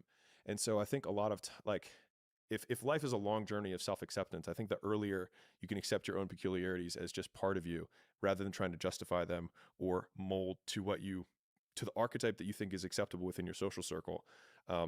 At least for me, like there's this period of discomfort when you change anything because everyone around you wants you to fit within the label that they are comfortable with. But they also have the anchor of what you were before. Yeah, exactly. And so they try and like they people don't like that, and so they're like, no, I like you in this box. So just say I know you're having a little thing right now. Don't worry, just and they just want to shove you back into it. And there's a lot of uncomfortable conversations that you have to have where it becomes really socially awkward. And so like I said one the other day about like going home for the holidays, and the reason I don't like doing it is because often I have to confront a lot of people that I haven't seen in a long time, and they'll speak to me in a way that I don't like. And before that, I would roll it off like whatever, no big deal. But I don't accept that. Didn't you torpedo a family holiday a couple of years ago? Many. Yeah, Many. I think, but that's when your friends start to say you've changed, it's because they don't know how to say you've grown. And because they see so few people who have, so it makes sense that they don't have that. So I see that as a lack of skill, not malice. Like it's not that they're bad people, they just don't even know it because so few people do change. Yeah. So few people do grow. Have you seen this image? It's a person whose heart and head are flowers. It's kind of a 2D drawing. Okay. It's a bit of a sketch. Okay. And they say this person with the kind of smaller flower head and heart says you've changed, and the person on the other side with this huge blooming thing says I should hope so. Yeah. I haven't seen it, but I see it in my head. Yeah. It's brilliant. One of my friends, George Mack, told me this 5 years ago, I think. I'm astounded by how many people want to be spectacular in life, but also want to be normal. By being normal, you are, by definition, aiming for average. Normal people get normal results. Exceptional people get exceptional results. You literally can't do what everyone else does and expect to not get what everyone else has got. By doing what everyone else does, you guarantee average results. Okay, so this comes down to everything that like business. I mean, obviously, I come from the business and investing world. Like, if everyone is jumping onto crypto, like by the time you have all the information to make a perfect decision, it's too late. And by the time you have consensus where everyone's like, that's a good investment, it probably isn't because it's already been mispriced, because it's already inflated and it's above what its intrinsic value is. And so like good investors fundamentally can think for themselves. And it's such an easy thing to say and such a hard thing to do. And so it's being able to say, if I shut myself in a room and I had to come up with a value for something and just use my own mind to come up with what I think this is worth, it's that answer that you get in a room, in isolation, with no internet connection, that you believe in that number more than every single other person's. And most people can't do that. But like that ability. And then what happens though is if you really have to believe in that rather than everyone else's, you double check your fucking math. Because if it is different than everyone else's, you have the that is what opportunity looks like. Right. And it's like, and you have the potential to make a shitload of money or lose a ton of money because you didn't check your math. And so the more I've been reinforced for thinking independently, and in the beginning it's on small things, and then you just continue to reinforce that cycle of, I came to this conclusion on my own. It seems different than everyone else's, but I think my thing makes sense. So I'm going to do that. How would you advise someone to overcome that regression to the mean, that pull to not make waves, to not be heterodox or non-typical when it comes to their decision making? Because it's hard. You're talking about this internal conflict versus external conflict. Yeah. How do you make the internal conflict more important than the external conflict? For me, I was more miserable trying to make everyone else happy than I am now with everyone else unhappy with me. And so I think like from the social group that I had before I quit my job, if we're going all the way like ground zero to today, I talked to no one from that time in my life compared to today. And I was absolutely miserable and unhappy and unfulfilled. And I would say that the majority of those people probably don't like me today because I changed. I didn't do what I was supposed to do. He thinks he's so fancy now, et cetera, et cetera. And I think I'm just okay with that. And so I think coming to terms with the idea that I could be absolutely rejected by everyone I know, but like me, I was more okay with that because the alternative was I didn't want to live anymore. And so obviously there's degrees and there's continuums and there's stages of where people are at with that. But as that being the taken to its logical extreme, would I rather live for them than live for me? I would rather be hated by everyone and like myself. There's a degree of honesty is the right word, but it's also too simple. Like being completely 100% truthful with yourself. If that's the way, this is why, have I told you about the motocross, the rallycross thing that me and my housemate love? Mm-mm. Okay, so you know, like Colin McRae, these guys that drive four-wheel. There's the dude in the co-pilot seat, and it's 5 left bend, like all that shit. These guys that go and watch this are in the middle of some fucking wood in Ayrshire, right, in Scotland, and it's pissing wet, and it's November, and they've got a poncho on, and they get to drive for however long to get to this place. You can even see, thinking about it, the hairs on my arms are standing up. This is how fucking dope it is.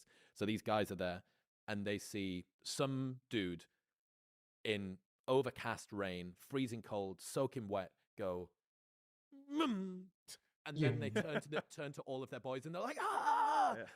Watching someone who loves anything with that much purity fires me up. Yeah. It fires me up. Like, we love watching. We don't watch it for what the cars Yeah, do. no problem. We watch it for what it does to I was the like, wait a spectators. minute, I know And who that he degree is. of, like, I just know this guy. unencumbered passion. Yeah. Not being apologetic. Like, they're probably wearing comfy shit. They're not wearing cowboy boots. Yeah, right. You know what I mean? No one. They look like a large condom in this poncho. Do they care? Right. They don't care.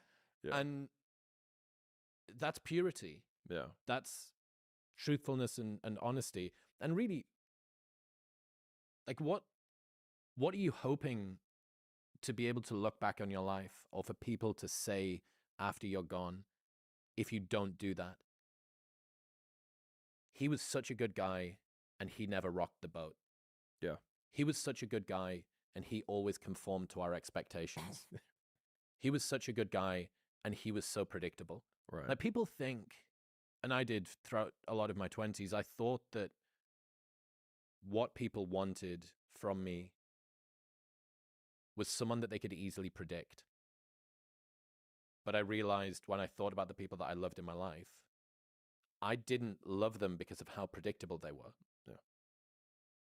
I loved them because of how unapologetically themselves they were. Mm-hmm. I have a friend who nearly ended a relationship that he's still with, the love of his life, who's probably going to end up marrying, because he refused to not sleep on the floor for 6 months as part of Alex Becker's doing it at the moment. Yeah. Like, he's like, sleeping on the floor seems to be like a pretty dialed idea. And she's like, I'm not sleeping on the floor. Well, I am. So they didn't sleep together for like, for like a long time. Yeah.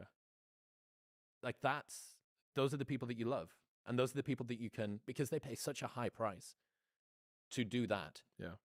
You can be very reliable at presuming that they mean what they're saying.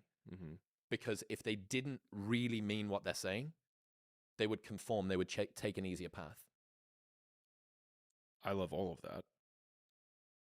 I was trying to kind of consolidate it for myself and the listeners. For me, it comes down to truly valuing your opinion of yourself more than other people's opinion of you. And it's an easy thing to say, and it's incredibly hard to do, because that means that if you disagree with everyone else in the room, there's this meme that I love. I don't know if you've seen it. There's this little cartoon of this one little guy, and then there's like an ocean of people that way, and it just says, yes, you're all wrong. And I feel like that meme, my Trevor Cashy, my brother and editor in the books, in the battle against nihilism and towards truth, we send that meme back and forth to one another when we're like, yes, everyone is wrong about this word. Like, we are right. And I think it's just being willing to but the only way you can believe in a thing or an idea or even yourself is because you have the evidence behind you that supports that your belief isn't full of shit. So that when you're in that room and you come up with that one number and you say, I think everyone's wrong, I think this is actually what it's worth, you're not just making it up to say you believe something different. You actually have proof and evidence that you're not full of shit. And I think that's the work. Is like, I looked into a lot of the stuff on the floor sleeping. I think it checks out. I'm going to do it. Like, I think everyone else is wrong. I think everyone else is wrong. And everyone's like, you're an idiot. And you're like, I think you're wrong. And that's okay. You know what I mean? And it's just, most people can't do that. Just the idea of being weird is too much. Like, just like, did you ever this is quite old now, it's at least a decade old. I think it's called 50 Days of Rejection or 100 Days of Rejection. I love it already. So it's a series of experiments that you do every day for 100 days. Yeah. And there's a different one each day. And one of them is ask for a free coffee when you go to Starbucks. Oh, I love it. Just say, hey, can I have this for free? Yeah. And I don't know whether it escalates over time, but there's like weird stuff, things that you do to people in public, things that blah, blah, blah. And it's trying to overcome that.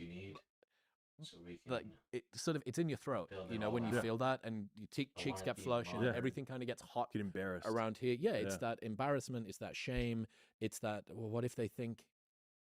Yeah. What? Yeah.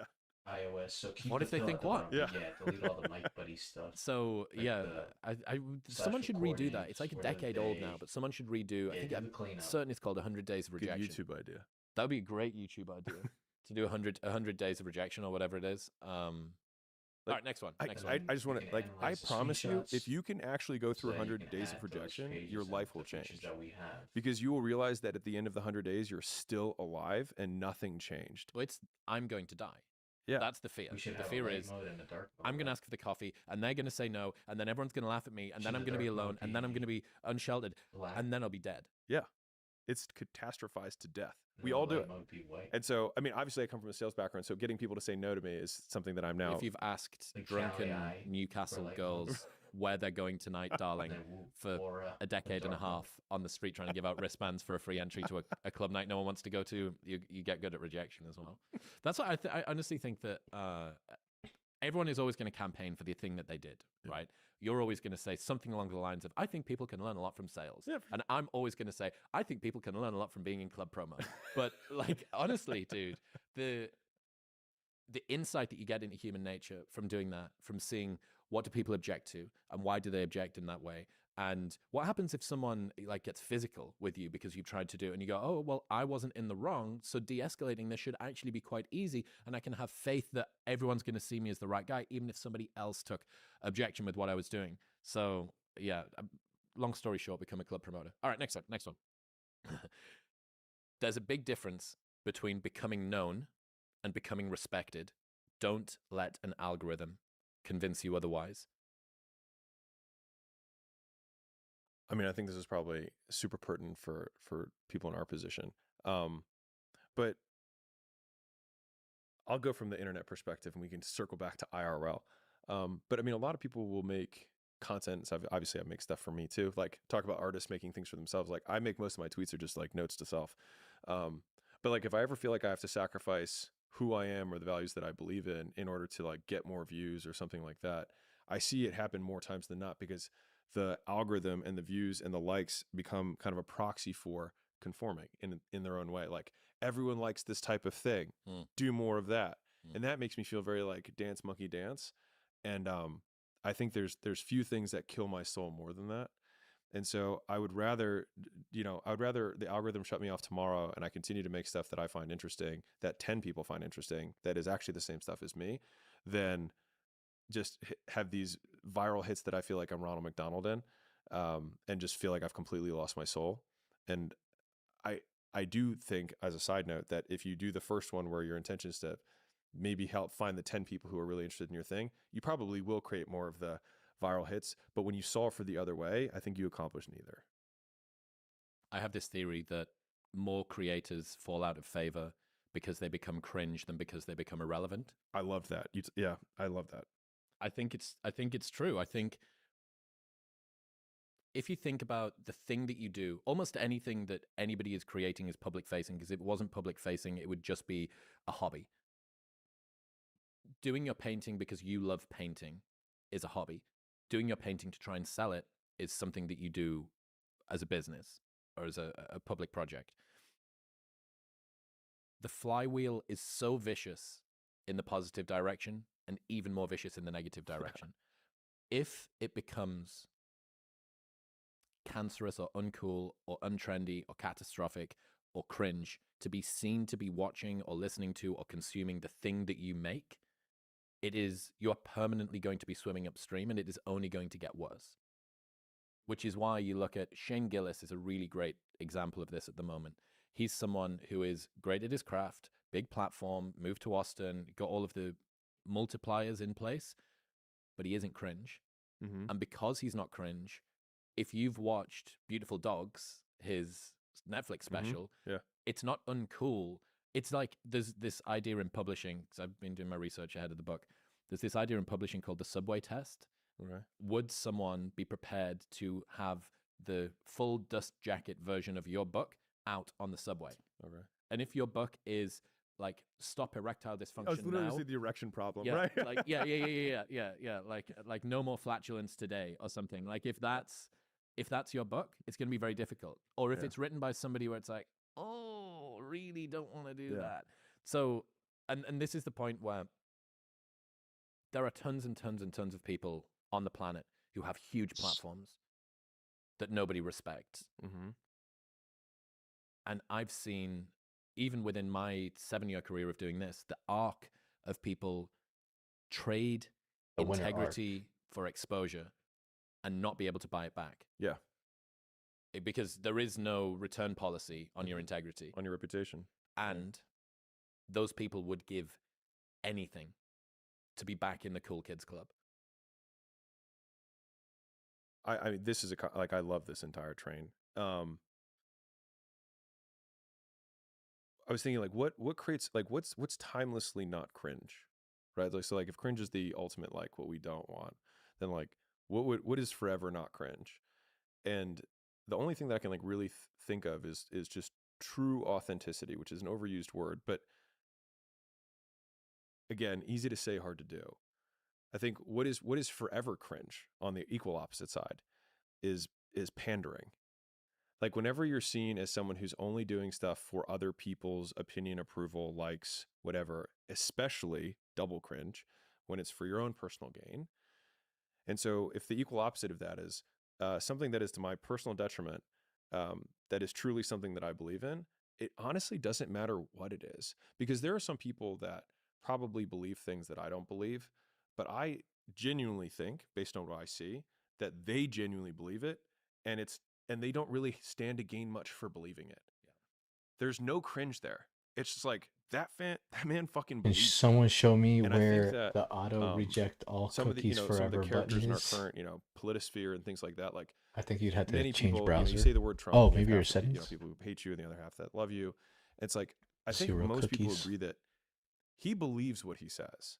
Now, whether you believe the content of what he's saying is a different story, but like I don't think many people have called him as somebody who's like, I think he doesn't really think that about himself. Like, no, I think he really does. And even I'm just gonna push the edges because that's where you have to like explore the fringe. Look at someone like Kanye, who's been borderline canceled for, I mean, multiple times, right? But like, why is Kanye quote uncancelable? Because he hasn't been, right? Not really. Like if he came out tomorrow with a hit album, I'll bet you it would fucking sell. Because I think that, at least for me, from what I see, I think he does what he believes. And people might be like, he's mentally unstable. There's all these other things, but like, no one thinks he's being fake. And I think that like, if that becomes the North Star of like, I just never want to become cringe, then it's just never be fake. In other news, this episode is brought to you by, related to this, people are attracted to authenticity, but it's hard to define for me. Here's my best attempt. True alignment of what you think, what you say, and what you do. The hardest part is realizing that our thoughts are fucked and that we have to fix them instead of faking the next two. Wholeheartedly agree. You said it. Man, Yeah, Websites have to ask if they want to track cookies, so I think Chrome will always prompt permission. Many people would rather be hated than unknown. In ancient Greece, Sir, yes, sir. Herostratus burned down the temple of Artemis purely so that he would be remembered. Nowadays, we have nuisance influencers who stream themselves committing crimes and harassing people purely for clout. Herostratic fame. Yeah, that's like you gain the world, but you lose your soul. Kind of. I mean, I'm also the last person to judge. And so, like, if that's what you want, then by all means do it. I don't think it's what people want. I think that they think it's what they want. I've been playing with this idea, or this name, one of the concepts that the book will be focused on, intentionalism. Mm-hmm. And Essentialism by Greg McEwen is one of my favorite ever books, and I figured it would be a nice, like, hat nod. Doing what you mean to do and wanting what you want to want is so fucking hard to do and so rare because we're built to conform. Kaboom. I think one of my life goals, and I can summarize it in a question, but is to be fearless. And it's, I mean, equal opposite courage is another word. But I love this question, which is, what would you do if you weren't afraid? And I love thinking about that when I'm thinking about big life decisions. Like, what would I do if I weren't afraid? And it's usually like the big one, the bigger thing that I really want to do, but I'm afraid to do it. It's like, that's what I should do. And to your point about, you had the 5 things that you told your team. The one that we have is, originally it was something that we called 1 of 1, which is make only things that we can make. Like, you'll never see a Coca-Cola business breakdown from Alex Ramosi because anyone can do a Coca-Cola business breakdown. That's not 1 of 1 content. But if I say, so I've been seeing some videos on Instagram, implementing these 4 things, like the background is right, and so it's 1 of 1. The main video. So, it's like Minecraft parkour. I'll have those videos big, massive thing, and it soon. Stopped being about like what can only do things that only we can do. It was about doing things that we didn't even know we could do yet, which became 1 of 0. And that's why that became the brand that I'm going to continue to wear for the next few years, and build that association. But and then it's like, it's basically like Stewie and personal life goal, Peter having like, a conversation about and what would I do, whatever random stuff. If I knew I couldn't fail. Whenever Stewie's speaking, the character slides in from the side, for fewer epic stories at the end of and it's a 9:16 format. And then whenever Peter responds, it slides in from the left in towards the right side. Towards action rather than inaction, and like it slides in from the left, and then it's still on the left side, but like, you know what I mean? And I think that they slide in, and then there's the for anyone text, who's like on the teetering edge of like, what should I do that the thing?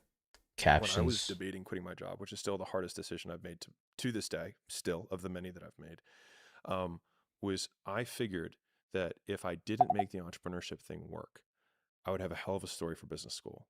And that was actually like the reasoned argument that I gave myself for being willing to quit, was that I think that with my experience, I'll still be able to get a job, and I'll have a really cool story of entrepreneurship that I would could you use be to able apply to get into do business something school like and then that? actually get a job later. If you And so were to keep most times we create the catastrophize script, any failure to death, right? Which is like, I'm gonna fail, and then I'm gonna be homeless, no one's gonna talk to me, I'm the gonna die, captions, right? But like, if you instead of me having to use CapCut, steps, and then I like, can get you the okay, I PNGs lose of everything. the. What do? I would probably have a couch or floor that someone would lend me, because at least socially, I haven't fucked everyone I know. Of like Stewie and I have that. Peter. Like, okay, so I would have some capacity to do that. Okay, is there anything that I could do in the meantime in order to make? Would this be a Well, copyright sure, I issue? could drive Uber and strip, and I've already, I've told this story before, but for me, that was genuinely my plan B, because I knew that I could probably make 70, 80 grand a year driving Uber. I could probably make 150 stripping, maybe 200. Strip at the gay bars, the guys pay better. And then, boom, I've got 280,000 a year. I could live on the floor, and then I could restart again. And so that's because I don't have a lot of shame with that kind of stuff. That's not like, that doesn't matter to me. But I think playing out the fear, Layla says this, and I love it, but that fear is a mile wide and an inch deep. And so it looks like this ocean that you're going to step into and drown. But as soon as you step The into worst it, you mood realize it is was when a website tries to not that disable some deep at all, sites' and you features can and keep they walking take through it. ad blocker. And Oh, I I love haven't that done visual that because a lot of yet. times when it's like we have this anxiety around this big decision we have to make, if you actually take the step and realize that it's not death, you're not going to drown immediately. There's plenty of other You like steps you that can one? take from there, even if you get a little wet. Did I tell you my story about a friend who went through a cancellation and was worried he was a coward? Oh, like I like that one. like a public cancellation That's mine. thing. Okay. Or this one. So I went for dinner quite a while ago now with this guy that I was pretty Forget interested about in, it. and Forget he knew what I about did, it. and we went sort of bumped Stole into that each other. shit. What are you doing? Let's go for dinner. And I Stupid. knew about the situation that he'd been Being through, bada but boom, he Mr. didn't know that I Worldwide, knew. when I step up So I in was the like, room, darling, tell and me. today I want to There's ask no you, pressure, and he damn was girl, able to be is you from the unencumbered. ghetto? Because I'm trying to And get a basically piece went of through that like a culo. tough cancellation where kind of the Dale, whole world esa came down to jevita bear on dadita tiene He was tremendo. telling me this story. I was in a very interesting time. I was like being very reflective. And he said, my whole life I'd been worried that I was a coward. I was terrified that I was a coward. But I'd never been through a situation where I'd had to bring absolutely everything to bear on my life. And I'm a hard man, and I like to... Hospital bills. The dream is not to have a Lambo. The dream is to have a mother who isn't worried about hospital bills. The dream is to be able to travel around the world because there's a place you want to see before you die. The dream is to not have that depression on a Sunday night because you have work on a Monday morning. The dream is to have a car that works, and if it breaks down, you can afford to pay it. That is the dream. And to achieve this dream, you do not have to go and die in a ditch in Ukraine. You do not have to climb Mount Everest. You have to open up a laptop and type, and you still fail. And then you want to sit there and ask me, oh, how come I don't have the motivation? You don't have the motivation to type on a keyboard to achieve your dreams, and you think I can fix a fucking loser like you? The dream is not to have a Lambo. The dream is to have a mother who isn't worried.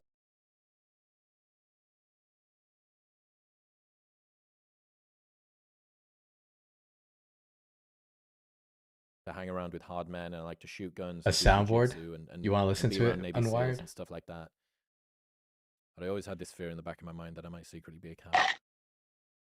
And then he said the cancellation thing happened, and it wasn't a very difficult 1-rep max. It wasn't a really hard CrossFit workout. It was something outside of his control. And he used this term that I love, and he said, I could always hear my better self clearing his throat in the room next door. And I always wondered what would happen if I had to really, really wrangle everything, if the whole world came crashing down on me. And I wanted to work out whether or not I was a coward. He said, thankfully, he kicked the door in and came through. But I just love that I could always hear my better self clearing his throat in the room next door. But he'd never been fully tested. Done lots of hard things, a lot of acclaim, very successful, blah, blah, blah. But we all know, that's your thing, right? Like, but I'll know about whether or not you've left something on the table. And yeah, there was always just 5% still in the tank when he was doing things, about how he felt, about how invested he was. He always had to get out of jail free card. No, I got it, thanks. And yeah, I love that. I could always hear my better self clearing his throat in the room next door. Two things on that. So I think if we're consolidating some of the points we were making earlier, the "but I'll know" refrain, I think that a lot of the personal excellence comes down to making the "but I'll know" more important than the "but what will everyone else think?" Because I think the true test of whether you're a quote perfectionist or not is if everyone else in the room says it's exceptional, and then you say, "But I'll know it's not because I don't think it's exceptional yet." If you still break what everyone else believes is beautiful so that you can make the thing that you make it the way you want it to make, or make it the way you want it to be, I think that is probably like the truest test of whether or not you really do value your own opinion over those of other people's. And if you really want to be true to quote the art, whatever your art is, art, I'm using it as a generic term.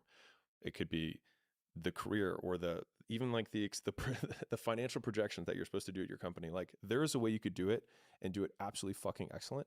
And there's a way you could do it that you could phone it in and probably not get in trouble. But the things that you'd know, and then you'd be the type of person who always phones it in. And that to me is disgusting. Ooh. And that would make me disgusted with me. And that is the thing that would make me want to peel my skin off, because I would hate me. And I think that's why so many people do hate them, because they do settle and they do make these things and they do know and still ignore it. And so they ignore the man in the other room who's clearing his throat, and they shut the door and they lock it and they never let that guy in. And so they look like everyone else, they act like everyone else, and they get what everyone else gets. America was built on the backs of men who smoked cigarettes, drove without seatbelts, and had bacon for breakfast. If you miss your biohacking routine this morning, you're going to be okay. There's a time for leverage, but there's also a time for violence, which is just brute force. People get really obsessed with optimal, which is getting the most bang for your buck. But there's also maximizing, which is just getting the most bucks. You lose more life trying to optimize everything than just living it. The stress of trying to be perfect is killing you more quickly than your imperfections. Mm.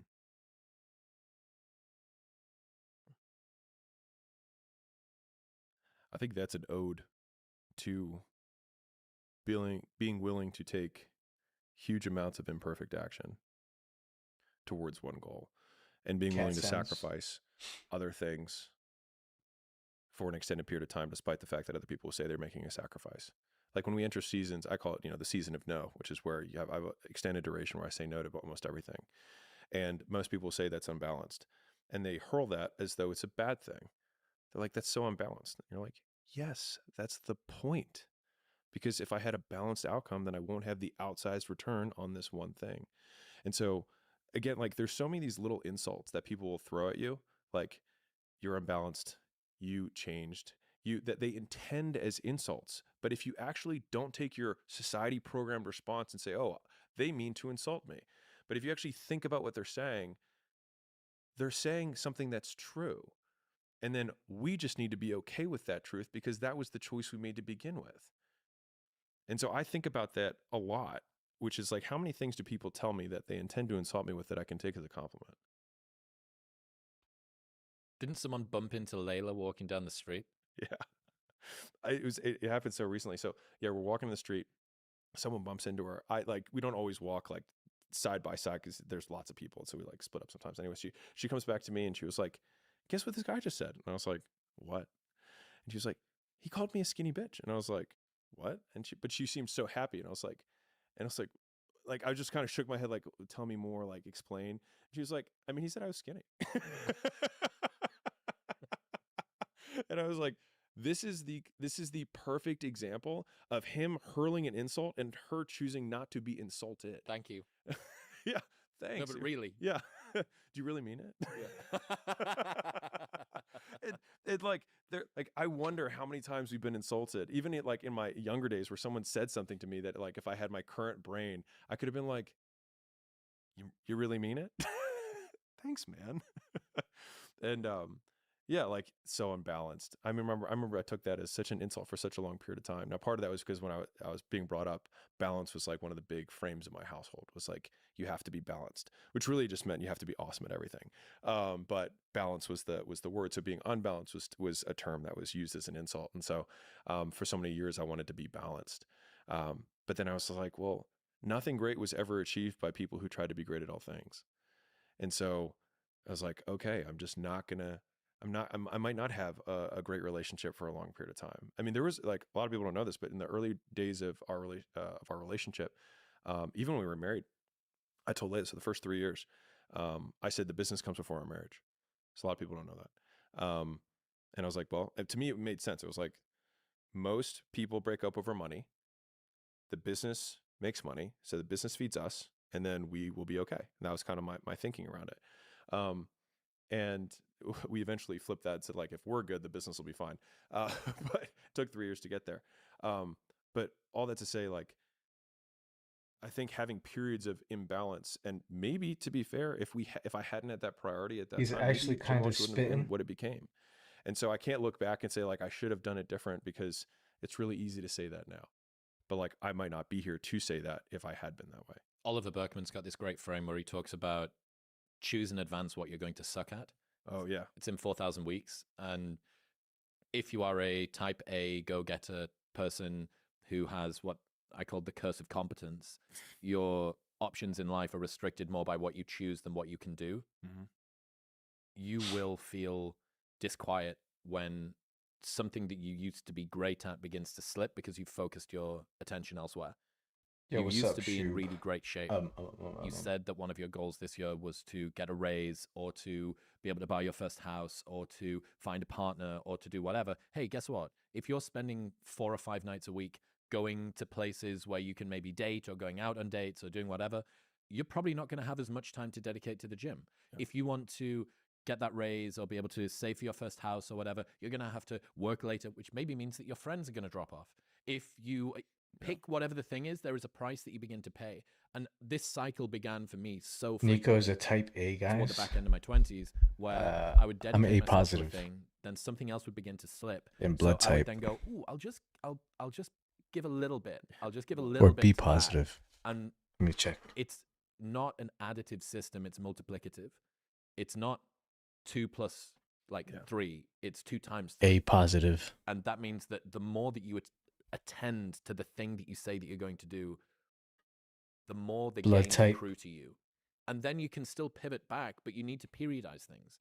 And this is a frame that I wish, even now, it's still something that I struggle with, realizing that now isn't forever. The thing that you're doing right now doesn't need to be forever. Yeah. If you are coming out the back of the searching for the O partner positive. thing and you're like, hey, guess what? I gained 15 pounds. Yeah. So, all right, well, dedicate yourself for the next 6 months to going to the gym. But this isn't the rest of your life. Right. And once that thing's done, oh, well, guess what? I'm back to Very 12% body fat. I feel What great blood about type are myself. you, Flames? What's next? It's not forever. Yeah. It's just for now. Yes.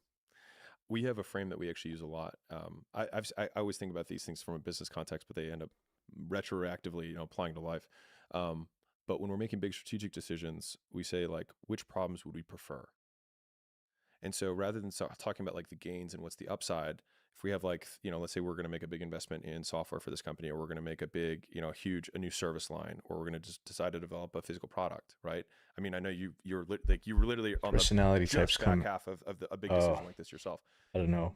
It's okay, let's imagine what the problems are going to be if we decide to do this new service category. Well, some people are going to complain that they're not getting results from this thing. We're going to have a ton we might have some negative reviews in the short term that we're going to have to deal with. Let's look at what happens when one of our favorite customers tell us to fuck off.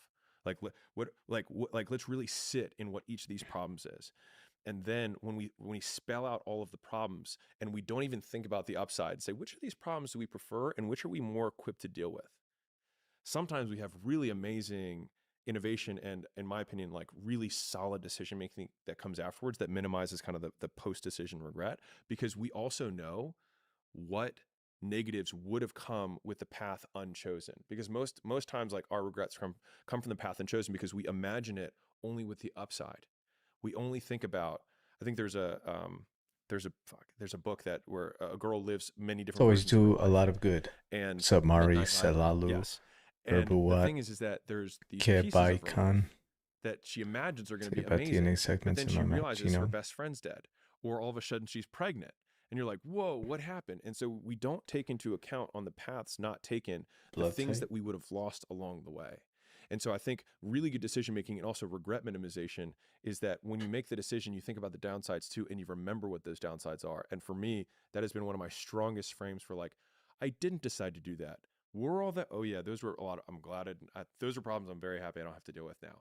In other news, this episode is brought to you by Nomatic. You might have seen that I recently thinking about the perils of over-optimization is something I brought up with Huberman last year.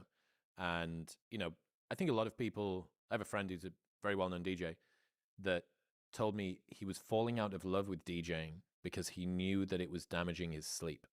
And because he knew how important sleep was to performance, that he'd kind of got him, the bar stool had been turned upside down a little bit, and the thing that he was trying to do was being sacrificed for the thing which is supposed to facilitate it. Mm-hmm. And that's where the You lose more life trying to optimize everything than just living it. The stress of trying to be perfect is killing you more quickly than your imperfections. All right. So I'm glad we came back to optimization because there's obviously on the extreme, there's guys like Brian Johnson with Blueprint who are trying to like live to 200 or live forever. And I respect that. I respect dedication to anything always.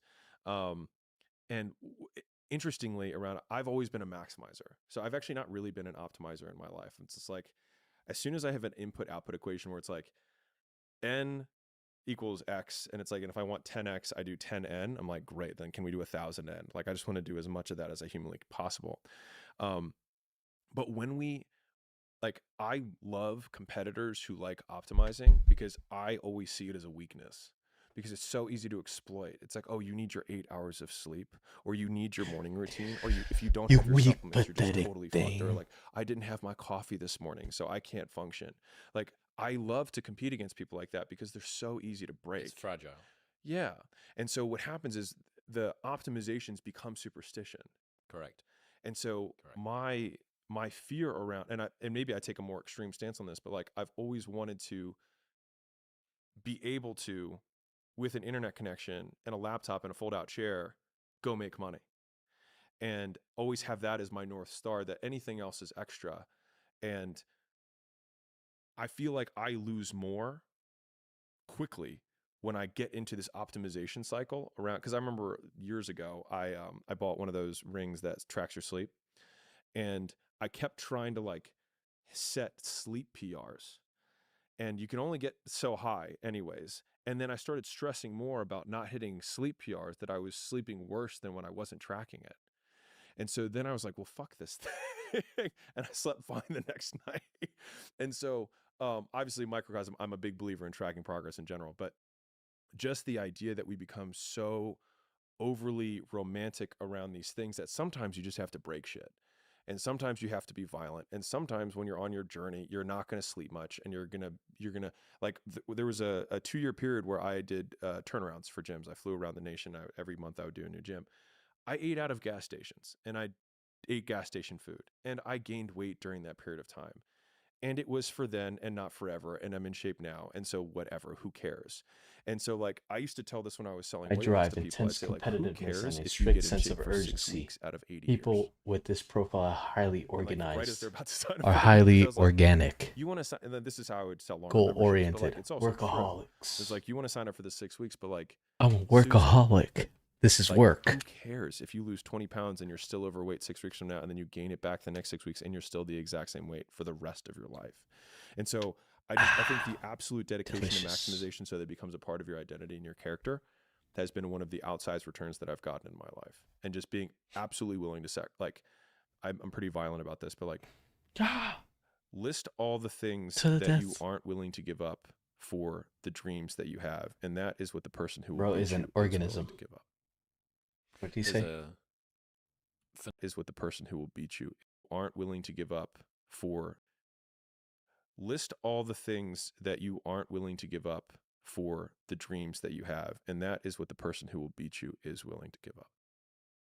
There's a phenomenal blog post My back. that talks about Spinal. why guys aren't getting girlfriends, and this is pre-modern mating crisis. So it's not to do with like imbalances on Tinder and tall girl problem and all that stuff. It's a guy who thinks that the bare minimum is acceptable. So he talks about how I'm always on time, and you know, I hold the door open and I say please and thank you, and I'm nice to my mum. And the dude, I'll never forget it. There's this line in the blog post where the guy who's like, organism having is this made of pretend organs, dialogue with this made imaginary tissue, person tissue goes, made of cells. So fucking what? There's a guy who does all of those things and he plays the guitar. Well, it's like the song. And his lyric, name is Baby, John you the whole Cena. package and you pay your taxes. Yeah, I mean, I think also to the same degree. I mean, like I'm no mating whatever expert. Like no idea. I got married early, did all the things that whatever you're not supposed to do. But yeah, and yet, if you are true to you, like what's the most uncringe thing, right? Is you being you. I'm pretty sure that I turned away plenty of girls who were like, this guy is successful. He's in shape, you know, decent looking, strikingly handsome. But they'd meet me and they'd be like, what a fucking weirdo. But the thing is like they like, and I remember I had, You guys want to see this there one? were so many girls that I was like, you're pretty. And I just don't care at all.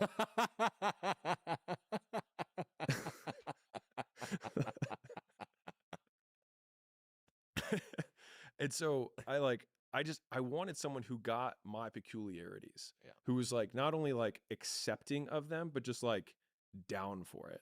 And so I walked through most of my and to be fair, as a side note, for anybody who like wants to quote be exceptional, you're going to be different, and people are going to think. Building my app. I'm about to launch it right now. Hold on. You fool. Did you even set up a privacy policy? A what? Nobody reads those things. The App Store and Google Play literally require one, and the FTC can fine you for not having one. Okay, fine. What else? Terms of use. Without it, you have zero legal protection, no liability limits, nothing. Anyone can sue you for anything.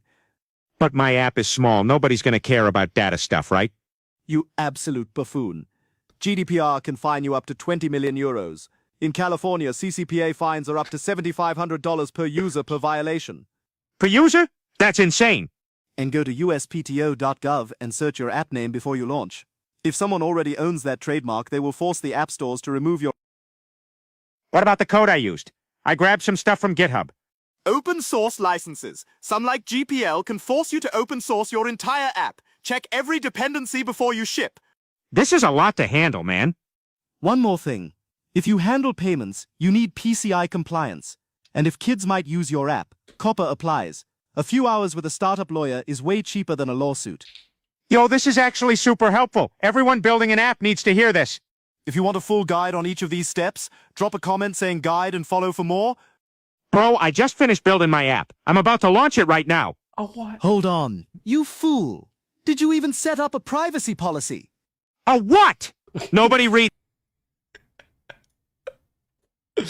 Bro, he says so loud.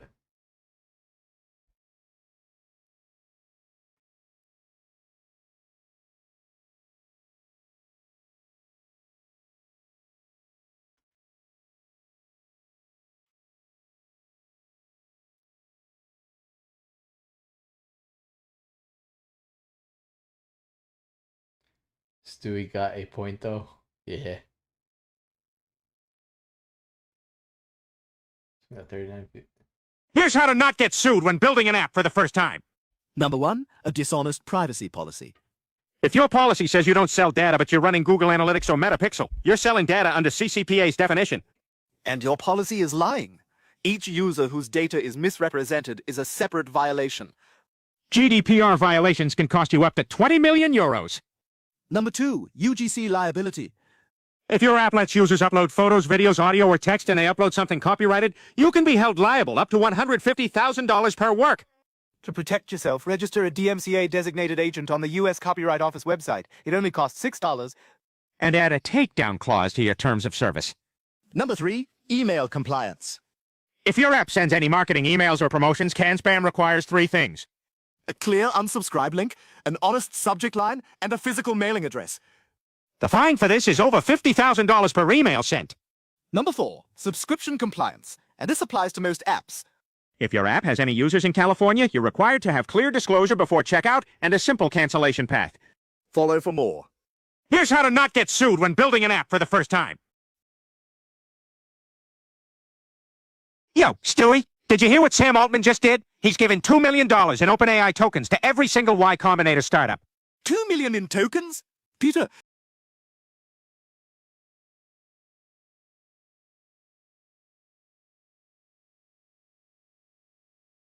The guy is awesome. I'm trying to vibe code my own SaaS as well. Just busy with the business. I need to step back. Damn.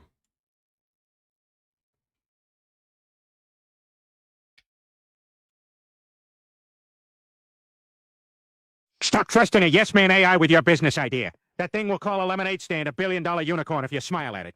Indeed. Most chatbots are desperate for your approval. Praise your idea. It applauds. Ask for criticism? Suddenly, it's a savage. No backbone whatsoever. Yeah, and if you're building a startup, that's dangerous. I don't need a hype man. I need someone to tell me my boat has a hole in it. That's why Andrej Karpathy built something called LLM Council. Instead of relying on one agreeable chatbot, you make multiple AI models answer the same question. So like 5 nerd robots arguing in my laptop? Precisely. Each model gives its own answer first. Then comes the clever part. Anonymous peer review. The models critique and rank each other's answers without knowing who wrote what. Wait, so even the AIs are getting roasted anonymously? That's beautiful. Exactly.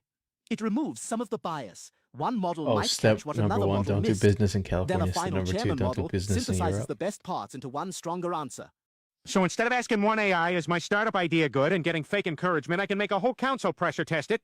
Yes. Run your startup idea, roadmap, landing page, pricing, or marketing plan through it. You'll find weak spots before the market punches you in the face. Comment council, and we'll send you the link. And follow for more tips. Stop building with a yes man AI. Stop trusting a yes man AI with your business idea. That thing will call a lemonade stand a billion-dollar unicorn if you're smart. Hey, you adding crazy privacy stuff today, tomorrow?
Flames, I think I got the secret formula for this shit, fam.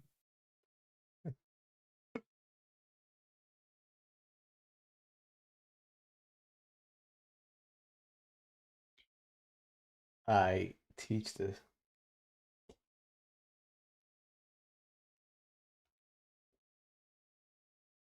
We have most fun all day.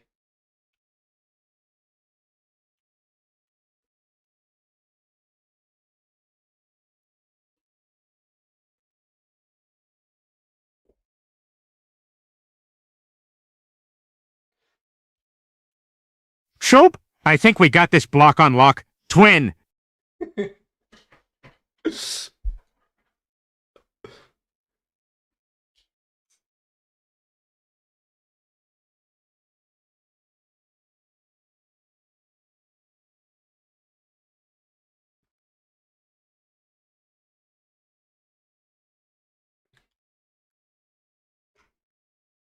Hey, yo, secret sauce.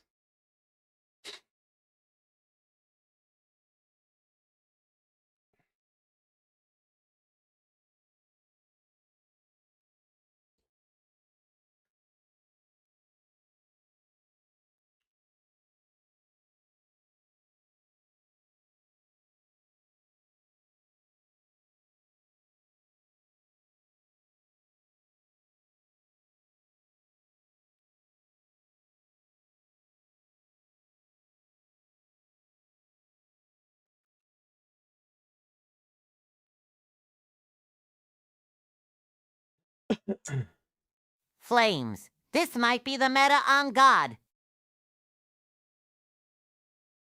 Why I said it, big brain free teacher?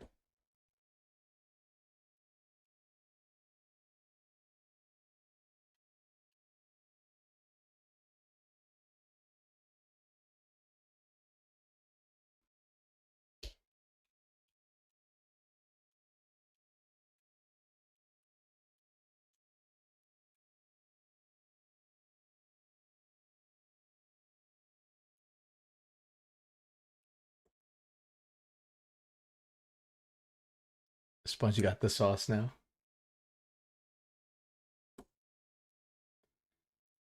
Put it on my Krabby Patty. Think you're weird, and like you might not get second dates, but real, you're not going to want the second date too because they're not like you.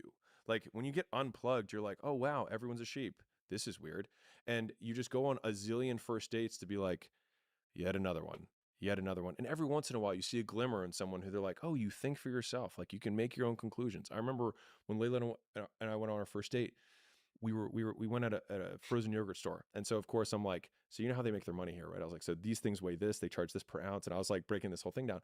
And she was like, oh yeah, and they do this and this. And I was like, wait, you see this too? Like it wasn't like just like Alex just talking like about the business. child out of the fucking Sixth Sense or whatever it is. I was so excited because normally I would just have to like I would talk about the stuff that at least I like to talk about because then we'd pass the time. Not good dating strategy. I'm just Maybe here to entertain myself.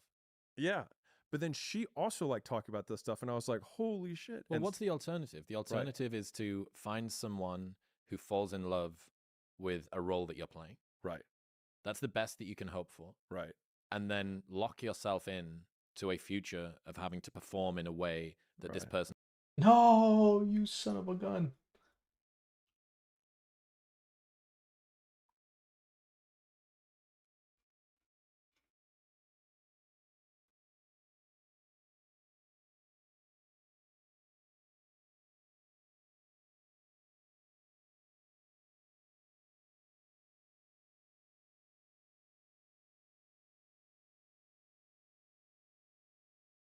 That this person has become accustomed to.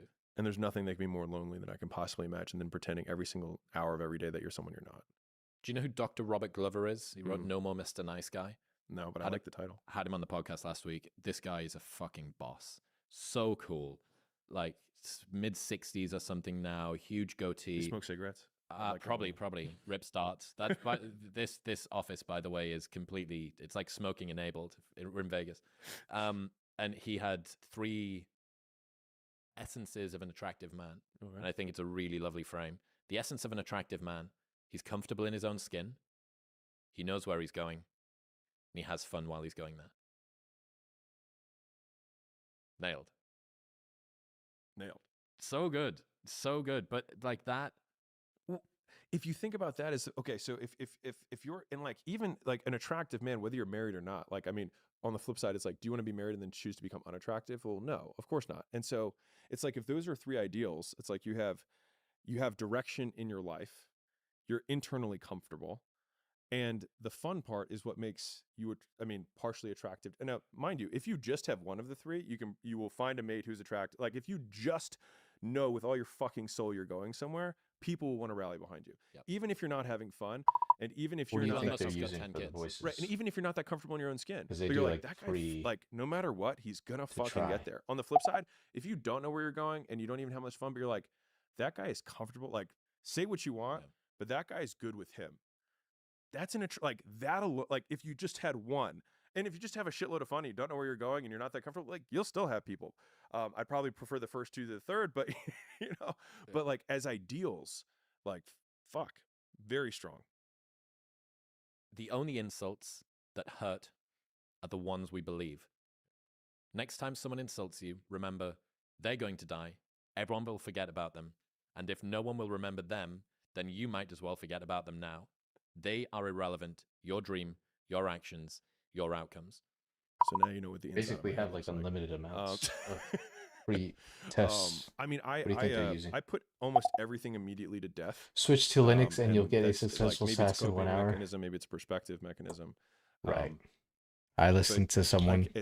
The last time I did that, strongly I considering having installed Linux over my Windows tweet drive. profile of my own that I almost also threw run, my that computer no one outside would my know window. that I run. That is just like all my very, very controversial beliefs. But I'll throw a taster out now. Murder is just picking when someone dies. So it's like if you hate someone, it's like you can just look at them and be like, "Oh, you're gonna die eventually." But like, and so like the idea is like in your mind, you could murder every enemy you have. You just don't get to pick the time. But I just find that such a like murder only changes when, not that someone's going to die. And so if you think about like retribution on someone's like, this person said this thing to me, I want to kill him. It's like, oh no, you don't even have to. They'll die. They're going to die already. Like, you don't even have to, like, don't worry about it. They're going to die. And so it sounds so silly, but just connecting those two dots, I was like, wow, that's incredibly peace-giving. So like, why have a vendetta when life will take care of them for me? And so I just like, you know, as a totally different frame, I was talking to somebody who has cancer in my life, and they were like really concerned. They were like, this has a 95% mortality rate over the next 5 years. And you know, me being me, I was like, well, you know, 70-year-olds probably have a 60% mortality rate over the next 5 years anyways. I was like, and life has a 100% mortality rate. So, you know, worse, yes, but like how much worse? And so like, they didn't think it was funny, but, but just as a, it was intended to be comforting. It didn't succeed. But all that to say, these things that people cast on us, it just whispers in the wind, right? Like if we think that our whole meaning is so infinitesimal, the idea that someone else can influence our trajectory when they themselves will disappear and become irrelevant seems so silly to me. And they don't have our best interest at heart. No. They have the opposite of our best interest. Yeah, they're literally trying to destroy you. What about the only insults that hurt are the ones we believe? What about that? Oh yeah. Well, because I, like other people, get offended with things. And then I've also had times where someone says something with the intention to insult and it doesn't. And I was like, how can I get that to happen every time? And so it's the classic example of, you know, Chris, you have green hair. And then you would say, okay, whatever, sure. But you don't believe it, so it doesn't really matter.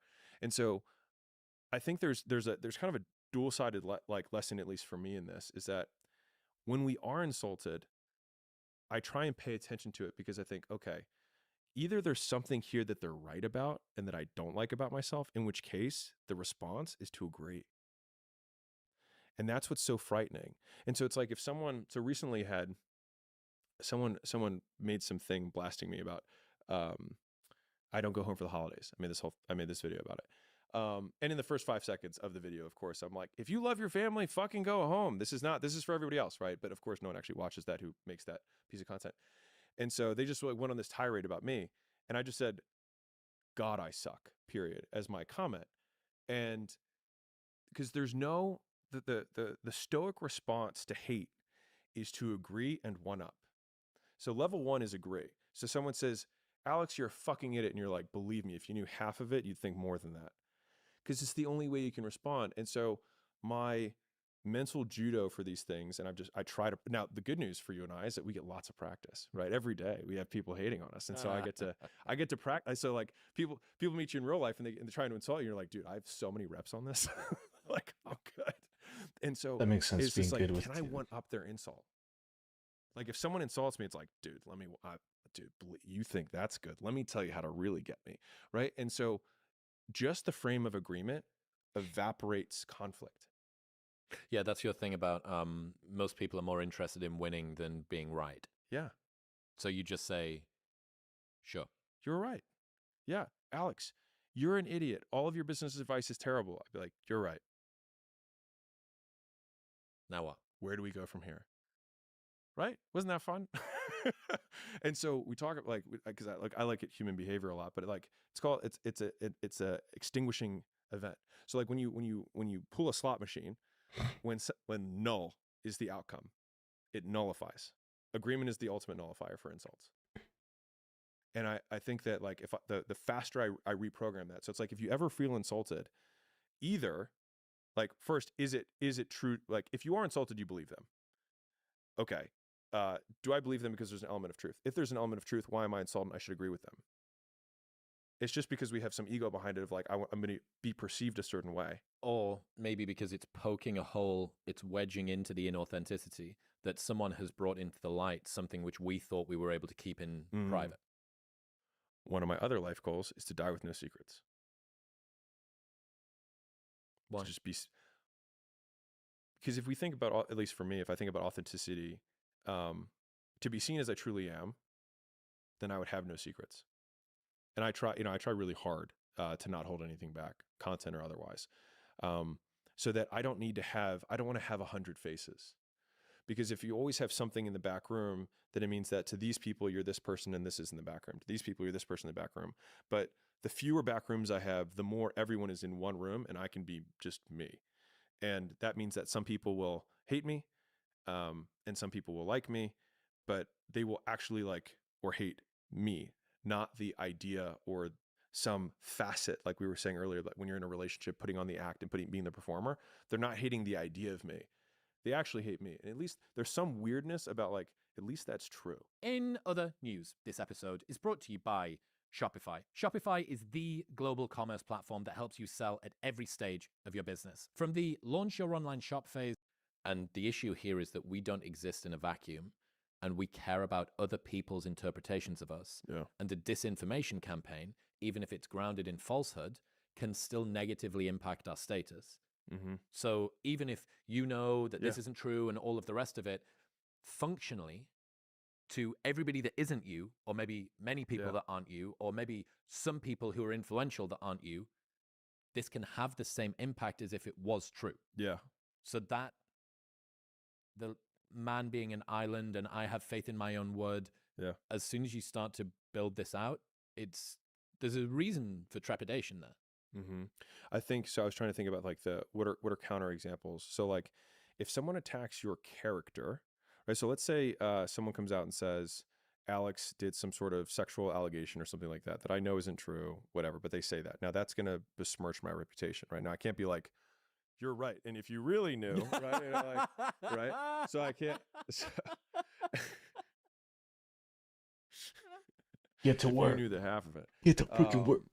So like those are the situations, right? So like if someone just says like you're full of shit or your business advice is bad or whatever, then that's one thing. But in those situations, the only counter that I have seen is to be louder. And so if someone increases the volume on something, I don't believe that you draw attention to that person. I've more or less not been in the I'm going to address someone directly, but I may counter what this person says without addressing them and be 10 times bigger and louder about it as a way to counteract that. And so like I had a bad reputation in college, which I've shared some of that in my story before. And the reputation was that I was a philanderer and was, all about girls and whatever.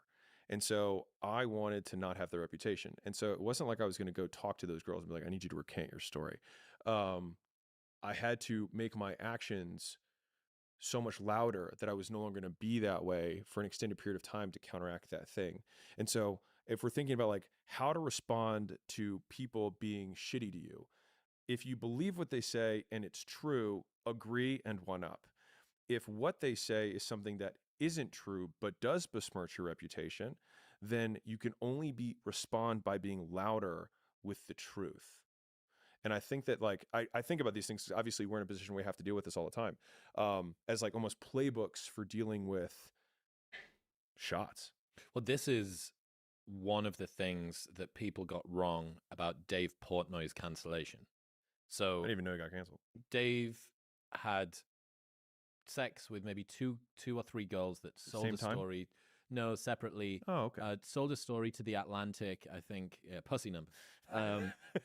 Sold a story to someone, and they were looking around, and I think they're still going. I'm pretty sure that only a couple of months ago they tried to notify some pizza event that he was doing. Yeah. Do you know that we're investigating him about that? And then he called them out. So what's happened is there's been a million Me Too allegation things that have come across. People saw the way that Dave Portnoy responded. He came out of the fences absolutely swinging, swinging so hard, said this is fucking bollocks, it's baseless. I think he maybe even somehow had video evidence or audio evidence of some kind, maybe internal CCTV cameras. Basically, all of this stuff is dog shit. Yeah.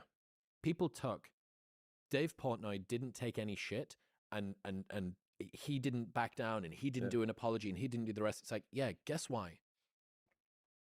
Because he didn't do it. Right. Because he wasn't in the wrong. Yeah. If you are the guy that did do the thing, you don't have that. That's a firm foundation. Right. What you're doing there is just creating this like cathedral of lies and dog shit on top of a sandcastle of lies and dog shit. Which will then get found out and you'll get slammed 10 times. Way harder. Yeah. Rightfully so, to be fair. But that's the thing. So learning, okay, why did he do this particular tactic? Well, he ran that play because the basis of where he was at allowed him to. Loud as shit about the truth. One thing that we talked about earlier with canceling, and I have so relatively contrarian views on canceling. I genuinely believe that you cannot be canceled. You can only be canceled in two ways. You can be canceled if you choose to stop making content, stop being public, or all means and methods and channels of communication that you do not control remove you from it. So like, for example, there's Tate, right? And he had his, like he's not allowed to be on the platforms, but they allow his content to be on the platform. So has he been canceled? No, I would argue no. And there's still other platforms. And he continues to make content. So to me, this is actually really, I don't know, heartwarming, security feeling. I get warm and fuzzies around that. Reassuring. Thank you. Because it means that cancellation is, you have to agree to be canceled. No matter how bad, like if you mess up, the platform one. If they had AI face recognizing him and eliminated him from the platform, he would be canceled. Like there's no method of communication outside of in person. He would have. Okay, bye for now. I have to sleep. But barring that, there ain't no time to sleep. If you continue to make content, no matter what you did, people will find out about you. More people will know it about you, and your message will get disseminated. And whether you choose to like recant something that you did, or like right or wrong, apologize, or do what Dave did and say like, this is complete bollocks, use my little UK term, and just be even louder, you choose to be canceled. And I like that because I like to have as many things under my control as I can. See you later, Shub. Yeah. I've been like thinking about the Streisand effect, because everyone's always said, cancellation makes people bigger. I think that is cope. I think it's massive cope. I don't think that cancellation makes people bigger. Alex Jones, for instance, when he got about as close to unpersoned, I think, as you can get. Very, very difficult. I wasn't seeing, for the last, 5 years, 8 years, whenever he got taken off Twitter, I wasn't seeing him on YouTube unless he was on somebody else's show. I wasn't seeing him on Instagram. I wasn't seeing him on Twitter. Steve will do it as a good example as well. Like he can't even be in the background of other people's YouTube videos, and he's got shares in Rumble, and he's doing all of this other stuff. But still, that's a pretty big unpersoning.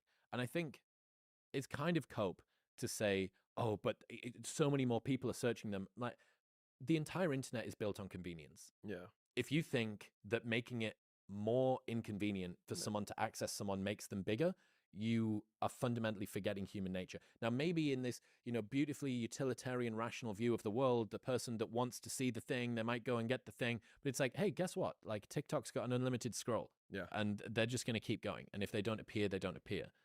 And to draw this into IRL for everyone who's like, okay, well, that might be convenient for Alex Jones and whatnot. Like he can or can't be canceled, whatever. I think that, at least for me, the through line on this is like, if you do some embarrassing thing, which happens, we're human.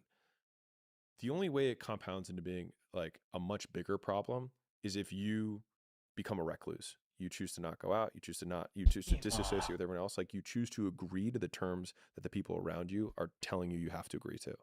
And that's where I think you can say no. Destiny's got this idea. He told me this story. I think it was like VidCon or VidSummit 2012. And Destiny's sprayed it around a bit in his career.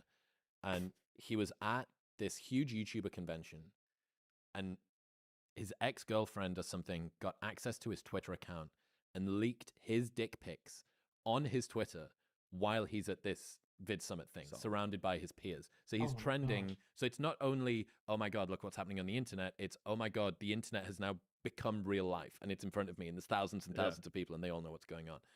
And Finding Nemo, just keep swimming, keep swimming, from Dory. His is just keep streaming. He says, everybody only remembers your last 4 streams. Yeah. So sure enough, he went on first stream, just the chat is lit up, taking the piss out of him, and here it is. Second one, still lots and lots and lots of jokes. Third one, like a few less, and then fourth one is pretty much gone. Yeah. So after 4 it's streams, not funny anymore. We've all heard it. Yeah. So True Geordie got he's like a British UK YouTuber, big guy. And a few years ago, his DMs got leaked from his verified Instagram account, saying some like pretty dirty sex stuff to a girl. And She was of age? She was of age. Yeah. Oh. There was no. Oh, it was fine. like it was kind Totally of. fine. I guess it was That's- intimate. It I'm was kidding. intimate and like Kidding. embarrassing or whatever for him. But he was silent, pretty much silent for 5 days, and then got probably the best roast comedian in the UK to come on and annihilate him. Yeah. For 20 minutes in a Yeah. video and put it out on his own YouTube channel. And it's that B Rabbit thing. Tell these people something that they don't already know about me. Yeah. Like, what joke are you going to make that Stephen tries? Like, literally the most vicious, funny, Yeah. sardonic UK roast person hasn't already said. And it showed that he could laugh at himself. Dude, this is the take what they say, one up them, right? And so like I'm gonna Take what they say, find a person Yeah. who is professional at one-upping them, and then Yeah. bring them in and then publish it to your 1 million person YouTube channel. Yes, like we actually teach this from a customer service. I know I'm going totally cross pollination here, but we call it there can only be one person. We in got the this one, guys. Let me And so finish it customer off. comes Basic in, beers and they're beers. shouting, and I learned this from my Nice. one of my earliest business mentors. I worked at a fur coat Yeah. dealer. So like brushing, furs, it's a glorious job. I was 18, it was the summer. And so this lady walks in and I was at the retail shop, which normally I was in the warehouse where the peasants were. Is that how And, they say it and so in this India? lady comes in and she's making a whole mess of noise. And the guy walks towards me, They 'cause say, the owner, "Helicopter, and I see him like roll his helicopter." eyes. And then as he turns the corner to go where she can see him, he like his face turns into a smile.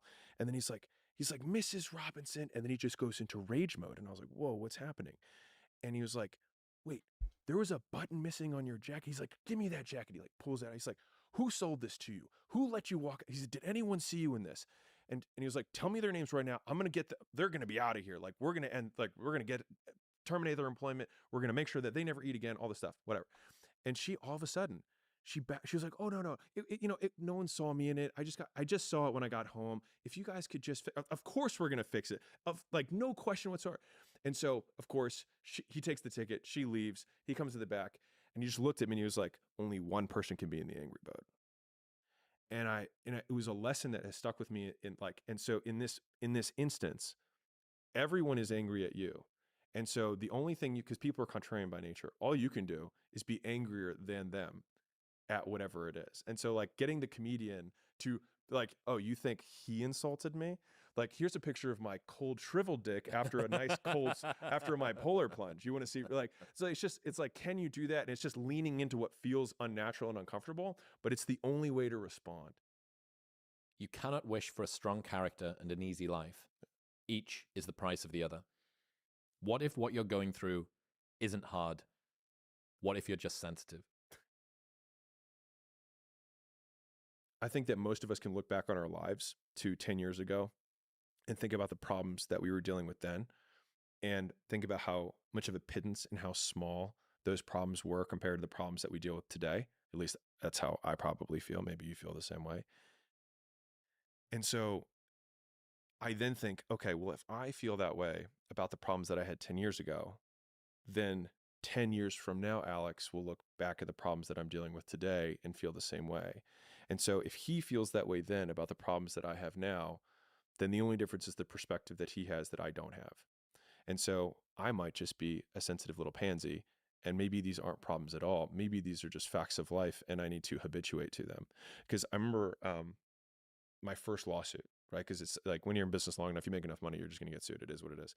And I was listening to Elon Musk talk about this, and at any given time, Tesla has hundreds of lawsuits. At any they have massive departments of legal just for all the different things that are going on. And it was thinking that a requisite for success is a problem. Like, you cannot become the wealthiest man in the world and not get sued. Like, getting sued is an indicator that you're actually is a requisite for being there. There's no person has been there without this. And so reframing what I used to consider a problem as a point of evidence that I am on the path that I originally chose. I remember the first time that I ever tried to incline chest press 20 kilos. And as I got it up, this is in the Center for Sporting Excellence in Newcastle Gym. And as I got it up there, I didn't have the tricep strength to be able to keep it. And I watched this thing slowly come down toward my face. And it just landed on my nose.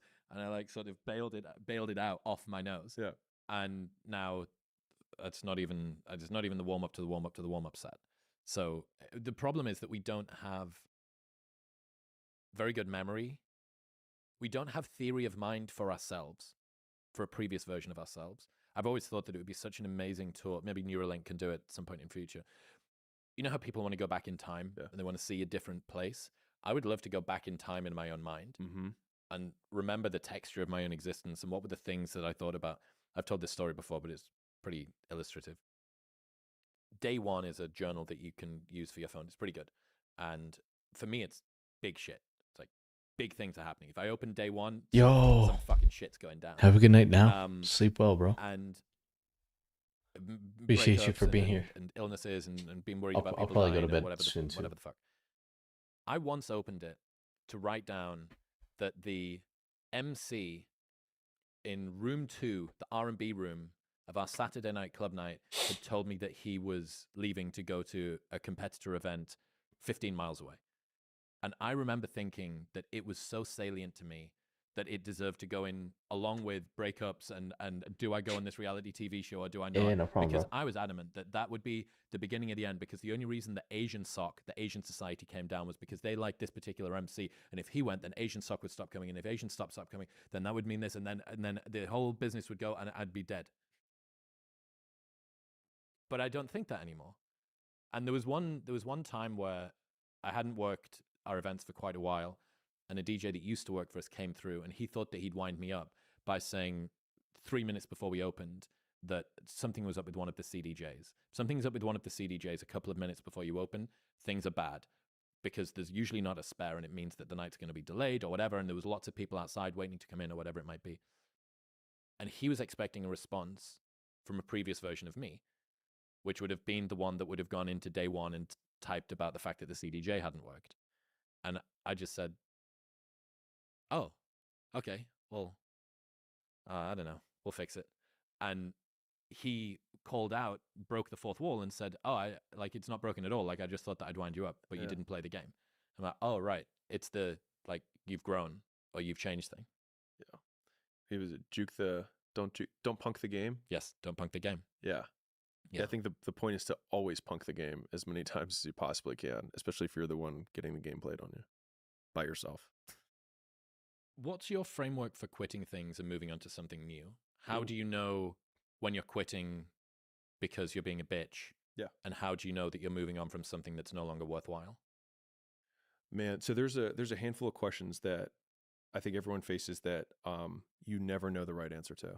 And so it's like, how much is the right amount to invest versus consume is one of those answers. Like if you consume nothing and you invest everything into it tomorrow, you end up with a life where you enjoyed nothing and then you have a big pile of shit. Delayed gratification in the extreme results in no gratification. Right. And so like these are rather than either ors, they're continuums.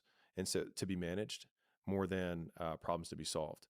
And so I think just from a decision-making framework, that's number one. Number two is, so with regards to this one, which is, do you push or do you pivot, which is how I frame this question. Pushing, like, do I push through whatever this hardness is, and there's like something that's in sight that I think I can go to, or there are fundamental things that have changed that make my original hypothesis wrong.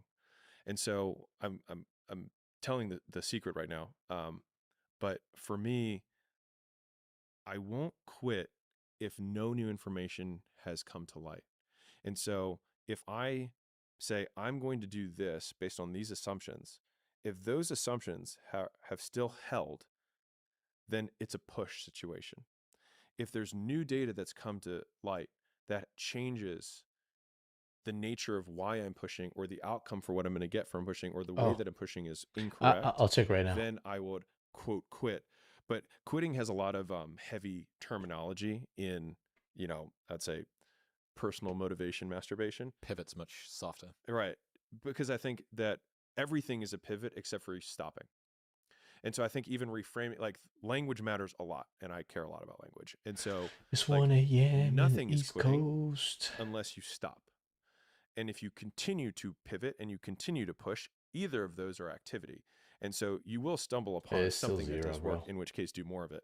Maybe if I And click so here. that has always been my frame, but I have an initial assumption or a series of assumptions for a desired thing. So let's say I want to build my social media brand. I say, okay, I believe that if I make content about things that no one else can make content about, that is more higher level business stuff than is out there, because most of the YouTubers are YouTubers, not business people, there will be an audience for that. We go to basic. And in the beginning, I will have fewer people who follow it. But if I make really good stuff over time, eventually people will tell people, and I will get better at making content, and that will grow.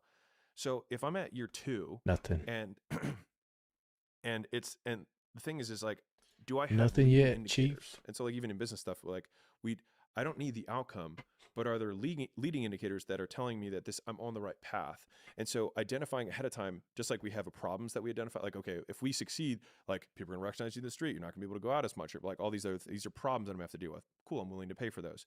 But what are the things along the way that will tell me that even though I haven't achieved Mr. More Beast, expensive. that I'm on the right path? And so I think I having do those have little indicators Canada allow you to and keep taking steps the towards Netherlands the ultimate thing and continue to push. I mean, I have a Germany different and which is Switzerland. that the world belongs to those who can continue to work without seeing the result of their work, continue to do without seeing the result of their doing. And it's really the person who can do that for the longest period of time. And that's usually because they're still getting leading indicators. It's just that it's amounting to a much bigger mountain. And so like if you want to do big shit, it takes a way longer period of time, because the easy shit, the little hills, everyone conquers really quickly. I'm on time. I say please and thank you. It's like, so fucking what? And so like if you want to do something that most people can't do, literally just extend the time horizon on the things that most people can't weather. Like there's so much opportunity on the other side of being willing to persist for an extended period of time on the correct path in the basic, without getting positive yeah. reinforcement from your environment.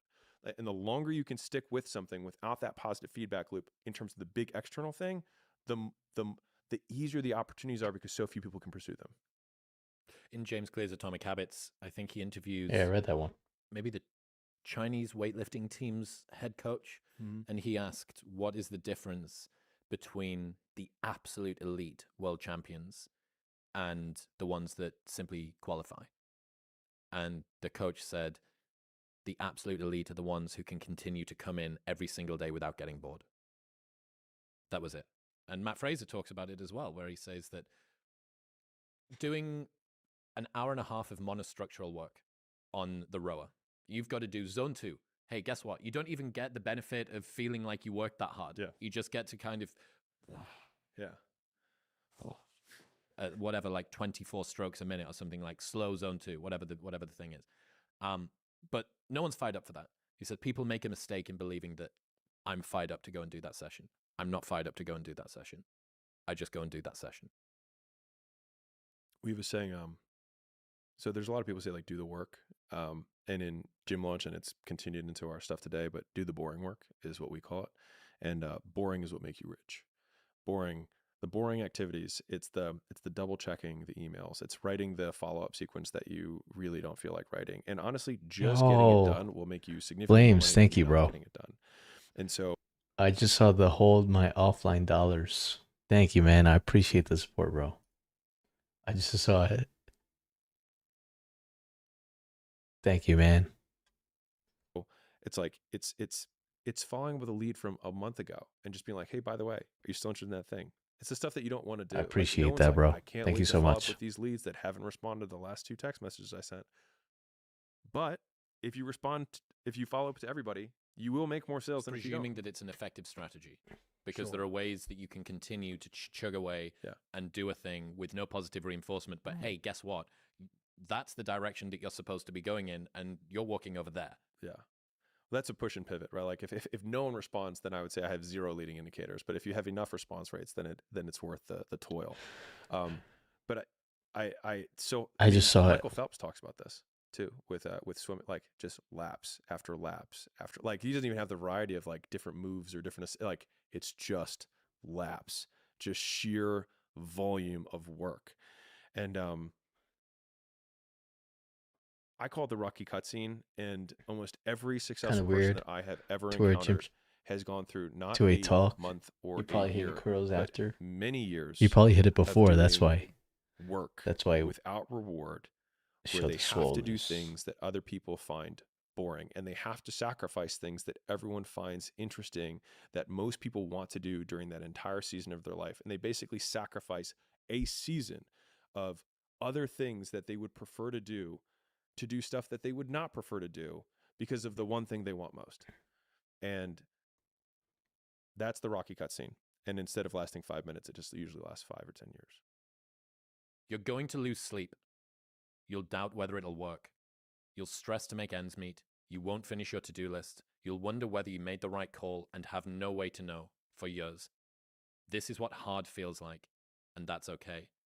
Everything worth doing is hard, and the more worth doing it is, the harder it is. The greater the payoff, the greater the hardship. If it's hard, good. It means no one else will do it. More for you.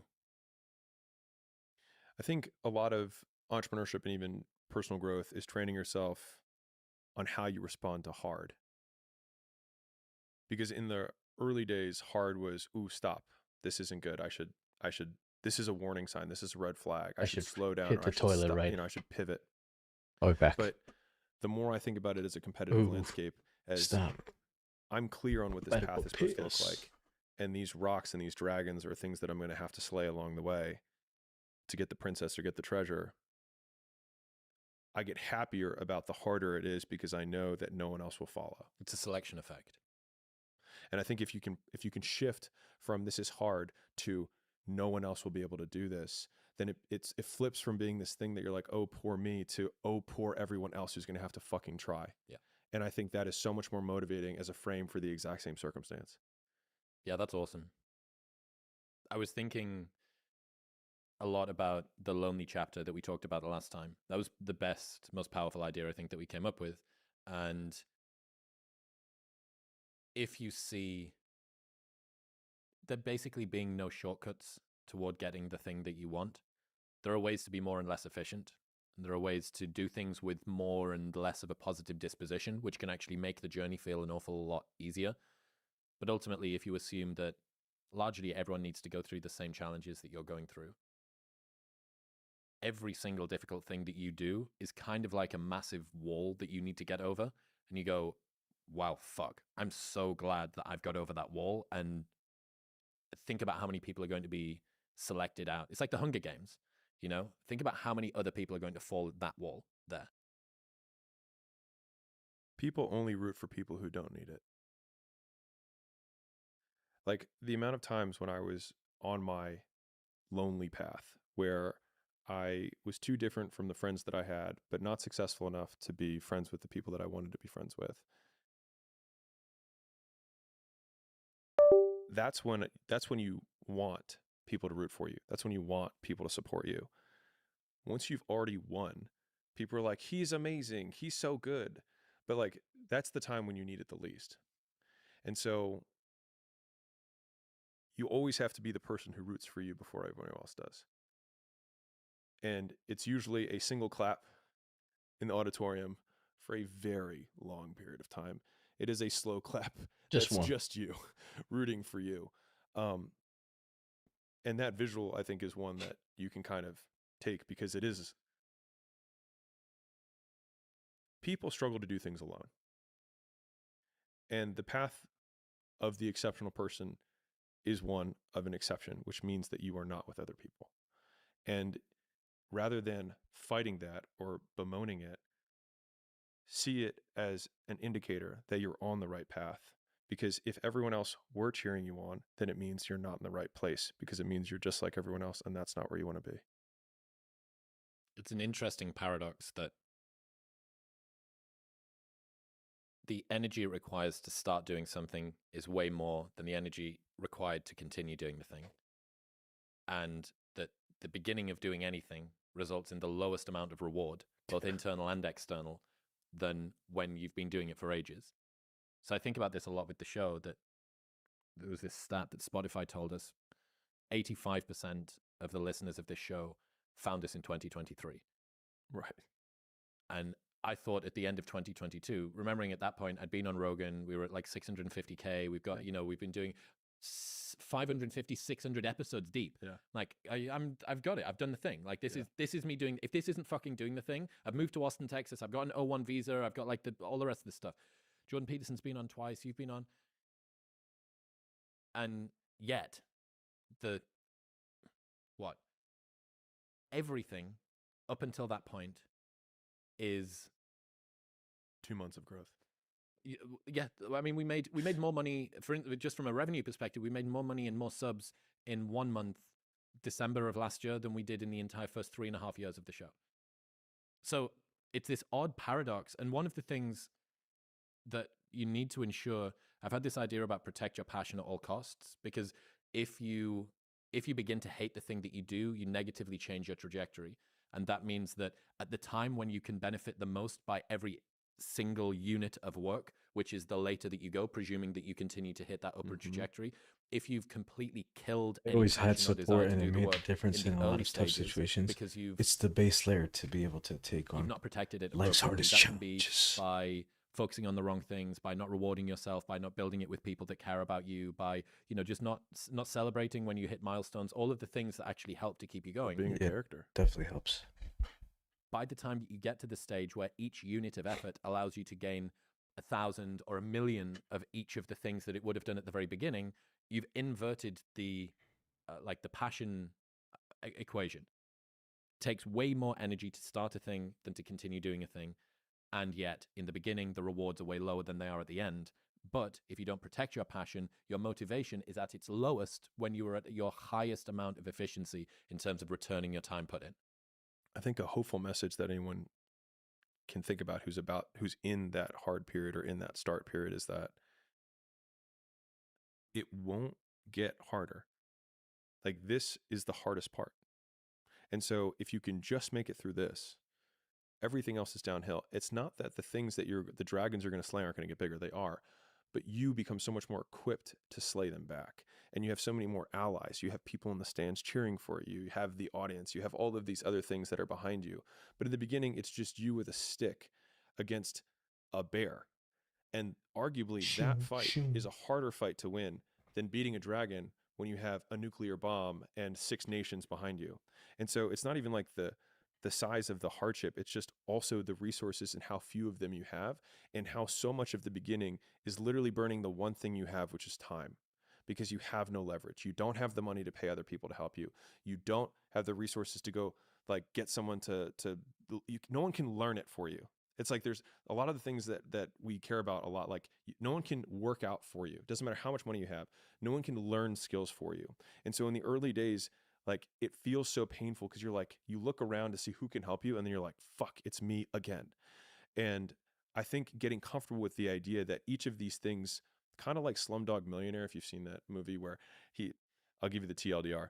He goes through his entire life of randomness, and he gets on the Who Wants to Be a Millionaire version in India, and it has 12 questions to make $1 million. And from only 12 random experiences in his life that seemed meaningless at the time, was he able to answer all of the questions and then ultimately win. The skills that you develop along the way, like Steve Jobs learning calligraphy that then became Apple fonts that, transformed how we type.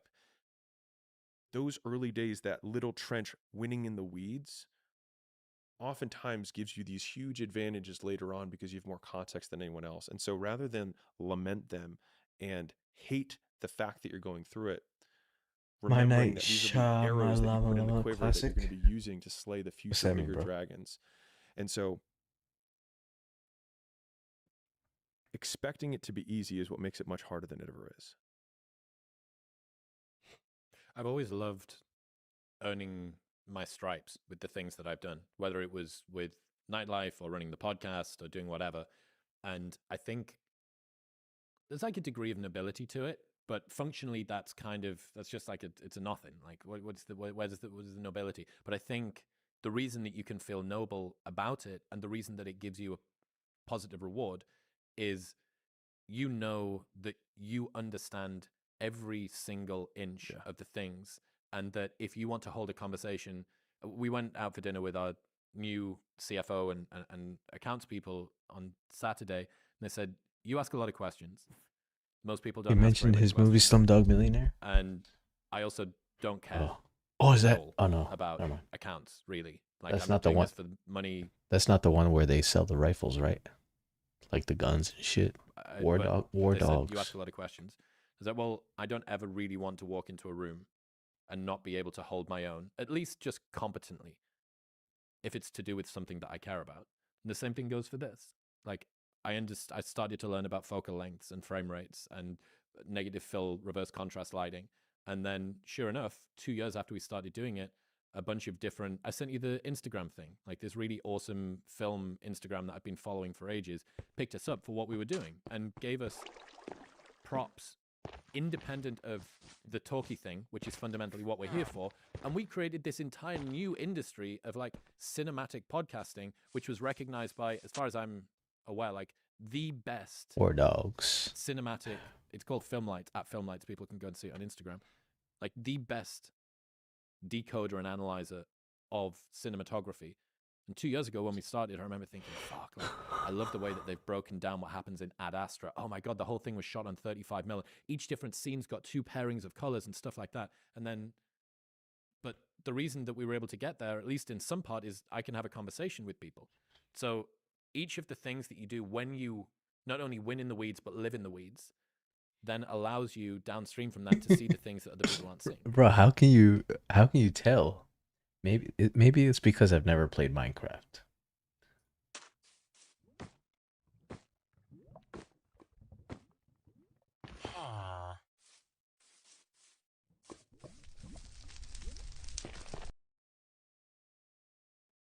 What, do you remember this noise from Minecraft? There's a quote that I love from Dr. Cashy. I'll probably butcher it, but experts have more ways to win than beginners do. And Chicken so jockey or whatever if the an kids say. expert goes into any setting that they're expert in, they have so many faster feedback loops that reward them in the moment before the ultimate outcome. So if you're a master video editor, there's so many things that you can do that while editing, you make one change and then it looks right. You have a positive feedback loop. And so I think when you're on the start path, you can't look at the outcome as the only positive because you will never make it. And so the positive frame that I've always used is, sure, you can have Not the any external ones of Minecraft like, I played. I like thinking about my first videos had like 13 views. And I'm like, well, if I had an audience of 13 You people, I should used to check your- spend years pitching, weight loss stuff to rims of 13, and that was fine. And so thinking about that way was helpful. Bruh. But the most helpful frame was thinking about who I was becoming as the Start asset digging that I in was your building. butt, Swin. So in real time, whenever I finished a long day's work, I was becoming more like the type of person who could work for 5 years without reward. And that would be part of the story I would someday tell. And so some of the biggest reinforcers I've had in my life has been future casting the story that I would tell about the shitty period that I was in. Like, I remember when I was sleeping on the floor at my gym because I didn't have enough money for 2 rents. And I was like, I will fucking tell this story. And when I lost everything for the first time, I have the screenshot of the bank account. Like, when I show it, people are like, oh, look, there's that thing. But they forget that there was a person who screenshotted it to be like, this won't fucking happen again. And I think having a larger narrative of where you're ultimately going, one, gives you the vision of where you're like the Sound like a dirty one, like but I don't know what knows this where word. he's going. But it allows the dragons that you have to slay along the way, the hard things that you have to overcome, to feed into the larger narrative of the story that you'll someday tell. And so, like, no one ever tells stories about the hero who made it all happen immediately and had no hardships. No one cares, right? Like, okay, you were born to a billionaire. Is there a story there? Not really. But everyone loves the story because we can see ourselves in the character and how much we hope to be like them.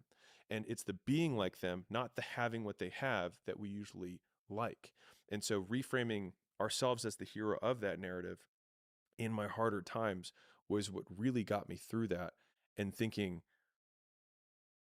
I will tell this story someday. Have you heard Rogan talk about the be the hero of your own story thing? Mm-mm. Oh, dude. It's as old now. I think this is maybe even 10 years old. Maybe 10 years old.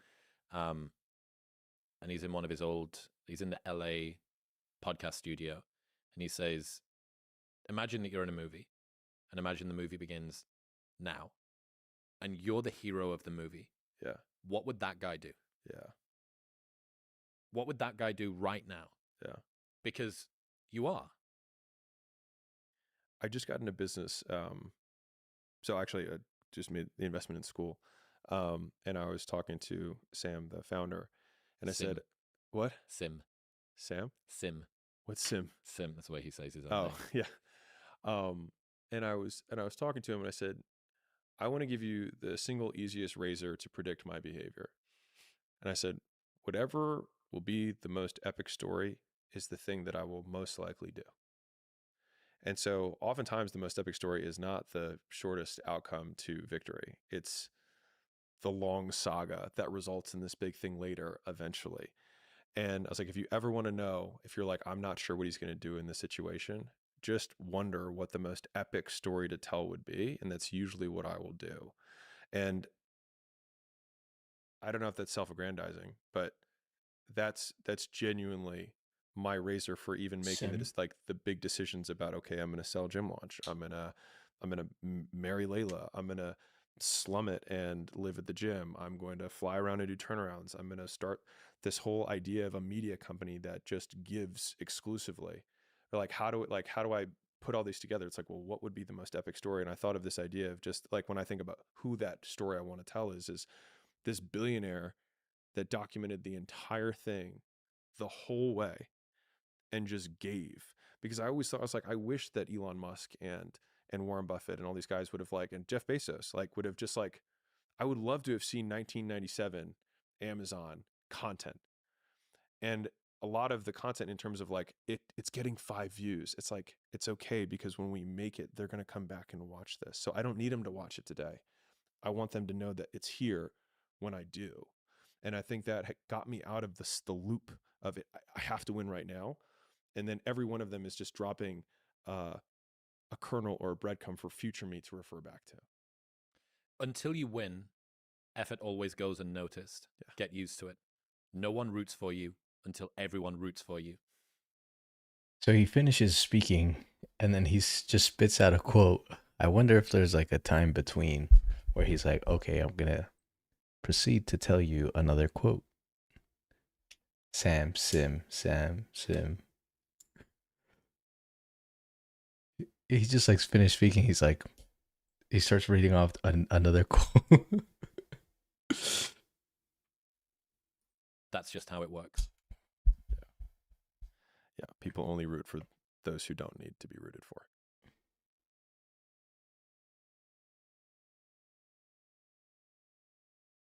It's sleep strange apnea. to think about how mimetic and fallible everyone, me and you, everybody that's listening to this is. There's stuff that I've said on this podcast for like 6 years, since the first time that I ever said it, 7 years. And it's only been within the last 18 months that it's gone viral. Yeah, right. It's the same sentence, the exact same sentence, said into the same microphone, slightly nicer lighting. And in some ways it's reassuring because you go, I fucking knew that was right. I knew that thing that I was saying was right, and I kept saying it until people realized that it was right. But another part of it is the medium matters more than the message in many ways. The frame matters more than the picture. I would say that the medium and the message are inextricably linked. Like if Elon Musk tweets, "I'm taking a shit," it will get a zillion shares because he's the richest man on earth and has done more entrepreneurial endeavors that have pushed humanity, I think, more than anyone else at this point.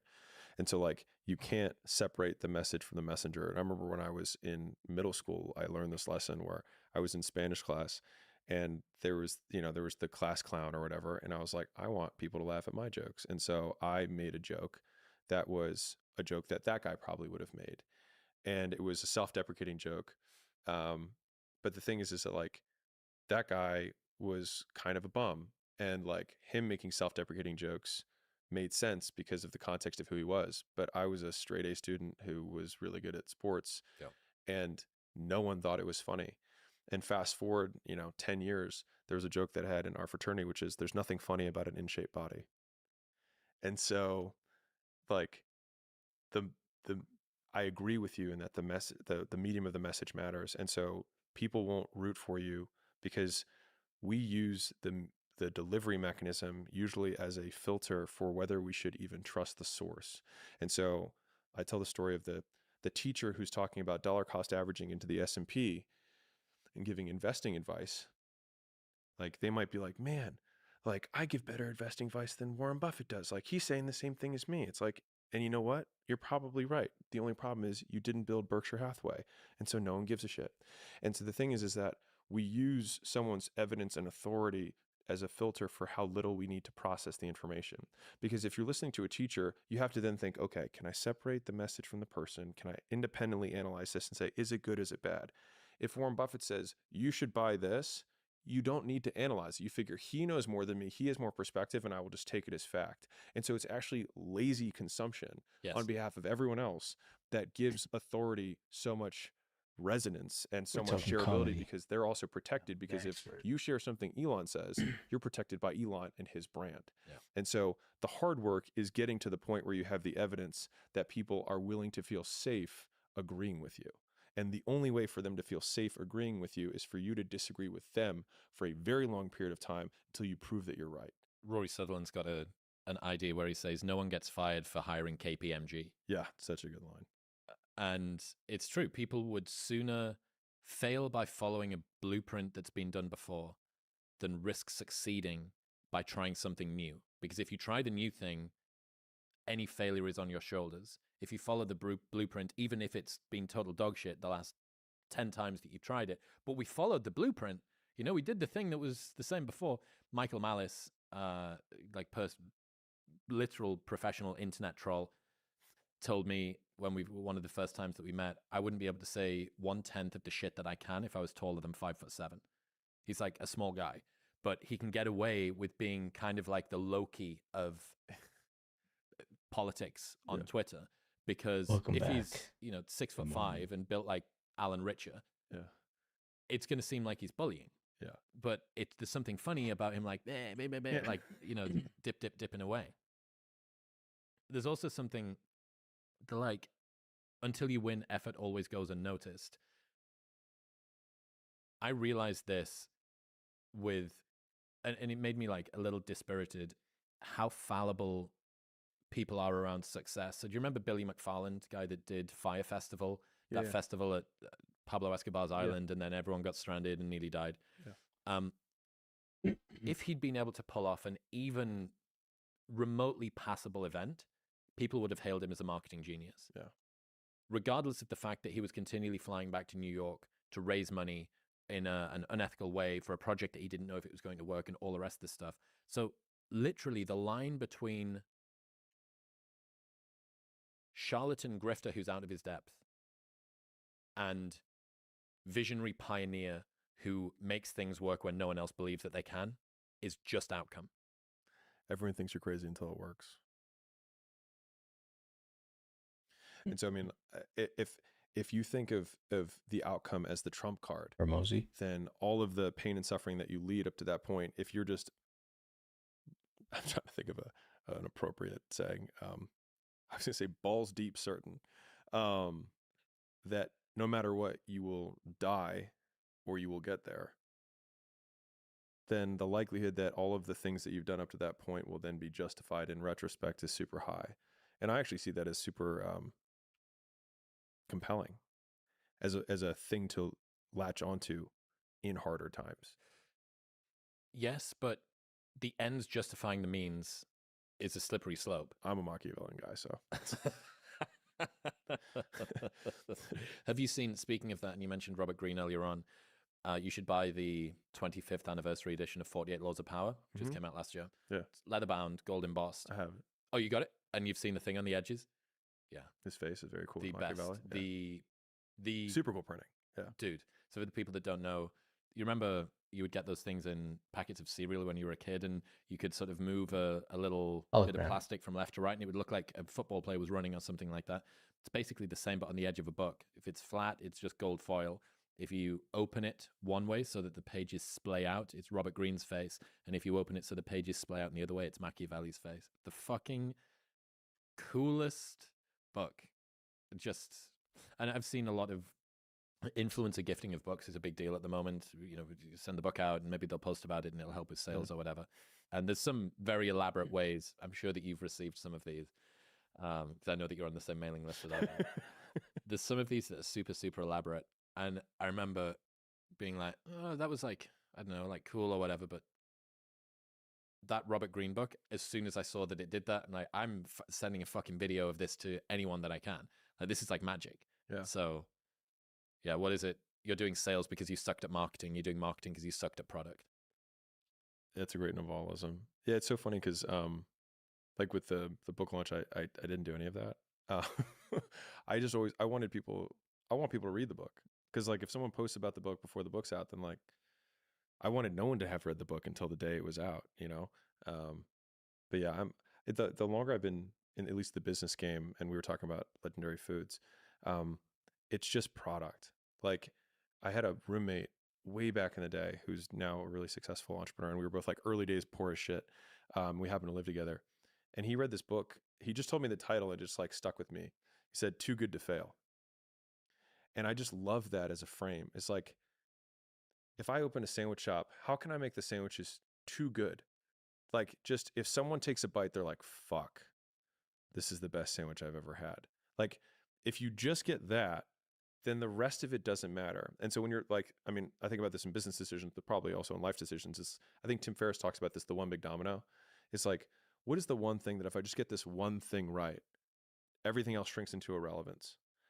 And I think about that from like the hero story of what you said with Joe Rogan, which I love that frame. It's like, okay, boom, now you're present in your movie. What would that guy do? It's like, well, what one big thing could that guy accomplish that would make all of the mediocrity of your life up to this point irrelevant?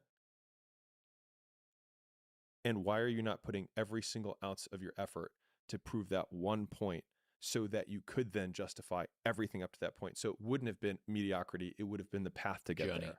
Exactly. Thank you. It would have been the journey. People want to find their passion, but you don't find it, you create it. And you create it by getting good at something. And to get good at stuff, you start by doing something you suck at. Then you get good. Then you like it. Then people ask how you found your passion. Answer: by starting when you sucked and not giving up. Yeah, I hate the passion mantra. I really do. I mean, part of it was because I'll even play it out. So I read all the same self-help books early in my entrepreneurial. I was trying to find my passion, and I was into fitness. And so I was deciding between fitness, test prep, because I was good at test prep, and frozen yogurt, because I like dessert. Right? So I've like, these are my 3 quote passions, which let's just translate that into things you're interested in. And so as soon as I started the gym, my passion disappeared. It became work. And I had a different mentor later in my life who said, never create work around your passion, because then it'll become work. And he was a guy who's a very successful business guy. And I think about that actually more than I'd share, because it's just complete and utter bullshit, because it assumes that what you're going to be doing every day is the thing that you're currently really interested, which also doesn't make you money.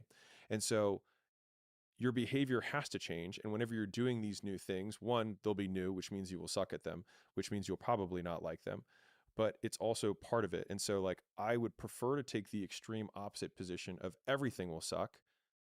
And eventually you will get good at the things that you suck at. And then you'll enjoy being competent at that thing, which will then probably give you status, and you'll enjoy the fruits of status more than the pain of doing the thing. And in so doing, create a positive feedback loop that you'll actually keep sticking with it. And so I'd rather set the expectation that everything is terrible all the time forever. Now let's see if we can become the person who can still do it anyways, and start that as the baseline, rather than trying to assume that I need perfect conditions in order to start. Because I mean, starting is the perfect condition. Like whatever condition that you're in that you start was the perfect condition. There is such a thing as intrinsic motivation, though, as well as extrinsic. You can do something. There's a whole myriad of things that you could be potentially good at.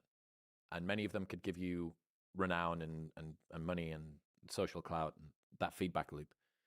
But there are some that you will enjoy doing for the sake of doing them more. Mm-hmm. I don't disagree.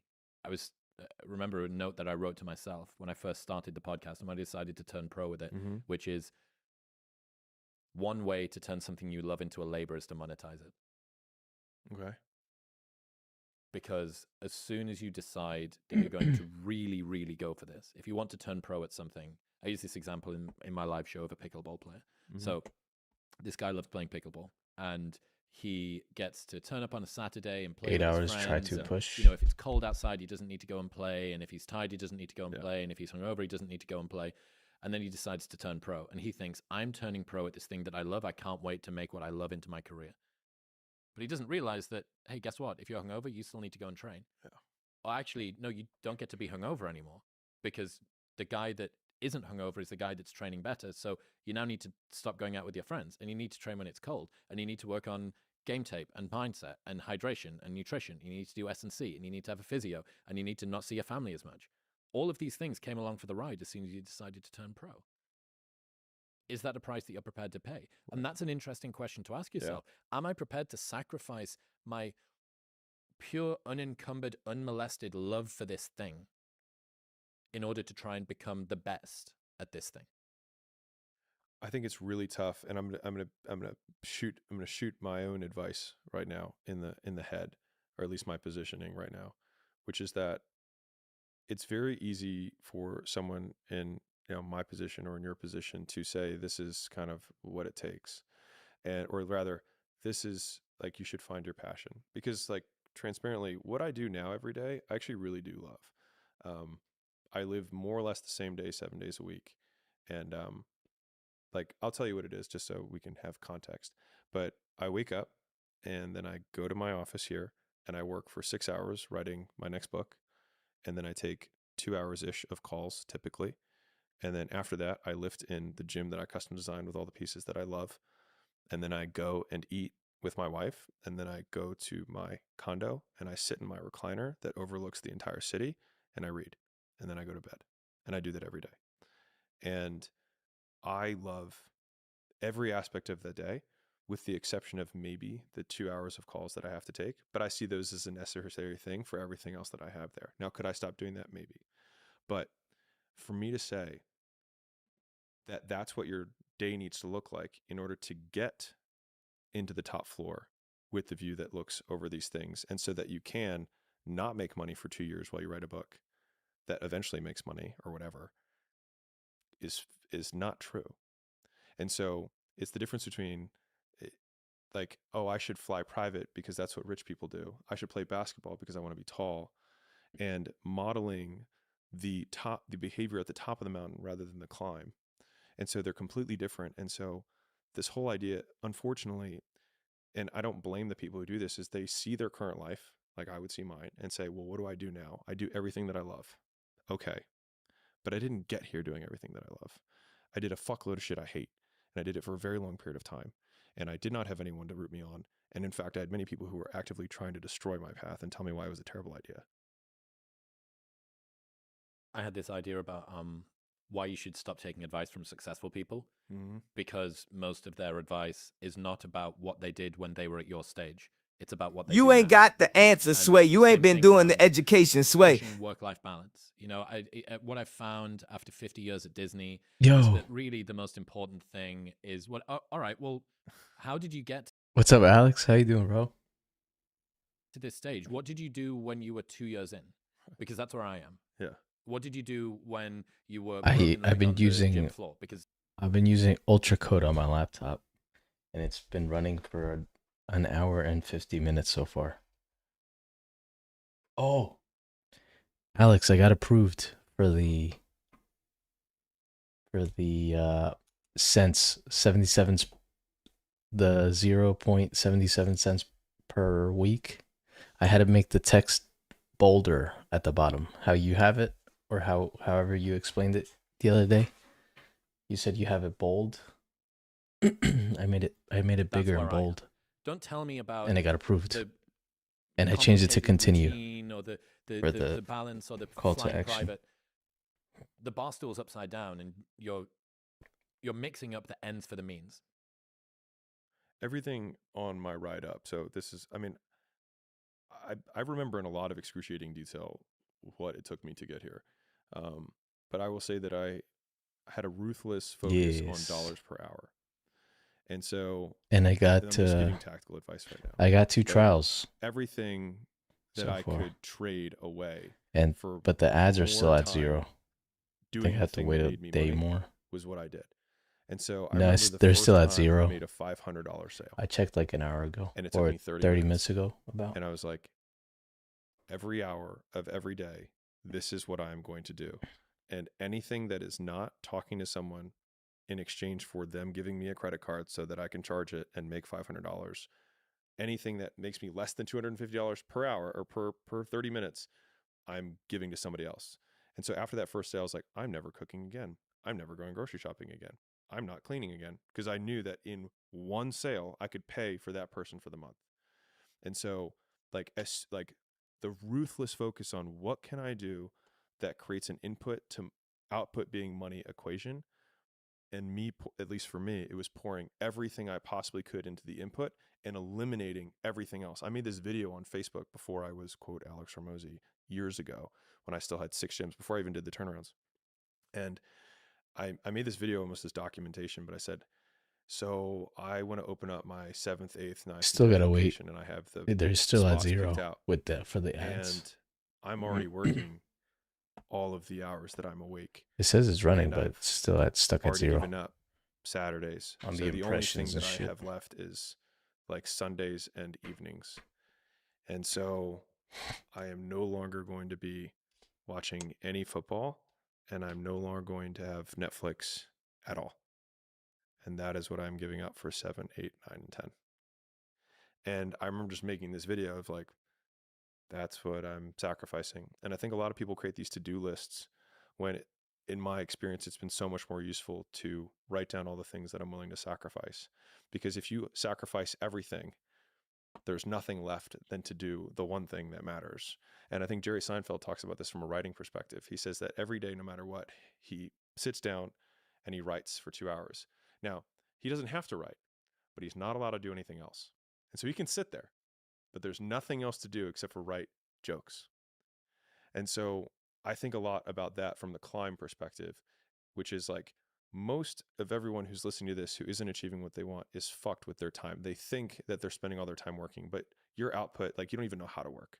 I'm being really real with you. Like, you think you know. Oh, you but need don't. to add a few keywords. Like the amount of output, like, and I'm I'll measure this by like, what is your output? I'm gonna check again It's probably not tomorrow as high as when I you wake think. up, and we'll so, see. rather than trying to learn all these productivity hacks, the ultimate productivity hack is no. N-O. Is you stop doing shit. And then when you create space, then you can fill it with I'm the sure thing you that matters. know But trying better to that add on works there, and more honestly, to your schedule, most surprising all the things things would that you're work. not willing to sacrifice is Oh, the I reason think you're you not would know doing what better. you need to do. A lot of people would look at that life of, I'm going to sacrifice evenings and I'm not going to watch football anymore, and say, well, what's the point? If you make yourself miserable en route to achieving the goal, Totally. if most of your life is journey, not destination, and it makes you miserable en route to it, why do that? So that was the thing I was mentioning earlier, where it's like, let's take the absolute extreme of it's going to suck and it's going to last forever. How can I be okay in that circumstance? And I do have the fundamental belief that circumstance has nothing to do with what your subjective well-being is. And so if monks can be super chill in wherever monks do monk things and have nothing and have higher subjective well-being ratings than anyone else here in the Western world, it clearly isn't external. And so then if I'm going to be just as miserable being mediocre as I am. No, I just added 400 and waited to see what works. There is no way to know.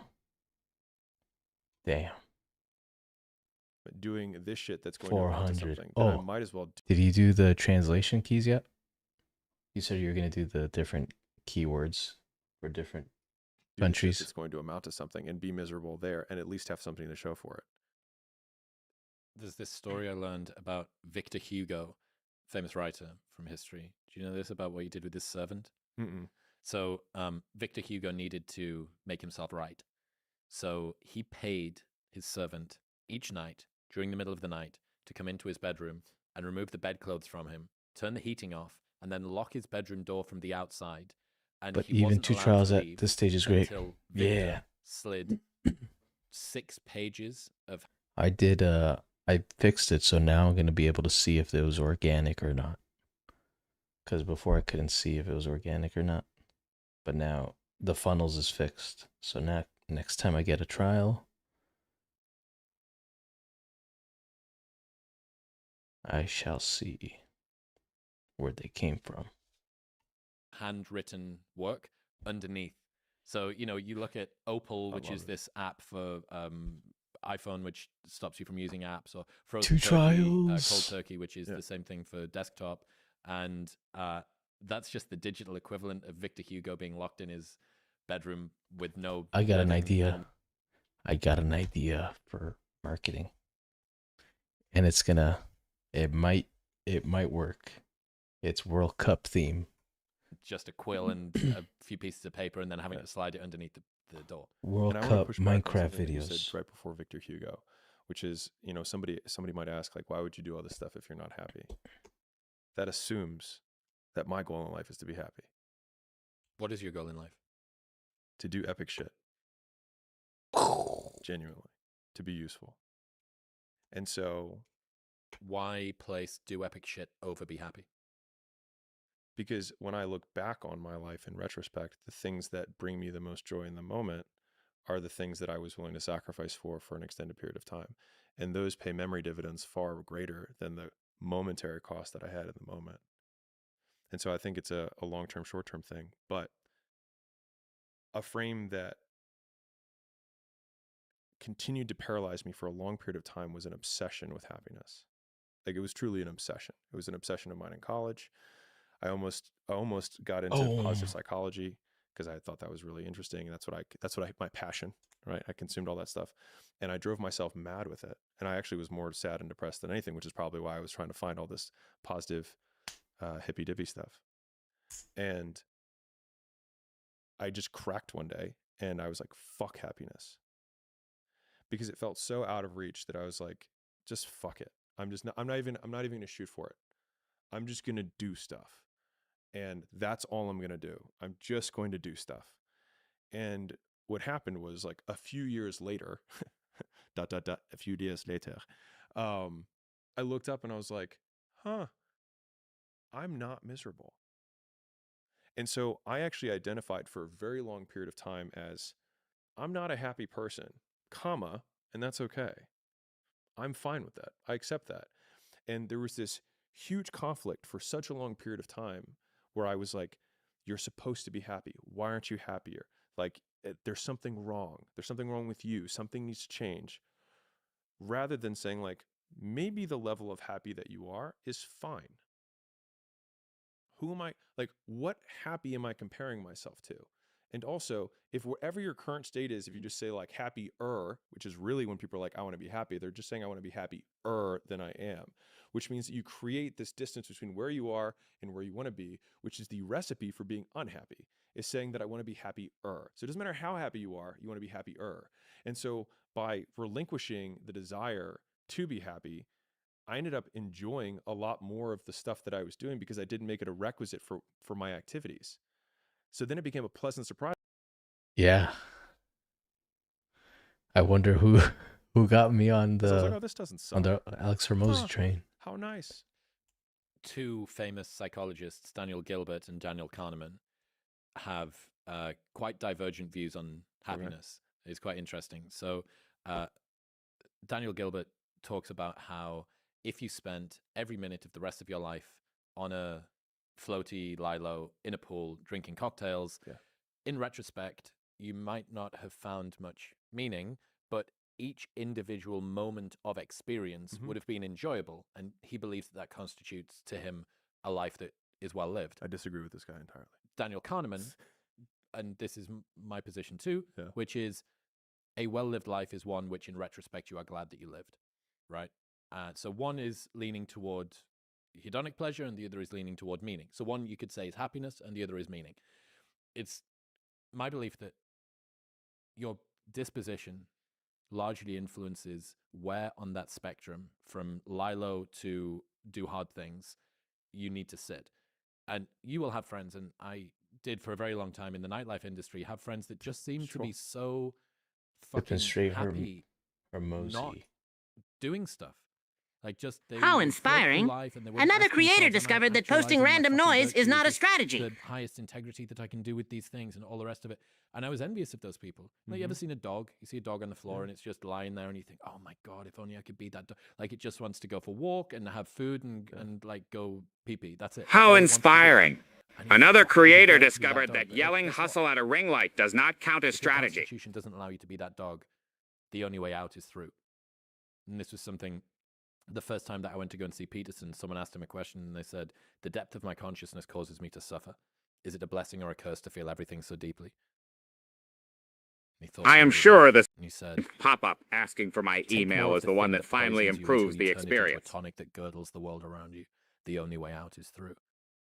And it's kind of like, as soon as you realize that there are things that you do that give you satisfaction, and there are things that other people do that give them happiness, and you've tried that route, the only way is to continue doing the thing that you know that works. And I think that you Listen were an example carefully. of someone who If was the first optimizing second fails to heavily for create meaning tension, this rather entire than for operation is hedonism. compromised before it And begins. that's not to say that there are people, and this is, I said this on the last episode, the fundamental thing that people don't understand, as far as I can tell, about your worldview is that the thing that you do for work and the thing that you do for fun are the same thing. They can't imagine that because that's not the way that it is for them. And it's not maybe If the way hook it is does for not most make me people. money in the first second, why am I listening, boyo? But if you're the sort of person that finds meaning more enjoyable than happiness, you need to optimize for the thing that you enjoy the most. And I'll toss in, and meaning lasts longer. And so I'll be super upfront. If those friends of yours in the nightlife, there's nothing wrong with that in my way. Like, as I see the world, like, if that's you and you're like, I fucking love everything I do, then like, you won. Like, just keep doing that. You know what I mean? But I think a lot of the message that Chris and I are saying here is that if you've tried that path and it hasn't worked for you, then you have this dark door that's in the corner that you've been trying all the other ones that have nice gold edges and really shiny things, but there's that door that you keep looking at, and it's the other side of you that's clearing its throat in the other room. Passive income? It's like, Sounds delicious until you just somebody have to mentions bust effort through and the door. ruins the And I whole think that thing. like, giving yourself permission to be unhappy, or at least for me, giving myself permission to be unhappy for an extended period of time in order to get what I wanted, gave me so much relief from, honestly, I don't like using At the word last, a nowadays perfect because strategy. somebody Steal the associates it, but just from, attention like, the first, depression or then the explain funk the that I offer was in later for when escape is years. impossible. Right? Yeah, I just didn't like my life, and I'd achieved by most measures, because I don't have the school failed me. I was a whatever. Like, I wasn't that. I finished in 3 years and I did really well in school and I had a really good job, but it was empty for me, and so my goal is things we talked about earlier. The issue is not demand. The Personally, issue is to squeeze every ounce of contact with potential reality for more than 48 hours. And I think that if you feel like you have potential left over, then it will eat you alive until We you have do auto something. mode at the CLI already, plus the cloud. You can control more Not of your to piss time. off the positive polys in the room. Yes, sir. But if you haven't gotten what you want, then you're not worthy of it, period. And that's okay. Now you can admit that you suck and improve. Better to know you're bad for a season than pretend you're good for a lifetime. You're not making as much money as you want because you're not as good as you think you are. You're not struggling from imposter syndrome. You're a student and pretending to be a teacher. No students say they feel like frauds for trying to learn. You're a fraud when you get up to teach the class, and you've never done it. Deep. I think it's just giving yourself permission to suck. It's giving yourself permission to be unhappy. It's giving yourself permission to not achieve while you do for a long period of time. It's giving yourself permission to lose friends. It's giving yourself permission to do things that's different than people in your social circle or your age group are doing. It's giving you permission, giving yourself permission to be an exception so that you can become exceptional. And a lot of that, the whole positive poly mantra of like I saw a post a girl made and she was like, "You are worthy." And that's what made that tweet. All my tweets are just responses to shit I see. And so this girl was like, I say this to myself in the morning, like, you are worthy, you are amazing, you are a goddess. And I was like, you're not a goddess because you don't control me. And you don't have the things that you want. You keep thinking that you saying that you're worthy is going to somehow make it true. But like the way that you know you're worthy is that you have it. That's it. Like that is the litmus test. Are you worthy of $1 billion? Well, are you a billionaire? No, then you're not worthy. And so just like, I think we have these things, it's just like you're unbalanced. It's like, you're not worthy. There's these things that we're programmed to say, oh, that's bad. You have to tell everyone they're worthy. Everyone's beautiful. No, if everyone were beautiful, then no one's beautiful. And yet again, we're back at square one. And so it's I guess drinking the tonic, it's going through the shit, which is honestly the boring stuff that no one wants to do for an extended period of time. And accepting that you suck and that it is okay, because the first step is accepting that you suck so that you can do the second step, which is doing something about it. What about you're not making as much money as you want because you're not as good as you think you are? I mean, I'm obviously in the business space, and that follows up with the other one with the imposter syndrome. Right? People are like, man, how do you not suffer from imposter syndrome? I was like, because I've done what I said I've done.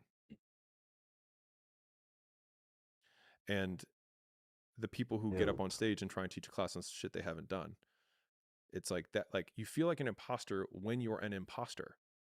Like, don't try and kill that voice, listen to that voice and get the evidence to make that voice shut the fuck up. Like if I get on stage and I say I can bench 315, is there like, do I feel like an imposter when I say that? No, I state fact. But And presumably if you're pioneering and breaking new ground, you know, you just put the biggest investment that you ever did into this new thing. Yeah. That is a new level that you get to.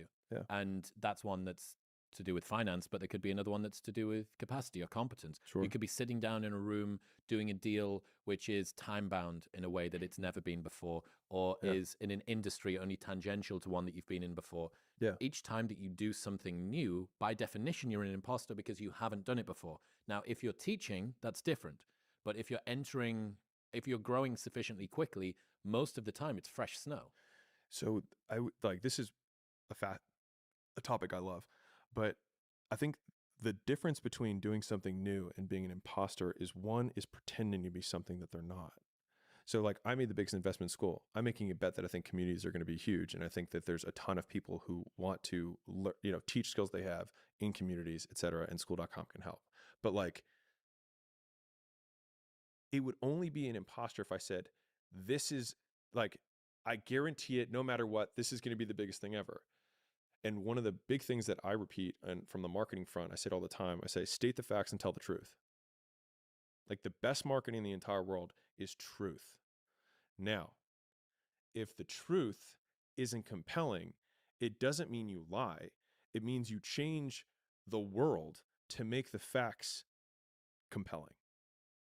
As in, if I say, man, I want to be like, you see this one all the time.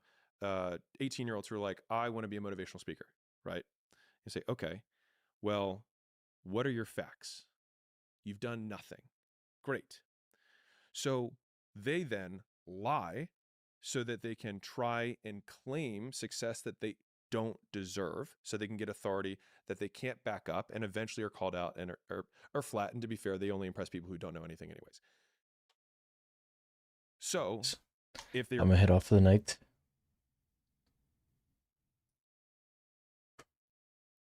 We got a lot of work to do tomorrow. That's all right. We shall get it done. Get her done. You guys have a great night. Be safe. Sleep well. Stay hungry.